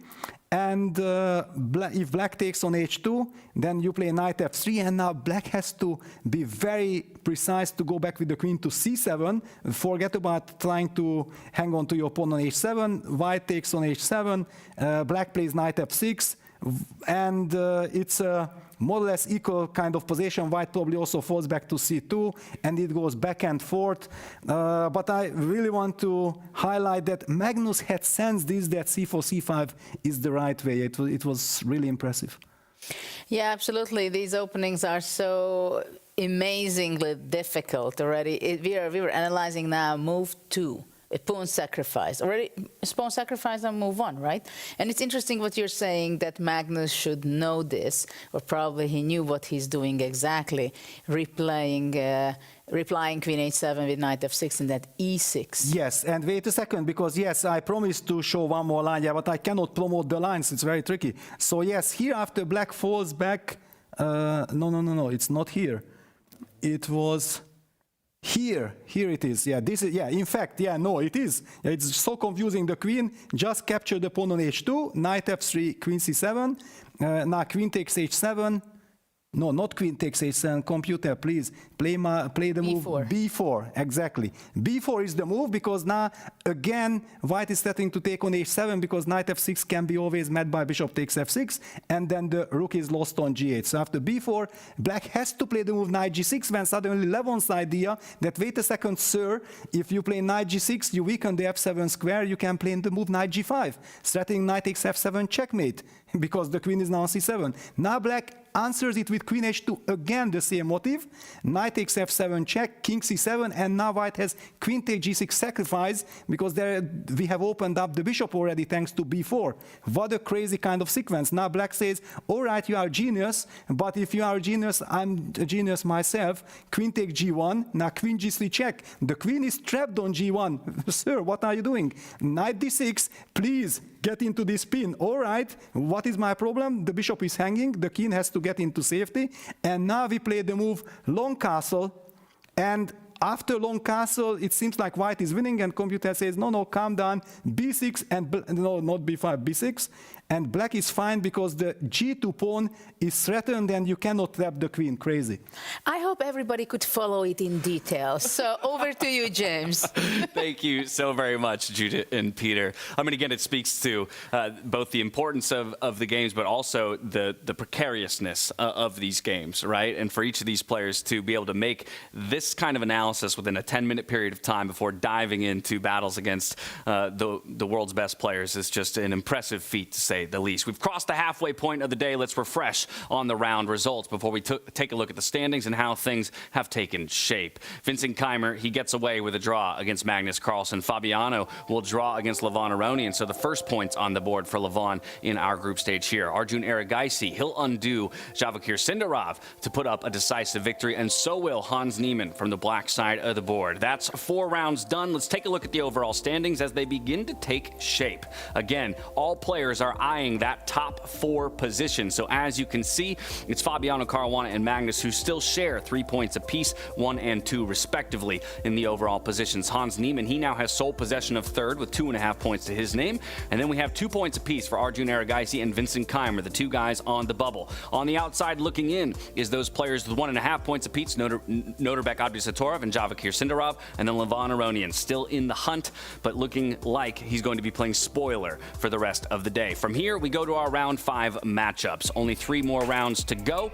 So for each of our players, it's time to get it done. Hans Niemann up against Vincent Keymer, 2 of the guys who are hot in the hunt, but still have a lot on the line. Javokhir Sindarov and Nodirbek Abdusattorov, 2 best friends, now about to be enemies, at least for the next 30 or so minutes. Levon Aronian and Arjun Erigaisi, they'll go head-to-head, and then Magnus Carlsen and Fabiano Caruana, a battle for first place between these 2 who currently share the possession of that spot. 3 points apiece. Again, it's important to finish in that top spot if you want to have your pick of opponent when it comes to the semifinals and our knockout stage. With that, though, the players are just about ready. I know that the lottery is just about ready. So back over to Fiona we go one more time into the playing hall as we enter round 5 of 7 here on our group stage for the 2026 FIDE Freestyle Chess World Championship.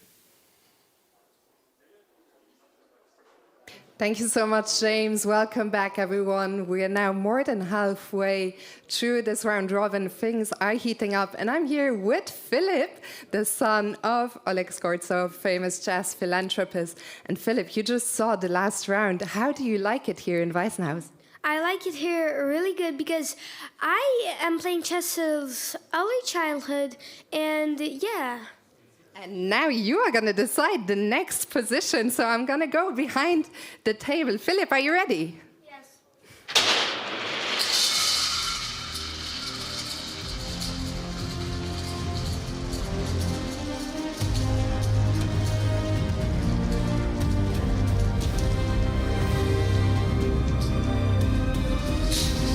So the next position is gonna be number 187, 187. Thank you so much, Philip. To the players, good luck, and to the fans at home, have fun.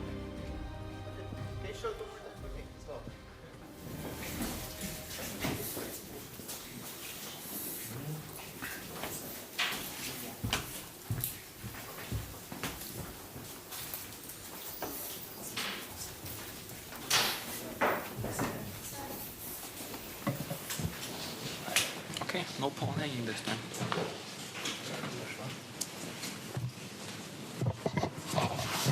Four seems obvious. F4, yeah? Yeah. Okay, F5. G4. G6.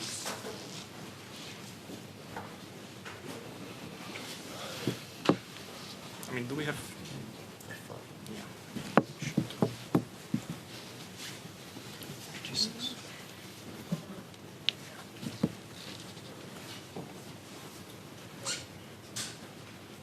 Probably some knight b3. Knight b3. C6. This. We can try. But you'll never match it. Okay, let's. Also, I'm not sure. Maybe I want to do this now. I might C7. But you do have to worry about knight a5. So, yeah. Too solid here for black. I'm not sure. Just take like d6, bishop d7. yeah. I don't want to give a tempo. I prefer maybe just g3. To g5, yeah, also do. Take d3. Yeah, I don't. I want to do this.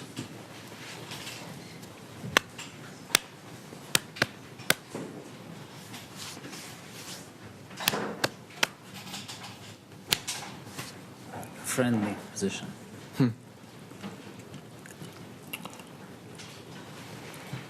You can't play d3, c4 too quickly because the b5.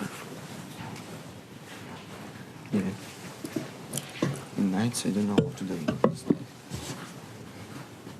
Maybe this? Tempo? Yes, but even b6, like. b6 before. What, you think it's bad? I don't know. Maybe interesting. What's the general idea? You want to play like this? Yeah. Actually, I like Trading the worst piece. Yeah. And if I just go here? And change? Maybe this makes more sense, yeah? Or not? Yeah, like this. But this I don't understand what you want. You're developing me, yeah? Yeah, like we are very close in the Yeah, no, that's ridiculous. to change. Ridiculous stuff. Simple plan here. Okay, No, but- what we are like really, I mean, we should don't think anything about this condition here.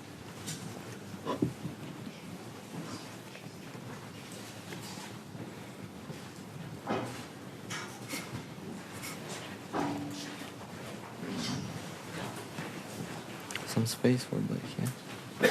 I mean, he's Yeah, fast. Let's see if Yeah, I- he's very fast.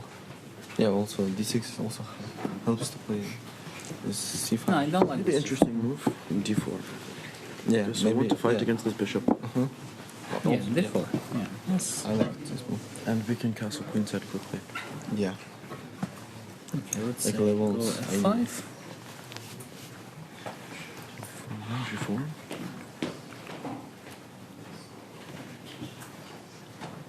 This I like. No, this I don't like. My execution is good. I feel very scared here. This pawn and queen. No, why you are trying to play? But the thing is, D4 normally shouldn't be ideal with this knight. Yeah, that's true. You should generally try for C4, huh? Yeah. How about C4 here? B5. B5, No, C5. C5. Like, no, it's very bad. No, it's very bad. Should be very bad. Should be passive. Yeah, C4. F6. F5, yeah? D3. D3, maybe.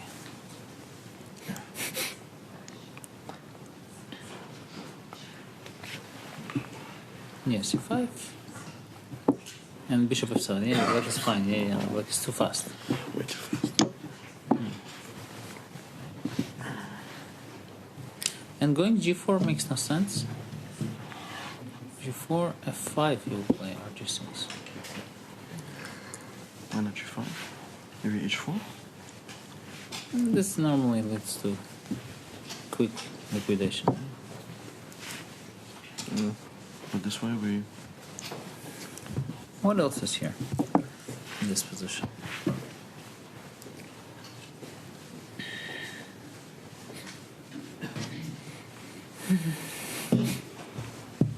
I don't think we have like a huge edge anywhere. We have to play normally. Yeah, F4 we have to do. F4, F5, G3, G6, let's try. I mean, this... I will ask one more time. No, but okay, this is with bishop h4 and we kill the bishop on g. Okay, it's kind of against the queen, I guess. But you said you tried to play f5. It's position 187 as we head into the 5th round of the day. An all-important round for a number of our players who sit on the bubble and are looking inside that top 4. Of course, there will be a marquee matchup as well between Fabiano and Caruana and Magnus Carlsen, both tied for first and looking to create some separation at the top of the standings. We pulled a caster swap here in the studio. I'll be joined by Peter Lecko and Judah Polgar for the remainder of the day for the live commentary, but that means that Tanya Sachdev and David Howell have moved over to the Make.com deep dive desk for all of the analysis. I'm going to hand it over to them now. What do you make of this position 187, Tanya? James, I'm going to just start by saying sitting on Judith's chair just now, I feel like I'm 100 rating points stronger already. Okay, so a Netflix documentary coming soon then. Yes, and I've got David next to me right now to help out with everything. But looking at the position that we have, 187 right now, again, David, so much about getting those long-range pieces quickly into the game. F4 coming in, the G-pawn moving forward, that's what the players are looking at. Is that what you're expecting as well? Definitely. We see the heat map here. That means past games, mostly on chess.com, that have started with position 187, mostly do begin with either d4, f4, or pushing the g-pawn. And it felt like, Tanya, all of the players in those pre-game discussions were discussing f4. That was the only consensus. After f4, f5 symmetry, the game might, all of the games might diverge from there. You know, the one thing I've noticed in this Weissenhaus World Championship, which I haven't seen in the previous slams, is that Magnus very often just choosing to sit by himself at the very start. Usually he's more proactive, he's discussing games. Do you think this has something to do with the fact that there's a World Championship title attached this time here? Maybe a little bit to do with the fact that Hans Niemann would also be on his his team discussing things. You're right, it feels like historically it hasn't always worked out for the players sitting on their own, but Magnus going his own way. Just to point out that f4, f5, it felt like there was a real 50-50 split between players maybe needing to win, wanting to play g4, and players who wanted to play a bit more solid, just happy to push the pawn forward one square. Tanya, how dangerous do you think this position is for the black side? I think it'll depend on this move too. If we see g4 for the score, it gets really fun. If we see a more solid strategic approach, we'll know exactly what the players are aiming for, just a long, long grind. You know, we've got Magnus versus Fabi coming up. They're on 3 points, and they're looking good at their race. But everyone else, there's Hans Niemann in the mix, Arjun in the mix, Vincent. From them, I'm expecting a g4. Yeah, I feel bad for the two Uzbek players, best friends, but they both lost in the previous round. They both really need the win now. David Howell, didn't you have them at the start of the day as the two making it through? Yeah, maybe both of them making it through is a bit of a long shot now, but yeah, when business calls, of course, all gloves are off. Yes, no friendship right now for these two. And as we see, the players are about to get started. James, a huge next round coming up for some, more than the others. This is going to be a fun one. Definitely. Thank you so much, Tanya and David. Things continue to heat up here as we move into the back half of the day. Now, Judith, she took your seat. How did she do in the hot seat over there at our Make.com Deep Dive desk?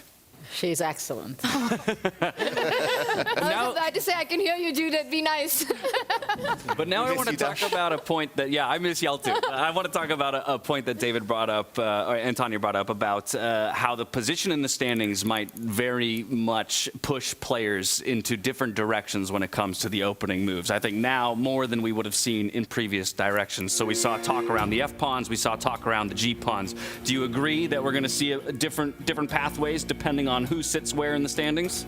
Well, it's a big problem, yeah, when you are teaming up and there are different ideas, different approaches, different desires, then sometimes I very much agree with Magnus that sitting alone and making your own thoughts, that you create your own strategy without getting all this noise and distraction could be really beneficial. Well, we'll see if it works out for him as he's about to stare down the other person who shares first place with him, Fabiano Caruana, both at 3 points apiece. The question is, will they play for stability and try to keep matched in those standings, maybe play for a draw and both move to 3.5 and look to get it done against the rest of the field in the final rounds? Or will one of them try to really separate in this moment here, Judith, and take a stab at first place? Yeah, it's so interesting that, you know, we've seen a few hours ago seeing Magnus at the press conference looking very worried, very much in his thought. It was written on his face, right? And then we've seen the first game and the second game and the third game and the fourth game and how his face is changing. And by now, of course, with 3 points out of 4, obviously, he's not thinking about whether I'm going to be qualifying or not, right? That's not a question anymore. I'm here against Fabi. I have to win because, after all, after round 4, it's time to win more games and just win the tournament, right? So we've got the 4 board up because we wanted to see which players would go which direction. I can see a few differences, though most of the boards seem to be matching each other. I know that another board we care a lot about is the top left corner of our screens there. Hans Niemann, 2.5 points to his name. Vincent Keymer, 2 points to his name. If he can get it done against Hans here, he will leapfrog him in the standings, go from 5th all the way up to 3rd, just like that. Yeah, it's a clearly big matchup, but we also see when we look at all the games that F4, F5 and G3, G6 playing the symmetrical kind of game, opening up the bishops for both sides and then going knight B3. It's kind of thematic here, and things are developing a little bit slowly, but we have seen this narrative already before, that sometimes when it looks like at the very beginning nothing really happens, then it heats up all of a sudden, and it's not so easy to get this switch. Yeah, that's seemingly I can afford to do this, I can afford to do that, and all of a sudden it's all about very precise play. So we'll make sure to spend a fair amount of time on Fabiano Caruana and Magnus Carlsen, but I actually want to start with Hans Niemann and Vincent Keymer, if you don't mind, because Hans is typically a player who's willing to play very quick out the gate, and I'm wondering if he's going to try to use that kind of time pressure against a player like Vincent Keymer early on. Right now the clocks are fairly matched and we're already developing quite nicely into the game. No real advantages, at least by the computer's evaluation, but what is your assessment here, Peter, in terms of position you would prefer to pilot? Well, I like your approach, yeah, that you immediately pay attention, that you have already noticed that Hans likes to push the opponents on the clock, and Vincent is a player probably who takes the most time in the early stages, and now Vincent says, no, I'm playing against Hans, I will just copy him, I will just mirror everything what he has done. We have just seen castles to the right side of the board, the traditional short castle, we are calling it a very solid kind of position, but you can never be safe.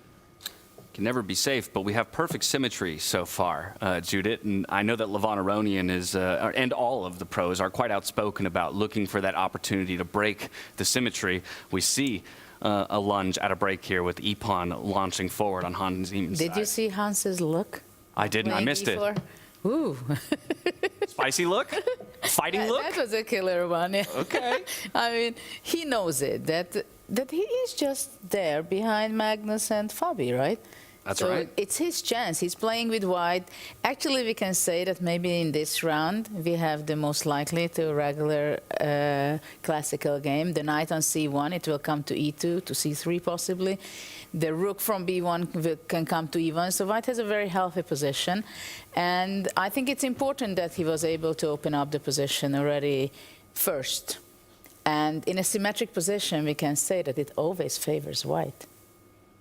Okay, so if it always favors white, then immediately I'll put you in Vincent's position. How do I wrestle back a little bit of control? You want to torture a bit, Peter. Always. That's, yeah. You got to get his heart rate back up early in this round.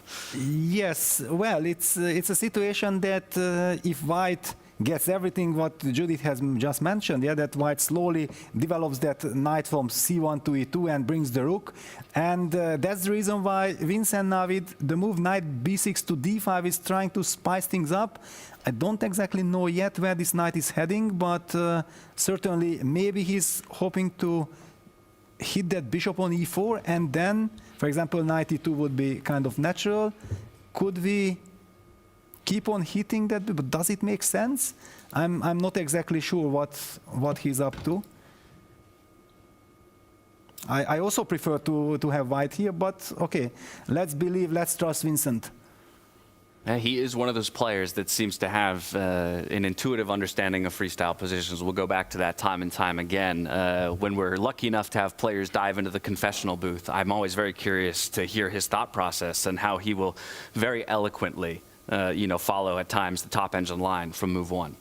Vincent specifically. No, he seems to have a very intuitive understanding of freestyle positions. I think I can say that he is the biggest growth as a player since last year. I was sitting here in Weissenhaus, the first leg of the Grand Slam, because then he was an underdog. Exactly. And now we are expecting him to be in the top 4.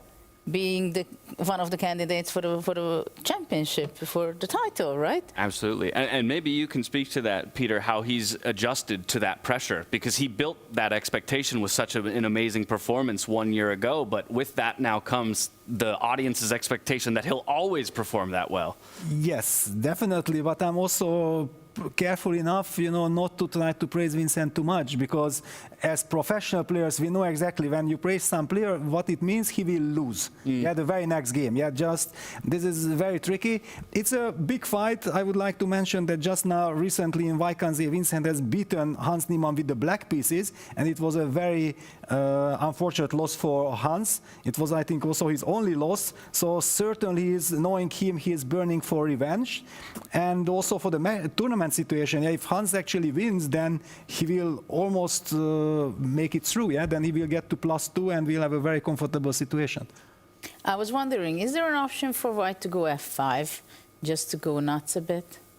f5 takes gf5, bishop h6. And then if bishop g7? Take bishop g7, bishop d5, knight f4. Or it's too much exaggeration. Okay, I feel that I'm more or less Probably happy. It is, right? At least I always tell that if you have control, then unless it's winning, don't complicate matters. That's one of my golden rules. But yes, Judith has her own rules. Yeah, she wants to kill the opponent as quickly as possible. But yes, I think that luckily f5 is not yet devastating. But a definite moment of consideration here for Hans. It looked like he was reaching possibly for that f-pawn, if I'm to try and read through the camera, but he thinks better of the move. It'll take an extra Actually, moment. after f5, gf, queen g2 might be also possible. I don't know, somehow I just don't like the knight on c8, that it's cutting the connection between the two rooks. It's kind of, maybe it's a momentum. Yeah, he actually made a move. Well, there you go. You didn't like the knight on c8. Knight c3, knight b6. Yeah, everything bleeds out. Knight takes d5, knight takes d5, queen g2. This is the live position.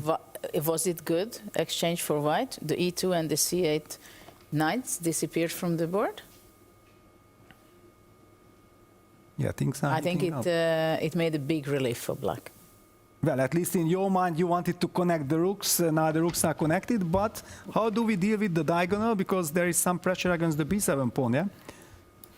Small details. We'll figure it out later. I don't know, two moves ago, I still liked it with white. At this point, I think I'm starting to like it more with black. Yeah, but unfortunately, the natural bishop c6 runs into knight a5. That's a problem, and if that knight can be traded for the light square bishop, that would be fantastic for Hans. So can black go knight f6, bishop b7, d5, or I'm giving up too many pawns? Then already also the c5 yes. pawn is hanging, yeah. Knight f6, bishop b7. As they say, it's not our pawn, so we can sacrifice it, but yeah, it seems like this is too much. I can just collect. Yeah, because you're defending and attacking. So maybe bishop e6. Well, in fact, it seems like it's a very concrete approach that Hans had in mind, yeah? That trading the knights intuitively seems like it's in black's favor, but concretely you have some serious questions too. And he goes knight c7. Wow.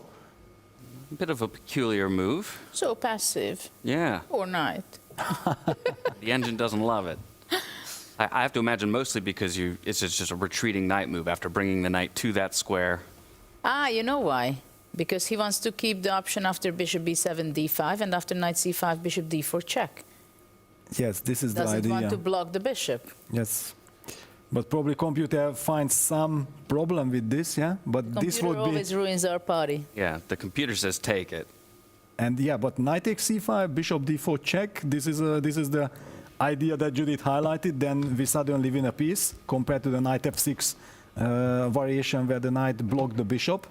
Maybe bishop e3 instead of knight c5? But okay, let's forget about all of this because Hans has made his mind and made up his mind. He played the move c3 and Vincent reacted with b6. So that's the live action. Yeah, maybe bishop b7 was possible, but it's not a correspondence game after all. The players just have 10 minutes time and Hans wants to keep the pressure on the clock. Yeah, so he brings his rook a bit more into the fray here on the semi-open e-file. Could maybe look to retreat his bishop out of the way. That's where revision did some moves ago. Rook on e1. Yeah, now but the b3 knight is a big question for white. Yes. Yeah, this is now actually looking quite okay for black. I think it also gives us the chance to maybe jump to another game, maybe have the bird's eye view, because this has settled down. It's a strategical game, a lot to play for. I think you're exactly right. And you know what? No better place to go than our battle between the top two. It's Magnus Carlsen and Fabiano Caruana. And as we arrive there, folks at home will notice, of course, that the evaluation bar is favoring Magnus Carlsen's position. But I'm going to turn to you two as the experts on the desk. Do you feel the same advantage is felt between these two players that the engine suggests? I think so, yes, because this is clearly a wonderful position for white, and the main problem that I see is this misplaced knight on e6. It's in front of the pawn on e7. White's pawn structure is c4, d3, e3, f4 pawn structure called also the bathtub has perfect domination over that knight. If we would put that knight on f6, maybe we would be talking about a slight advantage for white, but nothing really serious. But black's pieces are very cramped. That's my feeling, Judith. Well, I like, of course, a lot the knight on a5, putting a lot of pressure, especially having the pawn on b4. So at one time in later stage, c5 or b5 might show up. And actually, what I want to highlight very much, that it's not an end game. Don't misunderstand it. It's only a queenless middle game, because there are so many interesting things can happen, even though it's a symmetrical position. Bishop c3, there is a question mark. Of course, bishop c3 is one of the most logical human move. But of course, bishop on h4 could show up also, maybe putting some pressure over the e7 pawn. Black would play probably bishop f6 anyway, exchanging. Somehow it feels that, I'm not surprised that Magnus played bishop c3, because he just wants to press. I mean, you have +2 in the tournament, you're playing with white, you have your space advantage there, you have the g5 for the rook. So this is also very interesting that Fabi played bishop f6, because this is one of the most interesting thing in chess. In what terms you're exchanging the pieces. Like if black would have played captured on c3, knight comes to c3, improves the position of the knight, gets more activity, while after bishop f6, if white would be exchanged, taking on f6, then rook comes up and already rook is more active.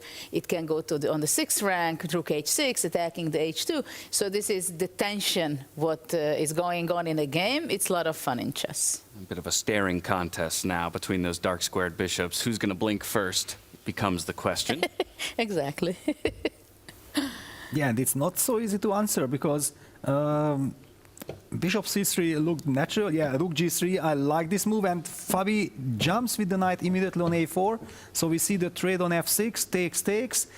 Black would love to put the rook on g6. This is a typical way of fighting for the open file, because if black is in time to play rook g6, then against rook g1, already we can answer with rook bg8. Yeah, but otherwise we are not able to fight for the g file. So this is now the big question, that does Magnus have the time to put the rook on g1 and then avoid any kind of rook g6? So will black have suddenly the time to jump out with some counterplay? But you know, Peter, you were complaining about this knight on e6. And I can tell you, I like that knight on e6. It covers the g7 square, which is crucial in this position. Don't you think so? Well, yes, otherwise if white could enter to g7, and maybe this is also what Magnus is highlighting with the move d4, that, okay, I'm grabbing more space, I might be threatening to kick that knight away with d4, d5, because then where is this knight heading? The knight will have to fall back all the way to f8. And yes, if it reaches g6, it's fine, but you are never guaranteed that you reach g6 stability. So we do see a question mark, but I think we should, just like Tanya said, just eliminate this question mark at all from our system, because it makes perfect sense. But my question is, what's the idea behind d4? Only gaining space, or he wants to possibly to go d5, pushing away the e6 knight, to bring the knight to d4 and bring the rook to the 7th on g7? Now, that's a bit of a peculiar move to me. Rook to h6. I would have expected rook to g6, essentially preventing the infiltration of the opposing white rook. He does hit the pawn, but it's a pretty easy slide of one square up. So where's the logic in this? Yeah, that he might now move the rook back to g6, and he provoked the pawn to h2, which means that whenever there is a trade on g3, white will not have the possibility to improve the pawn structure with h take g3. Yeah? So actually it's a super smart move if it works, and he is in time to play rook g6.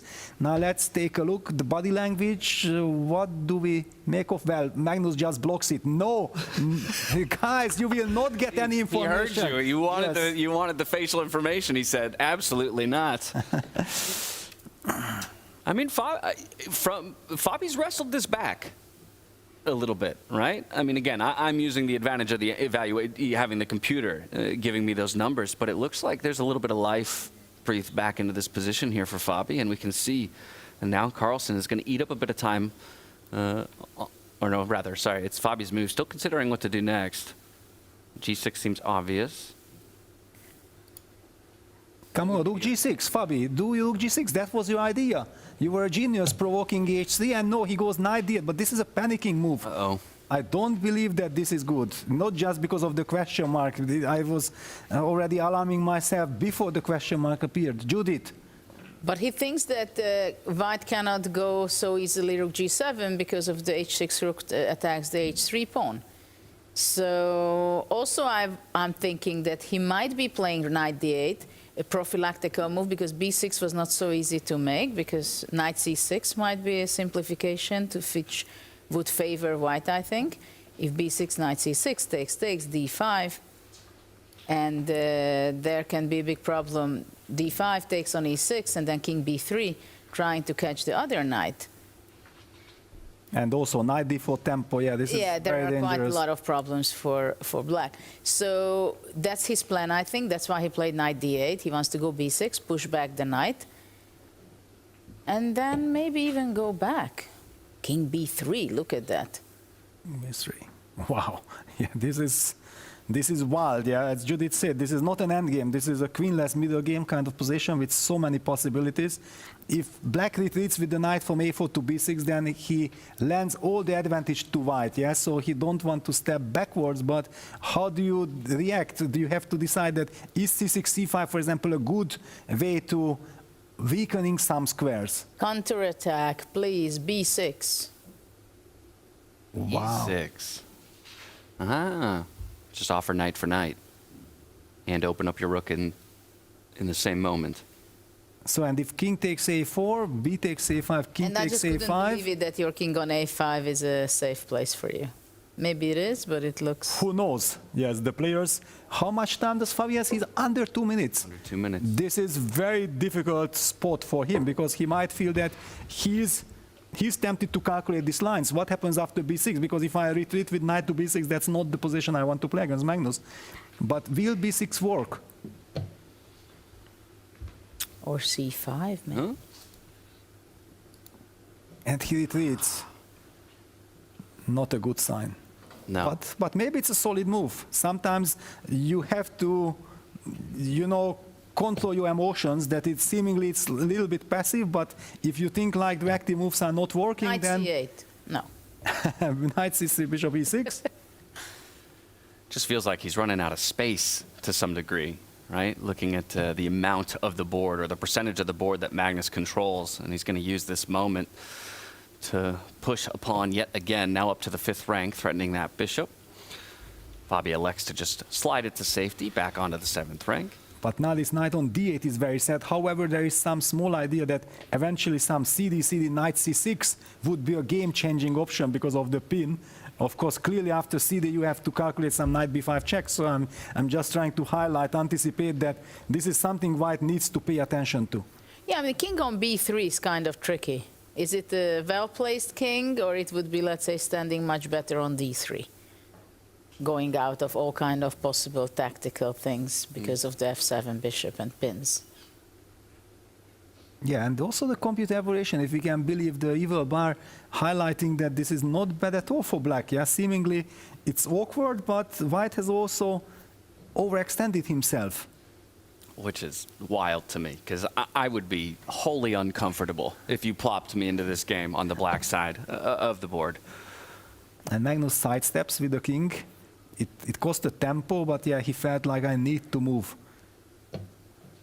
But king d7, now black will try to use the c5 with rook c8. And the knight on d8, yes, it's passive, but actually it does a purpose protecting the b7 pawn, and eventually when white goes active, also the bishop on f7 is protected by the knight. Let's try to find some positives for this horrible knight. Well, you can't say really too much positive to the d8 knight, I believe. Yeah, I think I used all the possibilities. cd5 happened, and now things are heating up, because how do you recapture? Do you trade pieces, but that should ease normally the defender side, or you try to keep all the tension, but then the rook c8 will hit you with the tempo? I'd say the biggest positive for Fabiano right now is the fact that the clocks are now equal. Not too long ago, we were looking at 3 minutes to 1.5, near double the time for Magnus Carlsen, and more recently, it's equalized, even Fabi himself having a slight time advantage here. Time is becoming a very important factor in this game, but what do you think about c5? No, he wanted to go solid. Yeah, he captures cd, so basically I'm expecting the rook c8 to be blitzed out, but Fabi is hesitating. Yeah, he plays it. Of course it's there. The question is, if after queen b3, is he planning to go e6, or this your idea knight c6 might? No, king b2. Yeah, king b2. Yeah, visually it looked so bad to put the king on b3. At the same time now, knight c4 maybe. Exchange is not so bad. Do we want to trade those knights? Because the knight on b6 is also kind of a good piece. I don't know, also somewhere rook g6, I would love to, but here he goes with your move, knight c4 takes. Computer doesn't like it. I just wanted to rook g6, some stability there on the other side of the board. a3. Well, yeah. Magnus move. e4 pawn was hanging, so... Yeah, rook g6, but what I don't like in this position that suddenly the knight on d8 is really stupid. Before it made sense that it was protecting the pawn on b7, and white's knight on a5 was kind of, compensated, that it wasn't really hurting me so much. But now it's just a worse position. How much worse is the question? In the meantime, Nodirbek won against Javokhir. The battle of best friends. And he won with the black pieces, no? I think. There is no best friend over the board. That is correct. Enemies in that moment, but did win with the black pieces. You're exactly right. So Nodirbek definitely happy to pick up a full point there and move up to 2.5 out of 5. That's huge. Yeah, very huge victory. But yeah, now all eyes on these players. The heart rates, yeah, Fabi is moving up, 120. He feels the pressure because this is not an easy kind of defense, and now he played the move bishop e8. He's trying to find a way to rescue his knight. His knight will be perfectly placed on f6, but it requires quite some time to get the knight to f6. Will he have this time? Well, that's like a journey overseas, it seems, to get to f6. How many layovers does he have? Can rook g1 stop knight f7 or not really, because you can play knight f7 anyway? No, knight e2 wants to regroup the knight to d4. I thought he was making space for the bishop to d1 and transfer it to a4. Yeah, that was also interesting. Feels like this is the time, though, for that knight to get involved. So it leaps forward to f7. The only problem is that it's the first destination. Yes, exactly. It's not the final one, yes. Knight h6, okay. Two more moves. Knight g8, knight f6. If that knight lands on f6, then we will also be able to put some pressure on the d5 pawn. Imagine knight f6, bishop f7, and black will take over. So white has to be very energetic here. That's a nice turnover. We are talking how difficult it is for Fabi, and suddenly Peter says, okay, the knight makes the journey to f6 and black is taking over. Yeah, it's pretty amazing how quickly things can turn on a dime in the game of chess, right? From moments ago saying we absolutely abhor the position to now something that looks like it's moving towards equality. Exactly. Look at this. Yeah, Magnus plays knight e6. Clearly, you can't take that knight. Bishop takes, d takes, king takes e6, runs into rook takes g6, check, and winning the knight. So forget about that. But the knight is not threatening anything on e6. So this gives black the chance to maybe find the good move here. What is the good move? I see the computer move, and it's played, rook h8. I did not want to highlight this move because it was computer's move, but Fabi plays it, knight g5, blitzed out by Magnus. Yeah, is Magnus it bishop g8? Bishop g8, Judith, spot on, first line, and then already knight g4 might be possible on the board. Knight f7 is also not bad. Fabi is back. The h4 pawn is vulnerable. Well, it's quite a funny situation for black, though. Yeah, knight g4, d5 pawn are going to be a problem for white after capturing on g4. Some incredible defense by Fabi. Amazing. He was patient enough to... Who is better? Who is better and why? Okay, probably white is okay with the knight on g5, but white cannot really be better here anymore. And Magnus has 14 seconds. Not much. Yeah, both players low on the clock. It's Fabiano's turn to move, +5. He's going to drop the bishop back. Now Magnus is going to centralize his king. All good kings lead from the front. a5, opening up another front. Tricky, Magnus. He's not joking. He's playing the whole board. Rook h8, I attack your h4 pawn. I go a5, open up the a file. Then he shows up with his rook on a8 soon. Yes, knight f3, at least protecting the h4 pawn and also targeting the g6 pawn, forcing things. Maybe he'll go counterattack with rook f8. A flick of the eyes to the clock. He goes all the way like this, yeah? Wow. The players are blitzing out this position. Yeah, it's very sharp now with the pawn on h4 moving up on the board, but Fabi is trying to get his rook behind. Rook a4, very nice move. And if that rook lands on h3, then this pawn might not become a strong pawn. It can be also vulnerable. He's the man of A and H files here. So f5, lovely. Because he got Magnus, king g5 path. Yeah, Magnus wants to make sure that his king goes on the right side. Because going forward as opposed to back. Yeah, and also to support the h-pawn just in case. And also to have these compact pieces, the king on f4, knight to f3. Yeah, there you go. That's what I have expected. And white is pressing. Yeah, good coordination between all of white's pieces. The question, is he having any chances to win, to squeeze out something, or it's just nice that he has things under control? Rook G7. King has to fall back. I don't like this for black. But F6 was a threat. And F6 may show up anyway at some point. B5 counterplay. Let's go. Knight G5, trying to set up some mating threat with Rook H8, Knight E6. With few seconds on, this is very spicy. Fabiano does not have a lot of time. 5 seconds. 5, 4, 3. King and the panic. Uh-oh. Panic move, 96 check. E7 is hanging, and the king is going to be so active. Feels like so close to get... He walked his king into danger. And Rook G7 check, very precise according to the computer, and knight capture on E7, and King G5. It's a winning attack.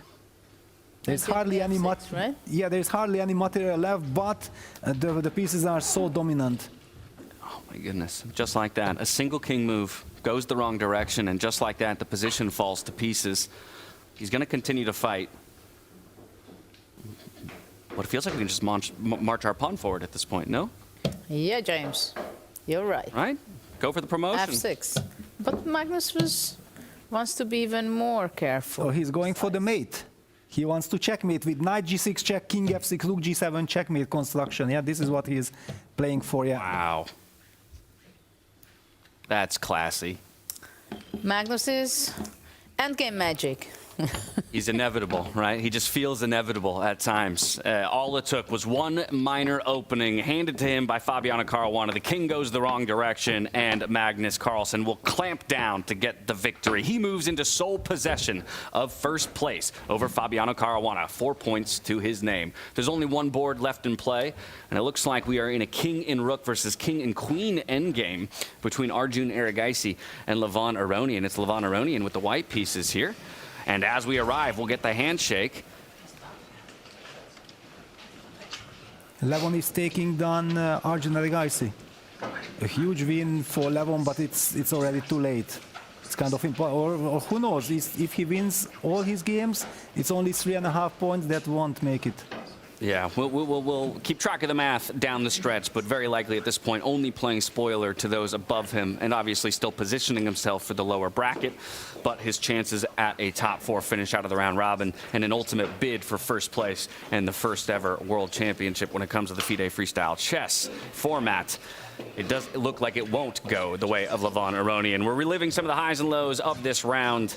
It was, of course, Levon Aronian who gets the win over Arjun Erigaisi. It was all decisive wins across 4 boards in this one. Magnus Carlsen gets it done with the white pieces as well over Fabiano Caruana. Nodirbek, Abdusattorov, and Vincent Keymer both come away with victories from the black side of the board.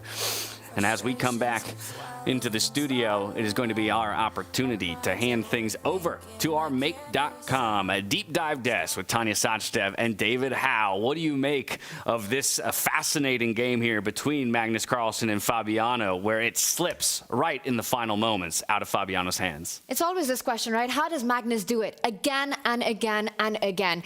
Absolutely everything in control, and then suddenly one slip and Magnus is just winning, and he's gone on to 4 points. It's a treat to watch him, and I'll say one thing. David and I, we've had the time just sitting back, ringside, watching Judith and Peter commentate. If you heard any clanging of cutlery, that was us just sitting, eating, enjoying the show. David, what a fight by Magnus, but that wasn't the only one. Yeah, that wasn't the only one, and we actually wanted to take the opportunity to show some of the finishes in some of the other games, because especially the win by Nodirbek Abdusattorov was extremely instructive, and we're going to jump in here in the middle game. The opening was also fascinating. Sindarov here with the white pieces, Abdusattorov with black, the clash of the friends, but both sides wanting to win. This was already a critical moment. The white rook has just landed on d1, and black, with his last move, has brought his knight forward. Here, Javokhir Sindarov with white could have seized the initiative if he had broken his own pawn structure, given a check, gone for some dynamism instead, forcing the black king to decide. Maybe the black bishop should jump out the way. Another idea for white would have been to step forward with the pawn, bring the knight back and in to a nice outpost on d6. But he tried to create chaos on the board here, Sindarov. He played pawn to e4, but he never really got a chance back into the game after this. First, black castled with gain of tempo against the central pawn. White's king now became extremely weak. D5 met by a check. We see some exchanges, and rook takes d4. This wasn't played because Sindarov thought that he was Kasparov back in the day. It was purely desperation, because suddenly, after rook takes d4, rather than taking the material and allow the white queen out into the center, the black pawn steps forward to b6, trapping the white knight. And what happened next was just so glorious. Rook to d1. The black queen came in to threaten some mates. The white rook defended. And I think one of the star moves of the day, another contender for move of the day, rather than taking this knight, allowing the white queen in, for example, g5. Pawn to g5, just getting the bishop into the game. And white is pretty much paralyzed. Just nothing to do. And queen e3, he realized he could switch up the tactics this time. Take, knight takes pawn due to a pin on the e-pawn. And after queen back to e2, finally he took this knight off the board. And the rest was very straightforward. A nasty check, the white king too far out in the open. And Tanya, he delivered what was about to be a mate. Just a few moves later, white resigned here. You know, this was absolutely brutal to watch. I think from start to finish, just the way he executed the attack. And we were talking about how you're not friends with someone once the game gets going, no friendship over the board. But David, once such a game happens, I think it's hard to be friends even once the game is over. Yeah, I wouldn't want to go and hide my head here. Sindarov, poor guy, he didn't do much wrong. No. Just one bad move, but he was punished so brutally. Yeah, just incredible stuff. Well, there was this one more moment that I want to bring up, and it's from the Levon Arjun game. And because this was a huge, huge win for Levon Aronian against Arjun Erigaisi, you know, a late surge. We spoke about how he's playing spoilers. And if we can just back up to move 44, because I thought this was incredibly instructive, you know, an end game right here that's happened. And it looks like things are under control. And I checked with the engine. The only move in this position which Lev had to find was actually go behind that white pawn and keep things defended. And it's not that easy, because you see the king comes to b3, you go back with your rook to d2, and the point here is that you actually provoke white to push that a pawn forward. Only once it goes up to a5 do you make the move that was made by Arjun, which is rook to d5, attacking that a5 pawn, giving up your e2 pawn for this one. But even at the top level, how easy it is to go wrong. Arjun, instead of going on that a2 square, David here went back to d5, and here just beautifully converted after this. You know, he gives that g6 pawn, takes that pawn away, picks up the rook on e2, and suddenly the black king is too far away, the white king very close to a4, and was just completely lost with that assist. And I think this just shows how incredibly hard these rook pawn endings are. And if you just back up to that one moment of rook to a2 instead, I just want to show one more line, which I thought was really nice. Rook a2, king b3, rook d2, and I think this is where it gets tricky. The point is that white's king can't actually move up anymore, because king b4 runs into rook d4 check. And thank you very much, you're queening. Oh, deflection. That would have been a full turnaround. Arjun, that's really tough. That could be, well, a tournament ender for him, potentially, losing to Levon. Spoiler. It could, right? And that's the thing. When you've kind of lost so many games, and for Levon to just play this for Arjun, he gets a win in the previous round, but goes down to Levon Aronian. It's not what he wanted. Nodirbek getting that win against Javokhir. Things are mixing up at the top, but you know, the one man, James, who doesn't surprise us at all, remains at the top with that win against Fabiano Caruana. That's exactly right, Tanya. Thank you so much to both you and David for the breakdown of the games that we didn't have the opportunity to necessarily focus on in that round, as most of our attention was paid to the top bout between Magnus Carlsen and Fabiano Caruana. Let's take a look at those results coming out of round number 5, with only 2 more rounds to go here in our round robin to conclude the group stage day. It is going to be Magnus Carlsen at the bottom there, taking the win over Fabiano and creating some separation at the top of the table, but it's decisive results across the board. Vincent, Keymer, and Nodirbek Abdusattorov get it done on the black side of the board. Levon Aronian finally gets a win, but maybe too little, too late against Arjun Erigaisi. From here, we can flip to the overall group stage standings, where things continue to take shape and players are running out of time. Magnus Carlsen, he holds sole possession of first place with 4 points to his name. Vincent Keymer now slots up into a tie for second place alongside Fabiano Caruana, 3 points each. On the bubble is Hans Niemann and Nodirbek Abdusattorov with 2.5 to their name. Arjun Erigaisi hot in pursuit, only half a point behind them. Javokhir, Sindarov, and Levon Aronian, they're on the outside looking in at 1.5 points apiece. With 2 rounds to go, let's take a look at our round 6 matchups. Heading into it, let's see who's going up against each other. First, we're going to kick things off with Vincent Keymer and Fabiano Caruana. So from a battle for first place against Magnus Carlsen, now in a battle for second place against Vincent Keymer. Magnus will continue continue to look to push the pace against Arjun Erigaisi before Nodirbek Abdusattorov and Levon Aronian go at it. Hans Niemann and Javokhir Sindarov, that'll round out our 6th round of the day. It's really starting to become do or die time. I think a lot of these matchups in particular too, when you're looking at those 2.5-point holders and those 2-point holders, the guys who are just on the outside looking in, that's going to be the focus of this 6th round and the home stretch here on our group stage day. The players are just about ready, so one more time, we're going back into the playing hall where Fiona is standing by for the position lottery. Take it away. Thank you so much, James. Welcome back. With 2 rounds to go, the race for the 4 qualifying spots is getting tighter and tighter. And here with me, I have Sabo, content creator from Turkey, who's going to draw the next position. And Sabo, can you tell us a little bit about what your experience in Weissenhaus has been like so far? Yeah, last year I was here too, and now I'm staying here. So it's very exciting to be here again. And there are a lot of interest from Turkey. And there are 2 Uzbek players playing here. And hopefully next year, Yazgan and Edis will be here as well. So very exciting. Let's see what will happen. Let's see 2 very exciting prospects indeed from Turkey. And Sabo, are you ready? Yes.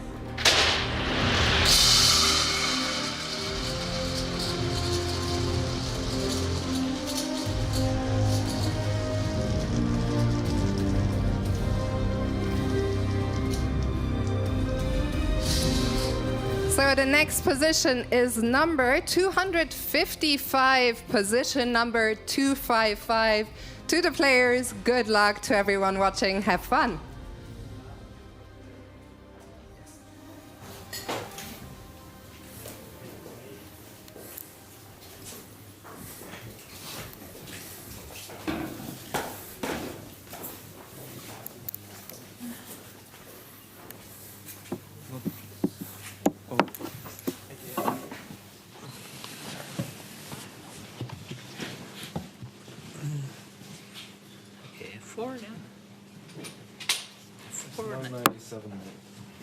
That's good.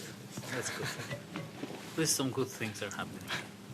So knight b6, f5, yeah? I guess. Yeah, we should avoid that. So f5. We should avoid that? Yeah, that's bad. I'm scared of our bishops. If we can play f5 with impunity, I think we should. Thanks.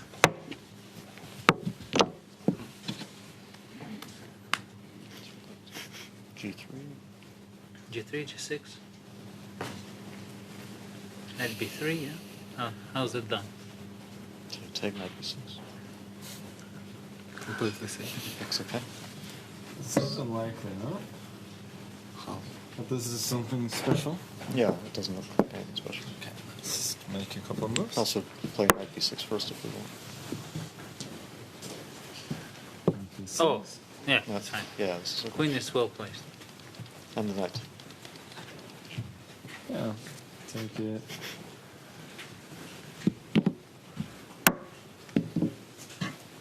Knight b3, d3. Yeah, it's c6. very peaceful. Yeah. Okay, how bad can this be? Yeah, it doesn't seem that. How expensive?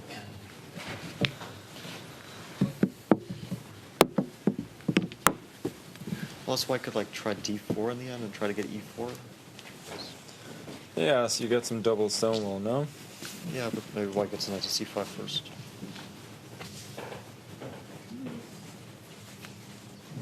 Okay, so I should also consider these things. b6? e6. b6, c5? White gets e4, g3, d3, e4. Or something. We're not worried. Yeah, C5. I like g6. You don't like b6? Yeah. But why? g6. Okay, always this stuff also can be g5. Do you want to play g3? Always. Take. Take? Yeah. e5? h4. Let's go. Okay, I mean, yeah. We have a I'm slight not edge sure. now. If we develop, we are slightly better.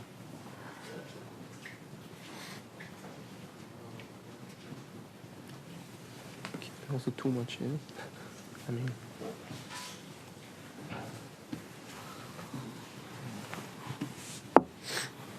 D4? Okay, but actually, I don't think anyone will play C5. Knight D5. Knight D5? Queen A4? Yes. C6.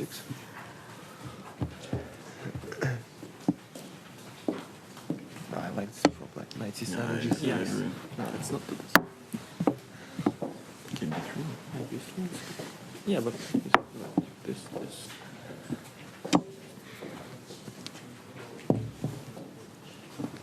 I mean, Knight F6. It's hard to read. Knight C2. Yeah. No, Knight F6. Bishop D4.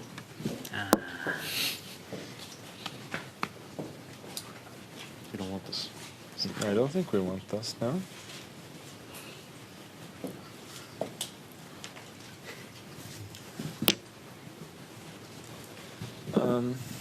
Can we... We don't have other options first. We really can allow F5? I don't think so. No? I don't think we can allow F5. I think F5 you should play. I don't think it's necessarily that big a deal, but in like knight b6, knight b3, for instance, like how are we not playing f5? Yeah.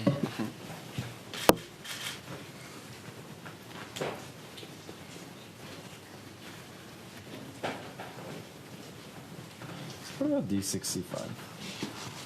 No? B6. And V6, G3, and D6 here.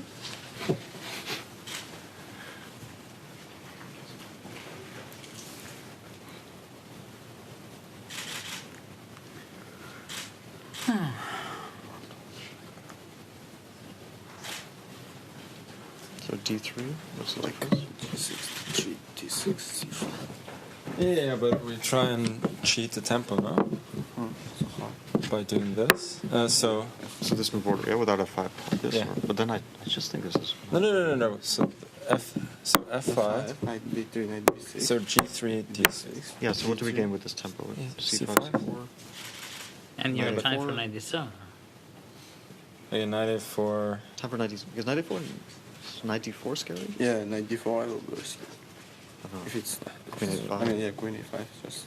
Yeah. See if it's not works. It's fine. So if We this come is alright. first, huh? I was thinking also like Queen D7, Queen A4 idea. Oh, that's true. Okay, so then the question is... Why doesn't white do the same? It's going to be position 255 for round 6 out of 7 here in our group stage. But as I quickly hand things over to Tani Sachdev and David Howell, I'll note that Magnus is back in his discussion pod, and he's looking rather comfortable. And why wouldn't you be, right, James? 4 out of 5 just beat Fabiano Caruana. The only time Magnus Carlsen has been in trouble in Weissenhaus was yesterday against Ella. Today, chess has gone fantastically for him. You can see him in a good mood. And a lot of them looking at this idea of symmetry on the right side of the board, opening up the bishops. The one thing that stands out to me, David, is with the 4 bishops tucked in on the right corners, we're going to see very few trades early on here. No big face-off. Exactly, no big face-off, likely some kind of symmetry on half the board, but all of the minor pieces still intact. It's been a trend today. We've seen a lot of positions where f4 is the best move because something hits the a7 pawn, whether it's a bishop, a queen. We've seen it today, and just to get a peek inside the players' minds, f4 seemed to be a unanimous decision, that that was the way to start. Hitting an undefended pawn, and rather than just defend with the black knight, for example, when white might be able to save a bit of time guarding against the opposite threat on the a2 pawn. Here, most players were discussing f5 with symmetry, and rather than go into these variations with lots of exchanges early, as we've seen multiple times throughout last year and this year, it looks like pawn to f5 was the way forward, and this is where we were seeing the players discuss, okay, maybe a pawn structure such as this one with the 2 connect 3s. I guess if you can't get 4 in a row, why not 2 sets of 3? Has this been one of the very rare days where we haven't seen a connect 4 so far? You must be destroyed on the inside. Oh, we did? saw one briefly, but it was a bad version. That is rare. Usually connect 4 and David's calling a win on that one. Exactly. It feels like this is the type of pawn structure they're looking for, and don't know, it feels like it's going to be a tense one, Tanya, where it's going to be longer games, a lot of nerves in play. Again, because you don't really see a way to actually trade pieces early on in this. And we also saw the players talk about how the knights were going to jump onto the A file, combine with ideas with the bishop, putting pressure on those B2, B7 squares. It's going to be really fun. And with just 2 rounds remaining, quick prediction here. Will we have tiebreakers for that third, fourth place? I said before the day started it was 50-50. I still think it's roughly that. I think it's going to come down to the last round. And if there's going to be a tiebreak, just 2. Maybe on 4 points. Yeah, I mean, I think Magnus is the only one running away with 4 points, right? Handshakes there, Magnus versus Arjun. Can Arjun be the one who puts a stop to that hot streak? I don't know what you think, James, but I would love to have a long day in office today. I'm hoping for those tie breaks to come and take the fight down to the wire. Well, I couldn't agree more, Tanya. More chess is always a good thing. And as the standings currently sit, I think we might be moving well on our way to a tiebreaker, pending the results from this round in particular, because there's a few matchups that can play key roles in developing tiebreakers. Levon Aronian against Nodirbek Abdusattorov. Levon largely playing spoiler, but he can hold Nodirbek at 2.5 points. The same can happen in the Javokhir, Sindarov, and Hans Niemann game. If Javokhir takes the win, they both are at 2.5. So that would immediately be 3 players all sharing 2.5 points right outside the top 4, moving into our final round of the day. So will Levon Aronian be able to play spoiler to the hopes of Nodirbek Abdusattorov? As well, Vincent Keymer, Fabiano Caruana, they're going to be duking it out for sole possession of second place, currently 1 point behind our tournament leader in Magnus Carlsen. Still a lot to be determined here on our first day of group stage play as the players take their seat and we await the signal for play to begin.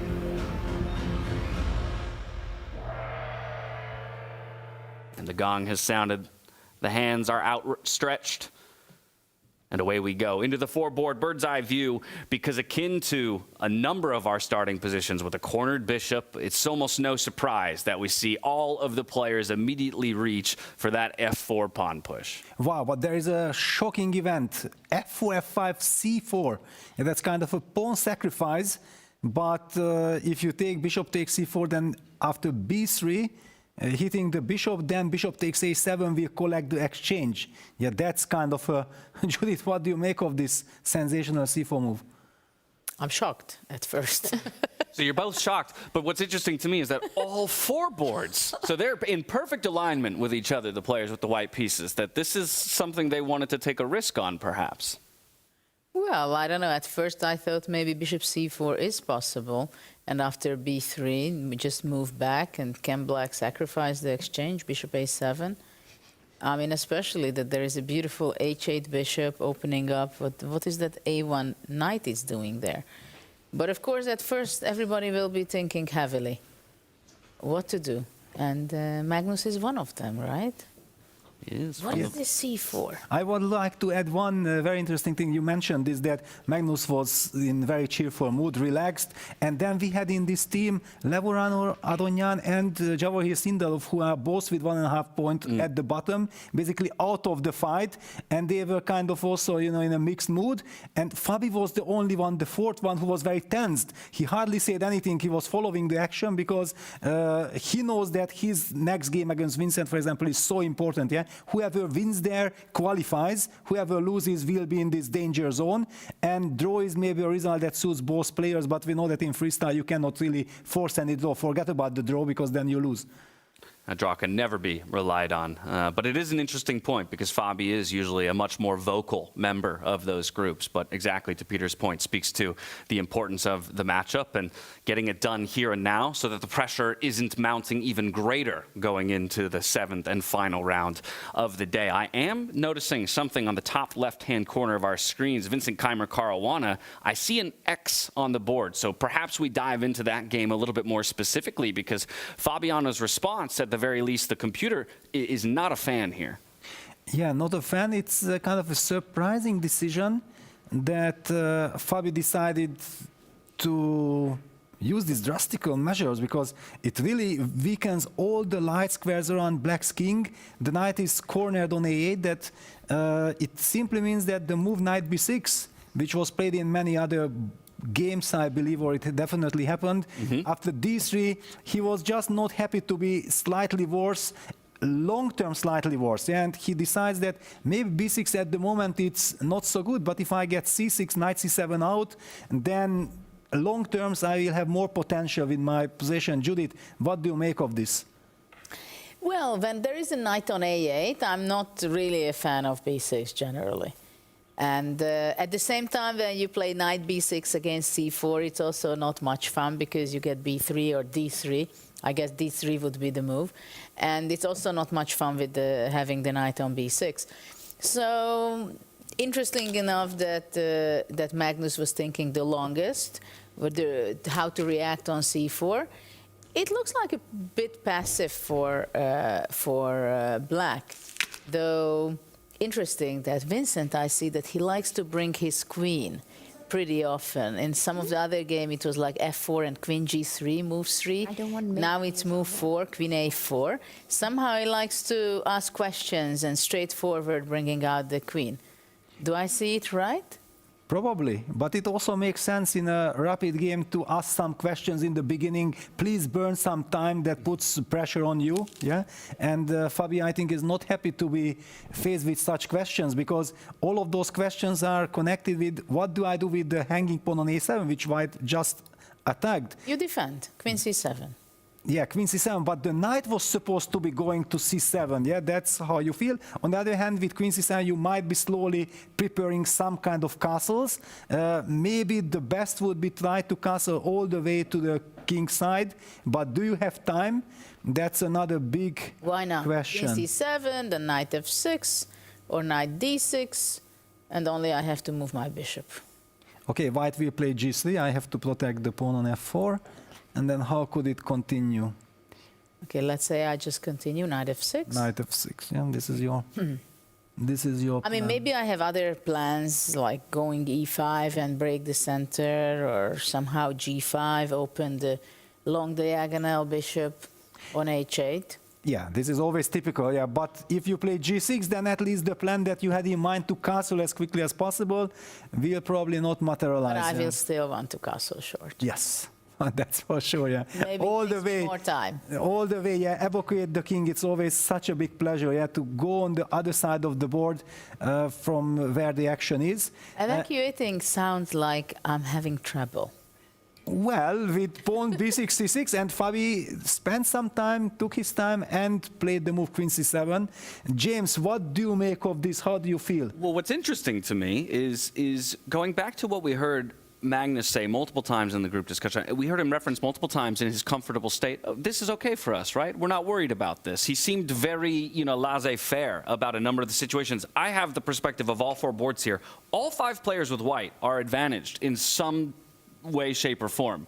So I wonder if Magnus missed something overall about the uncomfortability of the position here for black.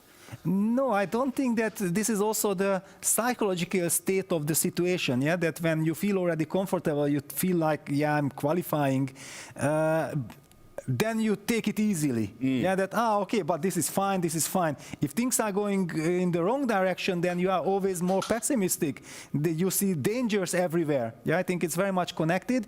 And I have also heard this from other players that sometimes they were complaining that Magnus, when he's in cheerful mood, he's, tossing out ideas, directions that otherwise, if he would really mean business, he would not be thinking about it. So then how much do you get affected by what Magnus says? Who knows what he's talking about usually? Yeah, it's a very tricky kind of spot. His confidence breeds creativity, but sometimes that creativity can bite you back. Can we go for a short time to Erigaisi, Magnus? Let's go. We absolutely I think can. It's so engaging that basically Erigaisi, Arjun did not make a single move with his pieces, only pawns.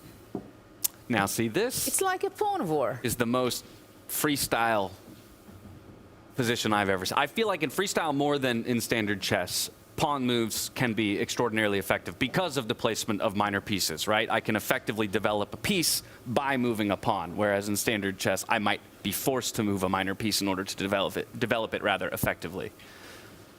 Yeah, now the big A7 question. pawn is there, it's hanging, I can take it, right? Yeah, you can take it. You can also maybe include CD. Yeah, this is, I think, the big question that what do we do with this tension and with the hanging pawn on A7? How do we combine? Do we make the most out of it? Because certainly it looks promising, but if you take on A7, that might not work. Let's just quickly get this out of our system. Why computer thinks that this is a wrong idea? Well, he says that, okay, just rook A8 hitting the bishop falls back, for example, to F2, and then black captures the pawn back on C4. Let's not forget, black's bishops are also there, eyeing white structure. So once we understand this, that this is good for black, then the question appears, what happens if we include CD5 first? That's true. Probably CD5 is better. It's just, I think it's the first time we see a game like that after move 6 or 7, that basically someone did not play with the heavy piece. Only one piece in the whole game is off the back rank. Yeah. CD5. And CD5 on the board. This is on the board. And just very quickly to understand how we got here, because things heated up. F4, F5, C4, knight B6, D3, and finally then white was using this A4, A5 idea, which I was really worried about. Yes, B4, E5, Magnus tries to break in the center, and then A4, D5, A5, knight D7. I always like to feel the logic, how we got here, because then we understand better how the players are thinking about the position. And I gotta wonder if Magnus is feeling as comfortable as he was 10 minutes ago in the analysis segment, because with Arjun in a slightly advantaged position, I'll remind everybody that a decisive win between Fabi and Vincent, if Magnus is to drop this game here, puts him back into a tie for sole possession of first place. So all of a sudden, he's fighting again for that opportunity to choose his opponent going into the knockout rounds. A question mark given to his most recent recapture here in the center of the board. By the way, yeah? Yeah, by the way, actually, Arjun continues playing first line engine. F takes E5, also best move, including this move, so that black will not be able to push some E5, E4 probably for long-term compensation, burying out that bishop on H1. And talking about all these qualification spots, if Arjun beats Magnus Carlsen, he is very much back in the mix. That's right. Yeah, then suddenly Fabi Vincent will also feel the heat before going to the last round. Absolutely. Now my question is, finally, there is going to be a move from anyone on the first rank, bishop A7. I was told by the Indians that actually Arjun loves to grab material. Yeah. And because I knew that he's an aggressive player, I was thinking like he likes to sacrifice. And no. He actually likes to take. And I played with him in the World Cup. I got knocked out by him in the tie breaks. He grabbed my pawn. And I thought, oh my, I forgot about this, that he is ready to grab my pawn if I give it. A tough way to learn that lesson. Yes. Well, right now, he's got the world #1 on the back foot. Check on C2. No, he comes back. I think he wants to put a knight on C2 and knight on F3 and then occupy the D4 square. Wouldn't it lovely coordination if white, let me just even highlight it with arrows, and then visit on the D4 square. That looks beautiful. It looks very dangerous for black. I mean, black has to play in the next 3-4 moves to show something, how to get some play. Yeah, how to get play, because it's not just a pawn. Black is also strategically having a compromised position with this isolated pawn and the weakness on D4. Let me just very quickly highlight that why it was so essential to include this FE, because probably Magnus was banking on this idea that if white grabs the pawn, for example, like this, then there is always this E5, E4, and you see black has a lovely pawn structure. Suddenly the bishop is out of the game, and black can potentially long-term play for compensation. But after FE, bishop E5, bishop A7, rook A8, bishop E3, long terms, we are also seeing big runes in black's structure. Okay, so maybe we go back for Vincent game? Or something, maybe bird's eye view, just to get a feel where the most action is happening. So first out to the bird's eye, as requested by Peter Lecco here, just to take stock of the whole field again, as the pressure is mounting for all 8 players. I'm noticing a pretty even board state there for Sindarov and Niemann in the bottom right of your screen. Niemann at 2.5 points to Sindarov's 1.5. Of course, Vincent, Keymer, and Caruana, the board we will end up going to, but as well, Abdusattorov here, up against Aronian. We talked about how Aronian could play spoiler, but right now it looks like the young Uzbek player is looking to move up to 3.5 by the end of the day. Yeah, maybe we can even visit that game first, because if Nodirbek wins that game, then he's really very much also back fighting for the qualification spot. Yeah, we've got a pack of players at 2 and 2.5 points, all chasing those with 3 and above. Nodirbek, one of those. As we dive into his matchup against Levon Aronian, of course, we get there right as the engine gives a small question mark to this most recent pawn move. But it's the most aggressive one. Judith, take it away. B4, what's happening? Yeah, B4, like opening up the B file because the king is on B8. It's kind of logical. At the same time, actually, I'm very surprised on E5, though, of course, one day White must have the idea to play E5 and open up the diagonal for the H1 bishop. So it's also understandable that Levon said, no way that that bishop will come into the attack. No way. And after B4, at first it seems dangerous, but on C5, nothing really happens because BC knight takes C5 would be the case.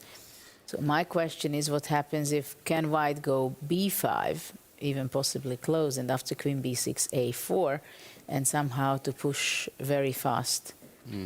Is the queen going to get in trouble, or?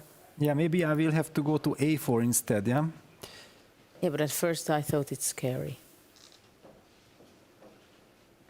Yeah, probably I will have to. And I'm now maybe threatening some knight b6. The pawn on d6 is hanging, then all hell gets loose here. Queen takes d6, e takes f4, but it feels like all this craziness, all the complications would be in black's favor because we were afraid to be black, but if things heat up and gets out of control, that's good news. But he went f5, not b5. Of course, it's not no temptation to close the position with b5. You want to keep the tension. F5 is the logical reaction on E5. Knight B6, attacking the pawn on C4. Yes, also very important to highlight that now with this E5, F5 construction, what White achieved is that black's bishop on H8 is out of the game, yeah, because this structure is fixed, and it will be always very difficult for black to decide on capture on F5, because then you will also open up the light squared bishop for White, yeah, that is actually waiting to be opened up with all this tremendous pressure on the B7 pawn with rook on B1 also lining up. But at the moment, how does White react? Because the pawn on C4 is hanging at the moment. I was wondering, can White go rook FD1, trying to take advantage of the pin on the rook on D8? You have time, yes? Yeah, just rook FD1 and setting up... I don't know if I have time, but I have plans. Yes, you have plans. You found the top engine line, so you definitely have time. Yeah, and what do we do? What does Levon have in mind? I would like to be playing it with black. Is maybe knight takes C4, knight C4, bishop C4, BC D5 an idea? No, you should take D takes C5 and we can show that it's... Okay, let's do that. That's my plan. Exactly. We've seen one checkmate today, who knows? Yes, so that's why my plan was to counter it with something like D5, and I hope to bring that bishop into life. It's Levonish. This is the Levon style. Yeah, he doesn't want to be passive. I don't know. Queen B2. You're not afraid? Well, my feeling, if you want to know my feeling, if I don't lose on the spot, I might be okay. Yeah, but it's very far from clear if I'm not losing yet. But yeah, let's take a look, because Nodirbek is taking his time. What other options does he have? This look at the is a very logical kind of reaction. James, what do you make of the player's body language? Oh, my goodness. Oh, the body language. The body language, of course. I mean, honestly, I don't feel like Abdusattorov is too uncomfortable. He was flipping a piece there for a little bit. But I do think he recognizes that this is a fairly critical moment in the game, which is why he's taking the time.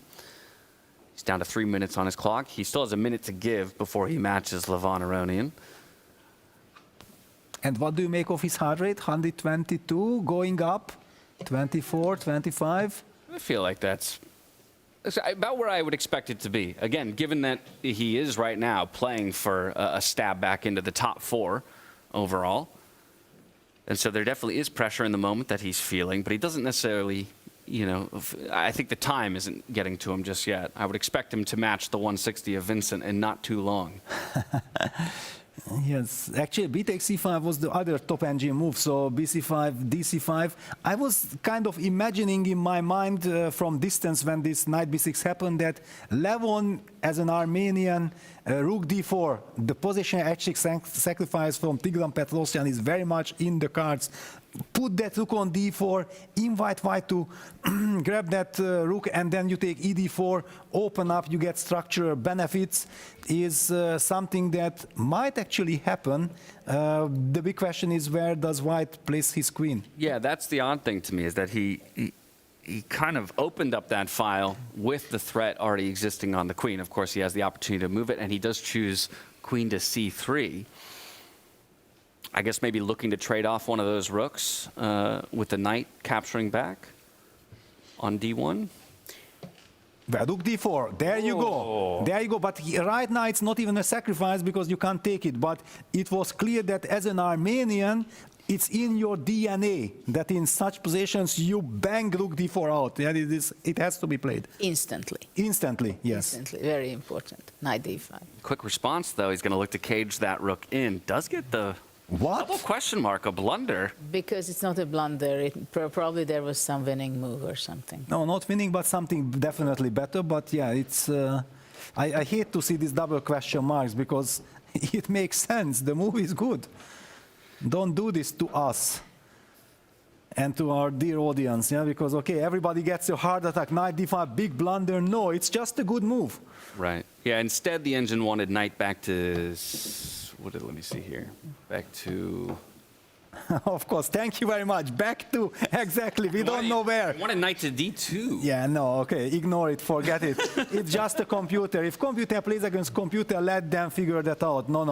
We'll see this unfold, this game. Still a lot of things happening. In the meantime, I think Magnus is in huge trouble. I don't think he can save this game anymore. Oh my goodness. Then we must go. As Arjun Erigaisi looks poised to take down Magnus Carlsen. Look at this. This would shoot him up the standings from 2 points to 3 and keep Magnus Carlsen within reach of multiple players. I mean, this is the position which you don't even want to get in your nightmares. Yeah, you don't even wish to your biggest enemy because this is now the king on c8 and all the dark squares and the d4 control. This is horror. These are the positions when you say, I mean, you just want to make a good move and you resign because you don't want to suffer longer. Yeah. I mean, look at this c1. James, would you win it against Magnus? No, I would not. I would find a way to lose this. But Arjun Erigaisi, he will not. Yeah, this is a golden opportunity. Let's take a look at the clock situations also up on the clock. Much better. Yeah, exactly. No, yeah, Magnus. And by the way, if Magnus loses, then he looks so comfortable. And when I said the players are fighting for some sport, no, spots, a lot of spots to be grabbed. Yeah, actually, who knows what the results will be in this round, but it will be a crazy last round. Well, Hans is also getting in trouble. So there are a lot of change of seats happening. That's right. Yeah, Javokhir Sindarov, a full point behind Hans, would pull himself into a tie if he takes him down. Again, Magnus Carlsen, if he takes the loss here, remains at 4, which gives Fabi or Vincent the opportunity to tie him if either of them come away with a decisive victory in their game against each other. Looks like Vincent has a small advantage on that board. All of the players across all 4 boards, though, now moving into time trouble and time scrambles. Yeah, king h1, the final little touch. The king moves out of the pin, so now the white knight will be mobile for any kind of tactical shots. And yeah, look at Magnus's body line. He knows that this is horrible. This is in very bad position. There are no good moves, yeah, and this is a very bad one. Rook a8. Yeah, head in hand. Total frustration. But king h1 was a killer silent move. Just going out of the pin. And now he's going for direct kill. Bingo yeah. shows up on g7. Well, yes, wait a second. Queen G7 checkmate. No, King D6. Knight D4. Oof, when the king is the most active piece. No, no, no, no, no. This can't be right. No, it's all over. I mean, Knight D4 is there. On Knight D4 there is Knight E8. No, I can't believe that there is still any defense. Then I have Queen F8 check. Well, the dilemma is big for white. Knight B4, maybe that's the... But the Knight D4 is so aesthetical, yeah? Just get that knight, the horsey, back to D4. Enjoy to the maximum. Beautiful square for it to land on, hitting the rook currently. Magnus is going to defend. Yeah. Doubling his rooks here on the e-file. Now, do we win the queen with rook c6 or not? No, no, no. Yeah, exactly. We rook b4 on the board and designs. Because it's checkmate.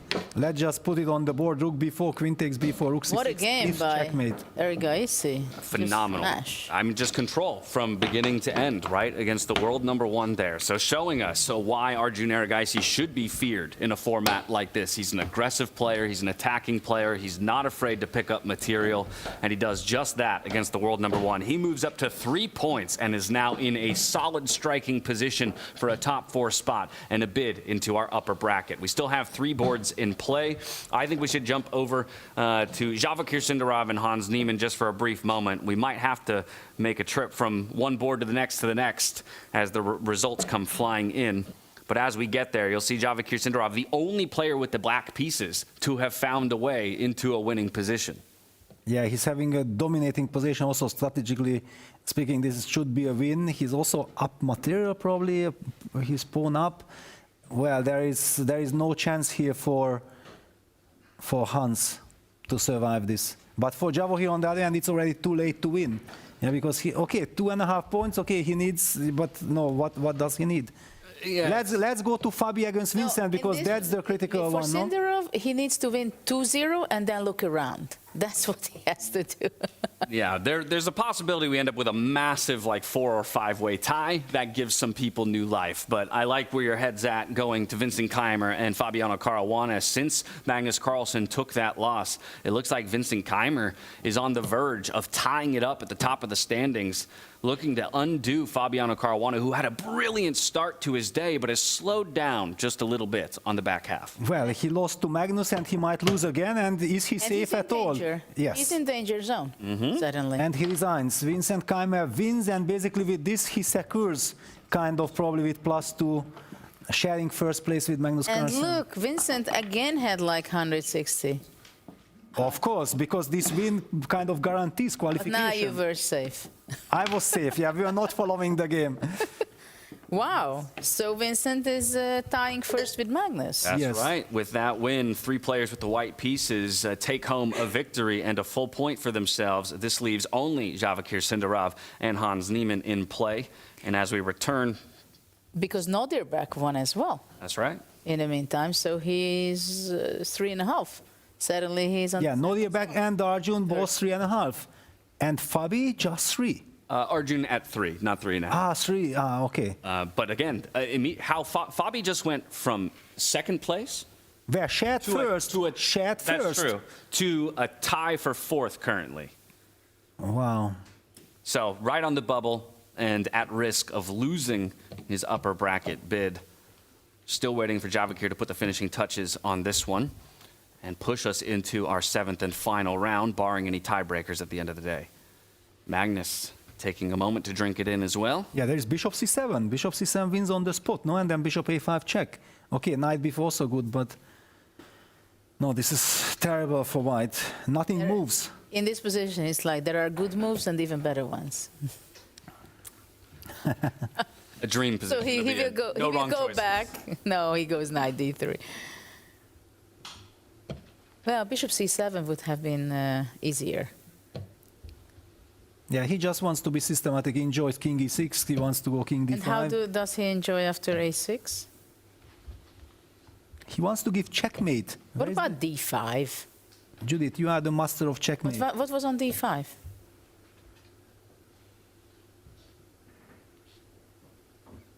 Okay. Silence. Rook D5. Rook D5. After D5. I mean, Rook D5. D4. And then King D7. And? Okay, I'm just shocked because it looks like black is completely winning, but why is he not winning it? Knight A1, look at that. Just win. Yeah, he gave white the chance to activate himself. He was completely pegged. Yeah. I call it Paketovic. Yeah, you just can't move it, move anything, and now comes bishop c7 when it's not winning. Knight b3. Hans is coming back. Clock situation. Wow. From dead lost to having an opportunity.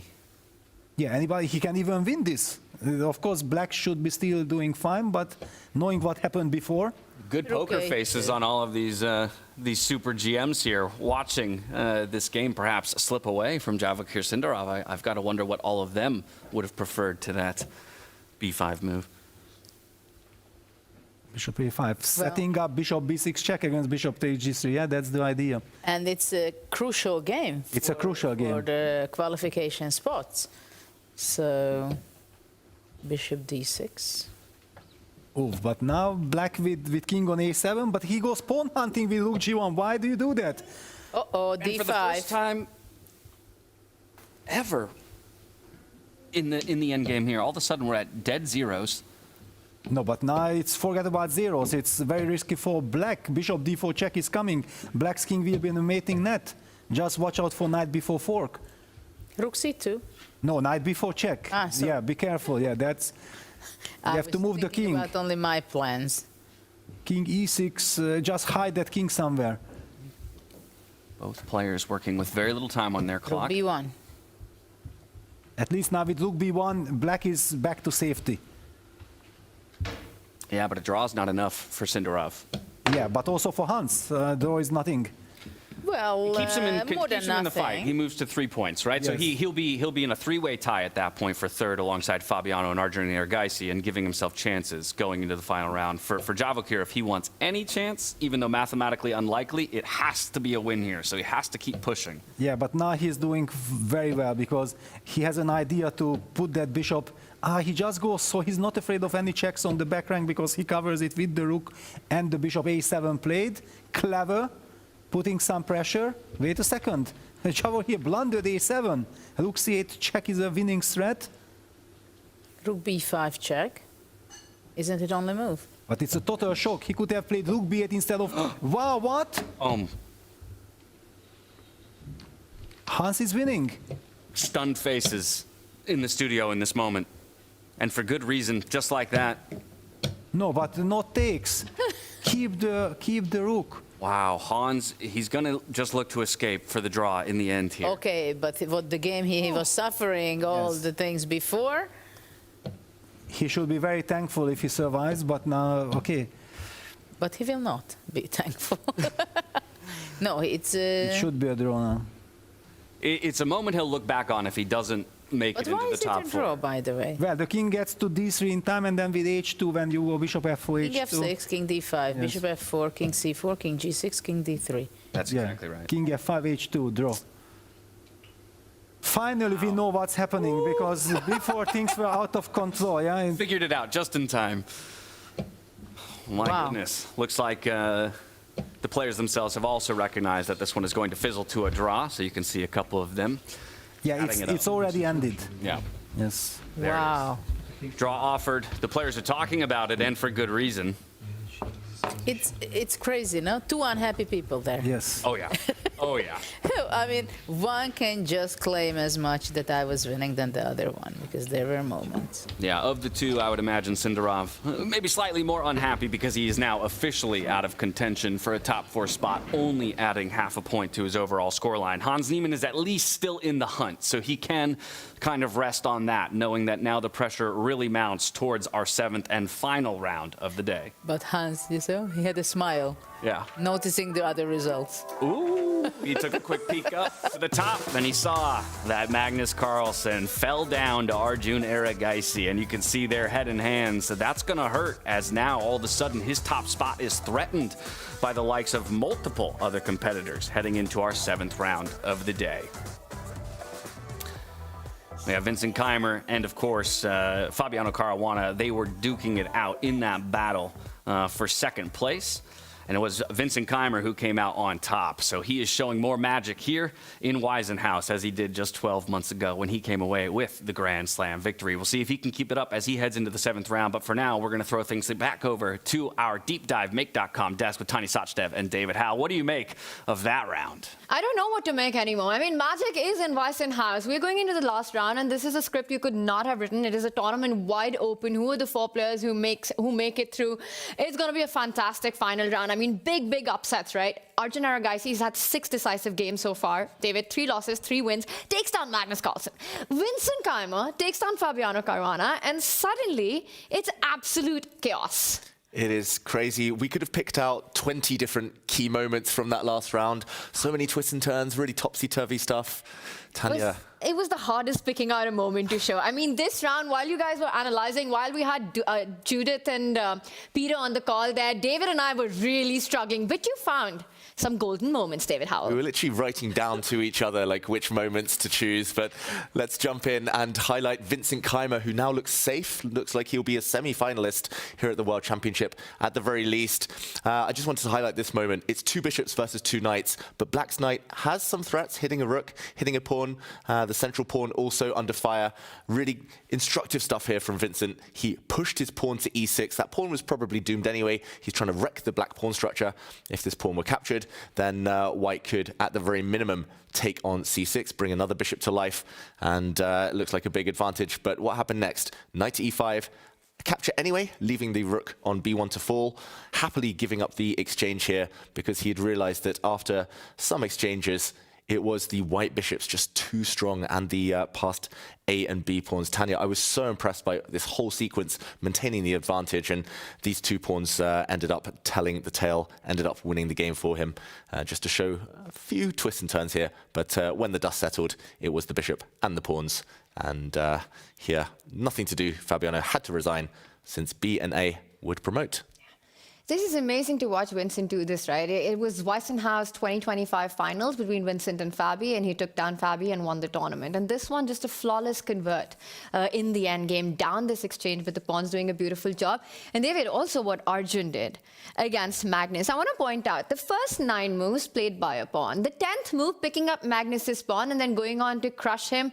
And you mentioned this in one of these sheets here. It feels like Arjun has Magnus's number in these round robins. He seems to always beat him in the round robin. It always seems to be towards the end when Magnus is, already qualified or not quite at his best. In the knockouts, though, Magnus seems to turn it on against Arjun. So great result, though. Keeps his tournament alive. And everything rests now on this final game. Tanya, there was one key moment, though, I wanted you to show. One key tactic that could have ended things in Sindarov's favor, kept his tournament chances alive. Let's do it, because we heard James say it at the end, right, that with the result as it went on, it meant an end to Sindarov's dream. But David, let's bring up that moment as it was. We saw this huge double question mark appear, and just a few moves ahead of this. That was here. After pawn to h3, actually even double question mark slightly before this, allowing the move a7. I'll whiz ahead. There we go. And right here, we saw the check happen. And this was beautiful because there's only one winning move, a winning idea that white has here, and it's around a zigzag. You simply bring your king in to e6 and say you provoke the move h2, and only once the black pawn steps forward to this non-desirable square, you trade everything, give a check, win that pawn, thank you very much, and suddenly this endgame is winning, but instead it ended in a draw. This one did. End of chances for Sindarov, this is, but we've got 1 round remaining, a big one coming up. It is the final clash. It's a field wide open. Vincent Keymer at the top along with Magnus Carlsen. James, what's going to happen? Ooh, I don't know what's going to happen, but I can at least walk you through a few of the scenarios. Actually, Peter and I were just doing some of the math, and there is a possibility of a 4-way tie between players looking to get into the top 4. And believe it or not, that 4-way tie could involve the 2 guys who currently sit in first place, which would be be Vincent Keymer and Magnus Carlsen. If you can believe it, both guys still have a pathway to fall out of the top 4. Let's look at the round results, though, first to see how things broke down in round number 6. Vincent Keymer got it done against Fabiano Caruana in that battle between second-place finishers. He now moves up to a tie with Magnus Carlsen, who fell down to Arjun Erigaisi in that most recent round. Nodirbek Abdusattorov, he gets the win against Levon Aronian, and then half a point apiece to Javokhir, Sindarov, and Hans Niemann, as Hans scraped away with a draw in that one to move up to 3 points to his name. So as you can see here, 2 players share first place with 4 points to their name, Vincent and Magnus. Then we've got 3.5 to Nodirbek Abdusattorov, who sits squarely in third. Then we have 3 players sharing 4th place with 3 points to their names. And as we pull up the matchups for this next round, this is where I'll break it down for you when it comes to who needs to win in order for that 4-way tie to take place. If Javokhir Sindarov plays spoiler to Vincent and gets a win over him, if Levon falls down to Hans here, Hans moves to 4. If Nodirbek beats Magnus, Magnus stays at 4, and Nodirbek moves to 4.5, taking sole possession of first place. And it is irrelevant which of those players wins. If either of those players in our final matchup, Fabi versus Arjun, gets a decisive victory, that is 4 players at 4 points, all behind Nodirbek Abdusattorov, and therefore those 4 players will be fighting for the final 3 spots in our top 4. So there is a lot on the line across all 4 of our boards. Even those who are out of the top 4 can still play spoiler to those who are looking to make it into the upper bracket. We've got nothing left to do but to find the position that these players will be doing battle on for our 7th round of the day. So into the playing hall and onto the stage with Fiona we go for that position draw. The future belongs to those who make it happen. That's why we built Make, a visual-first AI and automation platform for change makers.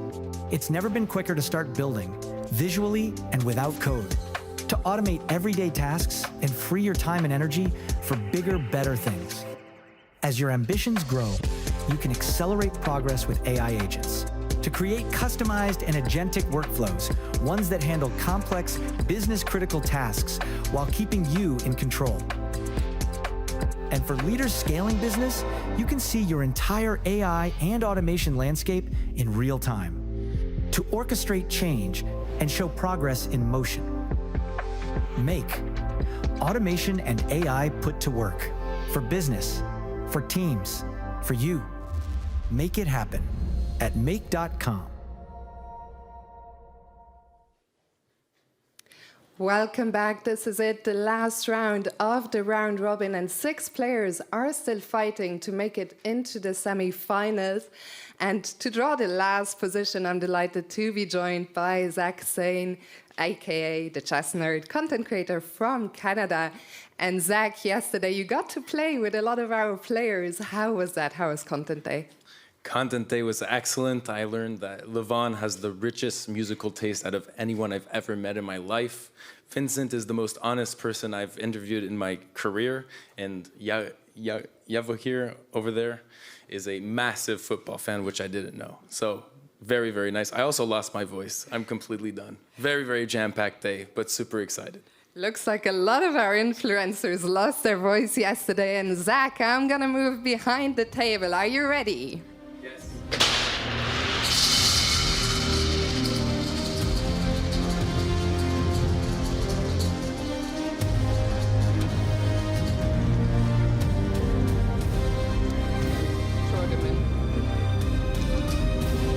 Okay, let's go.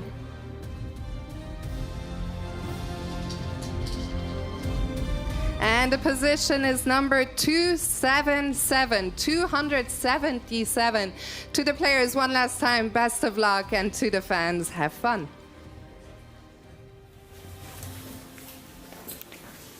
Spielst du weiß? Ich bin auf weiß, Clemens, gehört? Danke.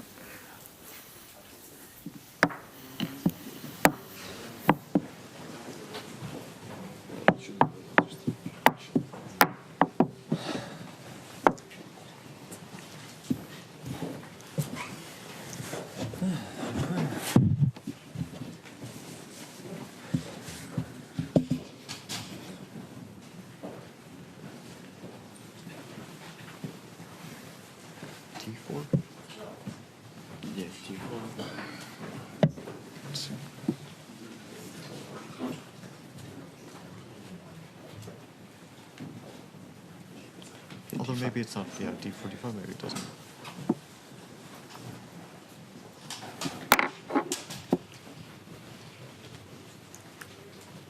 Knight b3. I think actually more like this. And we can decide later. G3 is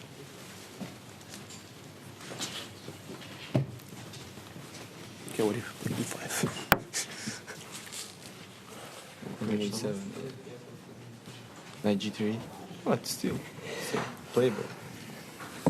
Even H1, queen e4, h2, bishop. yeah. No, it's destructive. Okay, but why don't we go here first? Yeah, there's no downside to this, right? Knight b6. Knight b6. Knight b6, e4. Why are we not better here? Yeah. Take bishop e6 maybe. Yeah. Trying to do something. Knight b3. Yeah, Knight e3. yeah. It's very hard to develop this back here. Okay, so then maybe d5 is d5 is maybe, yeah. But what? g5. And g5. G5. Knight Yeah. No, I mean d5, g4. I don't see why. Yeah, it doesn't change. That has changed a whole lot. Okay. Let's.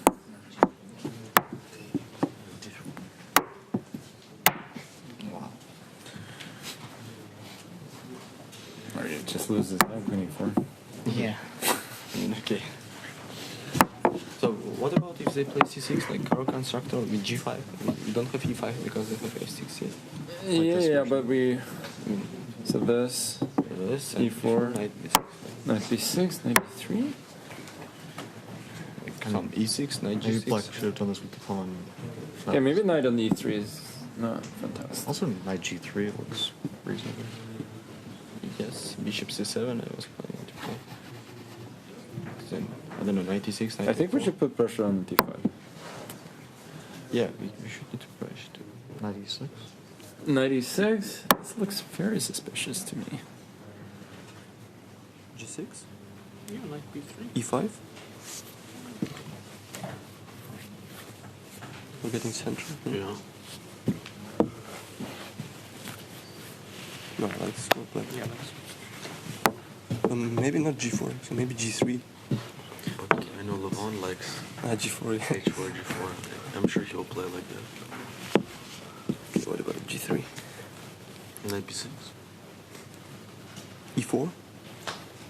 e5. Actually, we completely forgot about those things, yeah? Like in any order, like b4 and bishop b2. b4? Yeah, okay, maybe this. b3? I don't know, I'm not sure which one. e5. Bishop b2, knight g6. Knight g6. Knight g6 is... I know you have to play for a win, but this is... Okay, if I Okay, now let's do this. Okay. b4? It's better. e5. Bishop b2, d6. Knight b6. Yeah. Yeah, this looks fine. Man. This, yeah.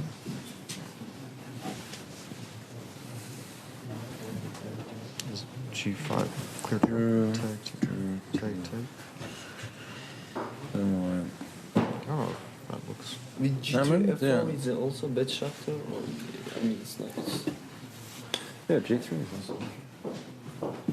Because the idea was to play f4 and then after takes on e4. Mm-hmm. But then maybe c6, e4, takes g6. Yes, and I was thinking this knight e3, something like f4.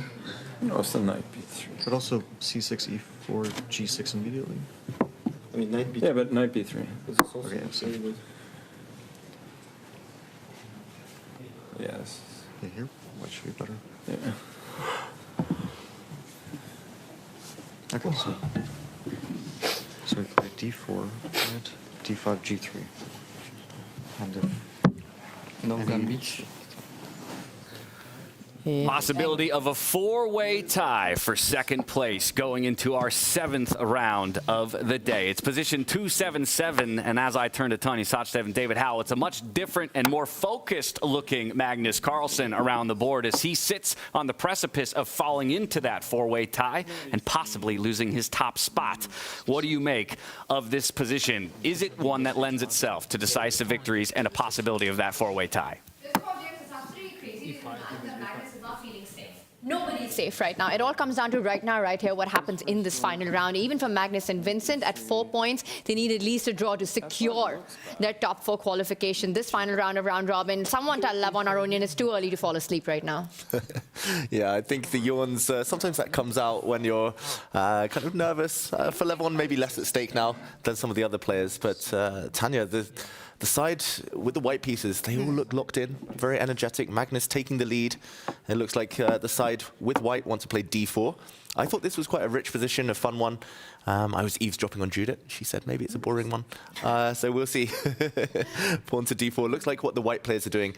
The black team seem to be analyzing b4, g4, releasing, for example, the queen on the diagonal, opening up squares for the rook. Maybe b4 would allow the white knight out or white bishop out. But they will be surprised, the black team, if they do see in this position the pawn push to d4, which seems to be what's about to happen. That makes a lot of sense, right? You take control of the central square, you open up your bishops, and Magnus is actually discussing about getting his queen active really quickly if there was a Dutch response to this position with f5, g4, breaking open the rook and the queen, getting that activity going right now. But it all comes down to this moment, this final round, right? And I'm going to also mention, by the way, a lot of our Twitch audience lost a lot of money in the last round. Oh, no. They were betting on Magnus winning and securing that spot. Oh, never bet against Arjun, especially when he's kind of got his back against the wall. I think, yeah, for Magnus and Fabi, who started so strong, it has been a bit of a shock, a bit of a return down to earth, and both of them now need results. And there's a lot on the line, because if you finish first in the top 4, David, you also get to pick your opponent in the semi-finals. And with what's at stake, the World Championship title, that is massive incentive. It is huge. It's a big advantage, but I think at this point, anyone would just want to qualify top 4, any means possible, even if they have to drag themselves through a long playoff. And I think for Magnus, for Vincent, just needing the draws, they'll be playing it a bit safer. For the rest, nothing less than a win will do. And the big question is, how much does this position lend itself to that safe, cautious approach with the queen tucked in the corner, the rook ready to open up the G line, you know, moves like d4, g4 being analyzed. I think it's going to be a thriller of a last round. Bring it on. I can't wait. Everything at stake. And especially when so many players feel like they have to go for it. That's when the blood is spilled. You know, I'm going to say, David and I, we have our eye out on our Twitch chat. So send us, who do you think will make it to top 4? Who are the players who will qualify? 1 round remaining, 1 minute to start. We're going to throw it over to James, Judith, and Peter to take it away. Guys, this is where it's at. That's right. It all comes down to this. A possibility of a 4-way tie for second place and a big tie break at the end of the day. But for folks like Vincent and Magnus, if they want to avoid that, all they need is a draw or better, and they lock up with their spot in the upper bracket. That man on your screen right there, Levon Aronian, he has the opportunity to play spoiler to the likes of a Hans and Niemann as he goes up against him in this next round. Fabiano and Arjun, they're locked in battle, tied in their scoreline, so either of them coming away with a decisive victory will slot them up into a top 4 finish as well. There's still a lot in play for all of our players. The question is, who has it in them to finish strong here at the end of our 7-round day?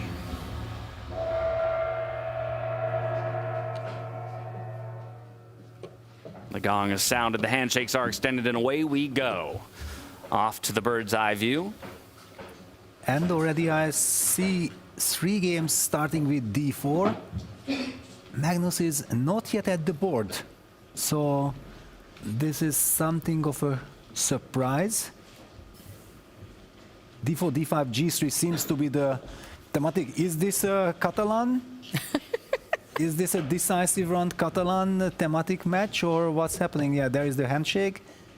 So where is the h1 queen going to be? Wow, look at that. e4. Levon is playing. Very solid. It can be a very solid game. Well, and now Nodirbek is taking his time, and also Arjun, because if black plays knight b6 and white plays e4, we might be seeing a thematic match between not players, but by team white versus team black. Yeah. And Magnus also has the same position, 2g3. I gotta wonder how much pressure Nodirbek Abdusattorov is feeling while he sits very solidly in the standings. The idea that you could take down Magnus Carlsen just like Arjun Erigaisi did, and out of nowhere jump up to first place. That's got to be quite the amount of pressure to be feeling in this moment for your last round of the day. But I think they like these challenges. I mean, he's very young. He's, what, 21, 22? And, I mean, what a chance it is. Mm-hmm. No? I mean, let's face it, it's the World Championship of Freestyle. And you have a chance to win the round-robin portion. Yeah, but forget about winning. You also, like David said, I think the players want to qualify, yeah, because they are in danger zone. Yeah, for example, Nodirbek, if he loses, he's out. It's true. Yeah, and this is now also kind of a question that he knows that draw is good for Magnus. So what is then his kind of strategy? Because he's playing with the black pieces. Yeah, but we know exactly that if you play solidly against Magnus and you give him a comfortable game, then you will not get a draw. Well, yeah? then I have a two-part question. If I was to put you in his coaching corner, what would you be encouraging him to do, number one? And number two, in freestyle chess, is it really an acceptable game plan to try and play for a draw, since it's such unknown territory? You can't play for a draw. Besides that, there is no draw offer, I think. Yes, there is no draw offer, and there is no safety. How can you make a draw? You're blinking to your opponent, and then you make a repetition of moves. What will be repetition of moves? I guess it would just be Queen F6, Queen H1, Queen H8? What are you going to be doing? Yeah, I wouldn't necessarily know the recipe for that. I would suppose that you would look to liquidate, you know, pieces. I mean, look at Magnus. He's just looking. He's so much in the zone, looking in the. I mean, they can't even look in each other's eyes. He's so focused. He knows one thing. He's not going to be losing. He's going to be qualifying, and then with all his anger, he continues the event. Yeah, for example, we can maybe visit Sindarov versus Vincent Keymer, because if we look at the evil bar, then we see that according to the engine, white has some huge advantage, and Vincent, according to computer, is in trouble. We don't know exactly how the players feel about it. But wait a second. Well, the queen. The queen is the problem. The queen is stuck. But Vincent is trying to castle as quickly as possible. But he's not going to castle. I'm sorry. I go bishop h6. Bishop h6. That's very annoying. Forget about castle. Yeah, that's very annoying. Yeah, You're bishop happy h6. if you can get out with your queen, and then after bishop h6, possibly knight e3 also. And if I try to play g5, can I go berserk with trying to trap this bishop with rook g6? You have some bishop h4, but bishop h5, knight f6. Knight f6, yeah. Yes. I was thinking of playing h4. But maybe also knight f6, and then I go back queen h1. Wow. Really? I belong there, it seems, in this game. Keeping the structure, yeah, it's very important for you to keep the structure, right? Because gh you want to capture with the queen, and then... It's insane, no? Go queen e4 and queen h1. But if I show up on h4, thank you. Yeah, but bishop h6 is very principled because actually the whole plan that Vincent has set up for was that, yes, I understand white grabs the space, but if I'm fast enough to castle and I'm able to set up the breaking e7, e5, then white's king will get into danger. I even have another question. Yes? Isn't bishop g5 also at least as good? Bishop g5 castles? Oh, castles. Castles. That you can immediately. I have calculated the bishop g5 was on my horizon. Yeah, okay. Knight e3 still. I'm only afraid of bishop h6, and I think this is a very critical moment, because if bishop h6 is not played, then Vincent will be happy. But after bishop h6, the move bishop h6 might be a total shock. Yeah, but you found bishop h6 so quickly. What would be giving Javokhir any pause here? Well, because I'm just a kibitzer, you know, I'm a fan that I want to go bishop h6, and if something wrong happens, nothing happens with me. If for him something goes wrong, it's costly. I see. I see. And he opted for f4. I don't like f4, by the way. Yeah, but f4, he at least makes sure that there won't be any break in the center. Yeah, he wants to solidify the position and just squeeze, because after all, yes, bishop h6 was a very tempting option, looked good, but this is strategical. It's very much like Magnus style. If Magnus has this position, then he's very happy. But okay, at least Vincent king will be safe, but what about the queen? The queen, queen, that's a big question. But still, I don't like f4. I don't like this. Okay, because you already spotted the beautiful bishop h6. No, the thing is that I don't like that it blocks my bishop for later. And also it exposes my king on e1.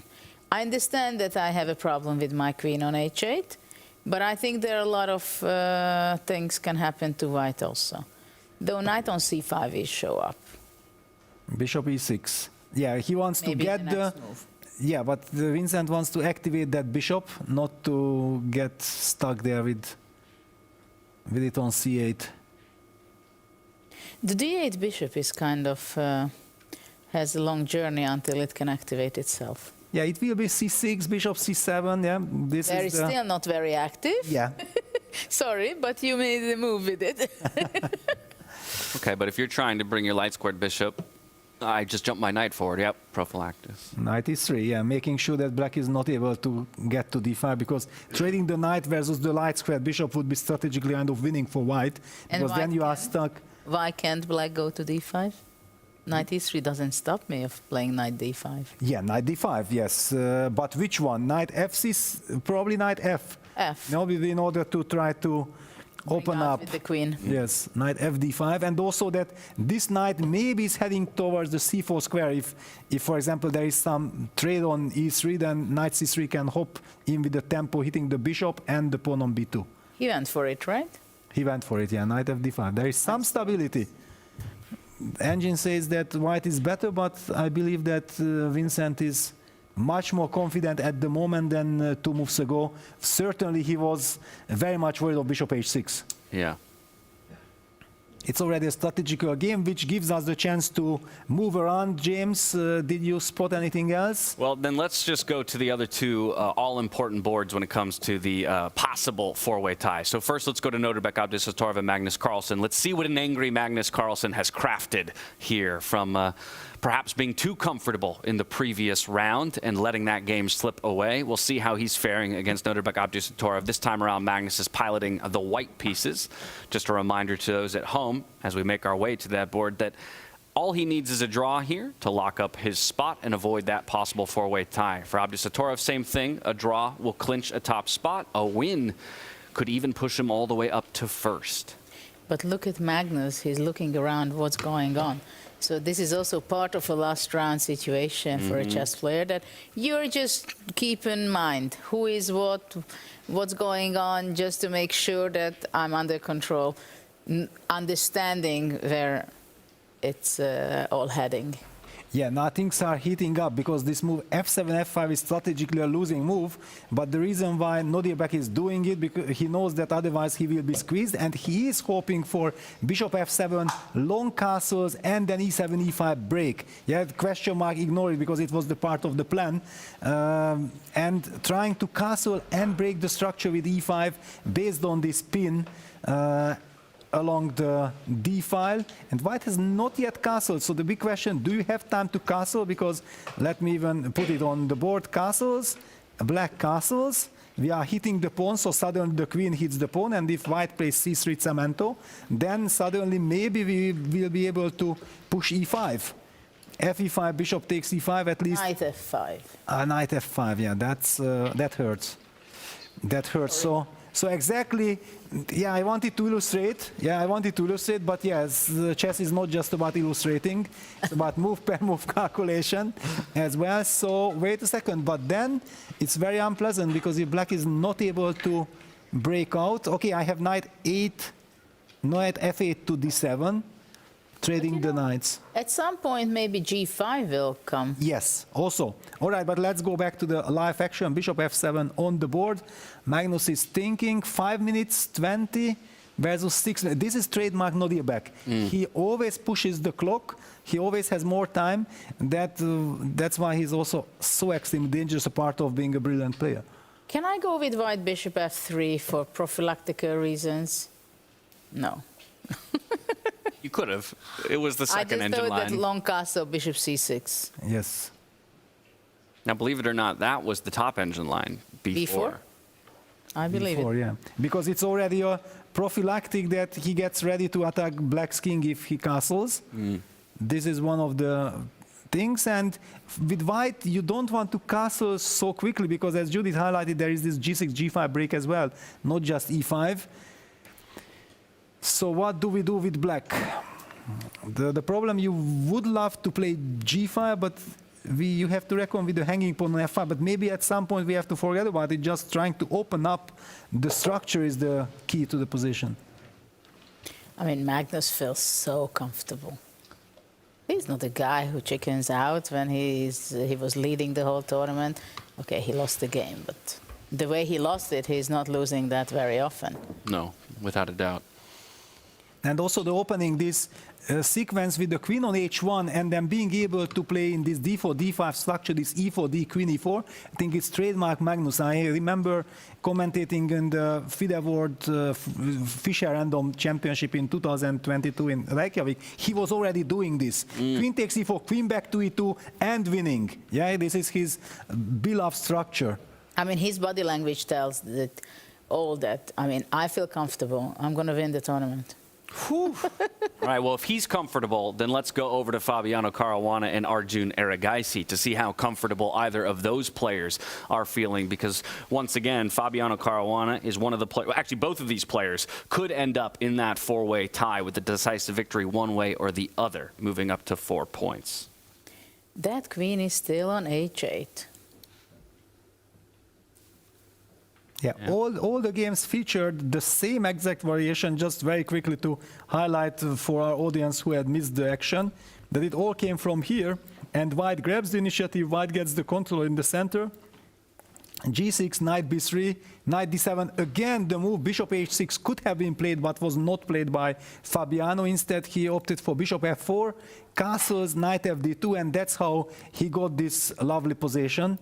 Just shows that the opening somehow was very critical. Yeah. Interestingly, the bishop eventually found its way to h6, but not in the critical moment to stop the castle from happening. So the king has castle. That's a big difference. A massive difference. It's a massive difference, though. Look at this, how aggressive suddenly Fabi became for the last round. g4, push back the bishop. c4, push away the knight. So what's next? That's the big question, because if the plan works, we will be praising that, wow, this was the right attitude, but he's also a little bit too aggressive. Let's not forget that the knight cannot really move from b3 because the queen from h8 would hit the d4 pawn. Yeah, this should not be missed. I want to get my light squared bishop involved in the game. Right now it feels like it's not doing anything. So to f3? Oh. That's probably the most natural place. It hits the pawn, lines up with the queen. Nice little queen bishop battery. Probably I play c6. Then maybe I bring my knight on d2 forward. Well, then the pawn on c4 is hanging. Yeah, you have to watch out. Okay. Yes. You can even kick that knight all the way back to a6. Yeah, it's very promising, and this is what I think. But let's go back to the game, because Fabi's just started to a knight chase. Oh wow. Yes, a3, knight c6, d5. So he just put his foot on the gas. Yeah, he just says, okay, I'm just attacking, and something I will take on the way. And it's retreat here for Arjun Erigaisi. He's playing on a total of 3 ranks, while Fabi's playing on 6 of the 8. Wow, it's a very special position, because the thematic move would be knight e5, hitting the pawn on c4 with a tempo. And I believe the key point is the quiet little bishop d1, e2. Like you also felt you wanted to develop that bishop, and then f2, f4 is a huge threat, trapping the knight in the center of the board. Are you sure he wants to go bishop e2 and not c5? Pushing the other knight? Yeah, but if c5, then I get to jump to c4. Can you?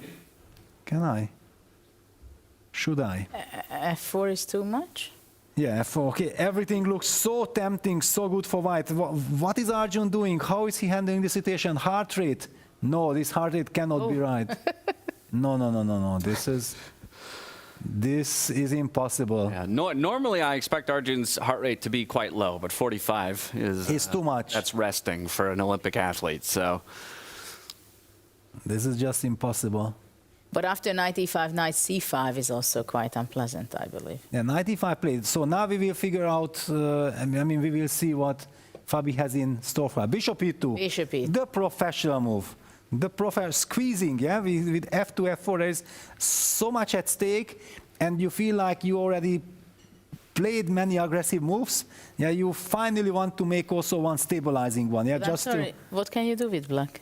I don't know. Go bishop c8 after f4 to go back with the knight. It's a total horror, or you speculate about some piece sacrifice with c6, f4, and knight this is how we call e4. it. Peace sacrifice. Yes, a sad necessity. Instead of resigning, we prolong the game. Yeah, but what's happening? Wow, yeah, F5. F5. But wait a second. Now after c5, where is that?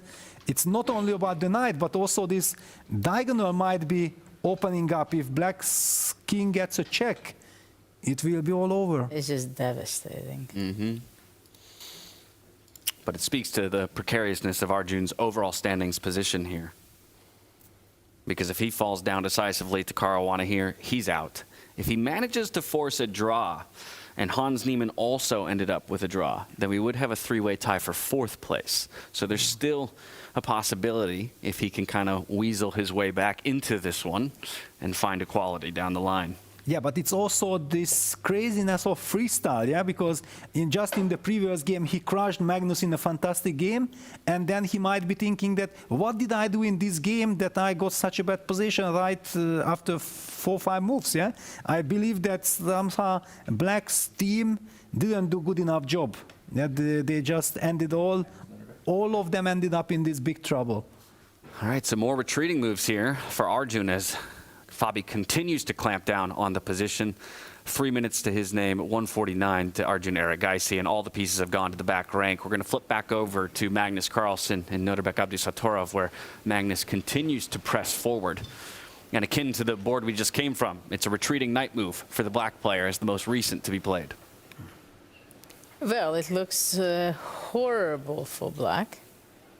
I mean, the first thing I was thinking about, knight b7, c5.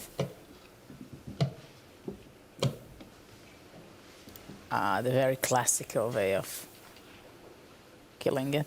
Yeah, let's not forget, black has not yet castled. He had no time to castle, and Magnus opens up the position. Well, if you're talking about it already, let's castle along. You can? Can't I? Can you? But even bishop f6, ef c5, and I'm getting some incredible structure, but probably I have something better. But long castle should be played, I believe. It's on the board, yeah. Okay. It had to be played. There was no other move. I didn't like knight d7 so much. Maybe it's also good. But actually, there is maybe bishop a4. There is this pin.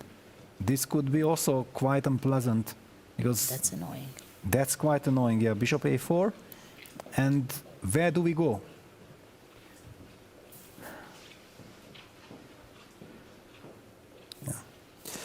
Queen e8. Oof. Yeah, it's so sad. Because we know that all these players are hoping, they are fighting for qualification, and then for all the players who are having this terrible position, you can't not sympathize. And Magnus goes for the very thematic that I kind of highlighted immediately. Bishop f6, ef c5, it's possible, it's a safe advantage, but maybe it also eases black's task a bit. Yeah, maybe not the most accurate way to press forward. But he knows that draw is actually good, so anything that he's better than pushing, risk-free advantage, is a dream scenario for his tournament situation. And a draw is a dream for Abdusattorov. If he gets away with a draw here and moves up to 4 points, he's extremely happy. If he doesn't manage to get half a point here, he is no longer in control of his own destiny. He could be surpassed by the likes of Hans Niemann and either Fabi or Arjun. Which brings us that also Levon against Hans Niemann is a super important game. It's amazing how all four of our boards here in round 7 are actually impactful to the top 4 and the overall upper bracket heading into our weekend. So let's see where they are heading to, because c takes d5 was played. Yes, CD, knight d5, king b8, queen c3, bishop d5 happened. Black had to give up the light square bishop. This is a big heartache, because now he's stuck with this horrible bishop on c7, which is controlled by the pawns f4, g3, h2. Yeah, it's a beautiful coordination, while the light square bishop on b3 is a monster. Yeah, but I think black has the best position in this game so far. Yeah, queen c6, rook gd1, Magnus, down to a minute. Rook gd1, maybe just rook e8, just get out of this horrible pin. Well, actually there is no threat, but that's the most logical move. Yeah, I don't see any other move. And it's there. And it's there, yeah, Magnus. Okay, Magnus does not want to risk, and this is good news for Nodirbek. Absolutely. Absolutely good news for Nodirbek. And perfectly fine news for Magnus, as we've mentioned. If he moves up to 4.5, he's at least locked a top 4 spot, position to be determined based on the other results. And he can still even squeeze a bit. But, okay, queen, bishop versus queen, bishop, opposite colored, should be also very good drawing chances for Nodirbek, yeah. All right, well, with this one, maybe some time to play as both players make their way to a draw offer in this moment. Well, exchange of queens is a draw first. Yeah, g5, yeah, now a handshake is coming. Here we go, yeah, pawns and bishops. So we'll stay here for just a moment then. Expecting this one to end ever so shortly. And in doing so, booking both of their tickets into the top 4 here. Well, Nodirbek is not yet guaranteed.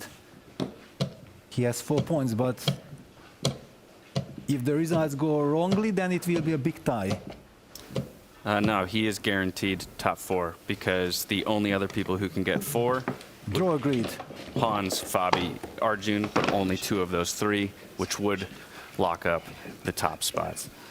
So just like that, we have a draw between these two. It's going to be Magnus Carlsen moving to 4.5. He's 100% locked in. We'll wait for the mathematicians behind the screens to let us know about Nodirbek's situation as we move from here to Fabiano Caruana and Arjun Erigaisi, both of them sharing 3 points apiece. Caruana, though, has Erigaisi on the ropes here, looking to move himself up to 4 points in total, matching the likes of Nodirbek.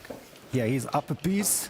And black's queen is still stuck on h8, this monster bishop on d4, controlling everything. Now finally that queen moves out, but wait a second, bishop takes, bishop e5, rook e5, bishop c4 check, there is knight d5. So it's not a resignation yet, but yeah, knight c4 clinches it.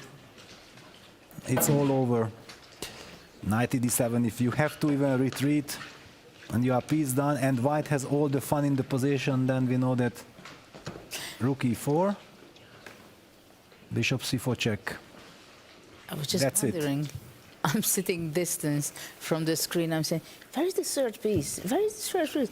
I'm just looking, searching for black's third piece. And there is no. There is rook f6 coming. And resignation. Resignation from Arjun Erigaisi means he remains at 3 points and unfortunately will not make the upper bracket. Fabiano Caruana, he slots up to 4 points to his name, tying Nodirbek, Abdusattorov, and awaiting the results of our final 2 boards. Hans Niemann up against Levon, Aronian, and Vincent Keymer up against Javokhir, Sindarov.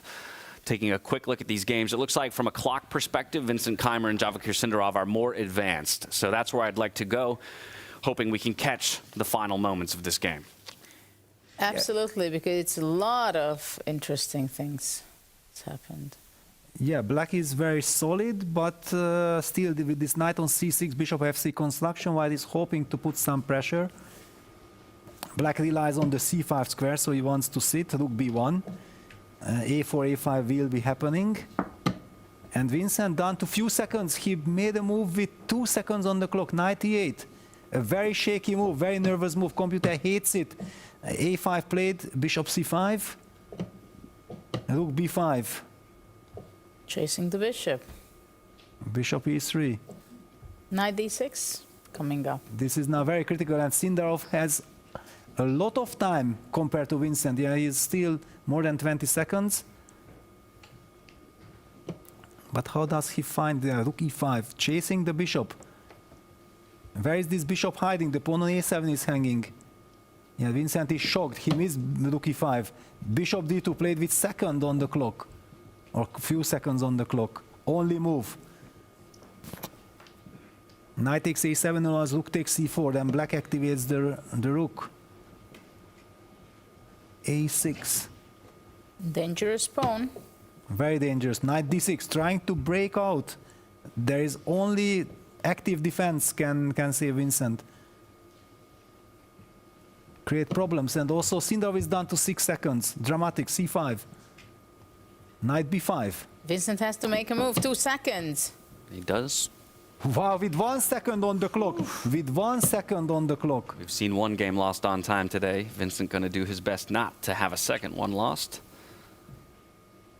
But he's fighting very good, but there is still a lot of danger with few seconds on the clock.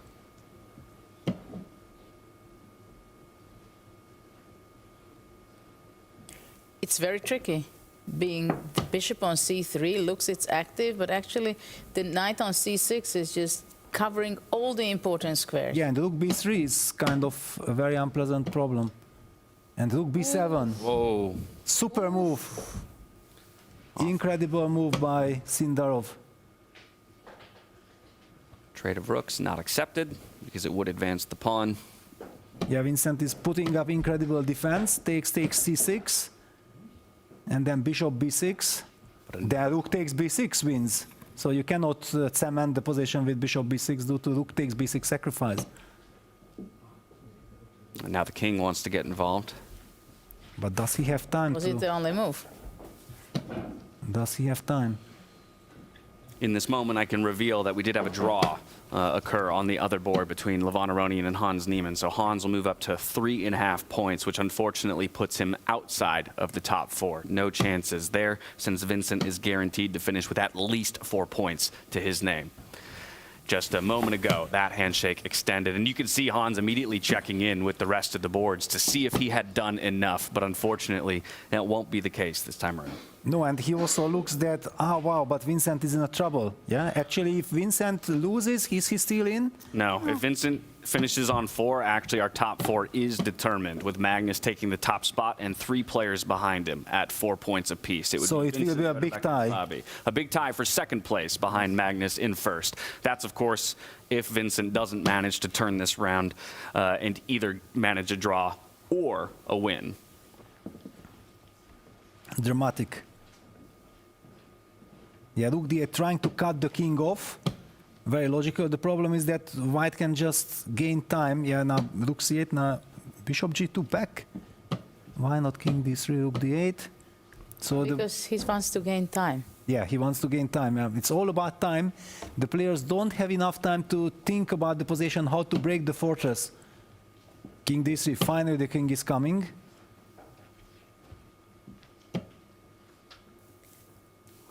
King c4. Both players feeling the pressure of the moment. Once again, Vincent Keymer, his heart rate rising, playing on intuition and instinct alone here in the final seconds. Yeah, king b5. This feels like the winning method for white. Well, if white to move c7, king c6, game over. Yeah, so rook c8, c7, king d7, but then, yeah, this is the only way to defend. Yeah, rook c8 played. Now it's a zugzwang for black, so... Okay, bishop f2, but f5, I'm afraid of f5 break, yeah. G5. No, he played g5, very strange. Why g5, why not f5? Because now he breaks with f5. He wants to do it the painful way. Yeah, and it's winning. Bishop d5. Yeah. Beautiful technique by Sindarov, actually. Yes. No, okay, that's when you are completely pegged. The superstars will always find a way to... Bishop f7 and then bishop e6. And that's it. What a performance. Yeah, and you see how difficult it is for Vincent to digest this new scenario.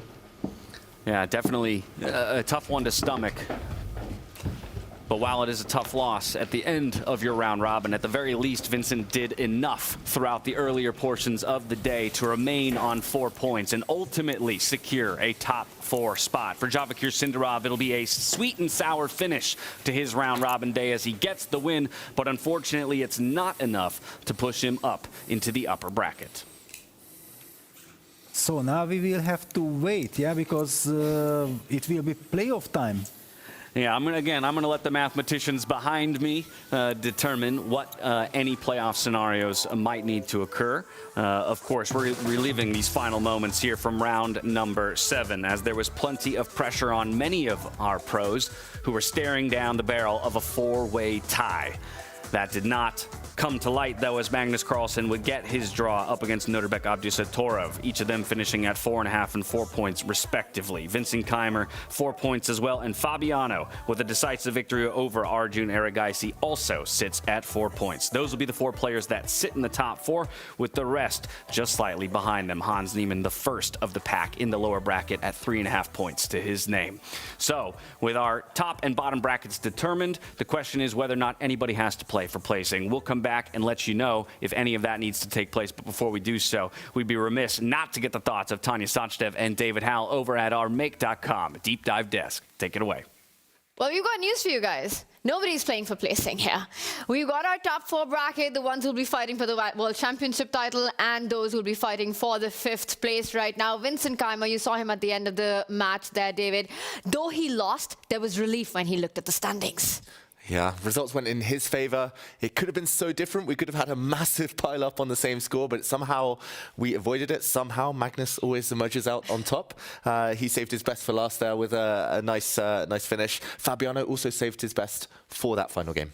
But that's interesting what you say, because usually we've seen Magnus in the round robin stages. You know, he takes so many risks and is usually full of flair, and then somewhere even struggles to get in. But this one, he did it very convincingly. Exactly. It always looked like they were in control. I think that's where experience pays off. Magnus taking things calmly towards a draw. I want to highlight the opening, Tanya, because it seemed to go wrong for the team on the black side. For all of the black players, they were finding themselves clearly worse after just a few moves. And at this game, I've picked Fabiano Caruana against Arjun Erigaisi. And this ended up being very one-sided, but it could have been different if Arjun had found the right moment to strike. This opening position, Black's queen, we'll talk about that later, passive. The bishop, unable to move.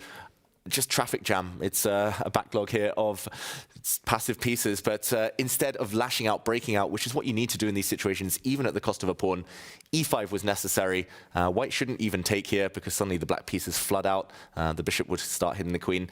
Even if white plays a move like this and the pawn drops, at least black will be able to breathe. But just to show how one-sided it became, knight to f6, a mistake. No pawn breaks, therefore no break in relentless play here from Fabi. He just started pushing things back. First, pushing the bishop. Tempo play. Next, hitting the knight. Another tempo. Then, hitting the knight again. And hitting the knight again. One consolidation move. And as Peter, Judah, and James were saying earlier, this was just torture. And I wanted to show the final tactic, the way he won a piece. It was this position. After f4, a piece was given up due to the pin as retreating. The only real safe square, or one of the two. Check this out. Trapped queen. Oh. Fabi just too good in this game. I mean, that queen never made a single move for Arjun. Queen h8, and that's where it sort of called it a day and died. And with that, Fabi went through. David, that means that I know you're heartbroken that we don't get any tie breaks. There are a lot of reinforcements on this table, getting ready for those matchups. None of that coming up. But are you slightly disappointed to see one of the 4 players from the bottom not making it? Is there someone you were really hoping to get up there? Yeah, somehow I predicted beforehand Sindarov. I thought it was his time. He started with a win, but a shaky middle patch, losing a couple of games in a row. That checkmate he dropped against Magnus ended up costing him. Speaking of checkmates, I think you've got the move of the day ready for us as well, which we will be bringing up later for you guys. We'll come back with that, so you got to stay on with us right now. Lot of action today. 7 rounds, and in the end, you've got Magnus, Vincent, Fabi, Nodirbek going through. No tie breaks needed. James, what a day of chess. We've had the hits, misses, the brilliancies, the blunders, the flagging, all of that. How much fun was this? An absolutely brilliant day of chess, and that was a 2800 rated bait right there on the move of the day, if I do say so myself. We'll be back over to David Howell and Tanya in just a bit to get that move of the day, but first we need to to reflect on the results of that final round and our overall group stage standing. So let's dive into it now. In round 7, again, we teased it. There was the possibility of a 4-way tie to make it into that upper bracket. Because of these results, though,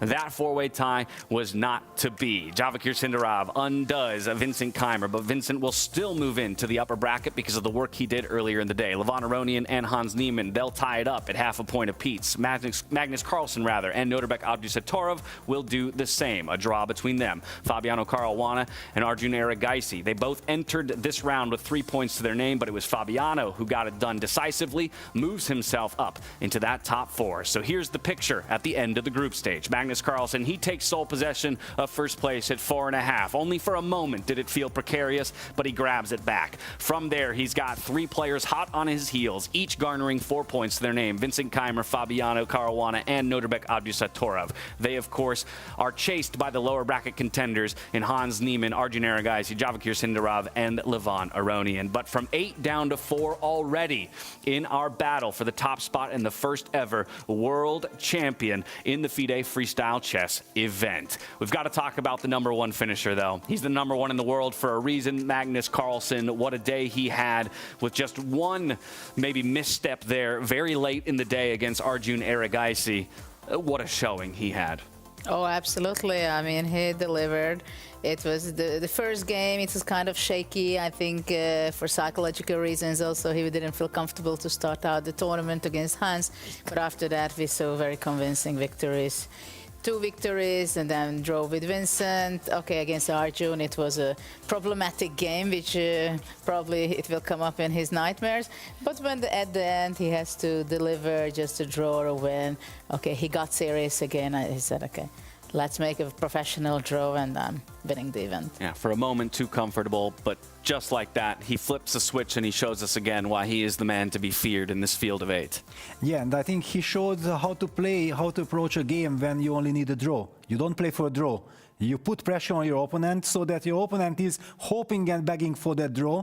And then, yeah, he did not play the critical move. We had that with bishop a4. Instead, went for this trade on f6, c5, and liquidated into opposite colored endgame, which he knew that he is slightly better. If he wants, he can play for a win, but sort of like there is no need. And I believe that right now, everybody's kind of curious that because he got the top spot, he has the right to choose, and whom will he pick as his opponent in the semifinals? It can't be an easy choice, right? You'd normally be hoping to look at, oh, here's the person who's clearly not in as good a form as the rest, but when everybody's tied, it's not an easy choice to make. I also know that it's not the easiest choice to make picking a move of the day. A couple contenders were thrown out throughout our broadcast, so I'll turn it back to Tony Sachdev and David Howe. What do you have for us when it comes to the best move across 7 rounds?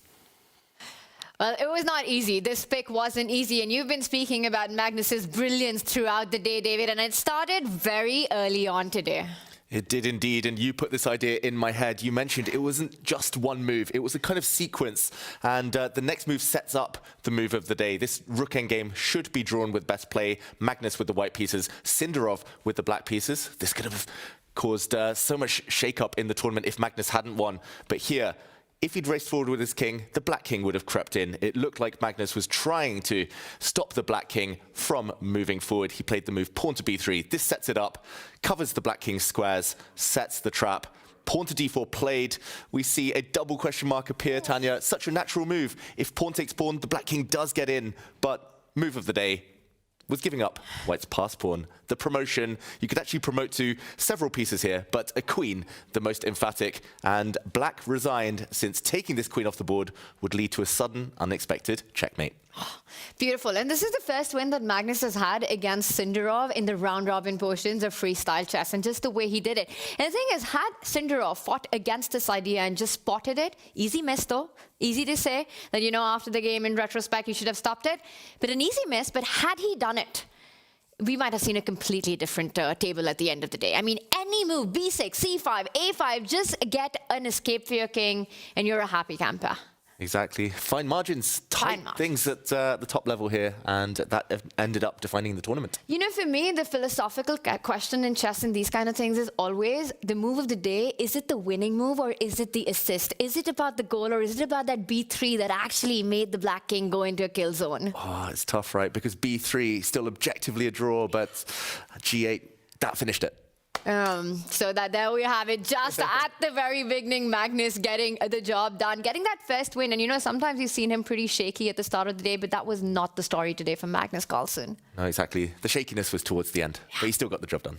But that means, David, chat, that Magnus will have the pick at dinner tonight. You know, he's got his options there. What do you think is going on in his mind? What's your prediction there? You know him best. I'm not sure what I'm looking forward to more, the food or Magnus's pick. I have a feeling it's going to be Nodirbek. He always seems to play Nodirbek in the knockouts. He always seems to get the better of him, even if the matches are tight. I think he's going to choose someone he knows. I can't see him choosing Vincent Keymer. So many people have made that mistake before. So I think it's going to be between Fabi and Nodirbek, the pick. Yes. So you think, yeah, I would go with that. I mean, if it's between Fabi and Nodirbek, the kind of result that he's had against Nodirbek as well in the knockouts throughout the Grand Slams, Magnus might go for him. So this is going to be a fun one to watch. Of course, breaking news coming in on that dinner table. We'll also find 4 other players who will probably be joining us at the bar. They'll be fighting for the 5th spot from tomorrow. But the World Championship run continues, James, for our top 4. That's exactly right. And I've got good news for you, David. You don't have to pick between dinner and watching the show. You can enjoy the food while observing who it is Magnus Carlsen targets as his opponent in that upper bracket. We'll close out the day in just a moment with our thoughts, but we want to go quickly to an interview with Levon Aronian. Not the hottest start to his tournament, but a man that we're always happy to hear from at the end of a day. Take a look.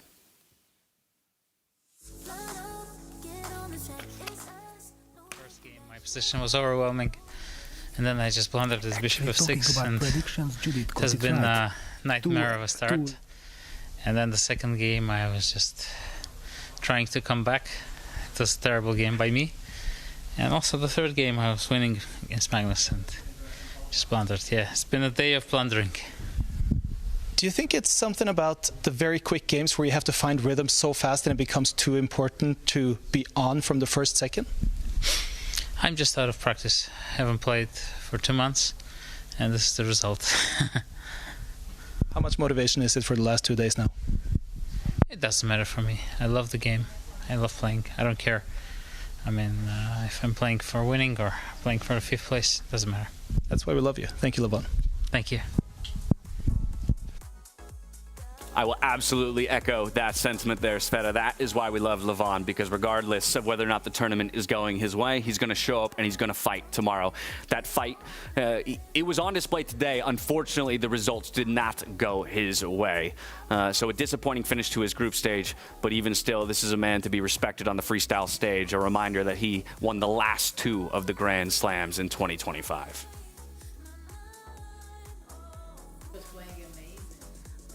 Year season, no question about it. And well, this is what it is, right? When it comes to short time control, you have a bad start, you have a bad day, you have a bad pairing. He started out with 2 black games, and it was very unfortunate for him, and then he couldn't bounce back. I mean, that game in round 3, that was the killer. Yeah, chess is an unforgiving game, to say the least. But I want to turn to you, Peter, now that we have our top and bottom bracket set the same way that Tanya and David were talking about it.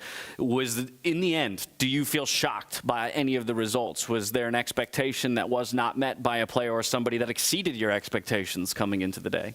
No, it was clear that all 8 players have chances to qualify. Yeah, one could argue that it was obvious that Magnus has the biggest chances, yeah, because he's just so experienced and so good. Everyone else, I believe, had more or less equal chances. Maybe one could say that Fabiano, thanks to his consistency, he has tremendous amount of experience in freestyle, was maybe a kind of candidate. All the youngsters, we know them that they are incredible fighters. They give them all. They are also super fast, super good in all this time control. So that was crazy. crazy kind of mix that who will make it.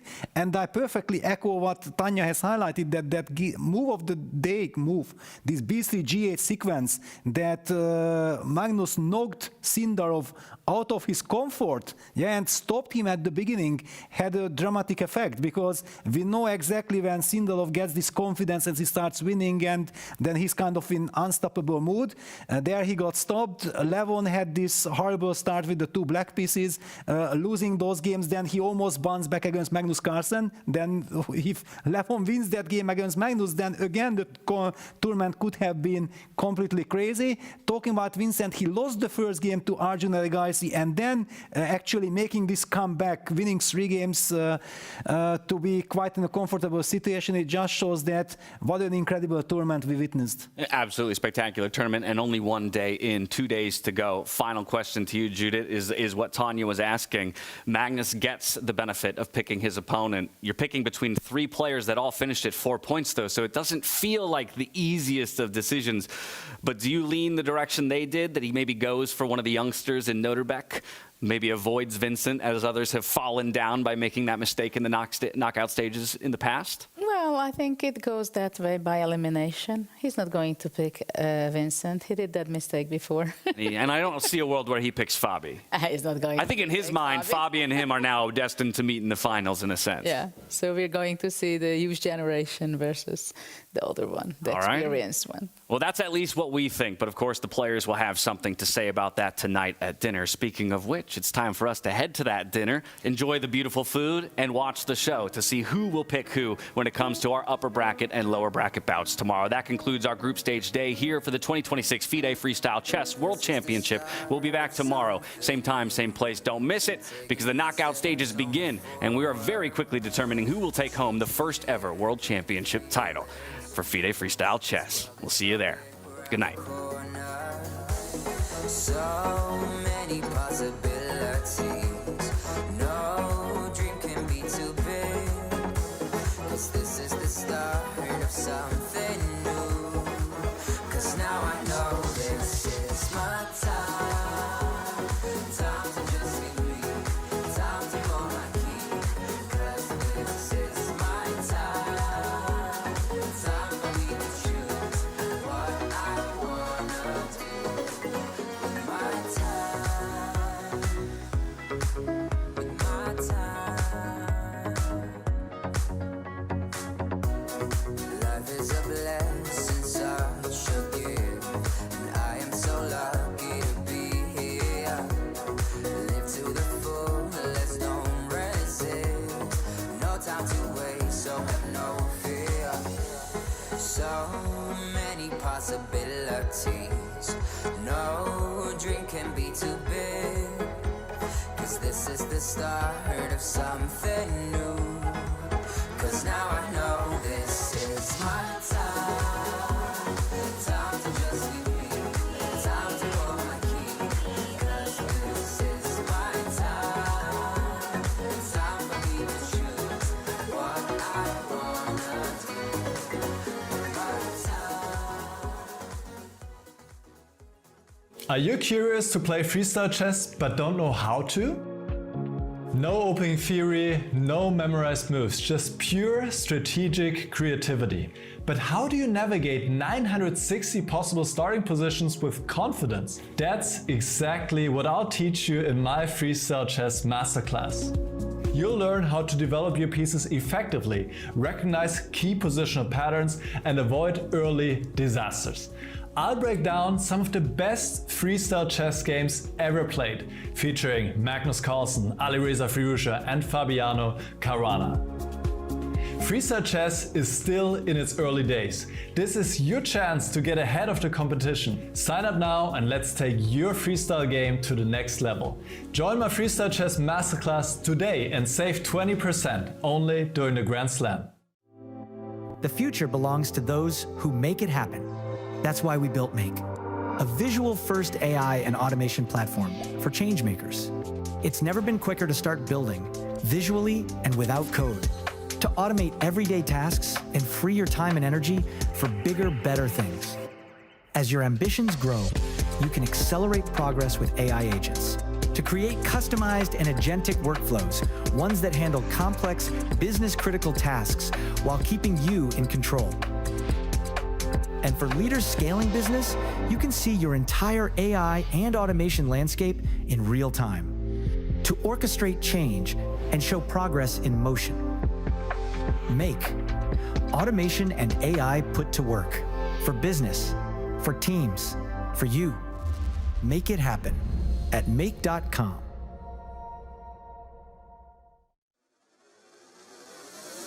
It's the small things that you do to keep reminding me there's magic inside me and you. Dreams to reality.